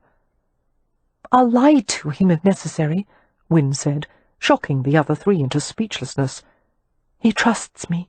He'll believe whatever I say." To their knowledge, Wynne had never told a lie in her life, not even as a child. "Do you really think you could?" Beatrix asked, rather awed by the notion. "To save his life, yes." Delicate tension appeared between Wynne's fine brows, and splotches of pale pink appeared high on her cheeks. I think a sin committed for such a purpose may be forgiven." "I agree," Amelia said swiftly. "He likes mint tea," Wynne said. "Let's make a strong batch and add a great deal of sugar. It will help hide the taste of the medicine." No pot of tea had ever been prepared with such scrupulous care, the Hathaway sisters hovering over the brew like a coven of young witches. Finally, a porcelain teapot was filled with the strained and sugared concoction and placed on a tray beside a cup and saucer. Wynne carried it to Mary Penn's room, pausing at the threshold as Amelia held the door open. "Shall I go in with you?" Amelia whispered. Wynne shook her head. "No, I can manage. Please close the door. Make certain no one disturbs us." Her slender back was very straight as she entered the room. Mary Penn's eyes opened at the sound of Wynne's footsteps. The pain of the festering wound was constant, inescapable. He could feel the toxins leaking into his blood, feeding poison into every capillary. It produced at times a perplexing, dark euphoria, floating him away from his wasting body until he was at the periphery of the room. Until Wynne came, and then he gladly sank back into the pain just to feel her hands on him, her breath on his face. Wynne shimmered like a mirage in front of him. Her skin looked cool and luminous, while his own body raged with miasma and heat. "I've brought something for you." "Don't want—" "Yes," she insisted, joining him on the bed. "It will help you to get better. Here, move up a bit, and I'll put my arm around you." There was a delicious slide of female limbs against him, beneath him, and Mary Penn gritted his teeth against a dull burst of agony as he moved to accommodate her. Darkness and light played beneath his closed eyelids, and he fought for consciousness. When Mary Penn could open his eyes again, he found his head resting against the gentle pillow of Wynne's breasts, one of her arms cradling him, while her free hand pressed a cup to his lips. A delicate porcelain rim clicked against his teeth. He recoiled as an acrid taste burned his cracked lips. "No." "Yes, drink." The cup advanced again. Her whisper fell tenderly against his ear. "For me?" He was too sick. He didn't think he could keep it down. But to please her, he drank a little. The crisp, sour taste made him recoil. "What is it?" "Just mint tea." Wynne's eyes, angel blue, stared into his without blinking, her beautiful face neutral. "You must drink all of this, and then perhaps another cup. It will make you better." He knew at once Wynne was lying. Nothing could make him better, and the bitter tang of morphine in the tea was impossible to conceal. But Mary Penn sensed an intent in her, a strange deliberateness, and the idea came to him that she was giving him an overdose on purpose. His exhausted mind weighed the possibility. It must be that Wynne wanted to spare him more suffering, knowing the hours and days to come were beyond his endurance. Killing him with morphine was the last act of kindness she could offer him. Dying in her arms, cradled against her as he relinquished his scarred soul to the darkness, Wynne would be the last thing he would ever feel, see, hear. Had there been any tears in him, he would have wept in gratitude. He drank slowly, forcing down every swallow. He drank part of the next cup until his throat would no longer work, and he turned his face against her chest and shuddered. His head was spinning, and sparks were drifting all around him like falling stars. Wynne set the cup aside and stroked his hair, and pressed her wet cheek to his forehead. And they both waited. "Sing to me," Mary Pen whispered, as the blinding darkness rolled over him. Wynne continued to stroke his head as she crooned a lullaby. His fingers touched her throat, seeking the precious vibration of her voice, and the last sparks faded as he lost himself in her. His fate, at last. Amelia lowered herself to the floor and sat beside the door, her fingers laced in a loose basket. She heard Wynne's tender murmurs, a few rasping words from Mary Pen, a long silence, and then Wynne's voice, singing gently, humming, the tones so true and lovely that Amelia felt a fragile peace steal over her. Eventually, the angelic sound faded, and there was more quiet. After an hour had passed, Amelia, whose nerves had been stretched to the limit, stood and stretched her cramped limbs. She opened the door with extreme care. Wynne was easing from the bed, tugging the bedclothes over Mary Pen's prone form. "Did he take it?" Amelia whispered, approaching her. Wynne looked weary and strained. "Most of it." "Did you have to lie to him?" A tentative nod. "It was the easiest thing I've ever done. You see, I'm not such a saint after all." "Yes, you are," Amelia returned, and hugged her fiercely. "You are." Even Lord Westcliffe's well-trained servants were inclined to complain when Cam returned with 2 jars of live bees and brought them to the kitchen. The scullery maids ran shrieking to the servants' hall. The housekeeper retreated to her room to compose an indignant letter to the Earl and Countess, and the butler told the head groomsman that if this was the kind of house-guest Lord Westcliff expected him to attend, he was thinking seriously of retiring. As the only person in the household who dared go into the kitchen, Beatrix stayed with Cam, helped in the boiling, straining and mixing, and later reported to her revolted sisters that it had been great fun crushing bees. Eventually, Cam brought what appeared to be a warlock's brew up to Mary Pen's room. Amelia waited for him there, having laid out clean knives, scissors, tweezers, fresh water, and a pile of clean white bandages. Poppy and Beatrix were commanded to leave the room, much to their disgruntlement, while Wynne closed the door firmly behind them. She took an apron from Amelia, tied it deftly around her narrow waist, and went to the bedside. Placing her fingers at the side of Mary Pen's throat, Wynne said tensely, "His pulse is weak and slow. It's the morphine." "Apis stimulates the heart," Cam replied in a matter-of-fact tone, rolling up his shirt-sleeves. "Believe me, it will be racing in a minute or 2. "Shall I remove his bandage?" Amelia asked. Cam nodded. "The shirt, too." He went to the washstand and soaped his hands. Amelia almost smiled at the sight, being reminded of Mary Pen's similar habit. The Rome were ritualistic hand-washers. Wynne helped her to remove the linen shirt from Mary Pen's prostrate form. His back was still heavily muscled, but he had lost a great deal of weight. The sides of his ribs jutted in ledges beneath the swarthy skin. As Wynne went to discard the crumpled shirt, Amelia untucked the end of the bandage and began to pry it loose. She paused, however, as she noticed a curious mark on his other shoulder. Leaning over him, she stared more closely at the black ink design. A chill of astonishment ran through her. "A tattoo," was all she could manage to say. "Yes, I noticed it a few days ago," Wynne remarked, coming back to the bed. "It's odd that he never mentioned it, isn't it? No wonder he was always drawing pukas and making up stories about them when he was younger. It must have some significance to—" "What did you say?" Cam's voice was quiet, but it reverberated with such intensity he might as well have been shouting. "Mary Pen has a tattoo of a puka on his shoulder," Wynne replied, staring at him questioningly as he reached the bed in 3 strides. "We've never known about it until now. It's a very unique design.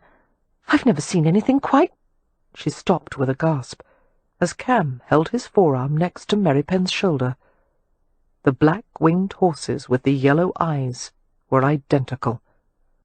Amelia lifted her gaze from the astonishing sight to Cam's blank face. "What does it mean?" Cam couldn't seem to take his gaze from Merrypen's tattoo. "I don't know." "Have you ever known anyone else who—" "No." Cam stepped back. "Sweet Jesus!" Slowly he paced around the foot of the bed, staring at Merrypen's motionless figure as if he were a variety of exotic creature he had never seen before. He picked up a pair of scissors from the tray of supplies. Instinctively, Wynne moved closer to the sleeping man's side. Noticing her protectiveness, Cam murmured, "It's all right, little sister. I'm just going to cut the dead skin away." Leaning over the wound and working intently, Cam didn't resemble a physician so much as a warlock weaving a spell. After a minute of watching him clean and debride the wound, Wynne went to a nearby chair and sat abruptly, as if her knees had been unbuckled. Amelia stood beside him, feeling a sting of nausea in her throat. Cam, on the other hand, was as detached as if he were repairing the intricate mechanism of a clock, rather than treating festering human flesh. At his direction, Amelia fetched the bowl of poultice liquid, which smelled astringent but curiously sweet. "Don't let it splash into your eyes," Cam said, rinsing the wound with salt solution. "It smells like fruit." "That's the venom." Cam cut a square of cloth and pushed it into the bowl. Fishing it out gingerly, he laid the dripping cloth over the wound. Even in the depths of his sleep, Merrypen jerked in reaction and tried to move. "Easy, chal." Cam laid a hand on his back, keeping him in place. When he was assured Merrypen was still again, he bandaged the poultice firmly in place. "We'll replace it every time we clean the wound," he said. "Don't tip the bowl over. I'd hate to have to go back for more bees." "How will we know if it's working?" Amelia asked. "The fever should go down gradually, and by this time tomorrow we should see a nice leathery scab forming." He felt the side of Merrypen's throat and told Wynne, "His pulse is stronger." "What about the pain?" Wynne asked anxiously.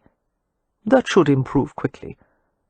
Cam smiled at her as he quoted a Latin phrase, "Pro medicina est dolor, dolorem qui necat." "The pain that kills pain acts as medicine," Wynne translated. "That would make sense only to a Roma," Amelia said, and Cam grinned. He took her shoulders in his hands. "You're in charge now, Hummingbird. I'm leaving for a little while." "Right now?" she asked in bewilderment. "But where are you going?" His expression changed. "To find your brother." Amelia stared at him with mingled gratitude and dread. "Perhaps you should rest first. You travelled all night. It may take a long time to find him." "No, it won't take long." His eyes glinted with irony. "Your brother is not one to cover his tracks." Chapter 20. Approximately 6 hours after his search for Leo had begun, Cam knocked at the front door of a prosperous manor farm. A piece of tavern gossip had led to someone who had seen Ramsay with someone else, and they had gone to another place where their plans had been overheard, and so forth, until finally the trail had led to this place. The large Tudor house, with the date 1620 inscribed over the door, was located almost 10 miles from Stonycross Park. From the information Cam had gathered, the farm had once belonged to a noble Hampshire family, but had been sold out of necessity to a London merchant. It served as a retreat for the merchant's dissipated sons and their playmates. Hardly a surprise that Leo had been drawn to such company. The door was opened, and a trout-faced butler appeared. His lips twisted disdainfully as he saw Cam. "Your kind isn't welcome here." "That's fortunate, since I don't intend to stay long. I've come to collect Lord Ramsay." There's no Ramsay here." The butler began to close the door, but Cam braced a hand on it. "Tall, light eyes, ruddy complexioned, probably reeking of spirits." "I have seen no one of that description." "Then let me speak to your master." "He is not at home." "Look," Cam said irritably, "I'm here on behalf of Lord Ramsay's family. They want him back. God knows why. Give him to me and I'll leave you in peace." "If they want him," the butler said frostily, "let them send a proper servant, not a filthy gypsy." Cam rubbed the corners of his eyes with his free hand and sighed. "We can do this the easy way or the hard way. Frankly, I'd rather not go through unnecessary exertion. All I ask is that you allow me 5 minutes to find the bastard and take him off your hands. Begone with you!" After another foiled attempt to close the door, the butler reached for a silver bell on the hall table. A few seconds later, 2 burly footmen appeared. "Show this vermin out at once," the butler commanded. Cam removed his coat and tossed it onto one of the built-in benches lining the entrance hall. The first footman charged him. In a few practiced movements, Cam landed a right cross on his jaw, flipped him, and sent him to a groaning heap on the floor. The second footman approached Cam with considerably more caution than the first. "Which is your dominant arm?" Cam asked calmly. The footman looked startled. "What do you want to know?" "I'd prefer to break the one you don't use as often." The footman's eyes bulged, and he retreated, giving the butler a pleading glance. The butler glared at Cam. "You have 5 minutes. Retrieve your master and go." "Ramsay isn't my master," Cam muttered. "He's a pain in my arse." "They've been in the same room for days," the footman, whose name was George, told Cam as they ascended a flight of carpeted stairs. "Food sent in, oars coming and going, empty wine bottles everywhere, and the stench of opium smoke spreading through the entire upper floor. You'll want to cover your eyes when you enter the room, sir." "Because of the smoke?" "That and, well, the goings-on would make the devil blush." "I'm from London," Cam said. "I don't blush." Even if George hadn't been willing to lead Cam to the room of iniquity, he could have easily found it from the smell. The door was ajar.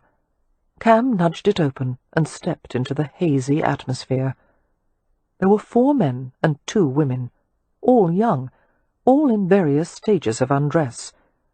Although only one opium pipe was in evidence, it could have been argued that the entire room served as a huge pipe, so thick was the sweet smoke. Cam's arrival was greeted with remarkable unconcern. The men listlessly draped across upholstered furniture, one coiled on cushions in the corner. Their complexions were cadaverous, their eyes filmy with narcotic dullness. A side table was littered with spoons and pins, and a dish filled with what looked like black treacle. One of the women, who was entirely naked, paused in the act of lifting a pipe to a man's slack mouth. "Look," she said to the other woman. "Here's a new one." A drowsy giggle. "Good. We need him. They're all at half-mast. The only stiff thing left is the pipe." She twisted to look at Cam. "Gaw, what a pretty man." "Oh, let me have him first," the other one said. She petted herself invitingly. "Come here, love. I'll give you a—" "No, thank you." Cam was beginning to feel slightly dizzy from the smoke. He went to the nearest window, opened it and let a cold breeze into the room. A few curses and protests greeted his actions. Identifying the one in the corner as Leo, Cam went to the quiescent figure, lifted the head by the hair, and stared into his future brother-in-law's puffy face. "Haven't you inhaled enough smoke lately?" he asked. Leo scowled. "Sod off." "You sound like Merrypen," Cam said, "who, in case you're interested, may be dead by the time we return to Stonycross Manor." "Good riddance to him." "I'd agree with you, except that agreeing with you probably means I'm on the wrong side of the argument." Cam began to tug Leo upward, and the other man struggled. "Stand up, damn you!" Cam hoisted him with a grunt of effort. "Or I'll drag you out by the heels." Leo's bloated bulk swayed against him. "I'm trying to stand," he snapped. "The floor keeps tipping." Cam fought to steady him. When Leo had finally gotten his bearings, he lurched toward the doorway, where the footman waited. "May I escort you downstairs, my lord?" George asked politely. Leo responded with a surly nod. "Close the window," one of the women demanded, her naked body shivering as the autumn wind swept through the room. Cam glanced at her dispassionately. He had seen too many of her kind to feel much pity.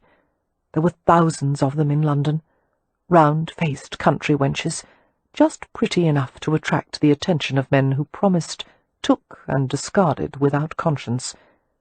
"You should try some fresh air," he advised, reaching for a discarded lap blanket beside the settee. "It promotes clear thinking." "What do I need to do that for?" she asked sourly. Cam grinned. "Good point." He draped the blanket over her shivering white body. "Still, you should take some deep breaths." He bent to pat her pale cheek gently. "And leave this place as soon as you're able. Don't waste yourself on these bastards."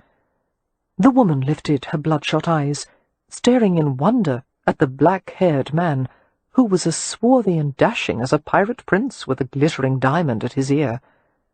Her plaintive voice followed him as he left. "Come back!" It took the combined efforts of Cam and George to load the grumbling, protesting Leo into the carriage. "It's like hauling 5 sacks of potatoes all at once," the footman said breathlessly, pushing Leo's foot safely inside the vehicle. "The potatoes would be quieter," Cam said. He tossed the footman a gold sovereign.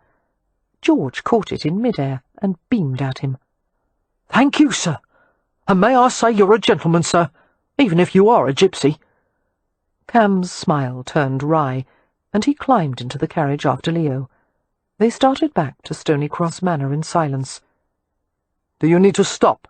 Cam asked midway through the trip, seeing that Leo's face had turned from white to green.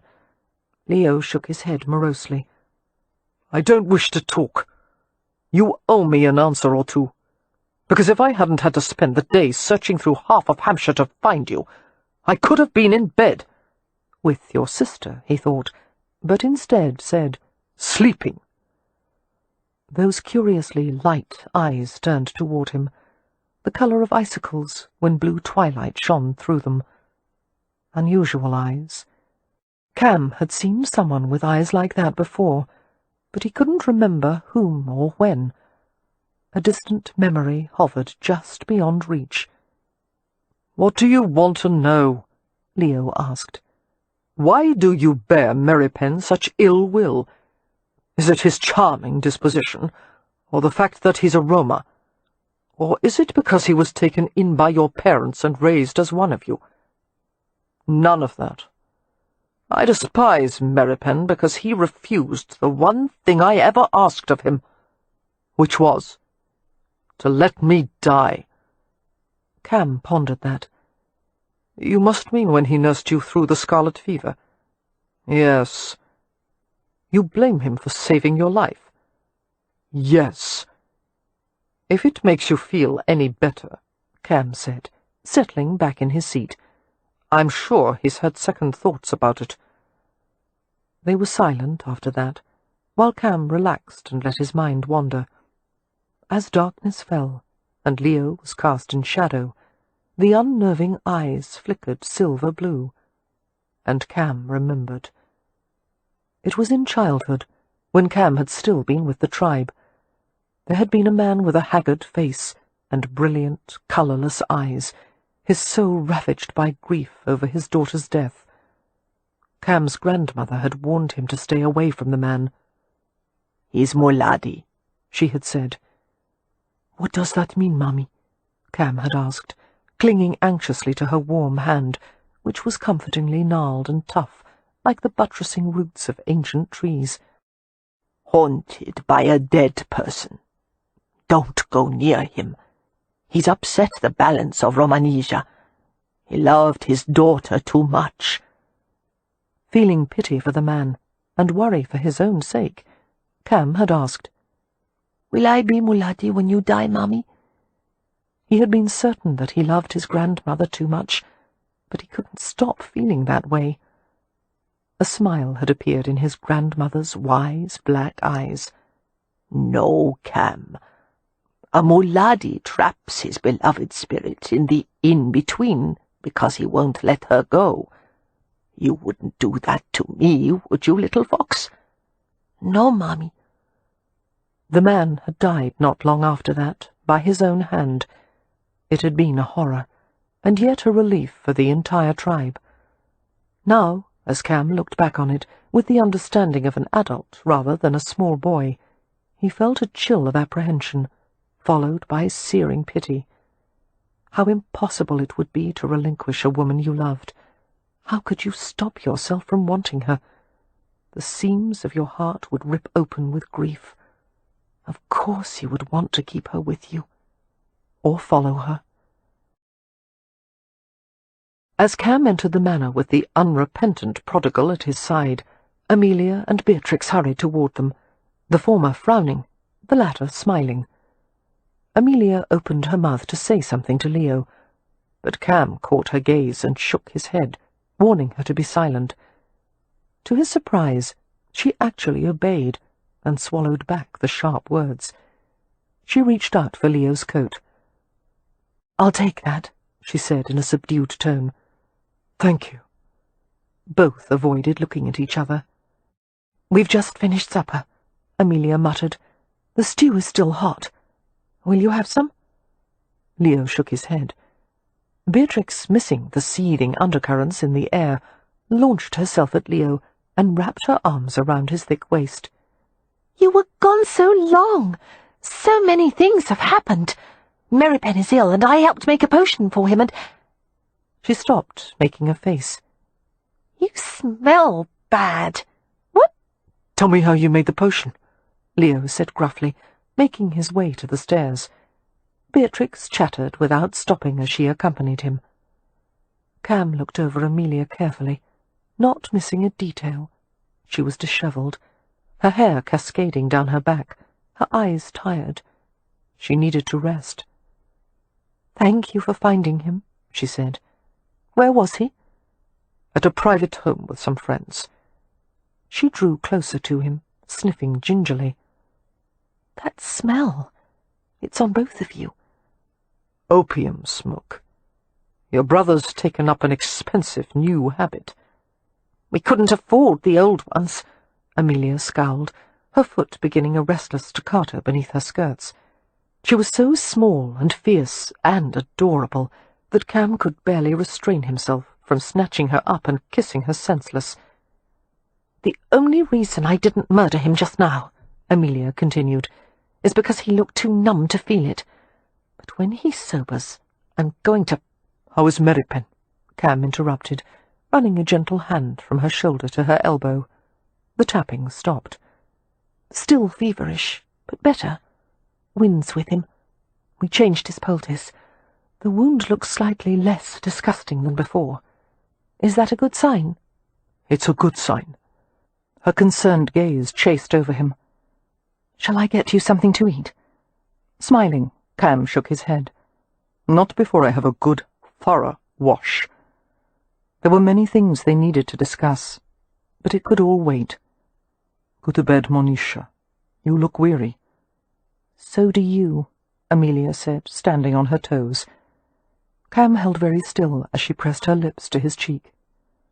"Will you come to me tonight?" "No." He took her in his arms. "You need to sleep more than you need my groping and fondling." She flushed a little and leaned harder against him. "I don't mind your groping and fondling." Cam laughed. "What a testament to my love-making skills." "Come to me," she whispered. "Hold me while we sleep." "Hummingbird," he returned, his lips brushing her brow. "If I hold you, I don't trust myself not to make love to you. So we'll sleep in separate beds." He looked down at her with a smile. "Just for tonight." It took 3 soapings and rinsings for Cam to remove the taint of opium from his skin and hair. After toweling his hair dry, he donned a black silk robe and walked through the darkened hallway to his room. It was storming outside, the rain and thunder sweeping in on an easterly, battering the windows and roof. The hearth in his room had been replenished, the blaze shedding warmth and light. Cam's eyes narrowed in curiosity as he saw a small shape beneath the covers. Amelia's head lifted from the pillow. "I'm cold," she said, as if that were a perfectly reasonable explanation for her presence. "My bed is no warmer than yours." Cam approached her slowly, trying not to feel like a predator, trying to ignore the heat that had ignited in his blood. His body went hard beneath the black silk, all his muscles tightening in anticipation. "It would be if you were in it," she said. Her hair fell over her shoulders in dark ripples down to her hips. Sitting close beside her, Cam touched one of the shining locks, following it over her chest, the tip of her breast, down to the end. Amelia drew in a quick breath. He wondered if her nipples were hard beneath the white gown, if the blush on her face had spread to the skin he couldn't see. Restraining his urgent need, Cam held still as she reached out to him with hesitant fingers, stroking the black silk that covered his shoulders. She rose to her knees and impulsively kissed his ear, the one with the diamond stud, and touched the damp, slightly curling locks of his hair. "You're not like any man I've ever known," she said. "You're not even someone I could have dreamed. I have no hope of understanding you. You're like someone from a fairy story, written in a language I don't even know." "The prince, I hope." "No. You're the dragon. A beautiful, wicked dragon." Her voice turned wistful. "How could anyone have a normal, everyday life with you?" Cam took her in a safe, firm grip and lowered her to the mattress.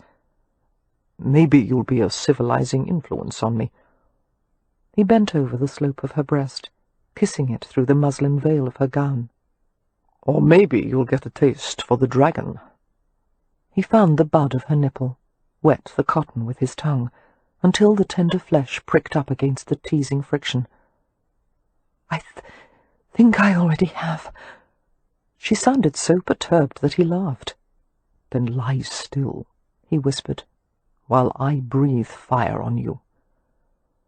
The women he had slept with in the past had never worn this kind of prim white nightgown, which struck Cam as the most erotic garment he had ever seen. It had intricate little folds and tucks and lace trimmings, and it went from the neck to the ankles. The way it lay over her, like a layer of pale, crisp icing, made his heart pound with primal force. He followed her shape, searching for her scent, her heat through the cotton, lingering whenever she arched or twitched. The front was held closed by a long row of covered buttons. He worked at them while her hands slid restlessly over his silk-covered back. He kissed her, his tongue searching the sweetness of her mouth. The top of the gown slipped open, revealing the gleaming rise of her breasts, the tempting shadow between. He pulled the garment lower, lower, until her arms were delicately trapped and her chest was exposed. His head lowered, and he took what he wanted, licking a taut nipple, prodding with his tongue, making it wet and deep pink. Amelia sighed deeply, her eyes half closed, her body lifting helplessly as he bent to her other breast. Cam's breathing turned ragged as he pulled the gown lower, freeing her arms, exposing the curves of her hips and stomach. He spread his hands over her body, his fingers and palms translating heat into sensation. He kissed her navel, the ticklish skin around it, the place where the crisp, curly hair started. Her legs tautened against him, caught beneath his weight. Moving upward, he straddled her body. He took the signet ring off, the one she had refused before, and held it out to her. "You can have what you want," he said, But first, give me what I want." Amelia focused on the ring. "I can't put that on." "You can take it off after we're finished. But I won't make love to you unless you're wearing it." "You're being absurd." "You're being stubborn." Cam leaned over her, bracing his forearms on either side of her, kissing her sulky mouth. "Just for tonight," he whispered. "Wear my ring, Amelia, and I'll give you as much pleasure as you can bear." He kissed her throat, his hips shunting gently against her. She gasped at the feel of him, hard and swollen behind the black silk. His mouth travelled slowly up to her ear. "I'll enter you, fill you, and then I'll hold you still and quiet in my arms. I won't move. I won't let you move either. I'll wait until I feel you throbbing around me. I'll follow that rhythm deep in your body, that sweet pulse. I won't stop until you weep and shiver and cry out for more, and I'll give it to you, as long and deep and hard as you want. Take my ring, love." His mouth descended to hers in a smouldering kiss. "Take me."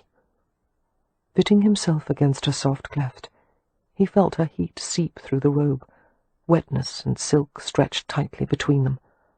Her small hand touched his, fingers unfolding like night-blooming flowers, and she let him slide the ring back on. Cam stripped her naked and laid her back into his discarded robe, her skin startling white in the glimmering pool of black. He kissed her everywhere, the crooks of her elbows, the backs of her knees, every curve and hollow of the smooth, feminine territory. She wrapped herself around him, her mouth innocently inquiring as she kissed every part of him she could reach. He made her lie still as he kissed between her thighs, cupping her hips with his hands, while the scent of her lit an explosion of fire inside him. He licked into the tenderness, teasing her, sucking lightly until she groaned with every breath, and reached down to his head, urging him upward with imploring fingers. Fighting for self-control, Cam entered her, sliding deep. She moved and arched and nearly drove him insane. "Sweetheart, wait," he said shakily, trying to calm her. "Don't move, please. Don't." A laugh rustled in his throat as she hitched up against him desperately. "Be still," he whispered, brushing kisses across her parted lips. "Hold me inside you. Feel the way your body tightens around me. Be still, still." Breathing hard, Amelia tried to obey. Her flesh pulsed helplessly around the invading hardness. Cam made them both wait, their bodies perspiring and tense as they concentrated on that subtle, luscious clenching. Finally, he began to move, using himself to pleasure her. He made love to her, all of her, and as he sank into the fathomless, dark delight, he was flooded with a fulfillment he had never known before. She enclosed him in softness and strength, letting him feast on kisses while he rode the swift, hot pulse of her, stroking her inside and out. He looked down at her with pleasure-hazed eyes, at her face so tenderly confined in the bracket of his hands, and he whispered in Romany, "I am yours." He watched her eyes close in the sweet, temporary blindness of rapture. He felt it echoing in himself, the waves rushing stronger and stronger until the world caught fire. Afterward, they lay tumbled side by side, like the survivors of a shipwreck, stunned in the wake of a storm. When Cam could gather the strength to move, which was not soon, he rolled to his side and nuzzled Amelia's throat, loving the fragrant, damp warmth of her. Amelia groped for the ring and began tugging and twisting it. "It's stuck again." She sounded disgruntled. Cam pinned her wrist and bent his head, taking her finger into his mouth. She gasped as his tongue swirled around the base, leaving it wet. Gently, he used his teeth to draw the gold band off. Taking the ring from between his lips, he slid it back onto his own finger. Her hand, now bare, flexed a little as if bereft, and she looked at him uncertainly. You'll get used to wearing it. Cam smoothed his hand along the plane of her midriff and stomach. We'll try it on you a few minutes at a time, like breaking a horse to harness. He grinned at her expression. Pulling the covers over them both, Cam continued to stroke her. Amelia sighed, nestling against his shoulder and biceps. By the way, he murmured, the flatware's back in the silver cabinet. It is? She asked drowsily. How? What? I had a talk with Beatrix while we were crushing bees. She explained her problem. We agreed to find some new hobbies to keep her busy. To start with, I'm going to teach her to ride. She said she barely knows how. There hasn't really been time with all the other... Amelia began defensively. Shh. I know that, Hummingbird. You've done more than enough, keeping all of them together and safe. Now it's time for you to have some help. He kissed her gently. For someone to keep you safe. But I don't want you to... Go to sleep, Cam whispered. We'll start arguing again in the morning. For now, love, dream of something sweet. Amelia slept deeply, dreaming of resting in a dragon's nest, tucked beneath his warm, leathery wing, while he breathed fire on anyone or anything that dared to approach. She was woozily aware of Cam leaving the bed in the middle of the night, pulling on his clothes. "Where are you going?" she mumbled. To check on Merrypen. She knew she should go with him. She was concerned about Merrypen, but as she tried to sit up, she was reeling with exhaustion, stupefied with it. Cam coaxed her back down into the welcoming depth of the bedclothes. She fell asleep again, stirring only when he returned to stretch out beside her and gather her in his arms. "Is he better?" she whispered. "Not yet, but he's no worse. That's good. Now close your eyes." And he soothed her back to sleep. Merrypen awakened in a dark bedroom, the only glimmer of light coming from the quarter-inch space between the closed draperies. That one sliver was brilliant with the whiteness of midday. His head ached viciously. His tongue seemed twice its normal size, dry and swollen in his mouth. His bones were sore, and so was his skin. Even his eyelashes hurt. In fact, he had undergone some strange reversal in which everything hurt except his wounded shoulder, which glowed with an almost pleasant warmth. He tried to move. Instantly, someone came to him. Wynne. Cool, frail, sweet-smelling, a lovely spirit in the darkness. Without speaking, she sat beside him and lifted his head, and gave him tiny sips of water until his mouth was moist enough to allow speech. So he hadn't died, and if he hadn't by now, he probably wasn't going to. He wasn't certain how he felt about that. His usual rough appetite for life had been replaced by shattering melancholy, probably the after-effects of the morphine. Still cradling Merrypen's head, Wynne stroked her fingers through his matted, unwashed hair. The light scratch of her fingernails on his scalp sent chills of pleasure through his aching body. But he was so mortified by his uncleanliness, not to mention his helplessness, that he shoved irritably at the gentle hand. "I must be in hell," he muttered. Wynne smiled down at him with a tenderness he found unbearable. "You wouldn't see me in hell, would you?" "In my version, yes." Her smile turned quizzical, faded, and she laid his head carefully back on the bed. Wynne would be featured prominently in Merrypen's hell. The most profound, gut-wrenching pain he had ever experienced was because of her, the agony of wanting and never having, of loving and never knowing love.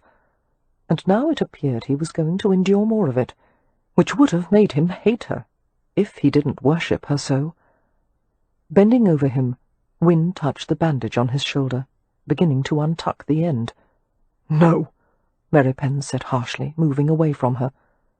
He was naked beneath the covers, stinking of sweat and medicine, a huge, hulking beast, and even worse, dangerously vulnerable. If she continued touching him, tending him, his defences would be smashed, and God knew what he would say or do. He needed her to go as far away from him as possible. "Kev," she said, her too careful tone maddening him further, "I want to see the wound. It's almost time to change the poultice. If you'll just lie flat and let me—" "Not you!" Lie flat, as if that were even possible, with the roaring erection that had sprung to life as soon as she had touched him. He was nothing more than an animal, wanting her this way, even when he was ill and filthy and still drugged from morphine, even knowing that to make love to her was like signing her death warrant. Had he been a prayerful man, he would have begged the pitiless heavens never to let Wynne know what he wanted or how he felt. A long moment passed before Wynne asked in a perfectly normal tone, "Who do you want to change the poultice, then?" "Anyone." Merripen kept his eyes closed. "Anyone but you." He had no idea what Wynne's thoughts were, as the silence became heavy and prolonged. His ears pricked at the sound of her skirt swishing. The thought of fabric moving and swirling around her slender legs caused every hair on his body to rise. "All right, then," she said in a matter-of-fact tone as she reached the door. "I'll send someone else as soon as possible." Merripen moved his hand to the place on the mattress where she had sat, his fingers splayed wide, and he fought to close his heart, which contained too many secrets, and therefore could never be shut all the way. Descending the grand staircase carefully, Wynne saw Cam Rohan coming up. She felt a spasm of nerves in her stomach. Wynne had always felt a bit twittery around unfamiliar men, and she wasn't quite certain what to make of this one. Rohan had assumed a position of influence over her family with astonishing speed. He had stolen her older sister's heart with such adroitness that she didn't even seem to know it yet. Like Merripen, Rohan was a big, virile male, and like Merripen, he was a roamer, but he was so much easier with it, infinitely more comfortable in his own skin. Rohan was smooth and prepossessing, whereas Merripen was secretive and brooding. But for all Rowan's charm, there was a subtle edge of danger about him, a sense that he was acquainted with a side of life the sheltered Hathaways had never been exposed to. He was a man who harboured secrets, like Merripen. Those identical tattoos had caused Wynne to wonder at the connection between the two men, and she thought she might know what it was, even if neither of them did. She stopped with a timid smile as they met on the stairs. "Mr. Rohan." "Miss Winifred." Rowan's unnerving, golden gaze moved across her white face. She was still upset from her encounter with Merripen.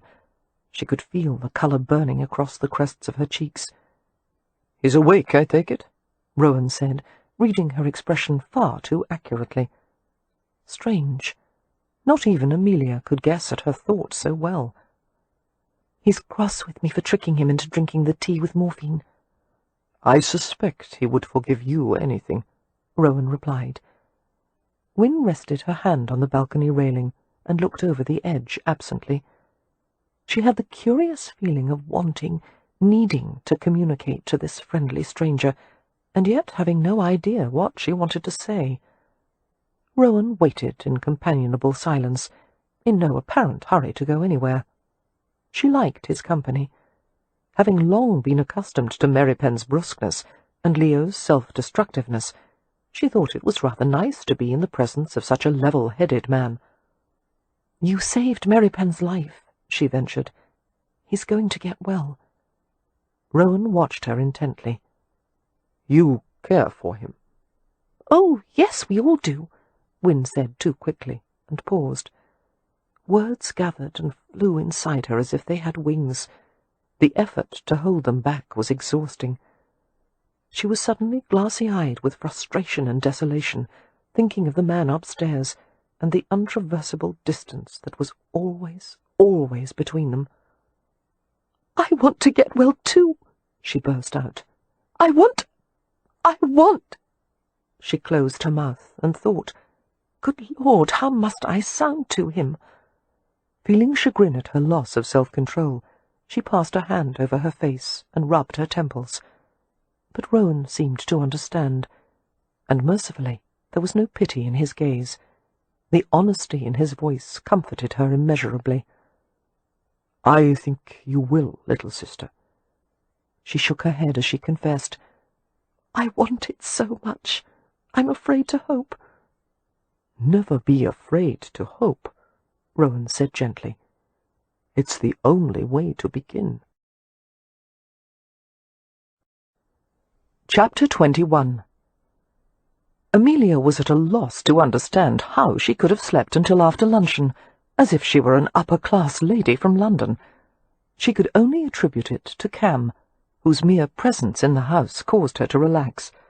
It was as if her mind automatically handed over all worries and cares to him, allowing her to sleep like an infant. She didn't like it. She didn't want to depend on him, and yet she couldn't seem to stop it from happening. Dressing smartly in a chocolate-coloured gown with pink velvet trim, she went to visit Merrypen, whose surliness didn't dampen her joy in his recovery. Upon going downstairs, she was told by the housekeeper that a trio of gentlemen had just arrived from London, and Mr. Rohan was meeting with them in the library. Amelia guessed that one of them must be the architect Cam had sent for. Curious about the visitors, she went to the library and paused at the doorway. The masculine voices stopped. There were men grouped around the library table, 2 seated, 2 leaning casually against it, and another, Leo, lurking in the corner. The men all rose, except for Leo, who merely shifted in his chair, as if the courtesy were too much effort to be bothered with. Cam was dressed with his usual dishevelled elegance, well-tailored clothes, but a conspicuous lack of a cravat. Approaching Amelia, he took one of her hands. He raised it to his lips and pressed a lingering kiss to the backs of her fingers in a territorial gesture not likely to be lost on the other men. "Miss Hathaway." Cam's tone was polite, while a heathen glint danced in his eyes. "Your timing is perfect. Some gentlemen have arrived to discuss the restoration of the Ramsay estate. Allow me to introduce them." Amelia exchanged bows with the men. A master builder named Dashel Frost, who appeared to be in his late 30s, his younger brother Christopher, and their assistant, Mr. Francis Barksby. Frost Brothers was a well-known firm. Dashel Frost had gained a sterling reputation as the builder of the Rutledge Hotel several years earlier, and subsequently carried out private and public projects all over England. He had established a prosperous firm with the relatively new concept of employing all his subcontractors internally, rather than hiring outside workers and craftsmen. By keeping all his employees under one roof, Frost maintained an unusually high degree of control over his projects. Dashel Frost was a large-framed, beefy man with a neatly trimmed beard, warm brown eyes, and a ready smile. One could easily imagine him in his early days as a carpenter's apprentice, hammer in hand. Amelia liked him immediately. Her heart sank a little, however, when she was introduced to the younger brother, and realized who he was. Christopher Frost had studied architecture at the same time Leo had, when they had both been articled to the London architect, Roland Temple. Amelia had never met Frost, but Leo had talked about him a great deal on his visits home. In those days, a friendly rivalry had developed between the apprentices. They had gone to pubs with other young architects, debating how to interpret classic styles with modern flourishes, and which buildings would stand the test of time. Toward the end of the 3 years they had worked for Temple, Frost and Leo had even discussed starting a practice together, designing speculative houses. But then the scarlet fever had struck, and Leo's world had fallen apart, whereas Frost had gone on to establish himself as a sought-after architect. Christopher Frost was handsome, with alert blue eyes and thick, close-trimmed hair, too dark to be blonde, too light to be brown, a polished professional man, lean and fit as Leo had once been. It almost hurt to look at him, knowing this was what Leo could have been. She couldn't imagine what her brother must have thought or felt upon seeing his former rival, but it helped that Christopher Frost was so pleasant and straightforward, seeming to disregard the awkwardness of the situation. "My old acquaintance," Leo said from the corner of the room. "You remember my having mentioned him?" "On many occasions," Amelia replied, smiling at Frost. "We never had the chance to meet, however." "Much to my regret." Christopher Frost returned her smile and glanced in Leo's direction. "I did send a letter when I learned of your ascendancy to the peerage, my lord. Something to the effect that, while I was pleased for your sake, I was disappointed to have lost a worthy rival. You always drove me to reach beyond the limits of my abilities." "Yes," Leo said sardonically. "I was a great loss to the architectural firmament." "You were," Frost agreed without irony. He turned back to Amelia. "I hope to persuade your brother to accompany us to the Ramsay estate. I would welcome his opinions about redesigning the place." "I've given up opinions," Leo said. "Hardly anyone ever agrees with them, and if someone does, it's proof he has no judgment whatsoever." But somehow, by some verbal equivalent of a sleight of hand trick, Cam managed to get Leo to accompany them to Ramsay House. Later in the day, Cam described it to Amelia in private, the way Leo had mumbled and sulked for most of the visit, while Christopher Frost had made notes and sketches. But there had been moments when Leo had seemed unable to resist commenting on his abhorrence of Baroque trimmings and flourishes, and how the house should be designed with symmetry and proportion. "Did Mr. Frost listen to him?" Amelia had asked with a slight frown. "Or did he treat Leo disdainfully?" "Frost was courteous." They walked slowly along a path that led into the wood, the sky blushing with the advent of evening. A brisk wind sent leaves skipping and fluttering over the ground. Cam adjusted his stride to match Amelia's shorter one. Drawing off one of her gloves, he deposited it in his pocket and kept her bare hand in his. "Did you know Mr. Frost and Leo were once acquainted?" Amelia asked. "Did you bring him here as a part of some plan?" "No." Cam's voice held a faint whisk of annoyance. "I had no idea they'd once been rivals. I don't manipulate people that way." Glancing into Amelia's apologetic face, he added in a softer tone, "Besides, that wouldn't work with your brother. What he suffers from can't be cured by reminding him of what he used to be. He won't ever be that man again." "Do you think he'll always stay the way he is now?" Hearing the trepidation in her tone, Cam stopped with her in the shade of a stand of beeches and nestled her against him. "No, Hummingbird. People change. As the Roma say, no wagon keeps the same wheels forever." He eased her closer, feeling her body through the layers of clothes. You're not wearing a corset." "This is a walking dress. Cam!" He was pulling her to the trunk of the largest beech, its smooth grey bark knobbed and time-scarred. The massive branches had been weighted by their own mass until they touched the earth and reached upward again, as if the tree were a lazy giant resting on ancient elbows. Untying Amelia's bonnet ribbons, Cam tossed the garment to the ground and grabbed her. "I hope you don't think," she began, and immediately found her mouth occupied by his. His kiss was impatient, his tongue stabbing inside her in rough, delicious strokes. He shoved her against the trunk, where a huge branch diverged in a bulky joist, and dug his knee into her skirts to keep her there. Beechnut husks crackled beneath their feet with each shift of their weight. Every time Amelia thought Cam might stop kissing her, he found a new angle, a deeper taste, making love to her mouth with blatant sensuality. The pale gold leaves blurred overhead as she felt him slide the ring onto her finger.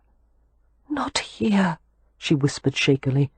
"Really, we can't." "Oh, yes, we can." He unfastened the front of her bodice, untied her chemise, and spread it with a deftness that made her gasp. He bent hungrily to a cool, tight nipple, heating it with his mouth. Every intimacy that occurred between them bound them closer together, and he knew it. "Cam," she moaned, quivering as he kissed her other breast, biting tenderly at the tip. "Not here." "This is the perfect place." He kissed his way up the taut column of her neck. "We're no more and no less than any wild creature in the wood." He rubbed a smile into the pulse of her throat. "You'll just have to get into the spirit of things." Taking her hand, he pulled it to the straining hardness of his sex.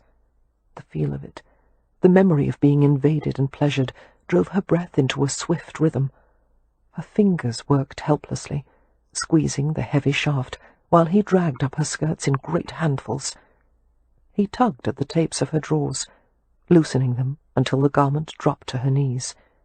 His hand slipped insistently between her thighs, pushing them apart. He touched inside her, seducing her with unbearably intimate caresses. Withdrawing, he used a fingertip to make slippery, soft circles around the sensitive bud. He kissed and whispered against her mouth, tightening his arm around her squirming, straining body. The wind caused the tree branches to whip and flail overhead, leaves falling in a dark flurry. Evening settled outside the wood, seeping inward through the trees. Cam covered the triangle between her legs with his hand and cupped her, held softness and curls and feminine heat against his palm until his breathing was as ragged as hers. As he turned her away from him, Amelia thought the interlude was over, and she choked on a cry of protest. But he guided her down until her front was supported by the gigantic beech branch, and her hands, one gloved, one bare, were clutched on the paper-flat bark. He shoved the mass of her skirts upward, heaped them at her waist, and drew his palms over her hips. The head of his shaft brushed the wet entrance of her body. She couldn't help cocking her hips upward, inviting more. She strained back into the satiny pressure as he gripped his sex and used it to tease her, circling, crossing, entering briefly and sliding back until the beech bark was wet beneath her bare palm, and all she could do was wait, trembling with her head lowered. She didn't dare speak, for fear she would cry out like one of the wild creatures he had mentioned, but a groan did leave her as he finally pushed forward in a long, delicious slide. Cam's hand slid to her front, between her thighs, and he played with her as he thrust steadily, rooting out spasms of white-hot delight. She sensed the wild hunger in him, but he disciplined it for her pleasure, and her body responded with violent, throbbing convulsions. Pulling out with a groan, he urged his slick length against the smooth skin of her buttocks, letting the hot fluid spill. Amelia wanted him inside her. She had wanted to pull him as deep as possible in that final moment. Instead, she lay passively over the beechwood. Her legs were so weak, she doubted they would take her all the way back to the manor.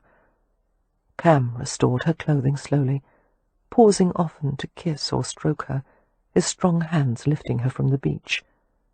Crushing her close, he muttered something in Romany against her hair. Another spell to bind her, she thought hazily, her cheek pressed to his smooth, hard chest. Nevertheless, she pulled the ring off and held it up to him.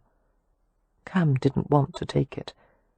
He hesitated for a full half-minute, staring at the signet ring with narrowed eyes. Finally, he spread his fingers and let her slide it on. "Empty posturing," he accused, and grinned. "You'll have to take it soon, Amelia. A dragon has only so much patience." The Frost brothers stayed in Hampshire one more day, visiting Ramsay House to make additional sketches of the structure and the surrounding land. Their assistant would take initial survey measurements and gather information. At the Frosts' invitation, Amelia accompanied them, pleased by the opportunity to watch them work. Cam, meanwhile, was forced to remain at the manor to meet with an estate manager, Mr. Gerald Pym. The manager worked for a Portsmouth firm that held a long-standing contract to supervise the Ramsay estate. Pym had been hastily dispatched after news of the fire to compile an initial report of the damage and take stock of the situation. Rents, repairs, and development of the estate land would be discussed, as well as the contracts with the Frosts. Much would have to be decided in short order to keep the few existing Ramsay tenants from fleeing. Hopefully, in the future, with good management, more tenants might be attracted to the estate, providing badly needed income for the Hathaways. All of that was conditional, of course, on how long Leo would remain alive. Since meeting with Mr. Pym was the responsibility of the current Lord Ramsay, Cam bullied Leo into attending the meeting with him. Not because Leo would have anything sensible to contribute, but merely as a symbolic gesture. Besides, Cam had told Amelia grimly, if I have to be bored witless talking about Gajo affairs, there's no reason Leo should be spared. He had swept a proprietary glance over her, taking in the green wool walking dress and fur-trimmed black cloak. I shouldn't let you go with the Frosts, he said with a scowl. You'll be the only woman there. I don't like it. Oh, it's all very circumspect.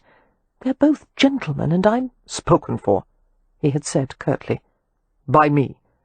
Her heart beat a little faster, and she looked away from him uneasily. I'm not— You're mine, I want them to know it. She had stiffened at his tone. I belong to no one. Closing the doorway with his foot, Cam had taken hold of her. She had blinked, unable to read his expression. He didn't look angry, precisely, but his eyes were hard, and his grip was a shade too tight to be comfortable. Mine, he repeated, his voice soft in a way that caused the back of her neck to prickle. Even though you're afraid to admit it. I'm not. Amelia was discomfited, feeling the intensity of his stare even when she averted her face. Cam, please. They'll be waiting in the entrance hall. Let them wait. He held her against the door, one hand coming to her chin to lift her face up. You're afraid because you know that when you fall in love with someone, you'll give him everything you have. You think you'll be taken advantage of, that your love won't be returned in equal measure, that if the worst happens, you'll end up like Leo. His hand had left her chin, and she felt him touch her, as a blind man might explore a marble statue, fingertips trailing gently over her forehead, nose, closed eyes, lips. I can't promise you a perfect life, but I can promise that no matter what happens, I'll give you everything I have. We'll be together, you inside me inside you. Goosebumps had risen all over her. She shivered and breathed as if she'd just emerged from deep underwater. Cam, let me go. And he had, eventually, but only after a few scalding minutes of holding her against the door, while he had reached beneath her cloak with importunate hands. He had kissed her as if he could breathe her in, fierce kisses, angry ones, teasingly articulate ones, soft, enticing ones, kisses to light bonfires and fill the sky and hold the stars aloft. When Cam finally relented and eased her away from the door to open it, he said one word in her scarlet ear before she fled. The word went down to the marrow of her bones. Tonight. Walking around the charred, ragged exterior of Ramsay House, Amelia talked animatedly with Christopher Frost, asking about his past projects, his ambitions, and whether there were difficulties in working with one's older brother. We knock heads quite often, I'm afraid, Frost replied, squinting against the afternoon sun. He glanced at the figure of his older brother, who stood with Mr. Barksby as they took a survey measurement. A quick grin illuminated his face. We both hate to compromise. I accuse him of being set in his ways, and he accuses me of architectural arrogance. The pity of it is, we're both right. Amelia laughed. But the job gets done. Yes, we're inspired to reach a compromise by the necessity of paying the bills. Here, take my arm. The ground is uneven. His arm was firm and steady beneath her gloved hand. She felt a rush of liking for him. I'm very glad you came to Hampshire, Mr. Frost. I know Lord Ramsay has enjoyed seeing you again." "Has he?" Frost asked quietly. "It didn't appear that way. He doesn't seem to enjoy much of anything." "I'm sure he is greatly altered from the time you saw him last." "He's a different man altogether. The last time I saw him he was full of plans, and very much in love. I envied him. He seemed to have everything a man could want." "He hasn't yet recovered from his fiancée's death." Amelia's voice dropped to a near whisper as she confided, "Sometimes I fear he never will." Frost stopped and turned her to face him. Compassion flickered in his blue eyes. "That's the price of love, I'm afraid. The pain one suffers from its loss. I'm not convinced it's worth it. Perhaps, if one must love, one should do so in moderation." That sounded sensible, but as Amelia opened her mouth to agree, the words stuck in her throat, and what finally came out was an unsteady laugh, and the observation, "Unfortunately, the Hathaways are not a moderate sort of people." Frost's gaze travelled over her. "You are, however. Leo always spoke of you as such." Not long ago, Amelia would have been pleased by such an observation. She had always considered herself to be a steady, practical, self-controlled woman. But lately she had realized she wasn't exactly the person she had always thought she was. "Moderation in love," she mused aloud. "It's not something that would inspire a poet, is it?" Frost chuckled. "A poet's view of the world would make for an uncomfortable life, wouldn't it? Everyone at the mercy of his or her passions, all of us tearing our hair out for the sake of love." "Or riding off at midnight," Amelia said. "Living out one's dreams and fantasies." "Exactly. It has the makings of disaster."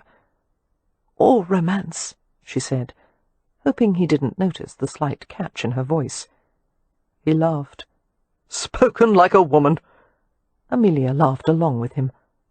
"Yes, Mr. Frost. I'll confess that I am not immune to the idea of romance. I hope that doesn't lessen your opinion of me." "Not in the slightest. In fact," his voice gentled, "I hope that I'll be able to spend some time with you over the next few months. You are a charming and lovely woman." "Thank you," Amelia said, the colour in her cheeks rising. But as she stared at the well-dressed, sophisticated gentleman before her, the embodiment of all she had once admired in a man, her mind summoned the image of a handsome face, with wicked golden eyes, and the mouth of a fallen angel, his head silhouetted against a sky flooded with midnight stars. Exotic, unpredictable, a man who would never be quite tame. You inside me inside you. "I hope we may be friends," she heard herself say. "But I have an understanding with Mr. Rohan." "I was afraid that might be the case. I noticed the way he looks at you. He gives a definite impression of wanting you all to himself." Christopher Frost smiled ruefully. One can hardly blame him. Flattered, uncertain how to reply, Amelia returned her attention to the house. She was not accustomed to men making such comments about her. Her gaze travelled along the uneven roofline. The house looked so shipwrecked, so weary, the windows like wounds in the side of a fallen beast.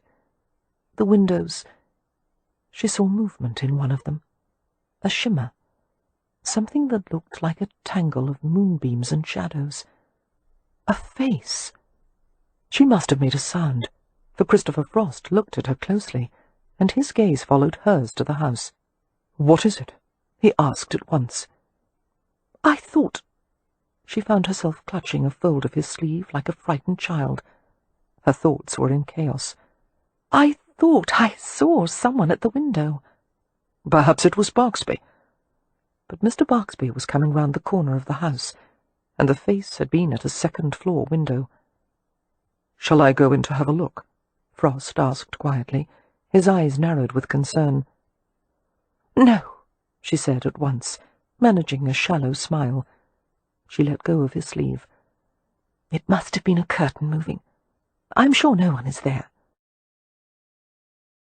After the Frosts and Mr. Barksby had departed for London, Cam returned to the study with Mr. Pym to discuss a few last items of business. Having had enough of estate management, Leo abandoned all pretence of interest in Pym's concerns and disappeared up to his room. Although Cam had sardonically assured Amelia that she was welcome to participate in the meeting with Mr. Pym, she declined hastily, suspecting that she would not be able to endure the tedious discussion any better than her brother had. Instead, she went to find Win. Her sister was in a private family parlour upstairs, curled in the corner of a settee with a book in her lap. Win turned a page without seeming to read it, looking up with evident relief as Amelia came to her. "I've wanted to talk with you all day." Win moved her feet to make room for Amelia. "You seemed so distracted after the visit to Ramsay House. Was it seeing the house? Did it make you melancholy? Or was it Mr. Frost? Did he try to flirt with you?" "Heavens!" Amelia said with a disconcerted laugh. "What could have given you the idea that he would want to flirt with me?" Win smiled and shrugged a little. "He seems rather taken with you." "Pshaw!" Win's smile broadened until she looked like her old, mischievous self, as she had been in the days before the scarlet fever. "You only say pshaw because you have Mr. Rohan on the string." Amelia's eyes turned round, and she looked around as if fearing someone might have overheard them. "Hush, Win. I don't have anyone on the string." "What a horrid expression! I can't believe—" "Face the truth," Win said, enjoying her discomfort. "You've become a femme fatale." Amelia rolled her eyes. "Continue to make jest of me, and I won't tell you what happened during the visit to Ramsay House." "What? Oh, do tell, Amelia. I've nearly withered away from boredom." Amelia found it difficult to speak casually about the event. She swallowed hard. "I feel like a lunatic saying it, but when I was walking with Mr. Frost and looking at the house, I saw a face in one of the upstairs windows." "Someone was inside?" Win asked in a thready whisper. She reached out and took Amelia's chilled fingers in hers. "Not a person. It was Laura." "Oh!" The word was a mere wisp of sound. "I know it's difficult to believe." "No, it isn't. Remember, I saw her face on the magic lantern slide the night of the fire. And—" Win hesitated, her slim, white fingers moving over the back of Amelia's hand. "Having been close to death once, I find it easy to believe such apparitions could be real." The silence was cold and tense. Amelia struggled to be rational, to make sense of impossible things. She spoke with difficulty. "Then you think Laura is haunting Leo?" "If she is," Win whispered, "I think it's out of love." "I think he's going mad from it." At Win's silence, the lack of disagreement, Amelia said desperately, "How can we stop it from happening?" "We can't. Leo's the only one who can." Annoyed, Amelia jerked her hand away. "Pardon me if I can't be fatalistic about it. Something has to be done." "Then do something," Win said coolly, "if you're willing to risk pushing him over the edge." Amelia leapt from the settee and glared at her. What in God's name did Win expect of her? To stand aside passively while Leo destroyed himself? Weariness cut through the vibrating anger. She was tired of everything, all of it, tired of thinking and worrying and fearing, and getting nothing for it but the singular ingratitude of her siblings. "Damn this family!" she said hoarsely, and left before harsher words could be exchanged. Foregoing supper, Amelia went to her room and lay on the bed fully clothed. She stared up at the ceiling until the room grew quite dark, the sun extinguished, the air still and cool. She closed her eyes and when she opened them again, the room was filled with impenetrable blackness. There was movement around her, beside her, and she started and put her hand out. She encountered warm, human flesh, an arm lightly covered with hair, a strong wrist.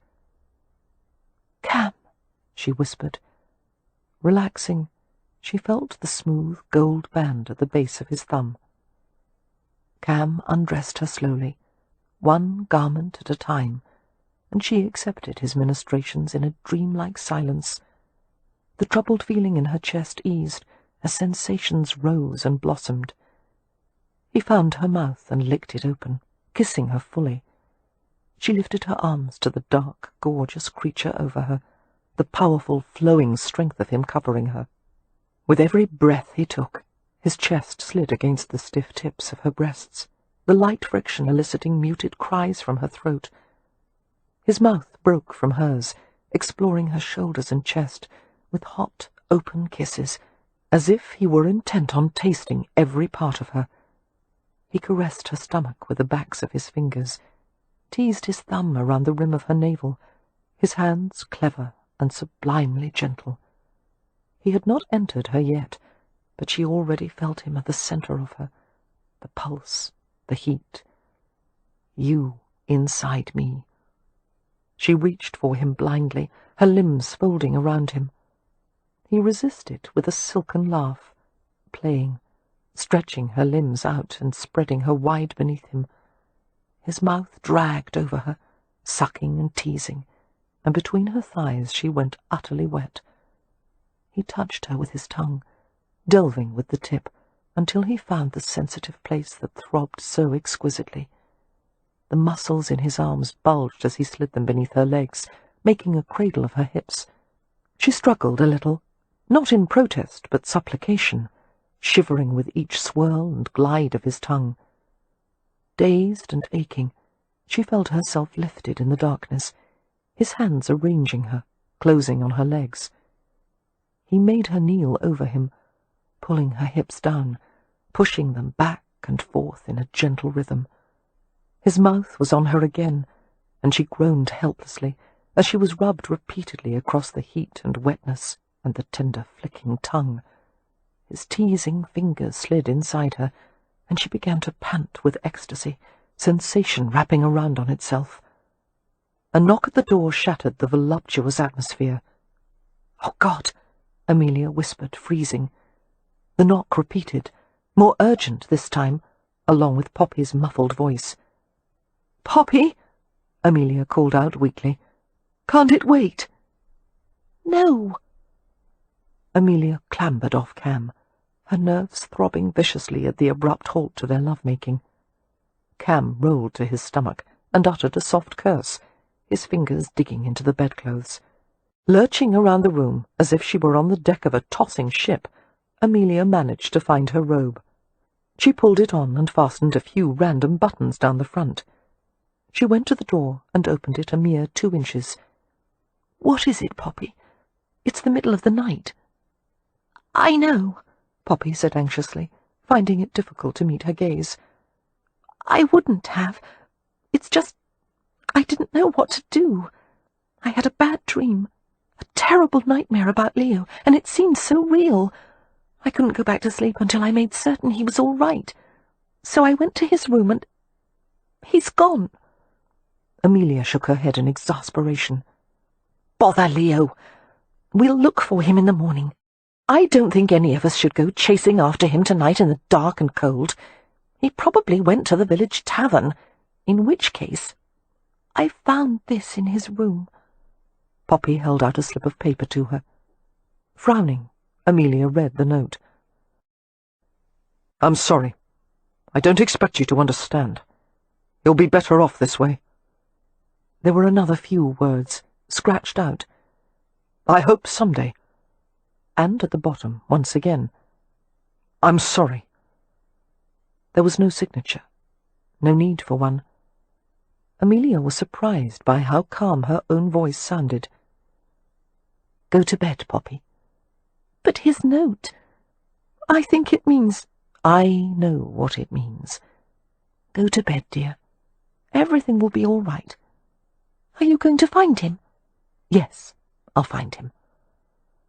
Amelia's artificial composure vanished the moment the door closed. Cam was already yanking on his clothes, tugging his boots on, while Amelia lit the bedside lamp. She gave the note to him with trembling fingers. It's not an empty gesture. She found it hard to breathe.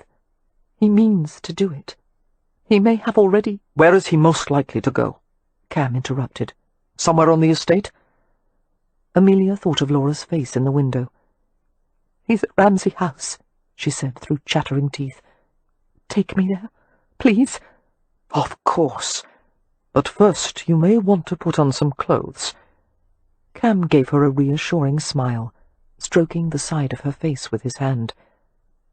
I'll help you. Any man, she muttered, who wanted to marry into the Hathaway family after this should be shut away in an institution. Marriage is an institution, he said reasonably, retrieving her gown from the floor. They rode to Ramsay House on Cam's horse, Puka, whose long, stretching canter covered ground at near frightening speed. It all seemed part of another nightmare, the rushing darkness and gnawing cold, the feeling of hurtling forward beyond her control. But there was Cam's hard, steadfast form at her back, one arm locking her securely in place. She feared what they would find at Ramsay House. If the worst had already happened, she would have to accept it. But she was not alone. She was with a man who seemed to understand the very warp and weft of her soul. As they approached the house, they saw Leo's horse grazing disconsolately over patches of grass and gorse. It was a welcome sight. Leo was here, and they wouldn't have to go scouring through Hampshire to find him. Helping Amelia to the ground, Cam took her hand in his. She held back, however, as he tried to pull her toward the front door. "Perhaps," she said tentatively, "you should wait here while I—" "Not a chance in hell." "He may be more responsive if I approach him by myself, just at first." "He's not in his right mind. You're not going to face him without me." "He's my brother." "And you're my Romney." "What is that?" "I'll explain later." Cam stole a quick kiss and slid his arm around her, guiding her into the house. It was as still as a mausoleum, the chilled air scented of smoke and dust. Exploring the first floor silently, they found no sign of Leo. It was difficult to see in the darkness, but Cam made his way from room to room with the sureness of a cat. There came a sound from overhead, the squeak of shifting floorboards. Amelia felt a quake of nervousness, and, at the same time, relief. She hastened toward the stairs. Cam checked her, his hand tightening on her arm. Understanding that he wanted her to go slowly, she forced herself to relax.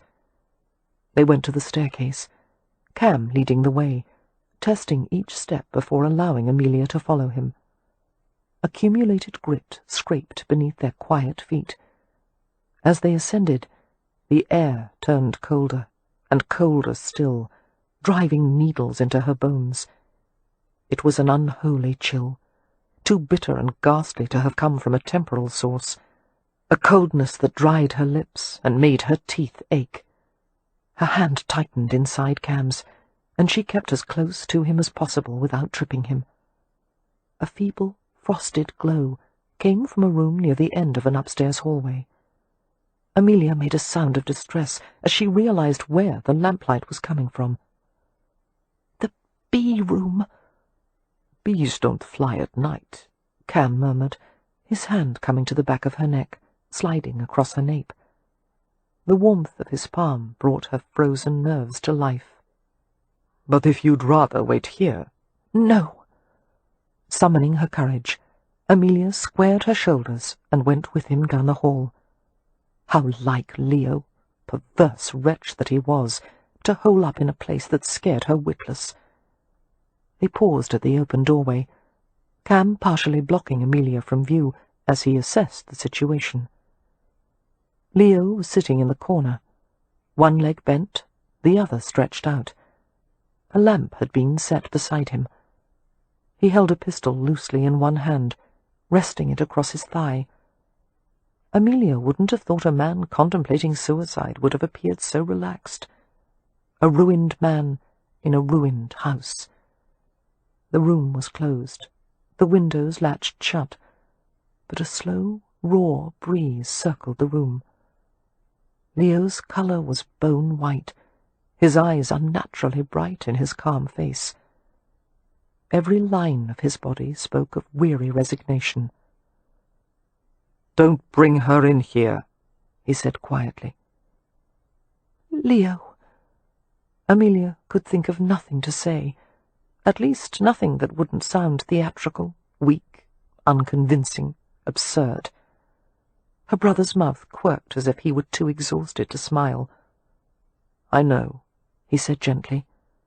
"I know what you want and what you don't want. I know you wish I could be better than this. But I'm not." He blurred before her. Amelia felt tears sliding from her eyes, their heat turning icy by the time they reached her chin. "I don't want to lose you." Leo bent both his knees and braced an arm across them, his fingers remaining curled around the gun handle. "I'm not your brother, Amelia. Not anymore. I changed when Laura died." "I still want you." "No one gets what they want," Leo muttered. "Not now." Cam watched her brother intently. "I could try to persuade you to set the gun aside, but even if I stopped you this time, one can't keep a man alive when he doesn't want to be." "True," Leo said. Cam seated himself on the floor a few yards away from Leo. His posture was easy and loose-limbed. He stared at Leo, not with concern, but a sort of detached contemplation, as if he were focusing on some mathematical equation. "You're being haunted, my Frau?" he asked. The room grew even colder, if that were possible, the windows rattling, the lamplight flickering. Alarmed by the taut vibrations in the air, the sense that an unseen presence was circling them, Amelia went to Cam and sank down to the floor behind him, huddling against his back. "Because I want her to," Leo said. "Even if it's bad for both of you?" came the gentle query. "Yes. I should have died when she did. I never wanted to be left behind." Leo shook his head, his eyes light-splintered and bleak. "You don't know what it's like. The thought of finally ending this is a bloody relief." "But that's not what she wants." Amelia knew that Cam wasn't referring to her, but to Laura. "How the hell would you know? If your situations were reversed, would you want her to do this?" Cam gestured to the gun in his hand. "I wouldn't ask that sacrifice of someone I love." "You have no bloody idea what you're talking about." "I do," Cam said. "I understand. And I'm telling you to let Laura go. You grieve too much, my Frau. You've been forcing her to come back to comfort you. You have to let her go. Not for your sake, but hers." "I can't." But emotion had begun to spread across Leo's face like cracks in an eggshell. Blue light danced through the room, while a frigid wind lifted a few locks of Leo's hair like invisible fingers. "Let her be at peace," Cam said, more quietly now. "Love her enough to set her free." Leo gave a wordless shake of his bent head, cradling his folded knees in a posture that reminded Amelia of the boy he'd once been, and she understood his grief with a thoroughness that had been impossible for her before. What if Cam were taken from her without warning? She could never again know the feel of his hair in her hands, or the thump of his heartbeat. No consummation of all she had begun to feel, the promises, smiles, tears, hopes, all ripped from her grasp, forever. How much she would miss! How much could never be replaced by anyone else! Aching with compassion, she watched as Cam moved to her brother.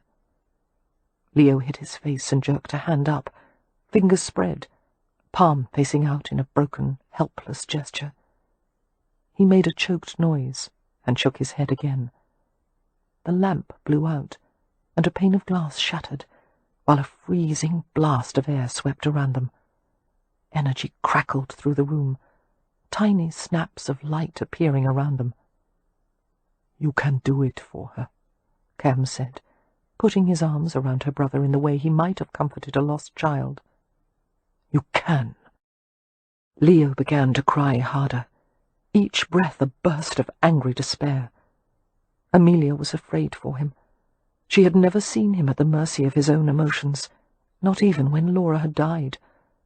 But as he wept, the atmosphere seemed to settle, glacier cold and calm, and the blue light, like the afterglow of a distant dying star, began to fade. There was a quiet drone of wings, a few bees venturing from the hive, then flying back to settle for the night. Cam was murmuring something now, holding Leo in a firm, protective grasp. He spoke in Romany, the words drifting into the thinning air. A promise, a compact, offered to a fading, formless spirit. Until the room was warm again, and all that was left were 3 people sitting among shattered glass and a discarded weapon in the shadows. "She's gone," Cam said softly. Leo nodded, his face hidden. He was damaged, but still alive. Broken, but not beyond the hope of repair. And reconciled to life, at last. Chapter 22. After they had taken Leo back to Stony Cross Manor and put him to bed, Amelia stood outside his room with Cam. She couldn't quite look at him. Her emotions were brimming so high and strong, it took all her strength to contain them. "I'm going to Poppy's room to tell her he's all right," she whispered. Cam nodded, silent and severely distracted. Their fingers tangled briefly. They parted company, and Amelia went to find her sister. Poppy was in bed, lying on her side, her eyes fully open. "You found Leo?" she murmured as Amelia came to her. "Yes, dear." "Is he— He's fine, I think." Amelia sat on the edge of the mattress and smiled down at her. "I think he'll be better from now on." "Like the old Leo?" "No, never that. But there's a chance he'll be a bit saner than he's been for the past year." Poppy yawned. "That's something, I suppose. Amelia, will you get grumpy if I ask a question?" "I'm too tired to be grumpy. Ask away." "Are you going to marry Mr. Rohan?" The question filled Amelia with dizzying delight. "Should I?" she asked mildly, while her heart thumped hard in her chest. "Yes. You've been compromised, you know. Besides, he's a good influence on you. You're not nearly so much of a porcupine when he's around." "Delightful child," Amelia observed to the room in general, and grinned at her sister. "I'll tell you in the morning, dear. Go to sleep." She walked through the sombre stillness of the hallway, feeling as nervous as a bride as she went to find Cam. It was time to be open, honest, trusting as she had never been before, not even in their most intimate moments. Her heartbeat was forceful and sure, resounding everywhere, even in the tips of her fingers and toes. But Cam wasn't waiting in her room, as she had hoped he would be. Uncertainty and yearning rose inside her, driving the pace of her restless feet. She went to his room, where lamplight seeped through the fissure of the partially opened door. Cam was sitting on the bed, still clothed. His head was lowered, hands braced on his knees, in the posture of a man who was deep in thought. He glanced up as she came into the room and closed the door. "What's the matter, love?" he asked softly, reading her expression. Amelia approached him hesitantly. I'm afraid you won't let me have what I want." His slow smile robbed her of breath. "I have yet to refuse you anything. I'm not likely to start now." Amelia stopped before him, her skirts crowded between his parted knees. The clean, salty, evergreen scent of him drifted to her nostrils. "I have a proposition for you," she said, trying for a businesslike tone. "A very sensible one.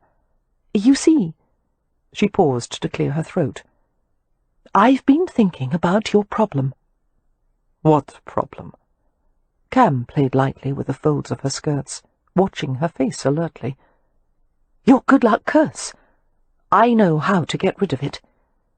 You should marry into a family with very, very bad luck, a family with expensive problems, and then you won't have to be embarrassed about having so much money, because it will flow out nearly as fast as it comes in."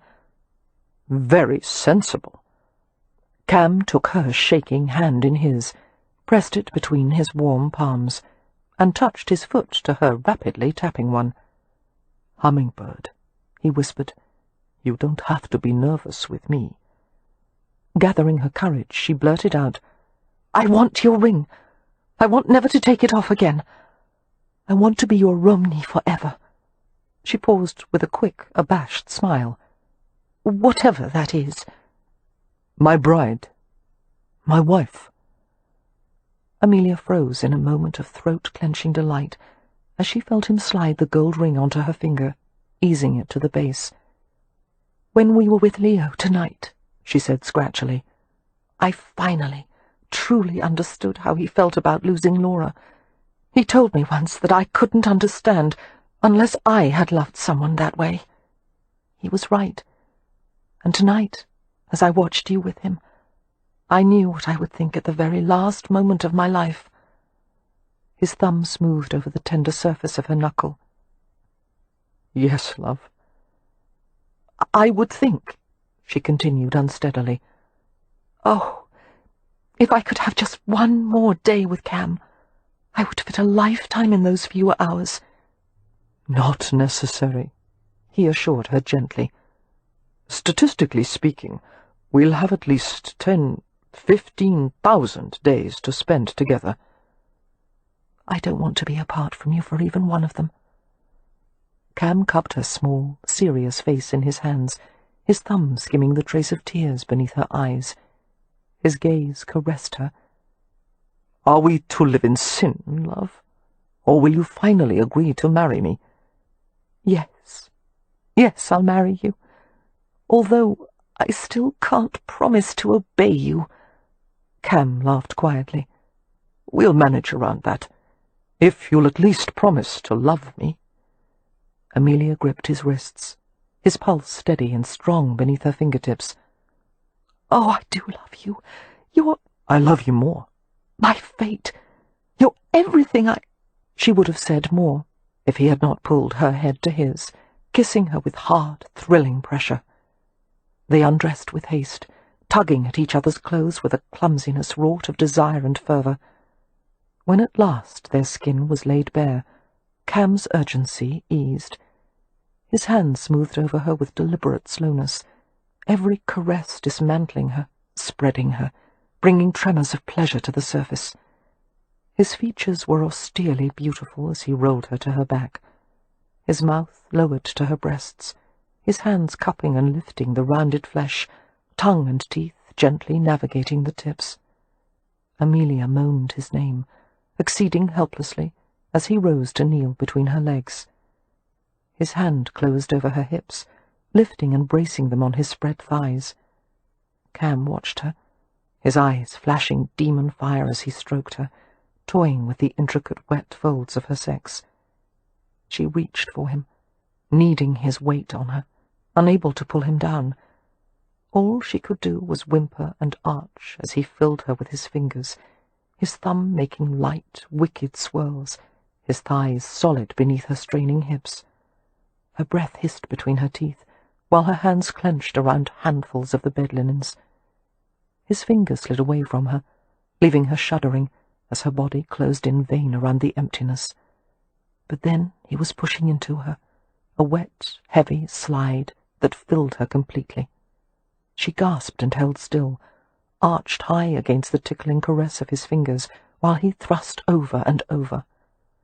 "Come inside me," she begged hoarsely, as the heat and rhythm and sensation of him swept through her. "I want to feel you inside me when you finish. Don't pull away, please, don't!" The words flattened into a long moan as release exploded and surged, white fire filling her. Cam bent over her, driving hard and steady, his breath coming in hot strikes against her face and throat. He stared into her dazed eyes, taking fierce satisfaction in the sight of her pleasure. His hands clipped beneath her skull, cradling her head as he kissed her.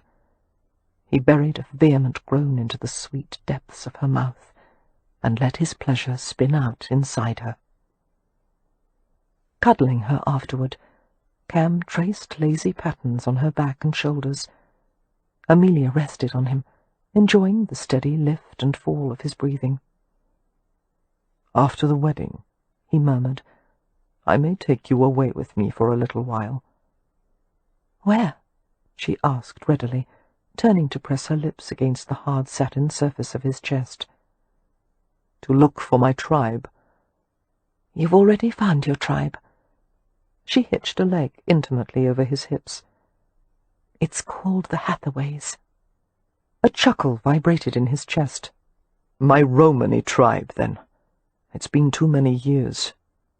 I'd like to find out if my grandmother is still alive." He paused. "And I want to ask some questions." "About what?" Drawing her hand to his forearm, Cam pressed it over his tattoo. "This." Thinking of Meripen's identical tattoo, and the strange, impossible coincidence of it, Amelia frowned in curiosity. "What kind of connection might there be between you and Meripen?" "I have no idea." Cam smiled ruefully. "God help me. I'm half afraid to find out." "Whatever it is," she said, "we'll trust in fate." Cam smiled and kissed her. "So you believe in fate now?" "And luck," Amelia said, her hand tightening on his arm. "And magic, and mystery. Because, as any sensible woman knows—" She had to pause as he kissed her again. "Some things," another impassioned kiss, and another, "are written in the stars." We hope you have enjoyed our presentation of Mine Till Midnight by Lisa Kleypas. Copyright 2007 by Lisa Kleypas. Read by Rosalind Landor. Directed by John Baker. Performance copyright 2009 by Brilliance Audio. All rights reserved. For further information concerning this program or other Brilliance Audio titles, please call the following toll-free number: 1-800-222-3225, or visit our website at www.brillianceaudio.com. No part of this recording may be played for an audience or reproduced in any form. It may not be streamed, downloaded, broadcast, or copied without written permission. Address all inquiries to Brilliance Audio, P.O. Box 887, Grand Haven, Michigan 49417.